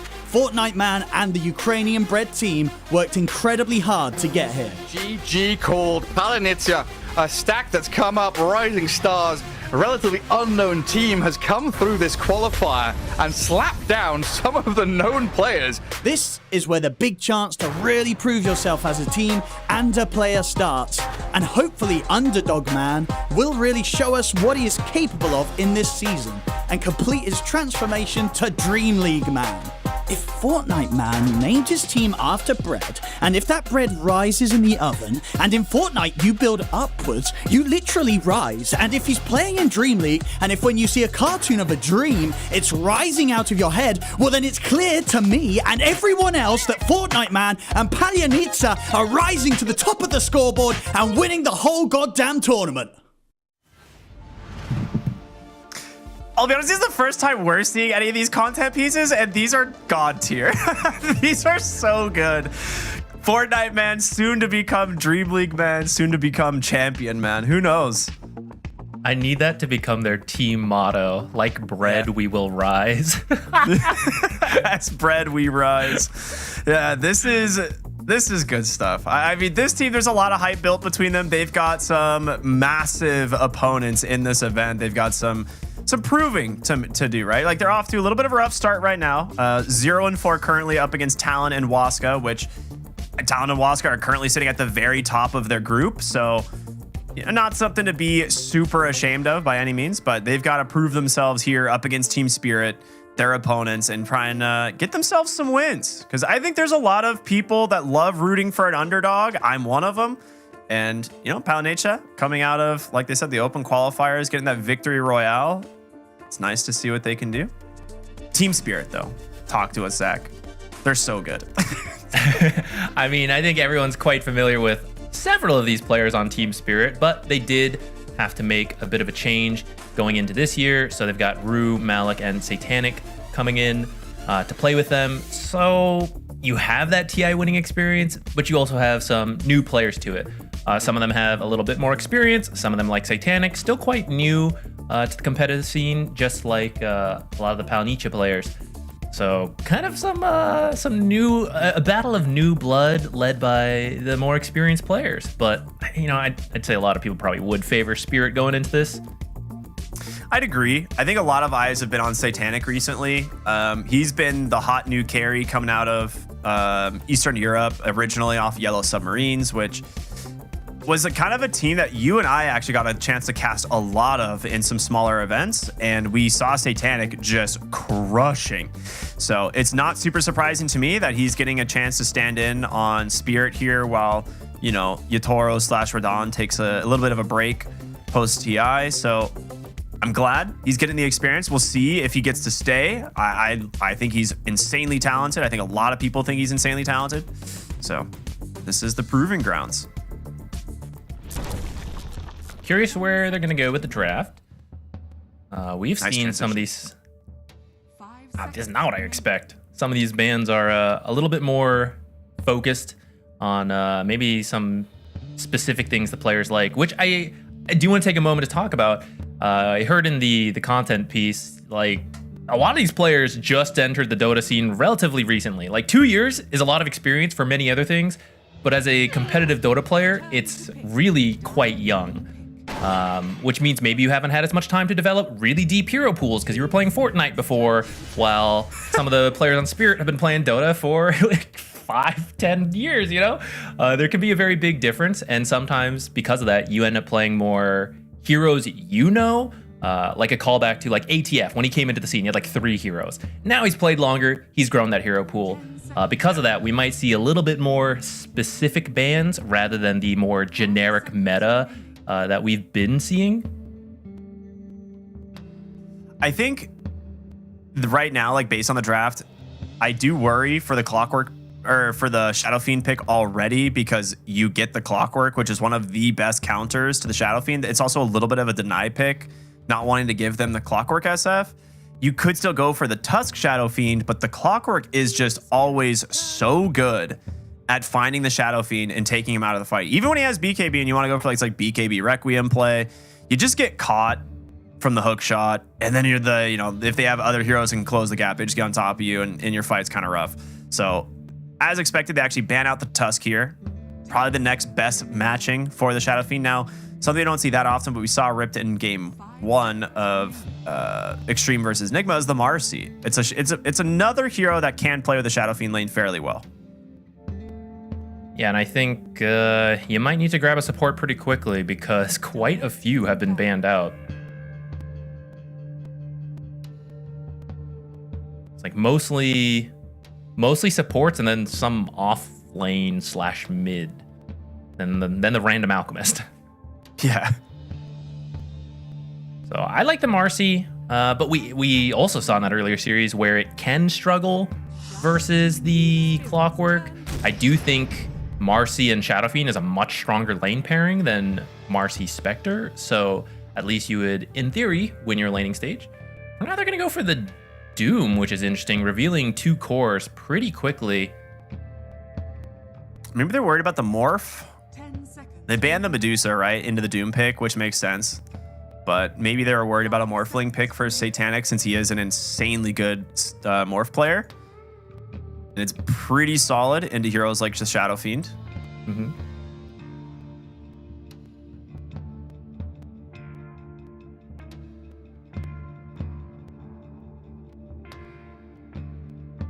But yeah, Doom early is a little bit of a, I would say, a question mark for me as well. It's not something we see this, like, that gets picked this quick. Mm-hmm. Unless you're like 33.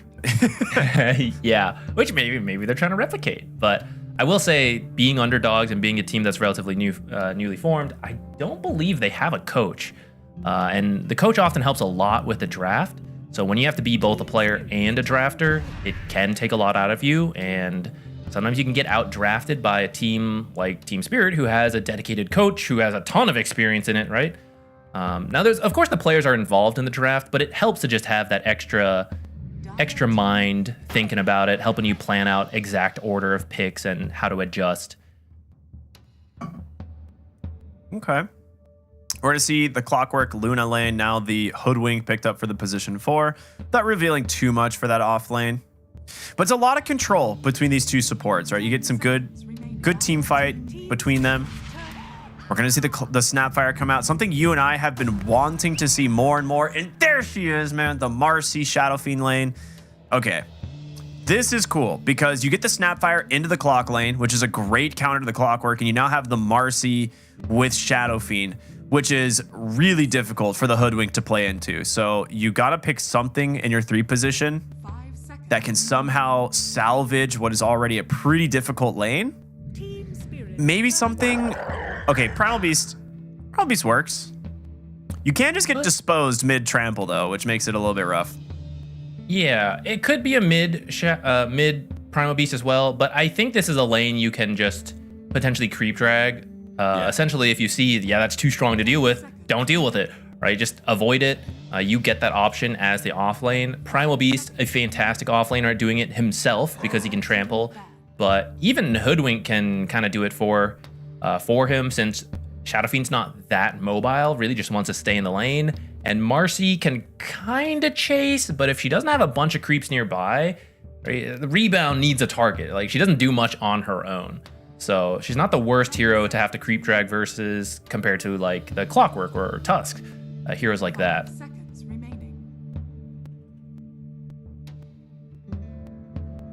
Ooh, Huskar ban. They're worried. They see that Doom already picked up. Do you think Luna Clock should be fine? Clockwork might end up roaming a little bit more since the Snapfire is very good versus him in lane. So you just play the first couple levels, get Luna what she needs to, maybe be able to jungle, and then maybe you're looking to rotate mid, help out there, secure some power runes, go through the Twin Gate, because Shadow Fiend is susceptible to dying. He's very strong if he's just war of attrition, go for last hits, poke each other. But if you can just commit 100-0, kill him, he's very squishy. There's a lot of mid heroes still in the pool. And I was going to say Invoker is like the big one. It just now gets banned by Palanetia. I was going to say if Team Spirit didn't pick it and you managed to get it for Dire, it would have been an insane Invoker game. But they get rid of the Invoker Puck, probably two of the big ones that we keep seeing. But they will have last pick now to secure their mid matchup. Yeah, I was going to say Puck could be good because you don't have the most reliable initiation. Rebound is dodgeable, Cookie's dodgeable. Doom can get Stomp, but I mean, that's got a time, right? Doom takes time to cast as well. So if you had someone like Puck, very mobile, it would just be very difficult to catch. We still might see someone else mobile, but Puck is like #1 in that category. You asked, how is this side lane going to go, the Snapfire Doom versus Luna Clock? I feel like this should be a snowball lane for the Dire. I really think Snapfire Doom should crush this lane. Luna, the problem is like Doom's going to get level 6 and then you have an issue. It is going to be the Storm Spirit coming out mid for Team Spirit. Now, the question is how you want to respond. You could go with something like an Earth Spirit if you have an Earth Spirit player. Pretty solid matchup, good silence, good team fight. Great synergies with heroes like Doom, Snapfire, stuff like that. 5 seconds remaining.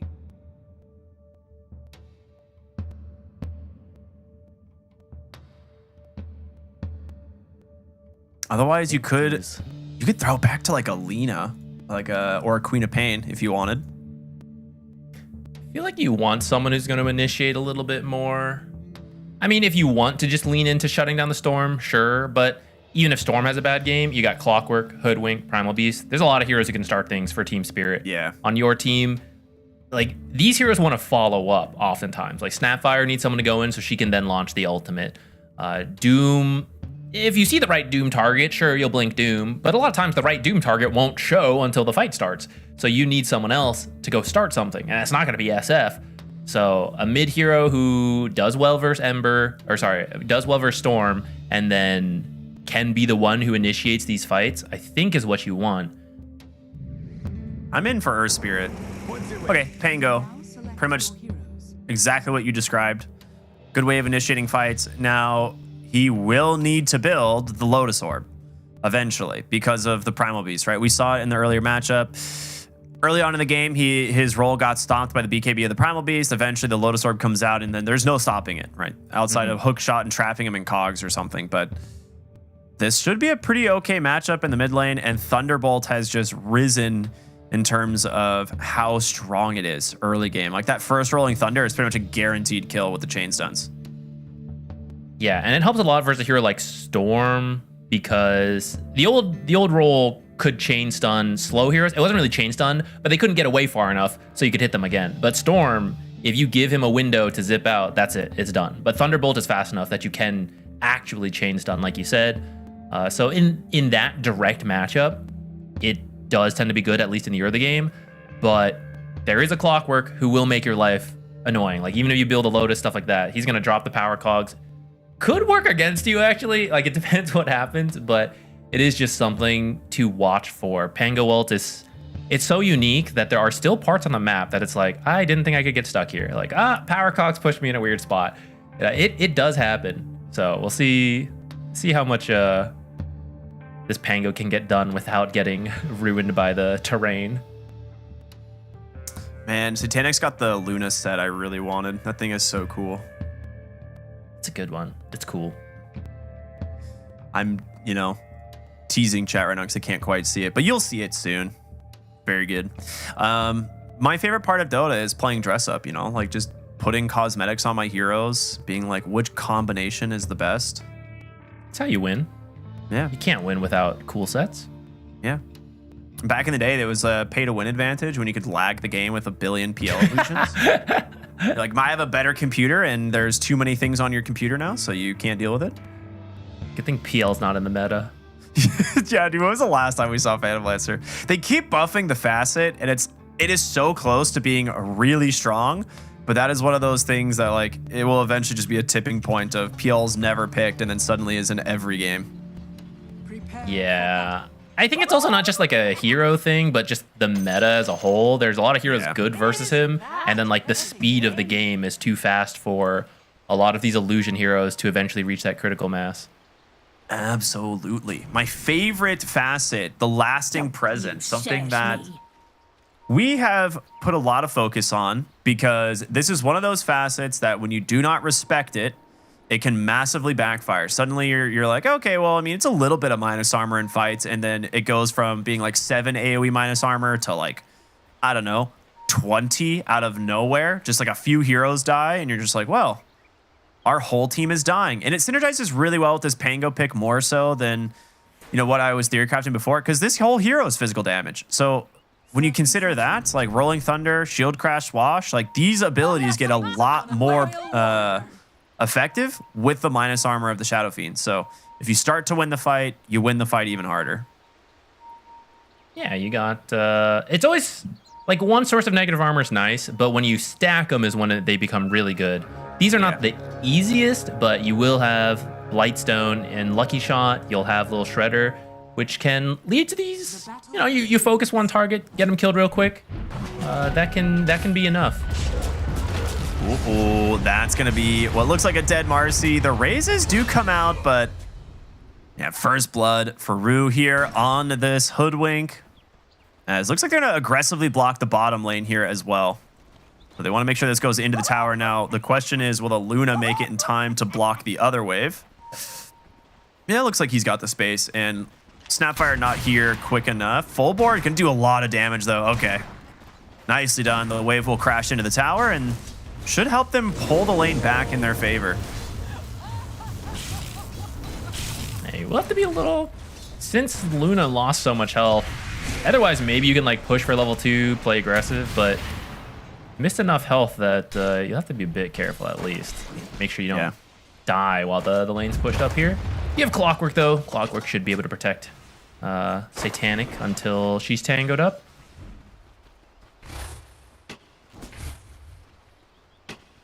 Pretty strong start for Spirit. First blood and 3 bounty runes. A lot of early gold.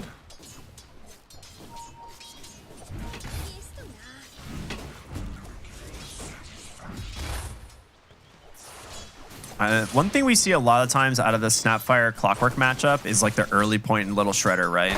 Where it's like cogs come out, you pop Little Shredder, eat 3 of the cogs pretty much immediately. Do you think we're going to be seeing that out of the Snapfire at level 2, or are they going to be maybe trying to play like more aggressively? We might. The downside is it's like a counter, but it's also a little annoying because you have less freedom to use it. Because as soon as you use Little Shredder, Clockwork's going to look to play aggressive with power cogs. Oh, she's going to go for Cookie. I get a little bit of damage in on Satanic, but close enough to the tower. He is. Wait, you got to be careful you don't get pulled under the tower like this. You said it. Double hero pulled into cogs, and that's a kill for Maposhka. 2v1 just cakes down that Snapfire and drops a salve on over to his carry. Really well played. Yeah, you got to be really careful of going too far versus the Clockwork. Oh, crystallize. Oh, great tree cut there. Actually stops the potential bushwhack play. And with that, Malik, he's trying his best here. A lot of armor, but the raise finally coming through. The triple raise. Ooh, nice fairy fire wand there coming out last second from Rue. It's a 1-for-1 trade, but a nice win here for the Shadow Fiend. Getting that permanent soul and a stack of lasting presence at least will help a little bit in the lane. I don't know what to call it. It's like a temporary permanent soul. Do we have an English word for that? That he keeps it until death? The short form verb? Nope. I'm going to pretend it doesn't exist so that no one can correct me.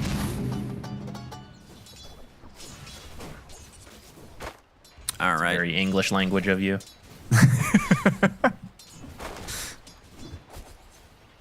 For now, despite some of that, I like the creep equilibrium ideas, but you're seeing some backfiring on like over-aggression, and Doom is struggling to start off. Looks like that might be struggling as well. He does have the Lotus. He can try and... he doesn't pop it. All right. There goes the temporary permanent soul. Yeah. Well, that really hurts. Like, this is one of those things that like might be just a miscommunication thing. Like, your Marcy's pulling into a stacked camp, so there's almost no reason for the Shadow Fiend to be up there, and they just capitalize it. You need level 3 on the Marcy as well to be able to make those types of plays. And I think with this, they might be able to find the Primal Beast. She can go for the rebound. There's going to be exposed. The raise. He needs one more auto attack. The slows. Is it enough? He's going to maybe juke his way through the creep camps here, and he's out. Really nice bushwhack there from the Hoodwink. Almost disposed to the low ground, and then, oh, wait, crystallize? Oh, crystallize. Hello. Surprise! That's a really nice turnaround. Actually off the mark with the second raise, but it's going to be a double kill. All right, back into the permanent temporary souls. I'm just going to keep saying that because I don't know what else to call them. But 2 stacks of the presence aura as well. So an extra 4 minus armor in that lane right now. He's just caught off guard. He was focused on running away from the Marcy. Didn't know his crystallize leave the lane to cut him off. Nice cogs once again from Aposhka. You got to pick and choose. You got to get out of here. It's taken a while, but he finally does escape. Fortnite Man trying to stand his ground here as he forts the wave as well. That will push them back.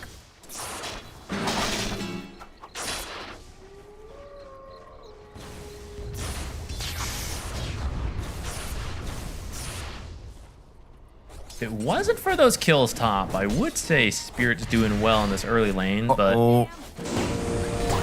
Oh, they're going to need to cookie him immediately. He does make it out. Nicely done. Top lane Crystallize in some trouble. Bushwhack's going to connect only onto the Marcy. Malik's playing this super well.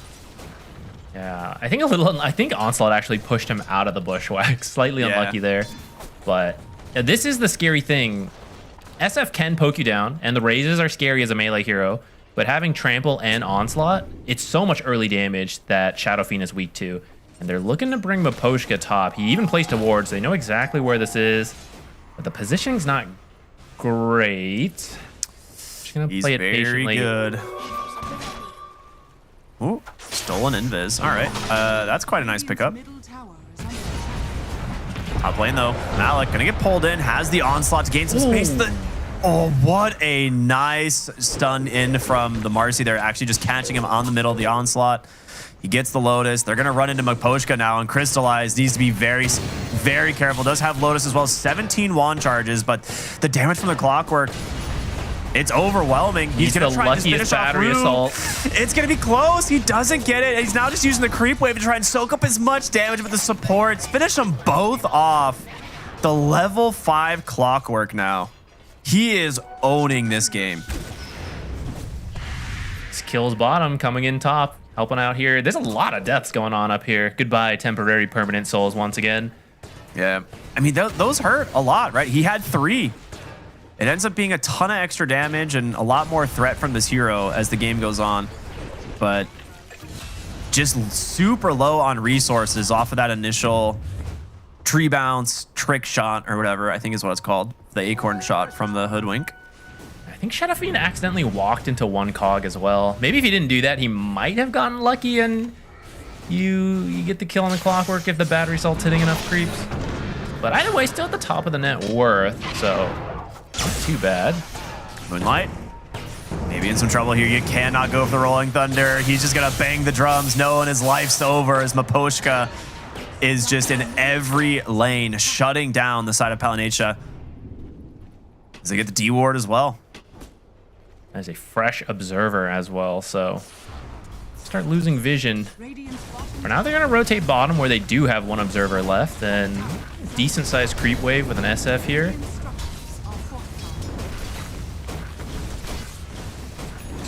Storm? It feels good to take away the tower for sure. And this is kind of what I expected. Like, Doom eventually just pushes the Luna out of the lane. Oh, we're going to see another grab here. Amplify damage for the Storm means a freebie for Laurel. He's getting galvanized stacks fairly early here, and this is where Storm Spirit can become very oppressive to play against if you're behind an XP on these supports. Also his own temporary permanent stacks. True. Satanic has that Mask of Madness coming out. They're set on giving up bottom, seeing if they can get top at least in response.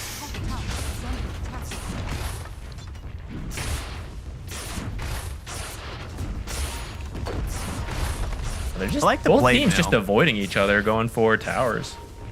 Yeah, it's like, I think Palanetia is like very afraid because of the clockwork right now. He is level 6, hook shot plus like a sharpshooter will kill pretty much anybody, which we might see happen in the bottom lane here. Maposhka connects onto the hook shot.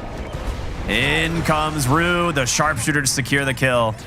All right. I didn't mean to curse Fortnite Man there, but it happens. Part of the trade. They're watching mid now. They're waiting for Maposhka to get in there.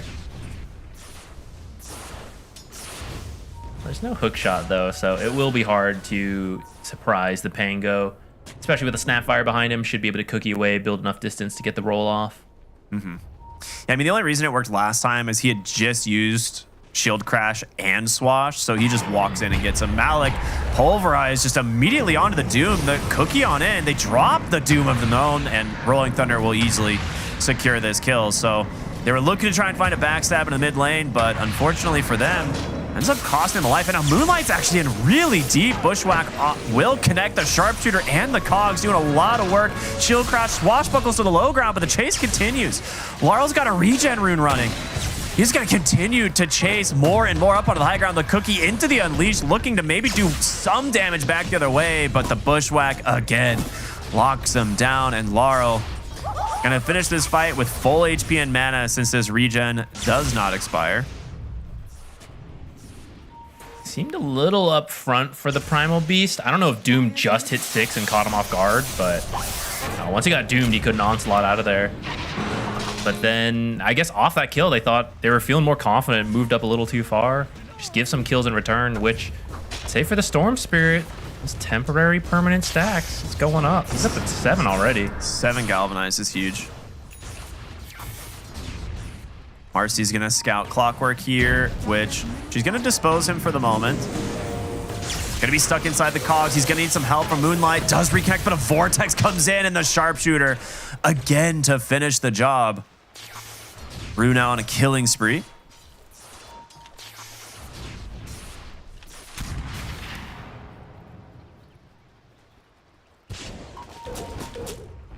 Scouts Moonlight hiding in the trees.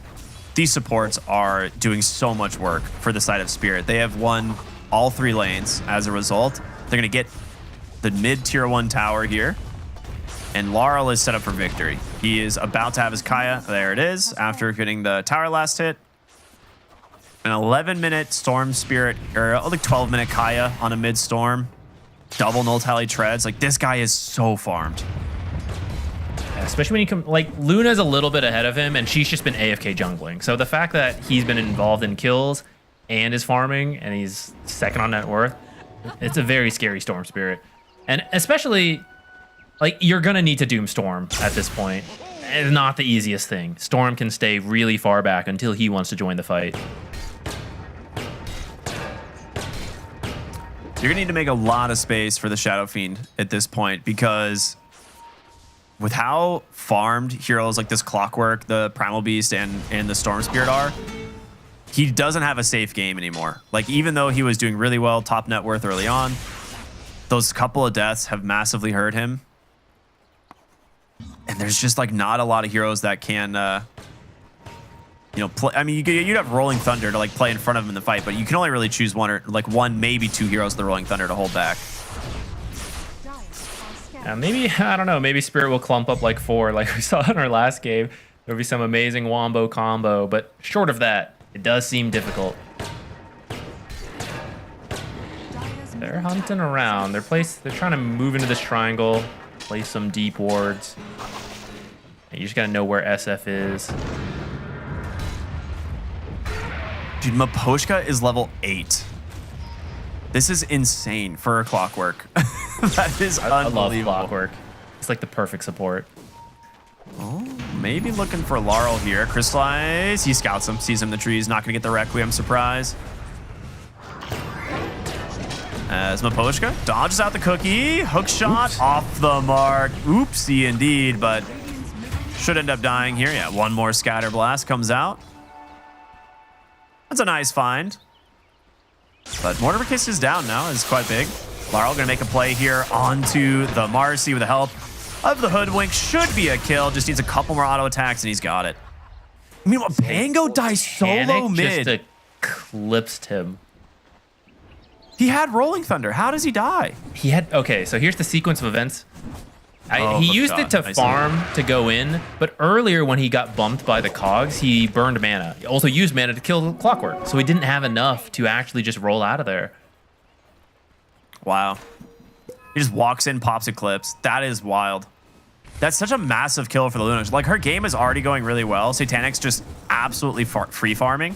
But to walk, get a solo kill onto the mid tower, like you get like the creep wave as well, and you just go back to farming, like you can see it in the XP now. Level 14. Satanic. He's going to get a BKB next. If you like can Doom Luna, it's kind of nice.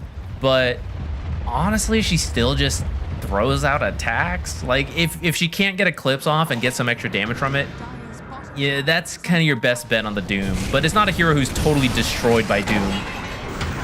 Really nice jump in, trying to find Malik here on this Primal Beast, and I think they have the damage, but a great bushwhack into the execute. They've got another kill, and Malik, the Doom, will finish him off, but it's not without cost. Now Laurel here on this Storm Spirit will be able to make it up onto the high ground. They're still going to chase for more. Miposhka here to cut them off. The Clockwork just sacrificing himself 1 second to the cogs, but another great bushwhack coming through, and Satanic gonna join his team, look for an opening. The bonus night vision doing a lot of work here, but Marcy will be able to rebound away. Crystallize does have that does have the connection on a Satanic, and a huge Mortimer Kisses to secure the kill. Hiding in the trees, biding his time. Really well played. As Palinicha, they get 2 kills or 3 kills, right, in exchange just for the Doom. Very nice fight. Yeah, when you have the Luna, you assume you have the nighttime advantage in terms of vision, but they probably thought SF had just ran away, but he was actually hiding behind the trees for a really nice Requiem surprise. It's a really good way to break the fight here on the Clockwork, delay the death a little bit. Dude, just look at this Hoodwink's damage. That is wild. Oh, we're going to go back into live right away as they've caught the Snapfire, but that's a lot of damage in for the Shadow Fiend, but there it is. Miposhka finds his target, and good night, Shadow Fiend. It's up to Moonlight to try and clean things up. Goes in, nice shield crash as well. Tries to go for the Rolling Thunder, but caught out once again by Rue. Moonlight needs some space. He's got to run. It's just too much damage from Laurel. The Arcane Rune almost helps secure the kill, but now pulled back in from the Marcy. The unleashed damage. It's a lot. The swashbuckle in to secure the kill, and another bushwhack almost to pull him back, but it's going to be all Marcy. Does she finish off Miposhka? That's a big one. Turns back in. What a sick rebound. No way. All right. Krekker absolutely owned this fight. Ends up being a massive win for them. What a sick series of plays. You can't ignore the Marcy for too long. It does start with the supports being found, but it actually kind of takes a while. It just, I guess, split attention. He tanked the sharpshooter, yeah. Yeah, so you do end up finding Crystallize, which is very nice. Make sure you remove any of those temporary permanent souls. Kill the carry, of course, and Luna is farming in this time, so that's like a little bit of a scary thing for Palanetia. But the fact that Marcy, very kill-dependent support, the fact that she's able to find so much, dispose when Laurel had ran out of mana, just free to just punch people to death, that salvages her game. Oh, yeah. The fact that the Pango lived for all of it too, right? Like he gets so much experience and gold back into this game. He has now, he's almost done with Ags. Like he's 1100 gold away from an Aghanim Scepter after being pretty heavily behind only a few minutes ago. Now it is still a 5,000 gold advantage. Like there was no Luna in this fight, right? So Satanic is still pulling away, but this does give some signs of hope here for Palanetia as the Pango will have a lot more, you know, presence in these team fights once that Aghanim Scepter is out.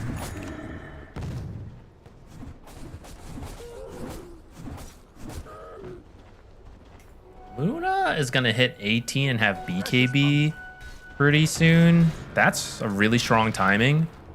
Might be able to just start forcing some objectives off of that. Maybe just wait for that. See if any other big items are close. Storm's about halfway to his own BKB.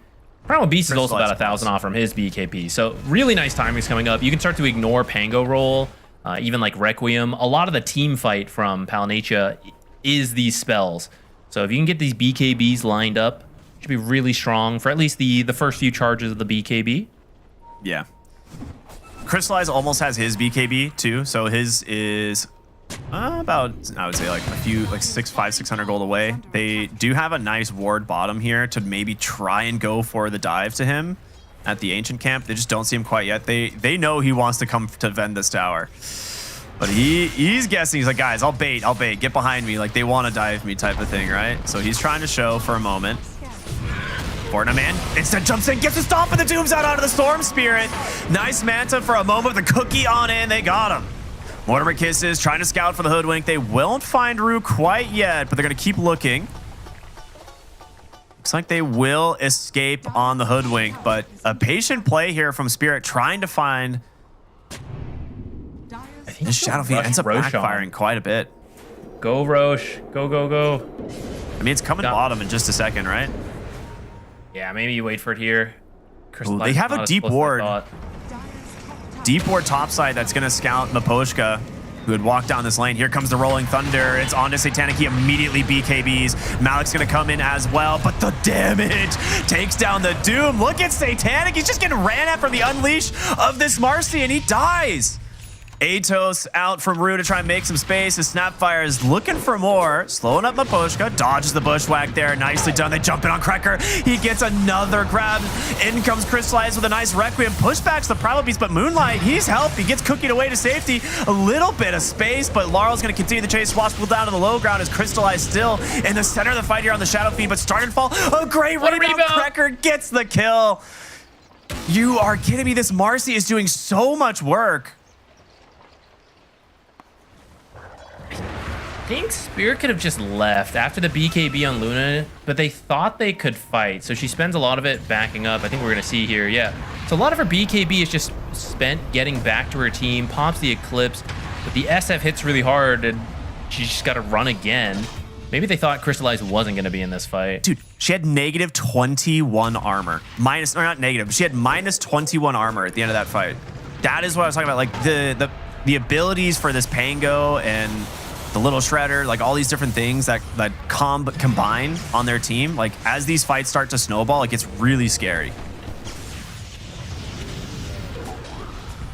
We'll see Laurel just get bonked again. Back into real time. Roche is happening.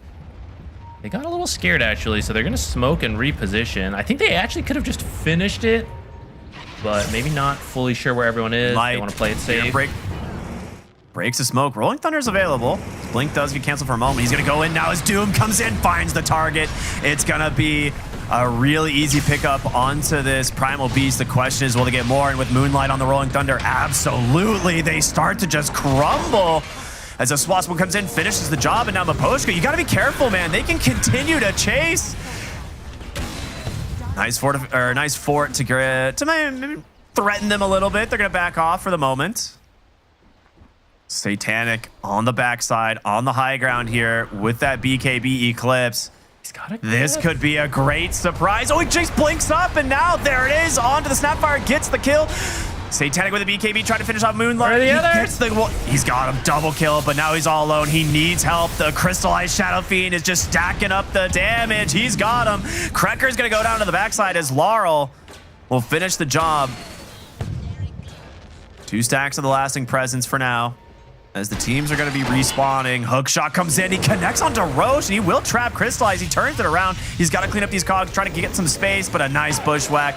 Wait, the cogs actually breaks the bushwhack. Jump in from Laurel. Will go ahead and hold down the Shadow Fiend, but in comes Fortnite Man. Doesn't quite connect on the stop, but the chase continues. Malik is here, and they've got him. Crystallize goes down. Great chase out from the Storm Spirit and Maposhka here. They're gonna try Roche. With Luna being dead, this is kind of tough. What a sick play from Satanic. Fortnite Man with the blink over kind of threw them off a little bit on this. Otherwise, it's much easier to get the glaive bounces and the eclipse. And I thought the rest of the team, I guess they were still trying to refill resources maybe, but they do end up coming in. It does cost Satanic his life, but you defend the Roche, and actually they were able to secure it easily enough. And stick it on that Storm, so now he can fully zip in, no worries if he gets doomed. That's one of those like sacrificial deaths that is absolutely massive for your team's game, because like you said, the Aegis now on to Laurel, but you still managed to get the kill onto Crystallize after a fight where he was starting to kind of snowball a little bit. So you kind of take away anything he got from it, and it ends up working out really well. So Butterfly next in queue here for Satanic, which will do wonders this game.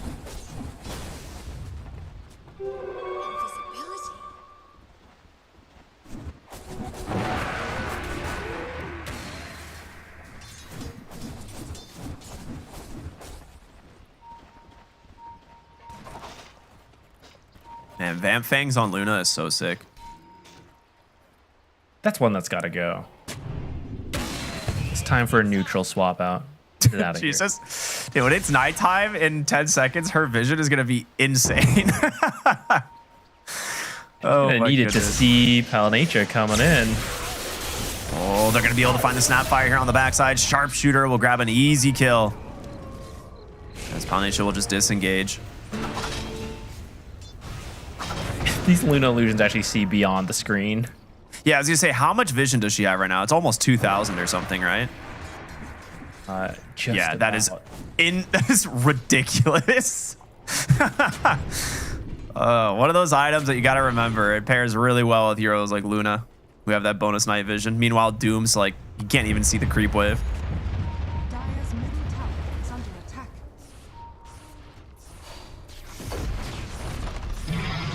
Spirit's going to use this Aegis, just clean up some tier 2s, open up the map. Because you do have the Storm, and Storm is fantastic at finding these pickoffs. He's a hero that's going to scale really well throughout the game. So the more towers you have down, the safer you feel to zip in, even if you don't break high ground coming up here. I don't think you will, since Luna doesn't have the Aegis. I think you want her to have it before you hit high ground. I think this is one of those scenarios, yeah, where if your Luna goes high ground, she still just gets like Blink Stomp doomed, and she probably dies. So I don't know how easy it is to really push high ground without the Aegis being on the Luna. I think putting it on the Storm gives you time to farm up and get to your next big items, but you got to be very careful from the base. Okay, yeah, just walk up and poke. Yeah, I mean, if you don't defend the high ground, Luna has no problem taking it. The TPs are coming in. They're going to scout some of these, but the tier 3 is dead. They will just back away. I feel like that's where the experience of different teams comes into play. You just thought you had a little bit more time than you did, and you just lose your tier 3 for that. And that's kind of what you want. You just want to force them back. Otherwise, they're going to out-farm you on the map, but poke that tier 3. You actually get that tier 3. They're all back in their base, so you see Team Spirit just start to They're going to jump in top. Ooh. Eclipse plus the help from Laurel. It's going to take down the Snapfire. And another region. How many good power runes have we seen for Laurel this game? He's put them all to use. Absolutely good stuff from him. Regen's another one that's got to change. Rune's broken. This rune's crazy.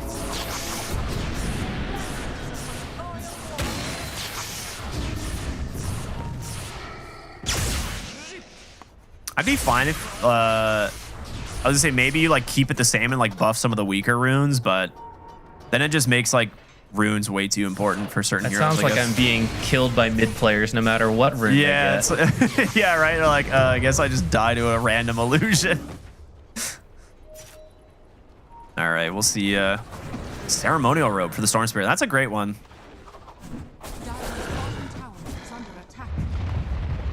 Wisdom rune steal as well. I see an arcane rune on the map. There's another one for Storm to head over to. They have this ward behind the tier 2 though. These are big. Like getting double craggy coat for the side of Spirit. Like this item is so value for them, right? The amount of minus armor that you get from them.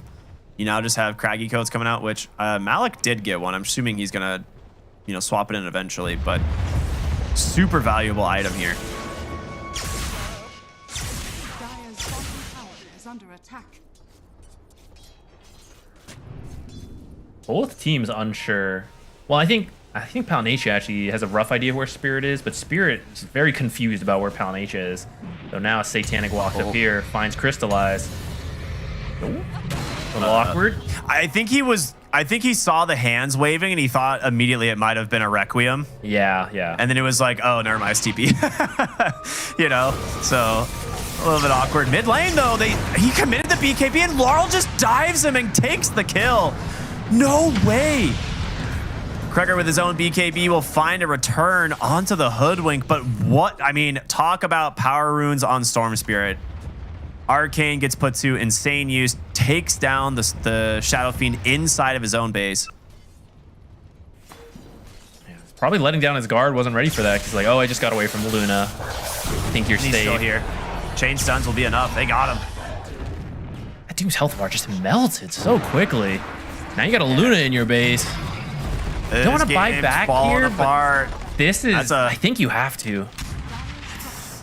I mean, I think you can honestly threaten mid lane into tier 4s. I think so. Satanic is all 23, dude. Right. They're opting for the mid lane, so they won't go tier 4s, but they should think you can do this. You easily get this, yeah. And unless they're buying back on Doom, that's the only way Satanic dies here. Okay, they're going to use Mortimer's Kisses to at least defend the barracks. Okay. They will respect the respawns. And then we'll just continue to farm it up. And I don't know if you noticed, another rune for Laurel. It's a good one. Amplify damage this time. I mean, Laurel's found so many pick-offs. Like, I think you actually could force that, but playing it safe, perfectly fine. And you just wait. Like, Laurel will eventually find someone, as he's done, was it 12 times this game so far? Yeah. So once he finds a pick-off, then you can go in much safer. Don't risk throwing any fights. And if you don't find anything, well, Roshan could start to spawn in about 30 seconds. You can just get that for yourselves, stick it on the Luna. No longer have to be worried about getting doomed. Has Laurel died? Lost his courier, though. Yeah, that one's a little rough. That was the full Lincoln Sphere. I was trying to think if Laurel's died since, like, the lane stage, but I'm guessing he has. Yeah, maybe. Because he's got so many galvanized stacks. 15. They're going to see the Shadow Fiend TPing in. Satanic seemingly unbothered here as just continuing to shove down this lane of barracks. It's up to Doom. He's got to come in. He gets the Doom, the connection to the chain stun, but the BKB comes out in time. They weren't there. Fortnite sets his team up, but you needed the Rolling Thunder to chain stun down this Luna. He does connect onto the backside, and then finally they get the Luna. 95 seconds, she's taken out of the map, and Maposhka will drop the Crystallize as well. Fortnite, a nice stomp onto the high ground, finds 2. Laurel with his own BKB, jump in from Kreger, able to hold Malik in place. A big Requiem, fearing down Malik. Do they get the kill? They do. A 1 for 3. Again, the only hero that's going to set up this Luna to die is this Doom. Well played. Palinatia. So we're gonna see, right? See, I feel like I'm not sure who's getting baited because Palinatia is being a little slow to get in position to defend these buildings, so they're losing like the tier 3 no contest. But then it's baiting them in. They're like, oh, I guess they're not doing this. Well, they'll stick around. And then Palinatia's jumping in and worked out here. They find the Luna, overall win that fight, get into Roche position, but unfortunately a bit of a longer spawn once we get out of this replay. But here, yeah, the Storm managed to clean up Fortnite, man, but overall, pretty good for Palinatia. Does open up your base though, so if you lose one fight, it's probably just it. Like, all your barracks into the Ancient, gone. A little bit of a long respawn for them. No BKB here quite yet on the Shadow Fiend. He needs 5 seconds. Jump in. Manages to find the Storm. He dies. Oh my goodness. This is the minus armor from the Shadow Fiend. It's still there. Rue gonna try and TP to safety. The Rolling Thunder's gonna cancel it. And now another kill going their way. 4 lasting presence stacks as now Maposhka is gonna be ran down here by Moonlight. The BKB out from Malik into the Pulverize will buy him some space. But Fortnite Man thinking about helping him. Onslaught in. Full team disengaged as Satanic's gonna try and join the fight.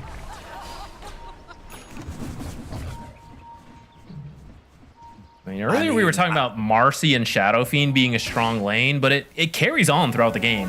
Like, Marcy's hitting for about 300 damage per unleash, and then you get the negative armor from all the different heroes. They know it happens soon. They got hung around. It was like a little bit over a 2-minute spawn. Satanic's just gonna threaten the mid lane barracks. It falls so fast, dude. All right, you've got to get back. Hook shots in. He gets the Shadow Fiend. Really well played from Aposhka. And with that, Satanic might just get mega creeps. He's going to look for the assassin here on the backside. No way. He's got the Eclipse primed, ready to go. He gets one. Now looking for another with the Primal Beast.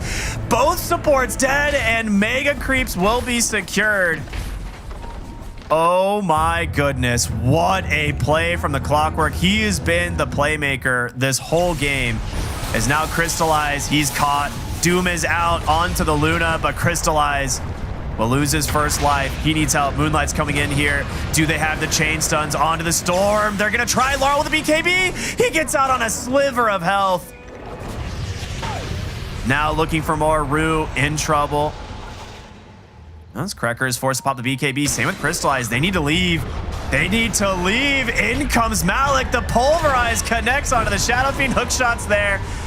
That might just be game. They just GG out immediately. What a series of events here from Spirit. It was looking so good for Palinatia after that fight, but a game-winning hook shot.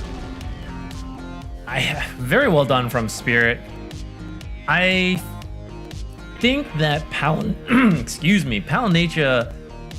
sacrificed some buildings to get the ideal fight, but it's costly and it's very risky versus a Luna, which is exactly what happened here. They're out of the base, they're getting Aegis, but Spirit is like, wait, we already opened up the base before, just send Luna in. Clockwork, go cancel whatever TPs you can.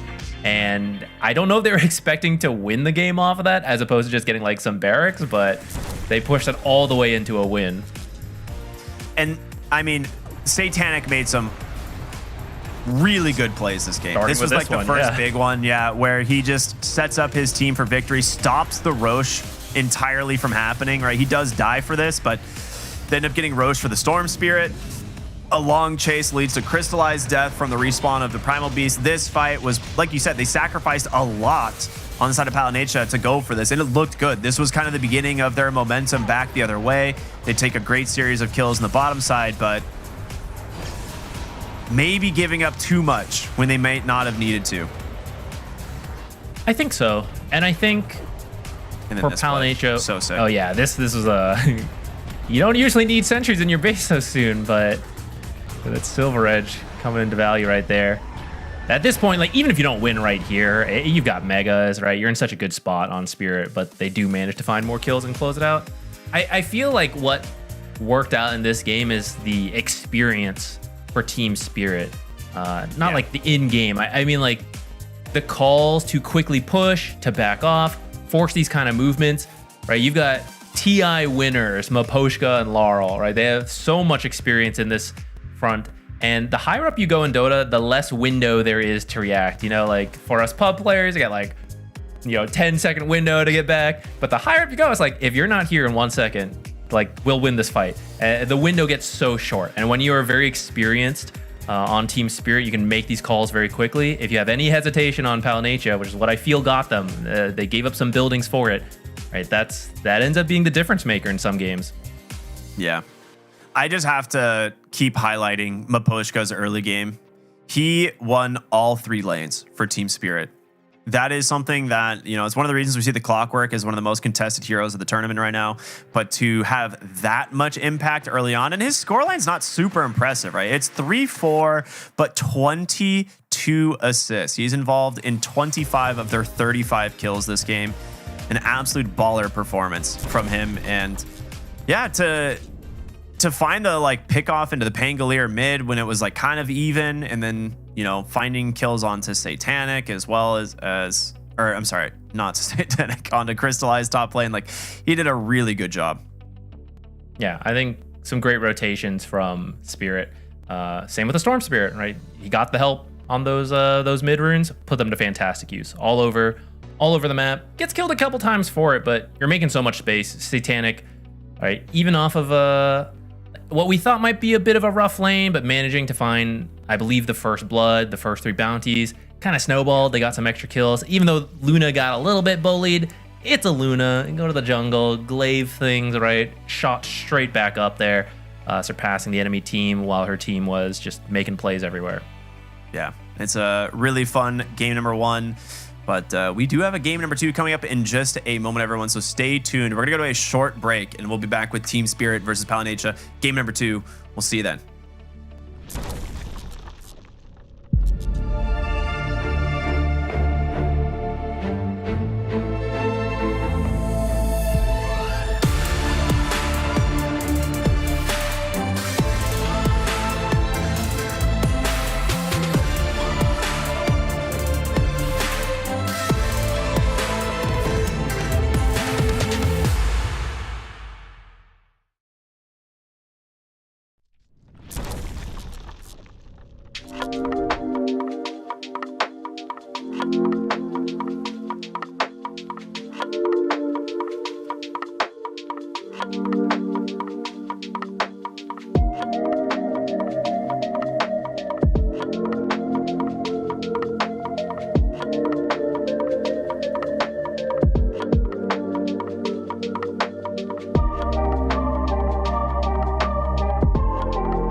Welcome back, everybody, here to Dream League Season 24. My name's Cryptic. I'm here with ZQuixotics. We're jumping into our final game of the evening. It's been a lot of great Dota, but we're up to Team Spirit versus Palanecha Game 2.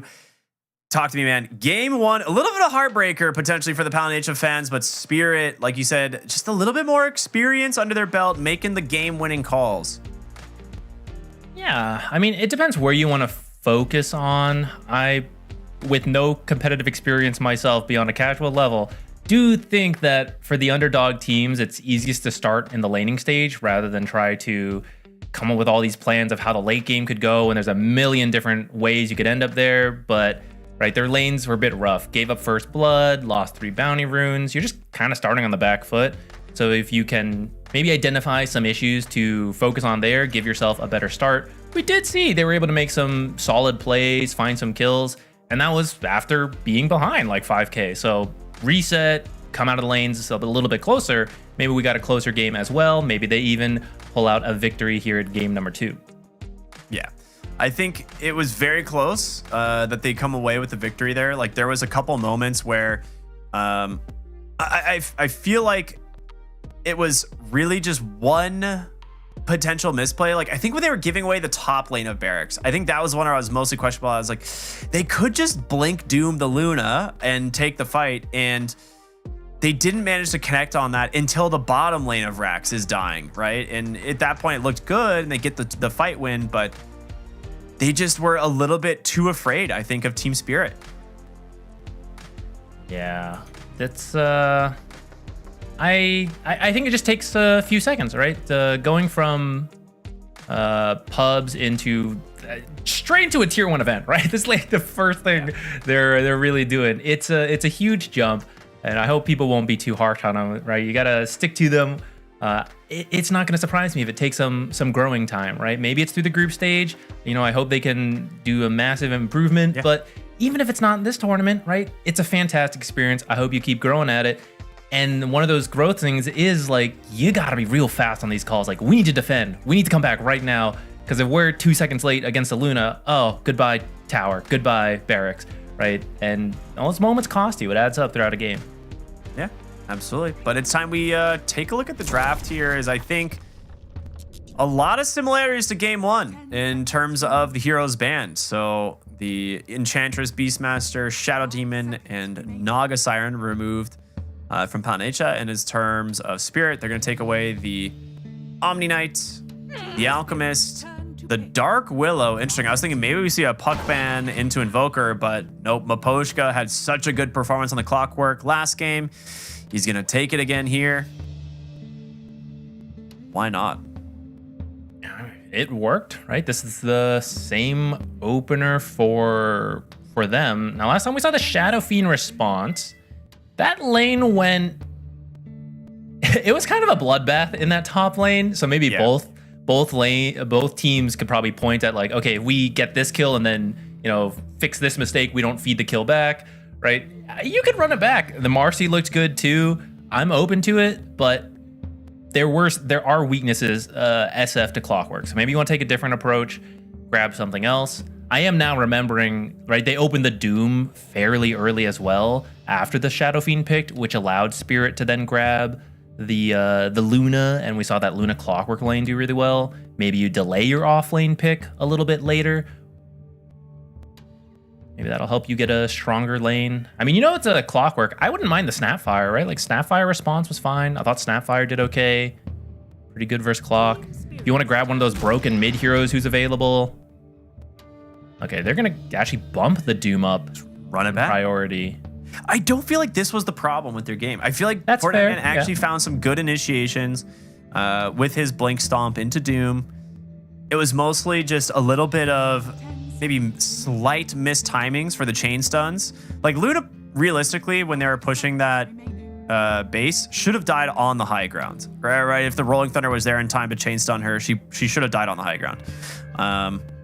It ended up kind of benefiting them that she didn't, because the fight continued and ended up getting like 3 more heroes for it. But those are the types of things where it's like, I think with just slight better execution from Palanecha, they, you know, get like what they want out of the Doom. So I don't necessarily dislike the run back of the Doom here. Is making Spirit think on it for a bit. So it looks like they're going to go for the Bat Rider ban. That's a pretty solid lane, Doom Bat. Yeah. Clockwork just wants to run at people, trap them inside. And if you have a hero like Bat Rider, he can just knock you away. That's very annoying. 10 seconds remaining. 5 seconds A remaining. lot of mid heroes are still available. I don't know if you want to start banning and picking those. Dire team ban. So they're going to remove another support. Like, I don't know, you could ban... We see, for example, ban Puck, take Invoker. Something like that. Yep. It does mean you're revealing 2 core heroes again. But...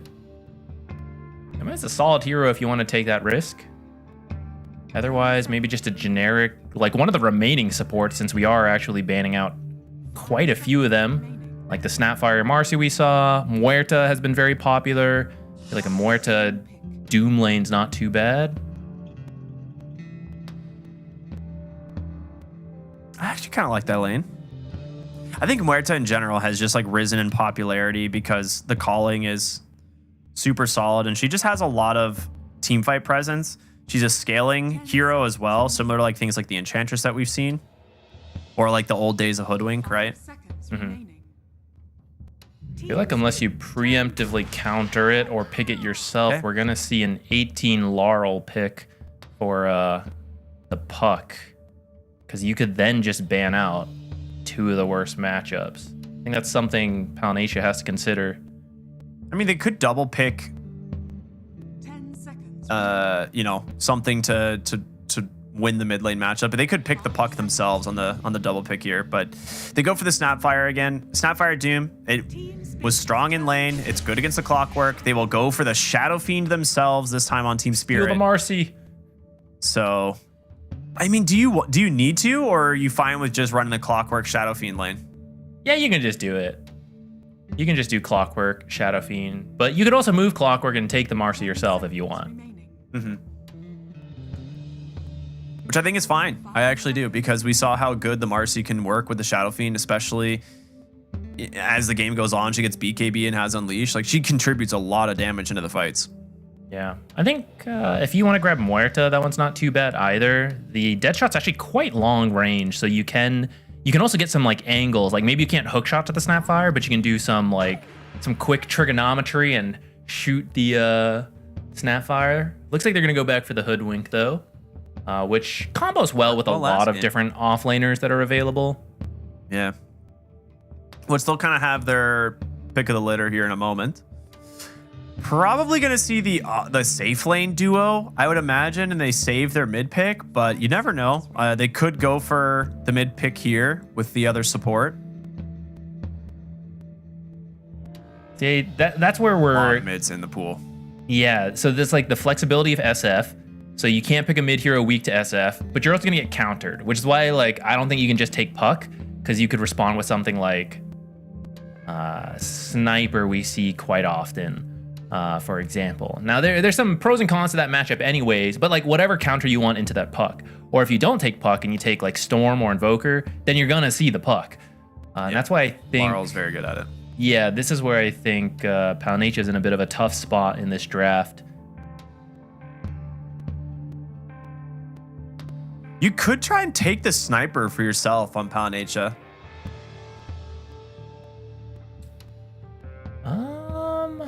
Because it's good into a lot of the mid matchups, but I guess yeah, if you take Sniper and then pick a playmaking support, I'm open to it, but yeah, you don't. I feel like after he's been nerfed, you only want to take Sniper if you know your matchup and you know it's going to be good. Okay, they're just gonna go back for the Luna. We're gonna run back the inverse matchups here for the carries. So far, identical drafts with a carry swap. All we need would be the Marcy. Do it. I mean, he crushed it last game on the Marcy, so I would not mind seeing it again. Yeah, Luna, Marcy, they get to counter pick you in the off lane. Like, what's the worst thing you could play into at that point? I mean, you can ban it, but maybe Well, a if Broodmother. Spear wanted to pick it at 18. Yeah. You could go for something like Broodmother. Team Spirit, turn to pick. Dude, let's run it back. I'm so down. Now, part of the strength, right? So something that is going to be different is the negative armor from the Shadow Fiend. Like that was a big part of Marcy being so scary later on in the game. But the early game should still be strong with that Luna. Yeah. Lucid Beam, think, like you get way more levels of it early, so it's just a much more sizable nuke than it used to be. Yeah. Dude, you're kidding me, man. I Hoshi's can't. laughing too. It's like, why plan multiple drafts when we can just do the same thing again and again? Guys, what if we exchanged carries and did the exact same drafts? We're going to ban out the Huskar once again. We'll probably see the Invoker Puck bans here. And then we just need Pango and Storm. Yeah, and then the last picks will be Pango and Storm Spirit. 5 seconds remaining. Dire team ban. Okay. Okay, they go Puck Storm Spirit this time. All right, so they leave the Invoker in. So we could see Laurel go for the Invoker, which I think pairs very well with a hard-hitting carry, giving him the alacrity. Is always very scary. So what do you want to ban? You could ban Sniper and pick it. It actually would be not bad. 5 seconds. Just highlight them all. It's all the same. It's rare to get a lot of drafts where it's so similar.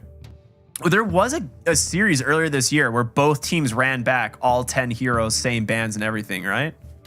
I think you're right. I can't remember who, but I do know I'm pretty Tundra. sure it was Tundra's game. Tundra versus someone, but even without the enemy team having the exact same draft, I've seen Tundra run the exact same draft a couple times, which is quite rare, but clearly there was something they liked about it. God, thank God we have this draft overlay. This is fantastic. So they banned Death Prophet here last time. And the Invoker is still in. I think if you want the Invoker yourself, you probably want to ban the Sniper. We saw what Sumail was able to accomplish on it last game. And I think it's pretty scary to play against a Sniper in this draft. I know you have like Primal Beast and Clockwork who can get on top of them, but all right, they go for the Invoker, ban the Void Spirit. Show me Sniper. I think that's fine because so Sniper directly in the lane is good, right? Like you said, we saw it earlier. Yeah. But we also see that matchup flop and you don't do well there, or you don't do well enough.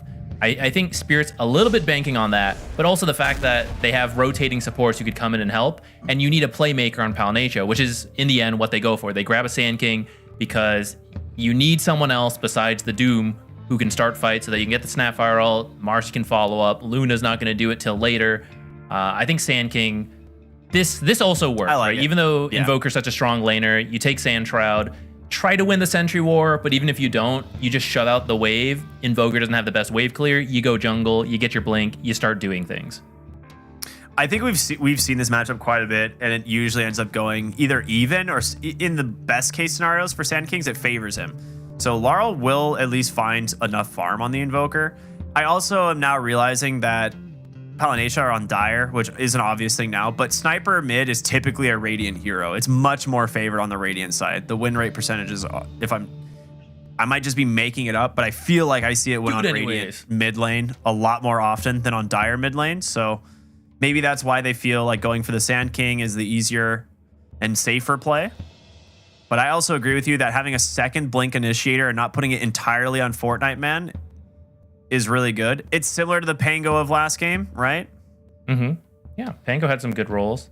I think, to your point about the sides, it's easier to dive and wrap around on the Dire. Yeah. The Radiant, because it's got that cliff and the way that tree line is, it's actually a lot harder. Which is something I'm still looking for, because Team Spirit had a lot of really good early movements last game, especially Miposhka on that Clockwork. He's got it again. We'll see if he can get the same start, because part of his strength was getting like some early kills, helped him be a lot stronger. Doing a little boots trick here. Dropped his smoke with boots, drops the boots, has the courier bring it back. So you can get out, place your ward. Very sneaky. Only really need to do this at high level Dota, but it will let him get that cliff ward, potentially unspotted. And he's going to try and block Ancients here. That's the other thing most likely with the Sentry. Well, maybe not. All right. Either way, welcome into the stream, everybody. It is Team Spirit versus Palanetia here. Game number 2 is Team Spirit managed to take the first game of the series. And both teams running back a near identical draft. The only difference is we swapped the carries, Luna and Shadow Fiend on opposite teams. And then the last picks for the mid lane are going to be the Invoker and the Sand King. So a little bit of a mix up there, but very similar ideas and strategies between the games. It's going to come down to execution again. Yeah, they immediately come over here to see if these ancient camps are blocked. So good stuff there. They do not want to give these ones up. It's a huge stimulus for the Sand King once he comes over to clear these. You can get to a very early Blink Dagger. Kind of like the Another bait 3 from runes. Maposhka. Since he gets that ward down and then he walks up there with the smoke, he takes the Watcher back at the start, which baits them to like drop that sentry to check for the camp, even though he didn't do it. He's just like pretending like, oh yeah, my team's totally here. We're blocking your camps and stuff. Should give him the advantage in the lane now, right? Or maybe not his lane, because I think it was the Marcy who did it, but that means in the top lane, you got to buy an extra sentry, limited sentry supply. There's also the Sand King in the mid lane that you're going to want sentries for, so. Absolutely. Cool idea to bait out a sentry early. 2 denies in the first lane for the Invoker. It's over. That's nice. I mean, the first wave, the first 2 waves are pretty important for the Sand King because you need to get your Stinger to like guarantee the CS on wave 2. But now with those denies, he's gonna have a late level 2, and Invoker might get a few more CS. So good stuff from Laurel. And yeah, and of course you can't forget Mastermind. More XP for denies. Now, Laurel Invoker solid, and he's got a lot of nice setup on his team, right? A Bushwhack, Clockwork Find Someone, Pulverize, a lot of Sunstrike setups. Ooh, he goes Burrow Strike too to get a little bit of extra damage in there. All right, Moonlight. Okay. Sentry now for the Invoker. He might get start putting this one down soon. Oh, okay. This is why you want Stinger. Oh my God, he denied 3 of them. All right, that's rough. That hurts a lot. You don't really win the war of attrition against an Invoker, right? That's one of the things that like make it very difficult for that lane. Like Invoker can just sustain pretty easily with just Cold Snap if he wants, or just, you know, constant sustain under his tower or auto attacks. So Moonlight's gonna already get stacking. We can talk about some of the side lanes though. Mid lane is going real well for Laurel, so we'll check back there in a few minutes. Same match we saw top side again, in Rue finds a really good Bushwhack on a Crystallize, and with this one, that's gonna be first blood for Malik. Even with the rebound, even with the Lucent Beam, Trample lasts so long. I feel like if this ability was to ever get nerfed, it would be the duration. I feel like it lasts so long, even those small stuns, not enough to stop him from running down the Luna.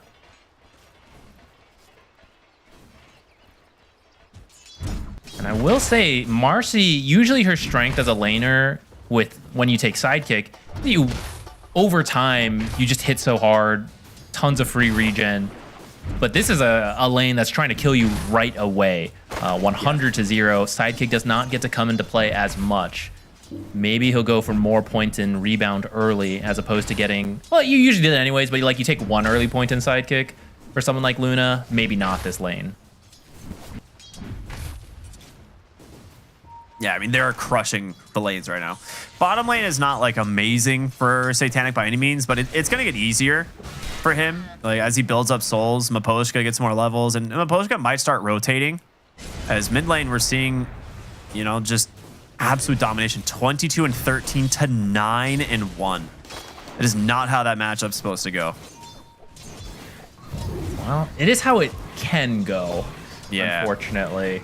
It's the tough part of the Sand King, and why you do need to make those stacks early. Oh, nice force the wave. Oh, that hurts. That would have been a lot of burst damage on the Laurel, so a really good fort there.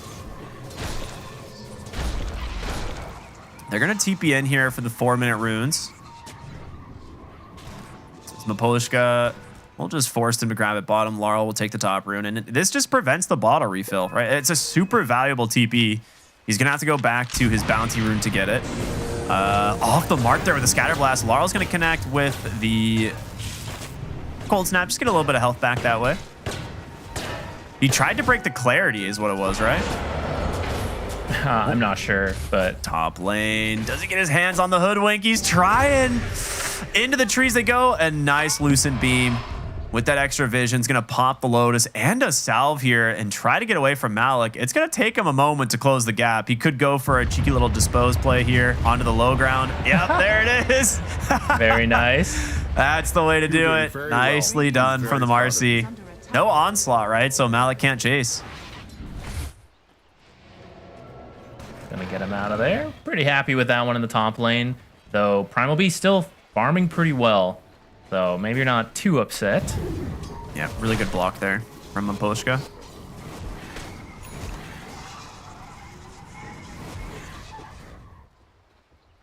Nah, this is just really good positioning from the Marcy. Like kind of just knowing how to avoid any free kills or damage going his way. They're putting a lot of tension on Moonlight again in the mid lane. Rue is here. Does have a dust as the cold snap is out. Bushwhack's gonna connect. I don't know if you get the kill for this, but it is just a ton of damage again to force him back in the lane. Top lane, Malik in some trouble. Great cookie out from that Snapfire as they should be able to finish this hero off. He's tanky, does have an uproar to try and slow them up, but no, gonna go to the way of the Snapfire bottom lane. Now looking for Mapolishka, managing to trap Fortnite Man in place. He's got the frost armor, but it's not enough. Both offlaners going to go down here in these side lanes. Takes less investment for Spirit, though, which they are using that to punish Moonlight. And even if you don't kill him, every time you force him to burrow strike away, every time you force him to buy another clarity because he gets hit by an EMP, it's slowing him down. He needs that mana to use Sandstorm to farm and to just survive in the lane. Hit by the EMP, right? So that goes his entire mana pool. Yeah, I mean, his only game is to farm the hard camp that he stacked, and Rue has just been sitting here the whole time, denying anything that he can do. So it's really smart. They're not going to give him that chance, and as soon as they see him like back away and try to pop the Sandstorm again, they're just going to rotate. So all he can do is just keep pushing mid, and they're just going to take his stack instead. Tramples up in 2 seconds. This whole thing is going to go to Malik. This is such a smart play. It's gonna, I was gonna say it's gonna cost your Wisdom Rune, but never mind. Rue gets it anyway, and Mapolishka's on the opposite side of the map. Takes it away, dies to the Doom, but these little plays add up so much. Look at the XP differences in this game right now. Those supports, these are not, Marcy and Snapfire are not supports who want to be under-leveled. You really want that Mortimer's Kisses online early to get kills. Same with Unleash. You don't farm very well. Snapfire can, but Marcy doesn't really. They're going to try to rotate through the Twin Gate, see if you can find a kill, get something going back your way. Mapolishka's here. It's not easy, but you have Doom available. You just got to throw it. And there it is, the cookie on in. Do they have the damage to finish him off? It looks like he might have enough help. In comes the Luna, as well as the Marcy. They finish it off. Tornado, EMP is out. The Invoker looking to try and finish this off, but a huge stick out from Krekker. In comes Malik. Great Lucid Beam from Crystallize to save him, as they just need to get out. Palination cannot afford to bleed heroes here. And a clean disengage. They bring everybody. They get out, okay. Nicely done. Slice has to be a little careful as he comes back top. Still have Pulverize, so they're trying to chase up here. They see drops a sentry that just misses that Observer. That's an uncommon one to have at this time of the game. Well, at least in pubs. At the pro level, it makes a little bit more sense. Yeah, because we see so many Twin Gate rotations. The gate itself, right? Yeah. but they will lose the top tier to 1 tower for Palanecha. Malik once again looking really good on his Primal Beast. Gonna go for the pretty much identical build, right? So that's Soul Ring into Blade Mail. Laurel bottom lane, Tornado, EMP is out. Actually doesn't have the mana for the Cold Snap. It's okay. It burns a lot of mana away from this Doom. Continuing to farm up. Smoke out from Palanecha. Moonlight. It's gonna pop. Question is, who do you find? It's gonna be Miposhka. I actually don't know if you can kill this guy. He's just gonna walk away. Cookie on forward. They got him. Okay. Nice kill here. Malik just gonna try and walk this one out as he walks into the Luna. He's does not want to trade. TP's coming to the bottom lane. Past the Sand King. Yeah. Excuse me. Pardon me. Just getting out of here. Dire's middle tower is under Fortnite man gonna get found here in the trees. Cold Snap is out. Malik in with the Pulverize. Should have the Onslaught to follow it up with the Trample. Is it enough damage? It should be, absolutely.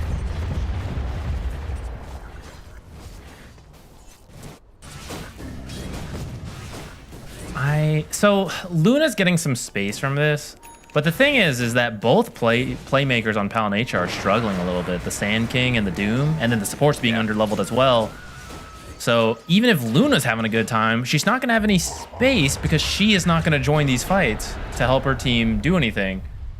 I mean, she's actually scouted right now by the Invoker topside. They're chasing after Krekker here, but Laurel, he's trying to make this game rough for Crystallize. Krekker's just going to run to the base. He's like, I don't want to give up a death to the heroes, but what can you do? They're going to try and give it to Satanic. That's nice. Blood Grenade out for the slow. Double raise out. Gives himself that permanent temporary stack, as we like to say. Keep that going temporarily, permanently.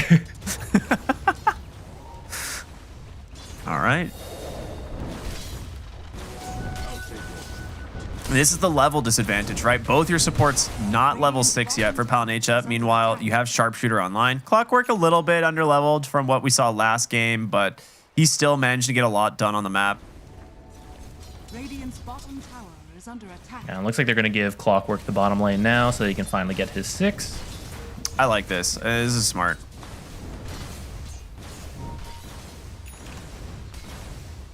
Invoker plus Clockwork is pretty much a guaranteed kill in the mid game once he has that hook shot. So, not surprising they're wanting to give him a little bit of extra XP here. Are scanning.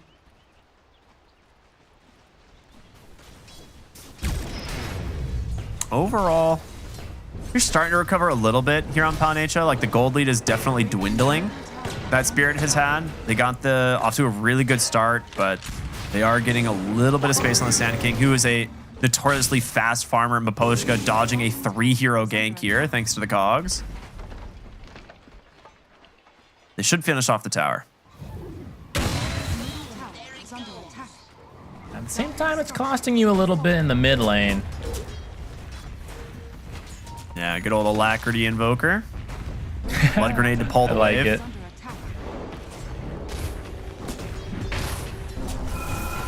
Seemingly do not care as the dinosaur rotates in the mid lane. We'll just tank the tower.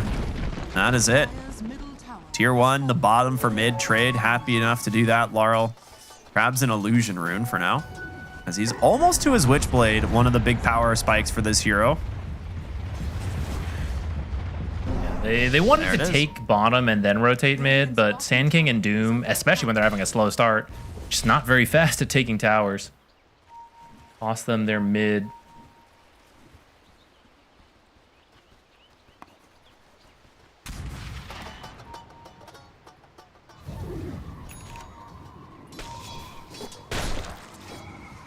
Moonlight's got a blink. Okay.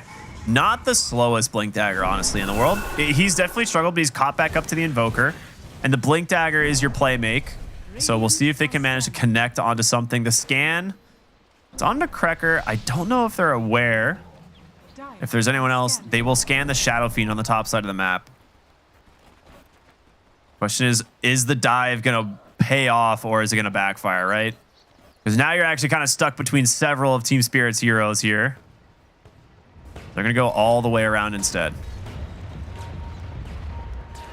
Dude, Team Spirit are reading this super well. They're collapsing. They have all 5 heroes on the top side of the map. Hook shots in. They managed to catch the Marcy for now. Dispose into the Unleash. Going to try and cut a way out of those cogs. Able to do so as Fortnite Man's got to run as well. Pops the drums. They're going to be safe and sound. They are still waiting for this Shadow Fiend to show on this top side of the map. The Blink Epi, Burrow Strike into Mortimer Kisses should secure a kill. They will get the Wisdom Runes here at 14 minutes as well. 2 Wisdom Runes to balance out the earlier loss. Yeah. It did take a long time to just sit there, though, so you lose some farming efficiency.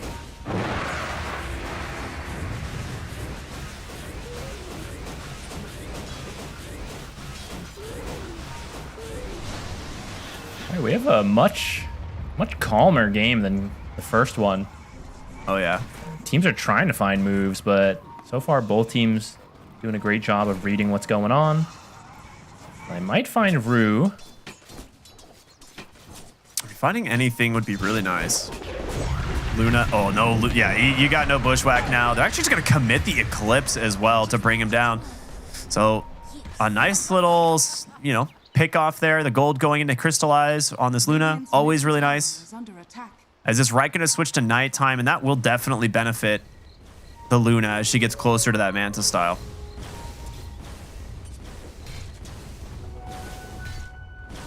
They're going top. Charging the Epi. Blink, Epicenter. They finally find Satanic, the cookie for the chain stuns. The Mortimer Kisses are there, and Satanic will go down. They have been waiting for so long to find this opening. Laurel actually off the mark with the tornado. Needs to be, oh, okay, bye, man. I was gonna say, needs to be careful of the Doom, but Doom just lost all of his mana. Great Burrow Strike onto 2. In comes Cracker, but a great hook shot in from Aposhka. Deafening Blast will push them out. The Sand King's the one that's in trouble instead.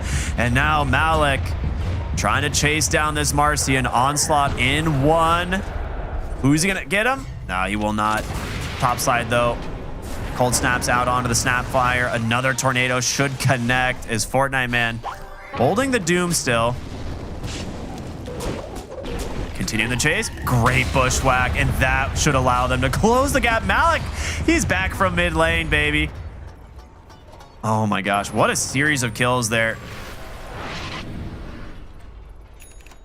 Catch sight of Snap, but she does sneak out just in time. Still, Team Spirit pretty happy with how that went in the end. Snapfire kind of knows, like, I think they have vision here. Yeah. As soon as you knew where to go for that one. Shadow Fiend, Shadow Blade. A classic. He did walk through a ward though, so he is about to get ran at by the Marcy, who has a very fortunate rune. Dispose into the Blink Dagger of Moonlight. Do they have the kill?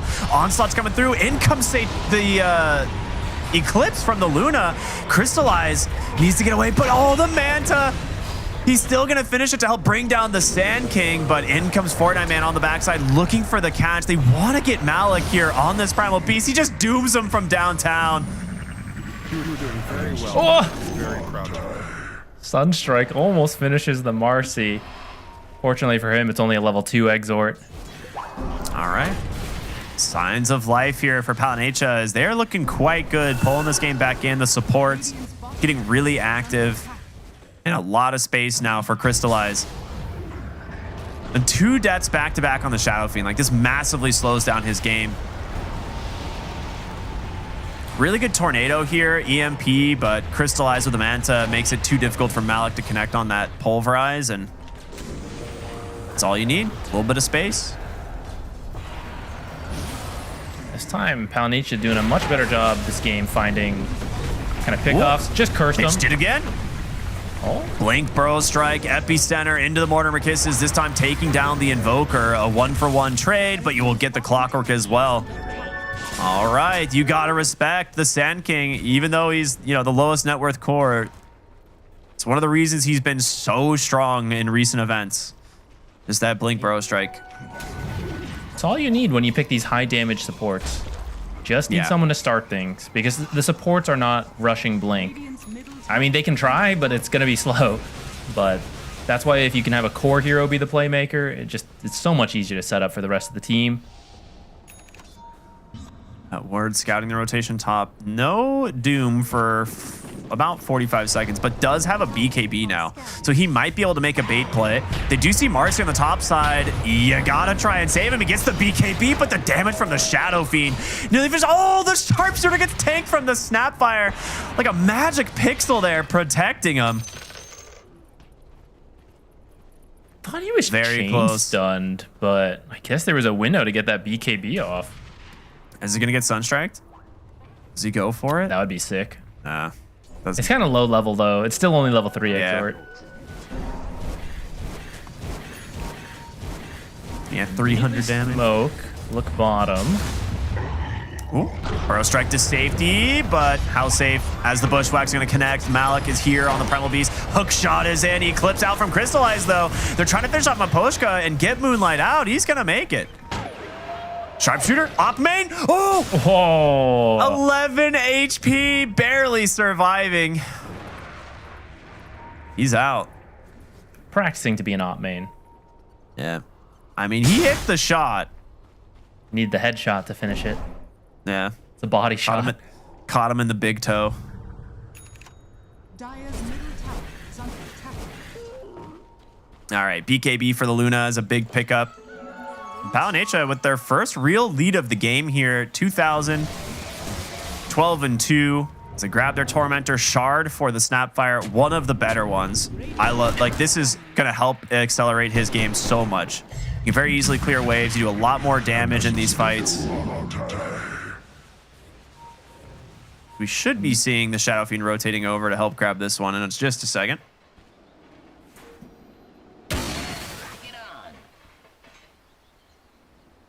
Gonna bring the Hoodwink as well, it seems. Just taking their sweet time. It's actually a pretty good shard if you can get on Hoodwink. There's a lot of magic damage from their team. It's not bad on Maposhka either. Yeah, it looks like they're going to get it. The jetpack's pretty useful for scouting. You don't need it to avoid any enemy terrain this game, but just having the flying vision in team fights might help you find the Doom hiding somewhere, Sand King hiding somewhere. Yeah, of course.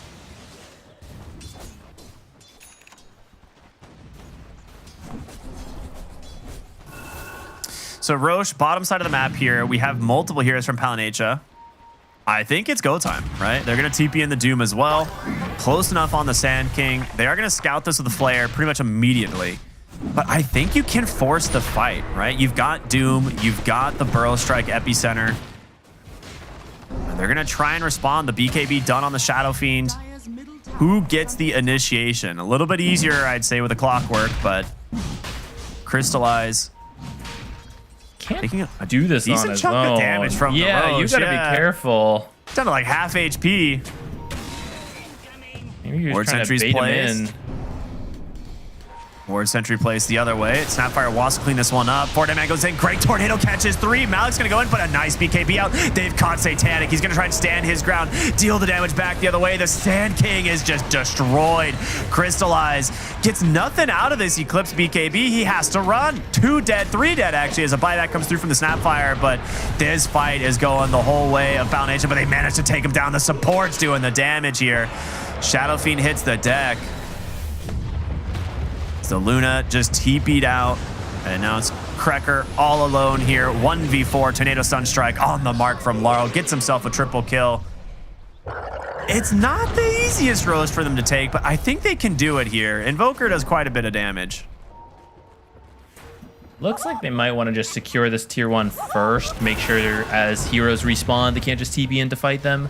But yeah, we see in this replay, so both teams know what's going on when the second set of observers and sentries gets dropped. But you see the Onslaught just hit so many heroes. Even though Doom BKBs in time, everyone kind of funneled in for that D ward, which allowed them to just destroy the Snapfire right away, remove her ultimate, remove the cookie. So much early damage right now before all the other BKBs are up. Krekker does manage to finish off the Shadow Fiend at least. Marcy is something to keep an eye out on this guy. He's doing great. Yeah.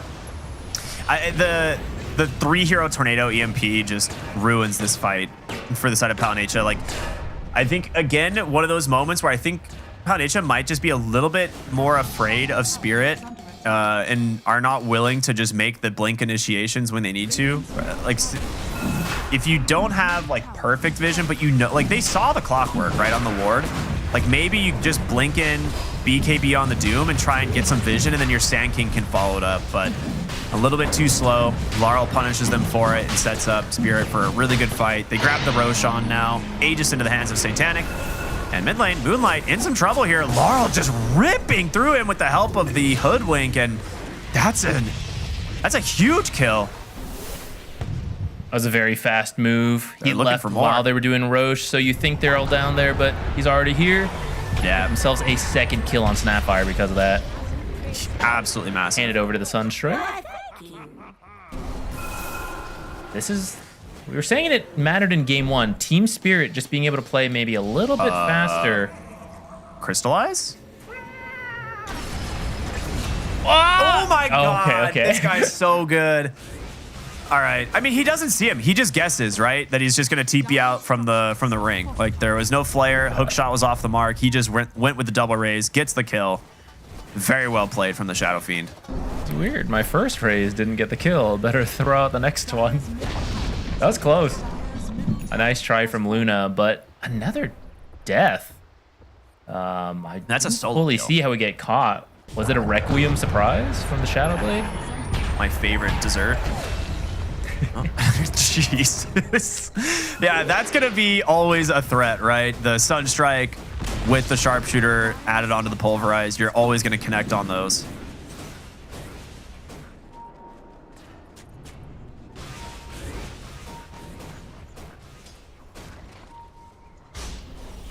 You're going to look for Satanic.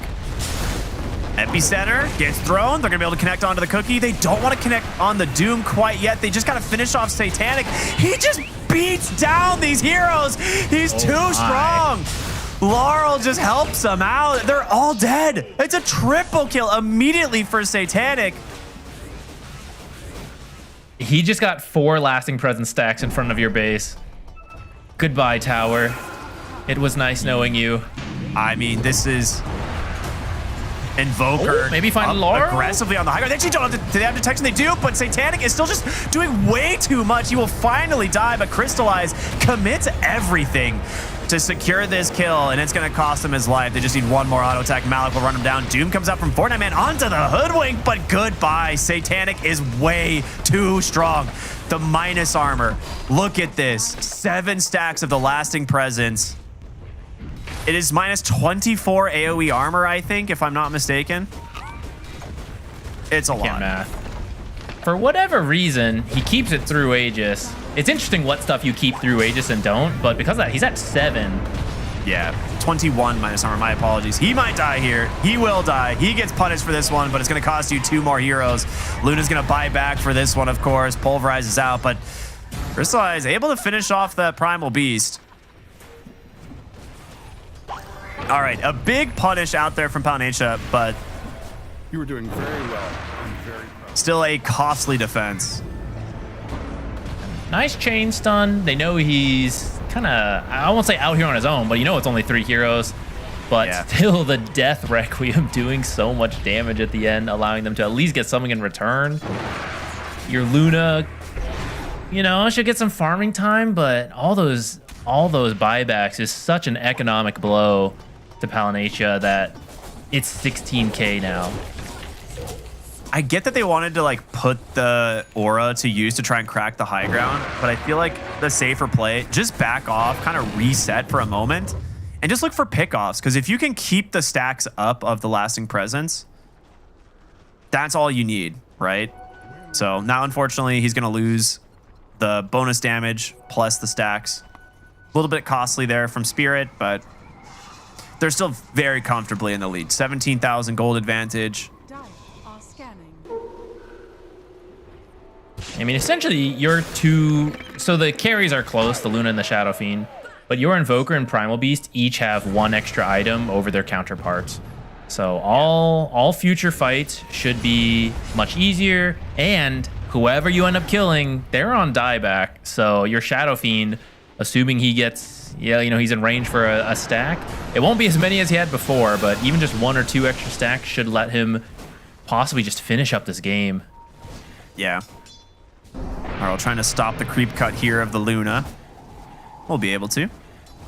So they really want to start pressuring this tier 2 bottom. I don't blame them, right? Like, getting this last outer tower will open up the ability to go high ground for either lane. There is a smoke out from Palanecha. They see Satanic. He's got a shield rune, though. The blink, the doom comes in. They got him. There's no hesitation this time. Very nice play. Dust does catch Laurel. The question is, will they be able to see him? They've got the Luna, bonus vision. In comes Malik, jump on forward, crystallize, no BKB. The sharpshooter slightly off the mark, but the pulverize plus the break from Malik, this brand new Aghanim Scepter, doing a lot of work, saved by a Glimmer Cape. Does he actually survive? They will turn it around. The Burrow Strike into an Eclipse. Malik's gonna hit the deck. Rue doing his best to clean this one up. The Bushwhack is out. The hook shot in from Maposhka. They got him. That is a dieback on the Luna, and Laurel will finish off the Invoker. Moonlight needs to run. They're gonna chase him. Clockwork will trap him in the cogs, and in comes Laurel. The support duo of Spirit has absolutely owned this series. Killing spree on these supports. They're finishing up the kills here. And these death timers are so long. Invoker, who he's been going that right-click build, he's going to start taking some buildings. Great call from Spirit, recognizing how much they committed to kill the Shadow Fiend, which allows them to turn and take this fight here. They still had their BKBs. Luna has to spend most of this fight running, but the Glimmer save does keep her alive long enough to at least pick up a Primal Beast kill with the Eclipse. But yeah, those supports, they're scary, coming in, finishing up all of these kills. I mean, Primal Beast Aghanim Scepter did so much damage in this fight as well. I did not know he finished it, but yeah, it absolutely owned. Back to the present. They've already taken the tier 2. Satanic is back up, and you have 40 seconds without your Luna. Oh, they're going to go in. Just do some damage around to the Shadow Fiend to dispose back in. The Mortimer Kisses are out, but he just stands his ground with that BKB, but he needs to get out of here. Into the base, Malik trying to force them back. They get the Sand King. Laurel just crushes him with his BKB. And now your base is exposed. 20 seconds till your Luna is back. Gleipnir, however, is going to catch this Snapfire. Sentries down, traps him outside the fountain. And they're now just going to look to end this one. They've got their eyes on the tier 4s. One fortification still remaining in one lane of barracks. These guys do so much building damage. Minus 11 armor coming from the presence here as Luna, she actually tried to TP and aggressive, gets caught for the moment. Requiem's going to connect. Crystallize with a nice BKB, but the Pulverize is there, and that will seal their fate. GG comes out, and Spirit will take the series 2-0. I think that attempt at the end is pretty much what they have to do, right? And it looks like they lost in the end, but kind of had to go for that surprise Shadow Fiend kill because you had 50 seconds or something without Luna. So, of course, Spirit in that time, they're going to be able to set themselves up to win, just take all the barracks. So you got to try. It was really close, but multiple Force Staffs keep that Shadow Fiend alive. That means he remains to destroy all your buildings to finally close out the game here. Yeah, it's such a good performance from them being able to... I would say you got to be careful of Rue's Hoodwink. He absolutely owned it 2 games in a row. Same with the Poshko's Clockwork. I think, again, they have managed to secure really good lane performances.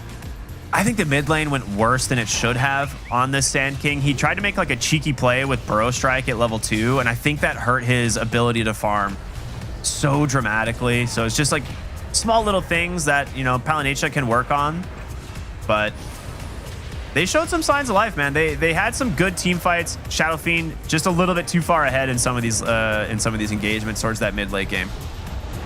I think Palanecha looks better in game number 2 here. Yeah, pretty even despite having some rough starts. They were able to connect a couple pickoffs here and there. It was that first replay we saw, that Roche fight, that I think Team Spirit just outmaneuvered them. Had the wards down, and as they clumped up, just got like a huge AoE onslaught, tornado, EMP. Just from there, they had the control, but stronger performance, especially in that laning stage, which I do think is very important. It's difficult to play the rest of the game if you're always on the back foot. Yeah, absolutely. Super solid performance from Spirit as they get themselves a very impressive 2-0. Currently, they were sitting at 1-1. They drew their series earlier against Waska yesterday. So good stuff. Good stuff from them. Or wait, what happened against Falcons? I actually don't remember. Oh no, they took the 0-2 against Falcons. My apologies.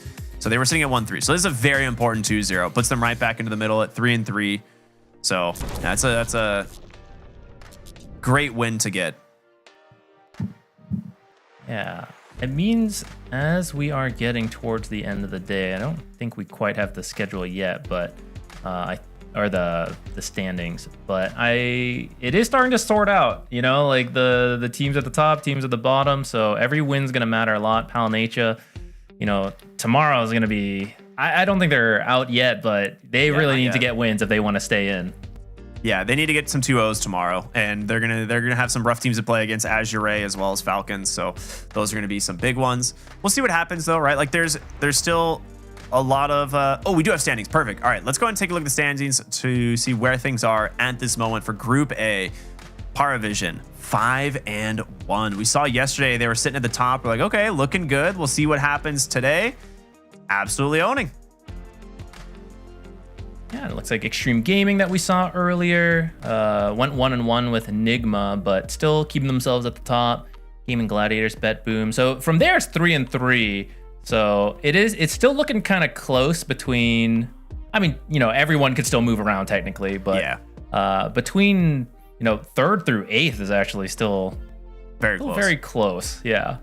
Yeah, there's not like anyone sitting at like 0-6 or like 1-5 type of thing. I think those are the teams where you're going to be really worried going into day 3. But for Group A, things are still very close. Paravision looking great at the top. They got to be super happy with their performance so far. But Group B is a little bit of a different story at the moment. We still have games being played out at the moment. But Falcons at the top right now, 4-1, Tundra 4-1, Talon 4-1. And then the inverses, right? The Palanetia at 0-6, Heroic at 1-4, which is a little bit of a surprising start for them here, I think, in this group stage.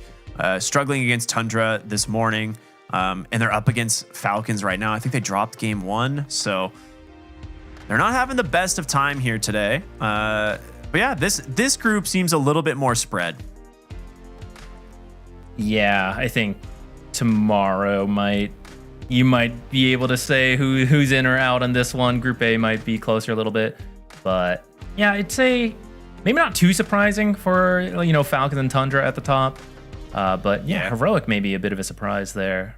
Rough start for them, which I hate to say it has been kind of historic on though. Sometimes a lot stronger of a showing, sometimes a little slower. Yeah, it happens, Ooh, we got an interview already. All right, happy to say we've got Maposhka joining us from Team Spirit. Maposhka, congratulations on the 2-0 here. How you guys feeling? Thank you. I'm feeling normal, just normal. Just normal. Okay, all right. So an important 2-0 here, obviously, is you guys, sitting at 3-3. I gotta talk to you about your clockwork. You secured game 1's pretty much all 3 lanes. What was your teammate like? Were people asking you to make the rotations, or was this like you just deciding to constantly make the move, to whatever lane needed the help? I think it's more personal, but sometimes my teammates who staying on hard lanes, they can say something like, we're pressuring them, we're killing them, like if possible you can use portal, we can try to pressure more, and after that I'm start thinking about this move. But usually it's more like I'm watching, I'm trying to do good on my easy lane, and when I understand that I can leave my carry, I'm watching for some other options. Yeah. That's awesome. Yeah, I mean, your early game rotations seem to be absolutely on point. I want to ask about the draft as well, because it was quite funny watching the drafts for game 2, and it's just almost a run back. You guys swap the carries. What are you guys talking about? Are you guys like laughing at all? Like as you guys kind of just get the same heroes, they take the same heroes? Yeah, we kind of laughed a little when we saw the draft order. And it also was a little bit weird when they waste all their additional time and still picked the same heroes. and they didn't ban Primal 2, so we knew that we will pick it if they pick some wrong heroes. I don't know. Yeah, everything was so predictable. Awesome. I love that. Well done. Zach, do you have any questions? Yeah, so I'm wondering about your new team dynamic. I know you played with the same guys for quite a long time. Now you have 3 new players. So how's that start? You just go straight into Dota? Did you do like some bonding activities to get to know each other? Like, how'd you guys start off? No, actually nothing special yet, but it's only our start, and I think in the future we definitely will make some team building moves. I don't know. But now we had only one situation when we tried to play basketball and nothing else. Is ping pong on the list? I know you guys used to play a bunch of ping pong. Yeah, we're actually playing sometimes. Like I see my teammates really like to play sometimes, but they are noobs. Me too. They gotta teach them ping pong and Dota. Yeah, okay. But I'm noob too. I can try to teach only Dota. Gotcha. Well, I don't have too much, Riggy. I don't know if you have anything else. Oh, I just gotta ask, who's the best ping pong player on Spirit? Right now it's Corbin, I guess, but in previous team it was Mira. Okay. Someone's got to take the mantle away from him, I suppose. But yeah, I mean, you guys were a super fun team to watch today. It's, again, congratulations on the 2-0. I don't want to take too much of your time because I'm sure you guys got... It's pretty late. You guys got to prep for tomorrow. So just want to say thank you so much for joining us, and hopefully we'll talk to you again. Yeah, me too. Thank you. Yeah, thank you. Goodbye. Bye. Yeah, I mean, he's always super chill to talk to. He's a fun guy, and it's cool, like, you know, that they're doing a little bit of bonding outside of Dota as a team, going around playing some ping pong, but they're definitely focused up on Dota right now, and it shows. Like, really good performance here. Yeah, it's tough, right? I mean, you play with the same group for so long, you got to mix everything up essentially, because no one's even playing with the same people. Like sometimes you see like the same safe lane duo, same off lane duo, but it's pretty new for them this time. And so far looking good. Maybe not as comfortable as they'd like to be at 3-3, but that's at least a decent spot to keep growing and, you know, get to the end with. Yeah. Let's go and take a look at tomorrow's schedule as we are wrapping up day number 2 for here on the Ember stream. We're going to kick things off with Extreme Gaming versus Pyrovision. That's a burner of a series. That'll be really cool. Falcons versus Talon. Gaming Gladiators versus Nouns Esports. And we will finish the day off with Talon versus Heroic. So that should be a fun series of games. Gaming Gladiators Nouns, I'm excited for. We haven't had a chance to cover either of these teams quite yet, but for everyone who's tuning into the first half of the day, you're also going to be really excited for those. Yeah, that might be 2 teams at the top right there. Extreme Gaming, Paravision. So maybe the peak of the group played out. We'll see. Possibly. I'm looking forward to the rest as well. Yeah. Well, it's been a fun day. I will say some really interesting series. We got a draw into a 2-0 here, which Team Spirit looks super solid. Curious to see how they're going to do tomorrow, but I'd say day 3 is usually the make or break for a lot of teams in the group stage. Some teams, you know, they cement themselves at the top of the group and they're going to qualify, and then other teams, you know, basically at the brink of elimination. So we will see what happens. For today, though, it is over. We have brought it all to an end. My name's Cryptic. I've been here with Z Quixotics. I want to say thank you all so much for tuning in to Dream League season 24, not 34, for season 24. We'll be back tomorrow, same place, same time. Have a wonderful night. We'll see you then.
DHL Super Drop. I'm gonna get the box over here.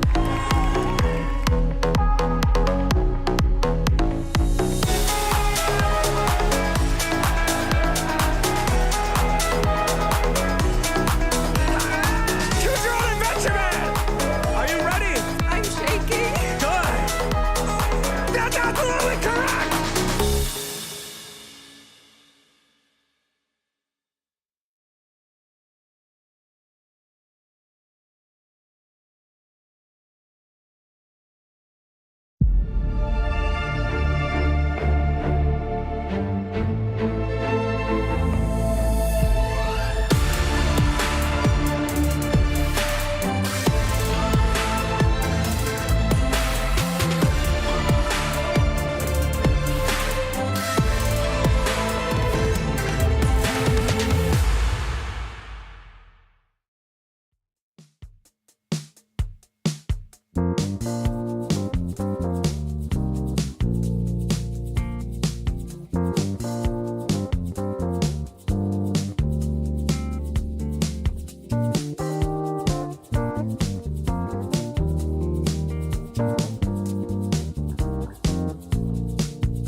You should see my baby, she's spanking new. And she never says no, she's can do. Got a smile that shines like rubies and pearls. And I love that little robo girl. Well, she knows how to